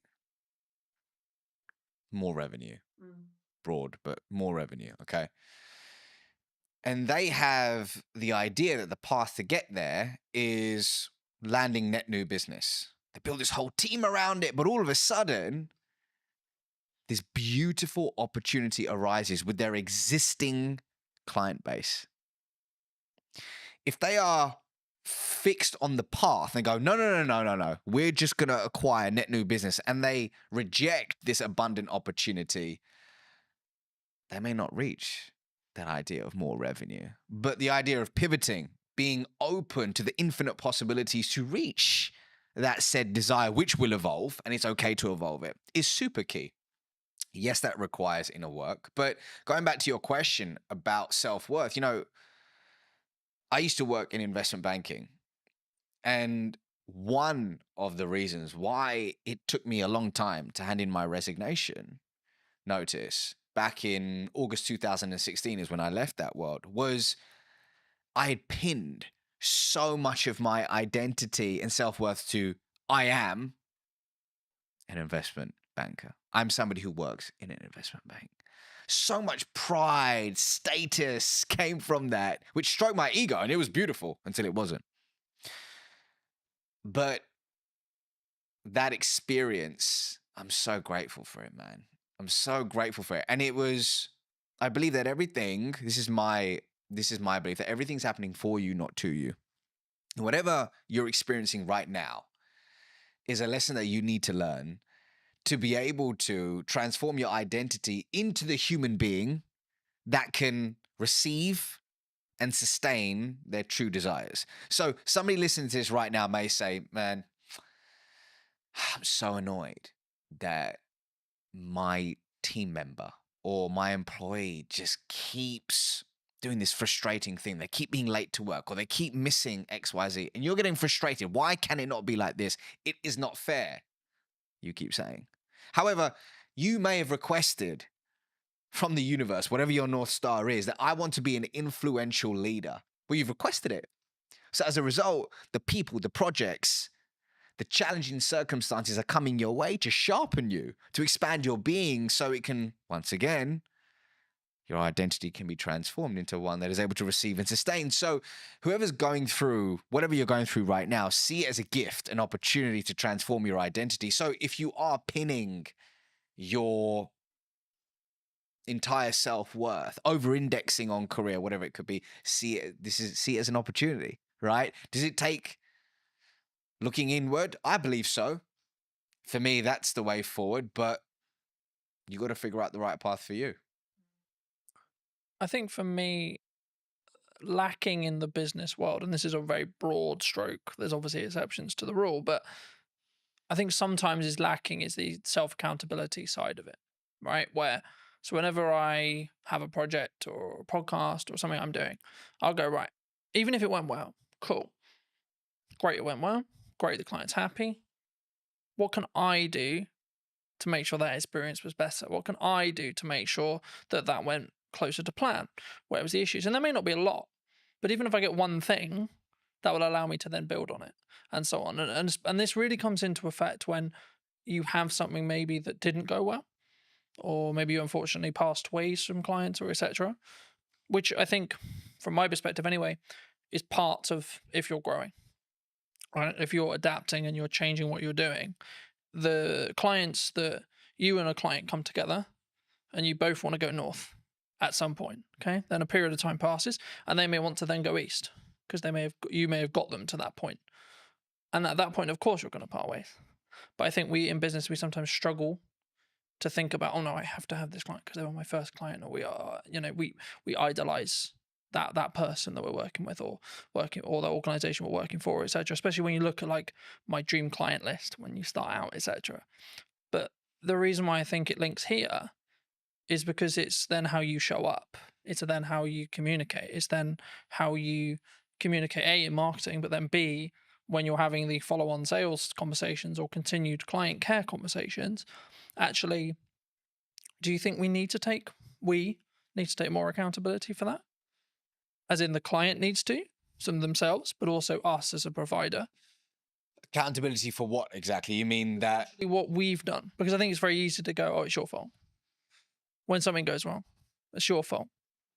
So just so I understand the question, is it when you're in a client-customer relationship, something goes wrong, how does one react to it? Yeah, or it could be just in general, like when you do, I'll give you another example. When you have an idea marketing-wise, and you go, right, I'm going to give my all to this marketing idea, and it doesn't quite go as well as you planned, for example. Oh, this should be this. And the reason why I never use numbers here is because they're all subjective to you. But, oh, we can keep pushing, we can do this, we can do that, etc. And I think, for me, you have to sometimes tie the result from what you're looking to achieve in respect to the amount of effort, because sometimes that result is lagged by 3-6 months. So everything I've understood in business is I do stuff now for the growth I want to see next year, or the growth I want to see in 3 months or 6 months. And just to frame it back into the question, when you look for the relationships that you want to create and have, either in business or personally, I think they're very similar. Do you look personally, or would you recommend people look personally at looking for people who can take self-accountability when things go wrong? Is the crux. So just so I'm receiving that question, it's in business, when you're finding strategic relationships, is accountability an important is thing it that an you look important for? element, do you think, moving forward? I'll give you an example. Inside of my business, something happened in the past 4 or 5 days, and there was a mistake made. And I spoke to a team member about it, saying, can you help me understand what happened with XYZ? Now, they could have got defensive they could have deflected and they could have completely disowned the part that they had to play in that situation. But you know what this individual said? They said, I'm really sorry about this mistake. I truly own it. And here's what I'm going to do to ensure it doesn't happen again. And they provided a solution. Now, here's why I'm telling you this. That was the most beautiful response, which told me the story about the following story about this individual, that they have a character of intention. And it told me that moving forward, I can deeply trust them. And something I talk about in this book is that when it comes to trust, one way to establish it is through the 3 C's: connection, character, competence. In this imperfect moment, which is a gift, I got the opportunity to learn something about this individual that would have never happened if everything had gone perfectly. I learned that they're self-accountable, and I learned that they're open to owning their mistakes. And they showed up with a character of integrity. It was brilliant. Simultaneously, I had another challenge, or gift, shall I say, in the business that happened about 2 weeks ago with a third party. That didn't occur, which told me a different story about the individual in question. It told me a different story about that company. And it really has left a sour taste in my mouth. And I probably won't be partnering with them in a different season of my life once this project in question is over. So it's everything, man. Accountability in that sense is everything, because it leads to trust. And I don't know about you, but I don't have a meaningful relationship in my life that isn't built on trust. Yeah. I think for me, of course, everyone's really happy when it goes well, right? But the reason I wanted to go there is because of what happens when it goes wrong. Yeah. And I think what someone does, what a person does, what you do, will tell you a lot about A, the person, or B, where they hold that relationship, right, with you, if it's someone else. And I think that's why I always look at, okay, let's look at what I could have done better, but then let's maybe look at where the other elements, because everything is a two-way dance, right? But I think in some ways, whenever we bridge that across in business as a whole or in personal, maybe we don't necessarily go into each relationship when it's a new business relationship or a new partnership, etc., without the, I don't want to use the word baggage, but the residue maybe from previous relationships. I mean, do you think that people don't give themselves the time to reset sometimes? Like when it comes to either like you had a long-term relationship with a client and maybe you've got some other clients, but in that sector that you don't step back and say, okay, well, kind of building off that accountability question, you think sometimes we need to take that time to step away? Can you give me an example? Yeah. So let's say, for example, I worked with a client for a year. Okay. And for whatever reason, our relationship has ended. And I could, and again, it's kind of a level of privilege, of course, that can come from it, because if you're in the position where you can step back, it means you've got enough financial resource to survive, at least for a period of time. So there's a nuance to the rule, of course, but if you can do that, do you think you'll show up better for the new clients in your next season, or the new business, or the new opportunities, or the new content, when you can kind of step back? Because I think I talk a lot about self-accountability, but it comes from a place of I can give myself that space to say, okay, this is where I went wrong. And maybe if it's because I'm trying to mend a relationship with a client, perhaps, or maybe it's actually a relationship has ended, or a new one is about to begin, and I want to look back and see how I don't. Maybe the issues were, okay, how can we set up this relationship so it's more likely to be successful by learning from the past?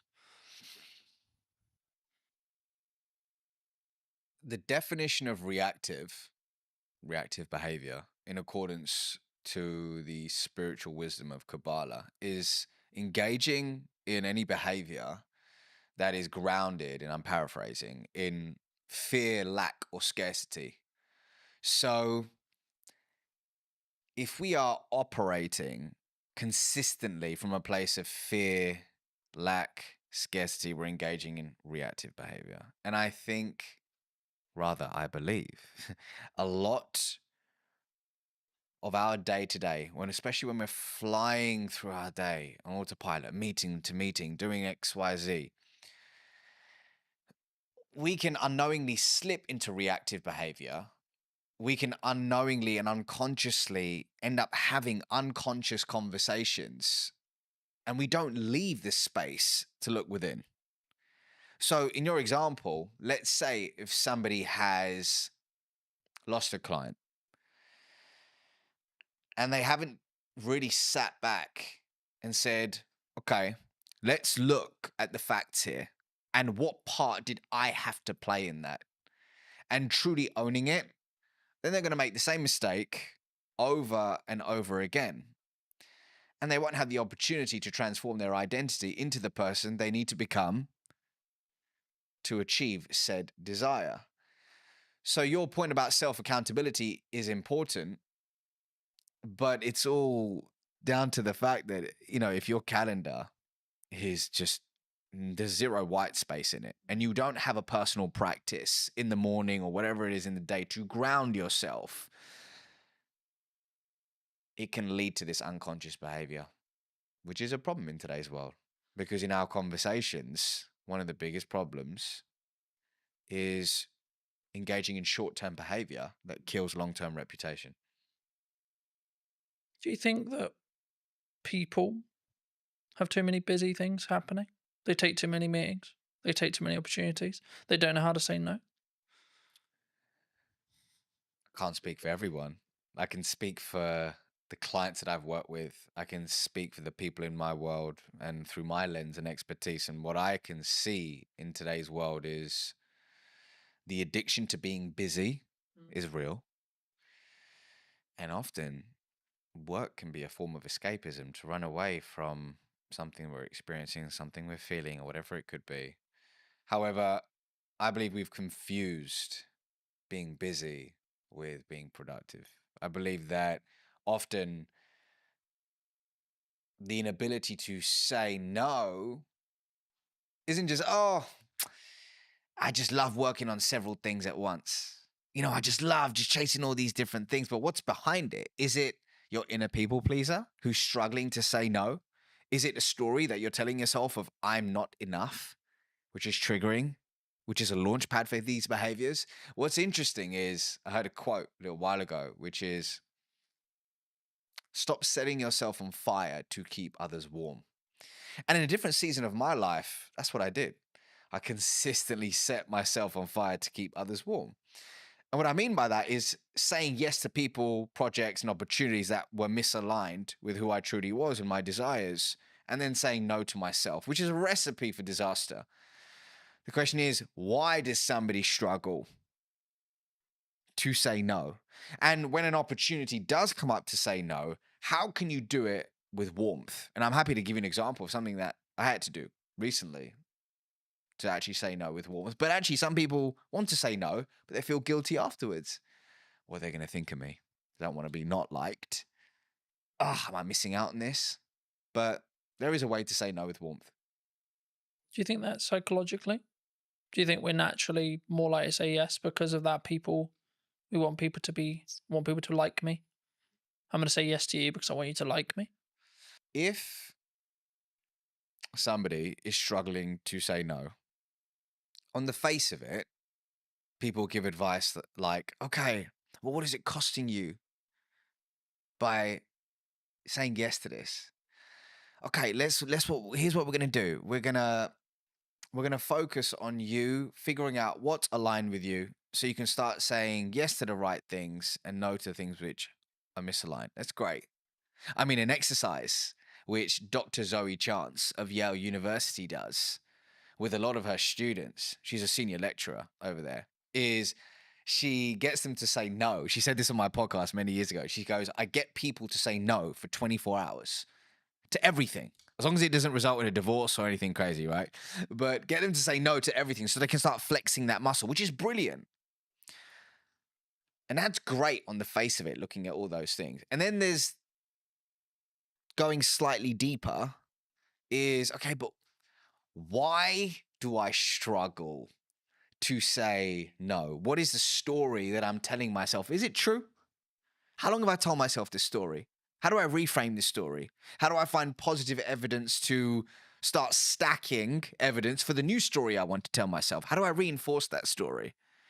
And is that work, that messy inner work that often people don't want to do? But for me, when you commit to a journey of introspection, that's when the beautiful things happen. And that's when organically becoming no doesn't necessarily make it easier, but it feels aligned.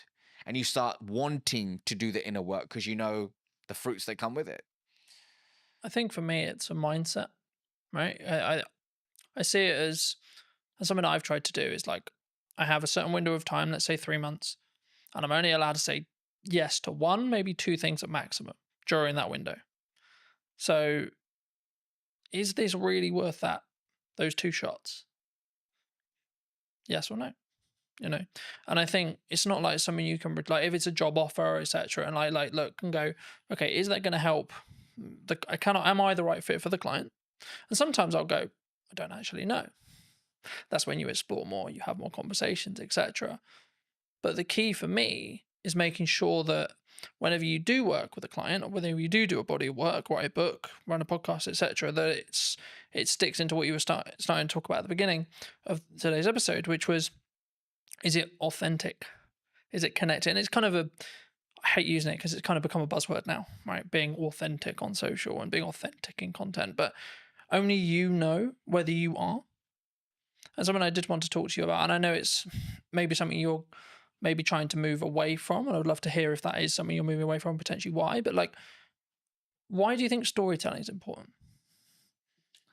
Well, actually, storytelling is the 4th habit in my book. So the 5 habits are, number 1 is transform your internal story. The 2nd is ask conscious questions. The 3rd is unearth your charisma. The 4th is tell stories that inspire change. And then the 5th is become the trusted guide.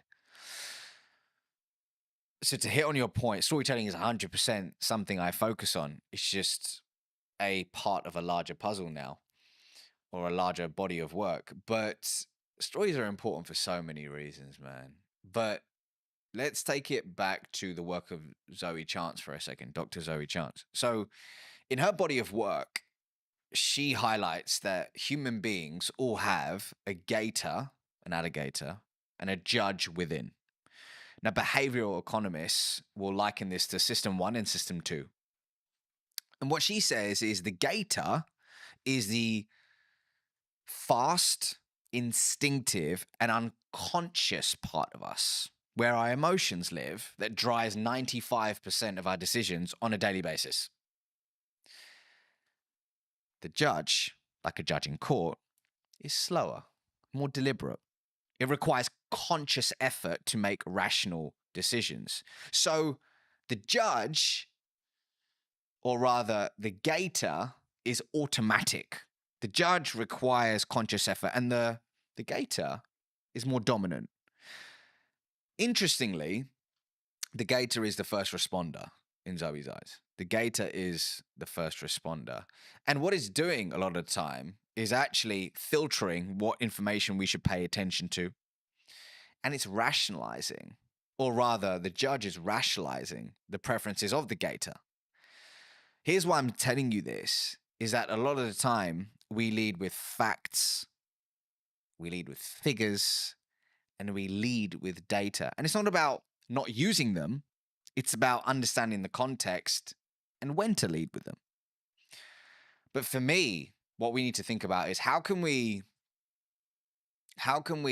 prioritize the needs of the gator so that we can then appeal to the judge. And one of the most potent ways somebody can do that is through impactful storytelling. But the $1 million question is how do you tell a good story? So from a lot of the work that I've done, whether it's training teams at Oracle NetSuite, T-Mobile, Sherwin-Williams, they all want to know, how do I tell a good story that inspires prospects, customers, and people to take action? And through my work, came up with a checklist. I call it the Acorn checklist of what really a good story in a business setting needs to have? There's several things. There's hundreds of things that it could have. But if I just had to pick 5, it would be these things. So A of the ACORN checklist is actively interrupting somebody's trail of thought. So that's through an effective hook at the start of the story. C is your story should contain a story. Contain a story arc. And the story arc that I traditionally teach is the 4 C's: context, conflict, change, conclusion. And we can talk more about that in a second. O stands for organically adding business value. Does your story organically add business value? Because this isn't this one time at Bandcamp and you're telling a story and it spirals off to Pluto and it adds no business value. It needs relevance. It needs relevance. And then R stands for, does your story revive a 2-way dialogue? Not just talking at somebody, but does it spark a 2-way conversation? And then N, which is very important, does your story naturally, noticeably make the main character the hero, not you? And when you embody these ingredients, it really paves the way for somebody to tell a great story, which moves people. And hey, what are we trying to do when it comes to our prospects, our team members, our customers, our partners or shareholders? We're trying to inspire change, moving them from a current set of behaviors, series of behaviors, to a new series of behaviors. And change is hard and change is messy, but storytelling can start that process and make it stick. Do you think, because something that I hear from people who are starting out on video a lot is, yeah, that's great, but my story's really boring. My origin story is really boring. My day-to-day is really boring. I'm an accountant. I spend my life looking at spreadsheets. I spend my life looking at tax returns. I spend my life looking at paperwork. Is that true? It might be that person's truth in that specific moment. Is it, we gotta honor that that's their truth. That's their truth in this season of their life. However, is there validity in it? I don't know. I don't think so, right? I'm sure we'll be able to find cracks in the story that they're telling themselves. So I was recently speaking at an event called Atomicon. Incredible event, really cool business conference.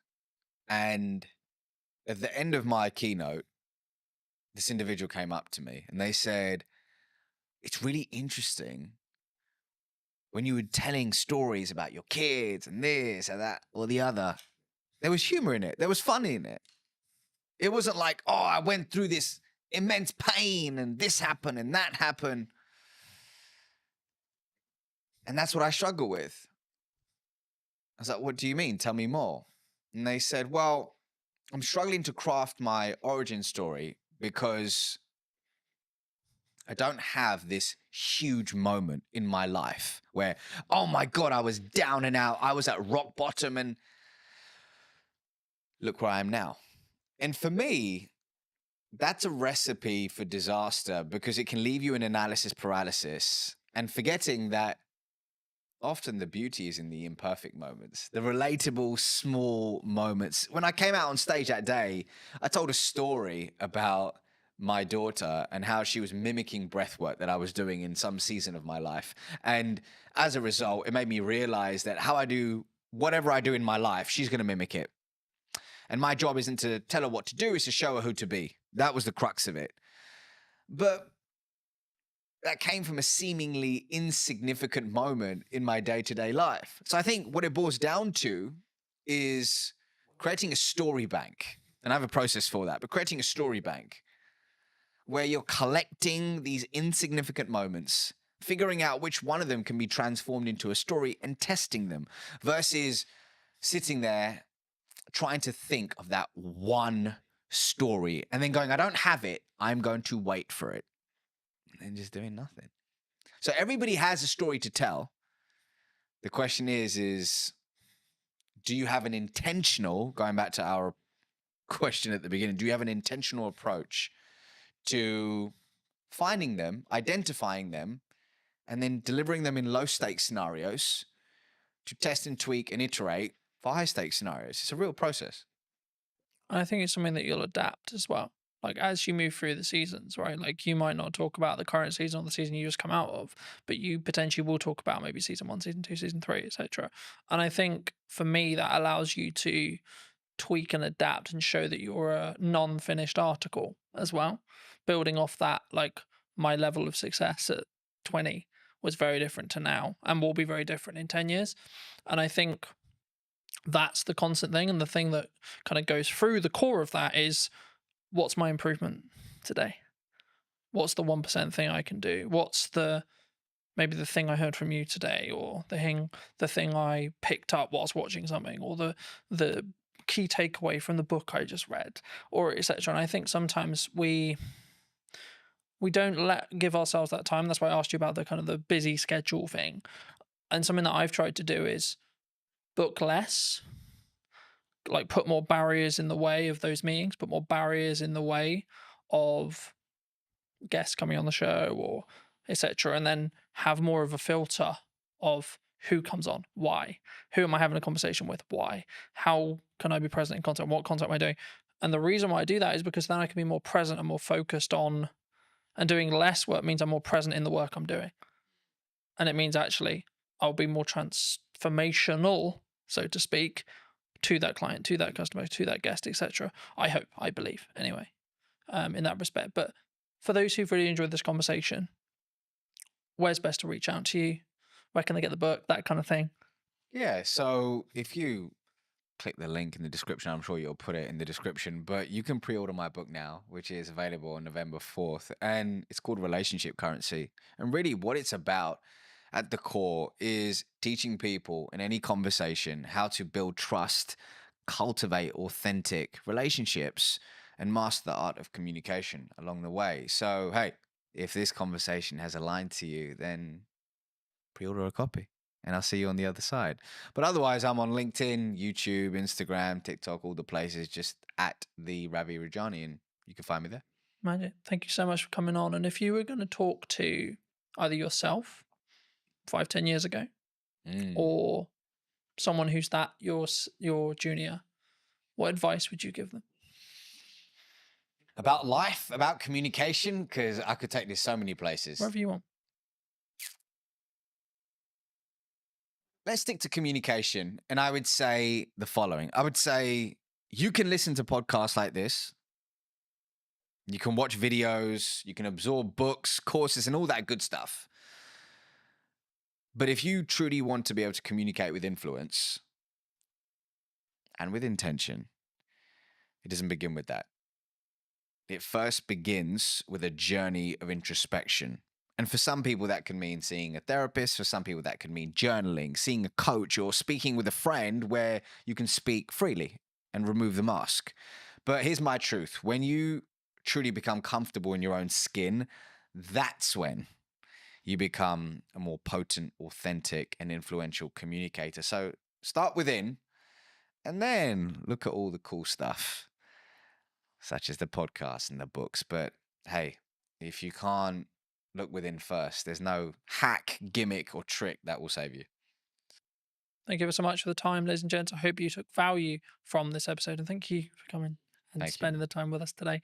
And I will see you very, very soon. If you did enjoy this conversation and would like to hear what's missing in marketing, probably tomorrow or today, then be sure to be subscribed. I'd love to hear what you think in the comment section down below. And I'll see you very, very soon.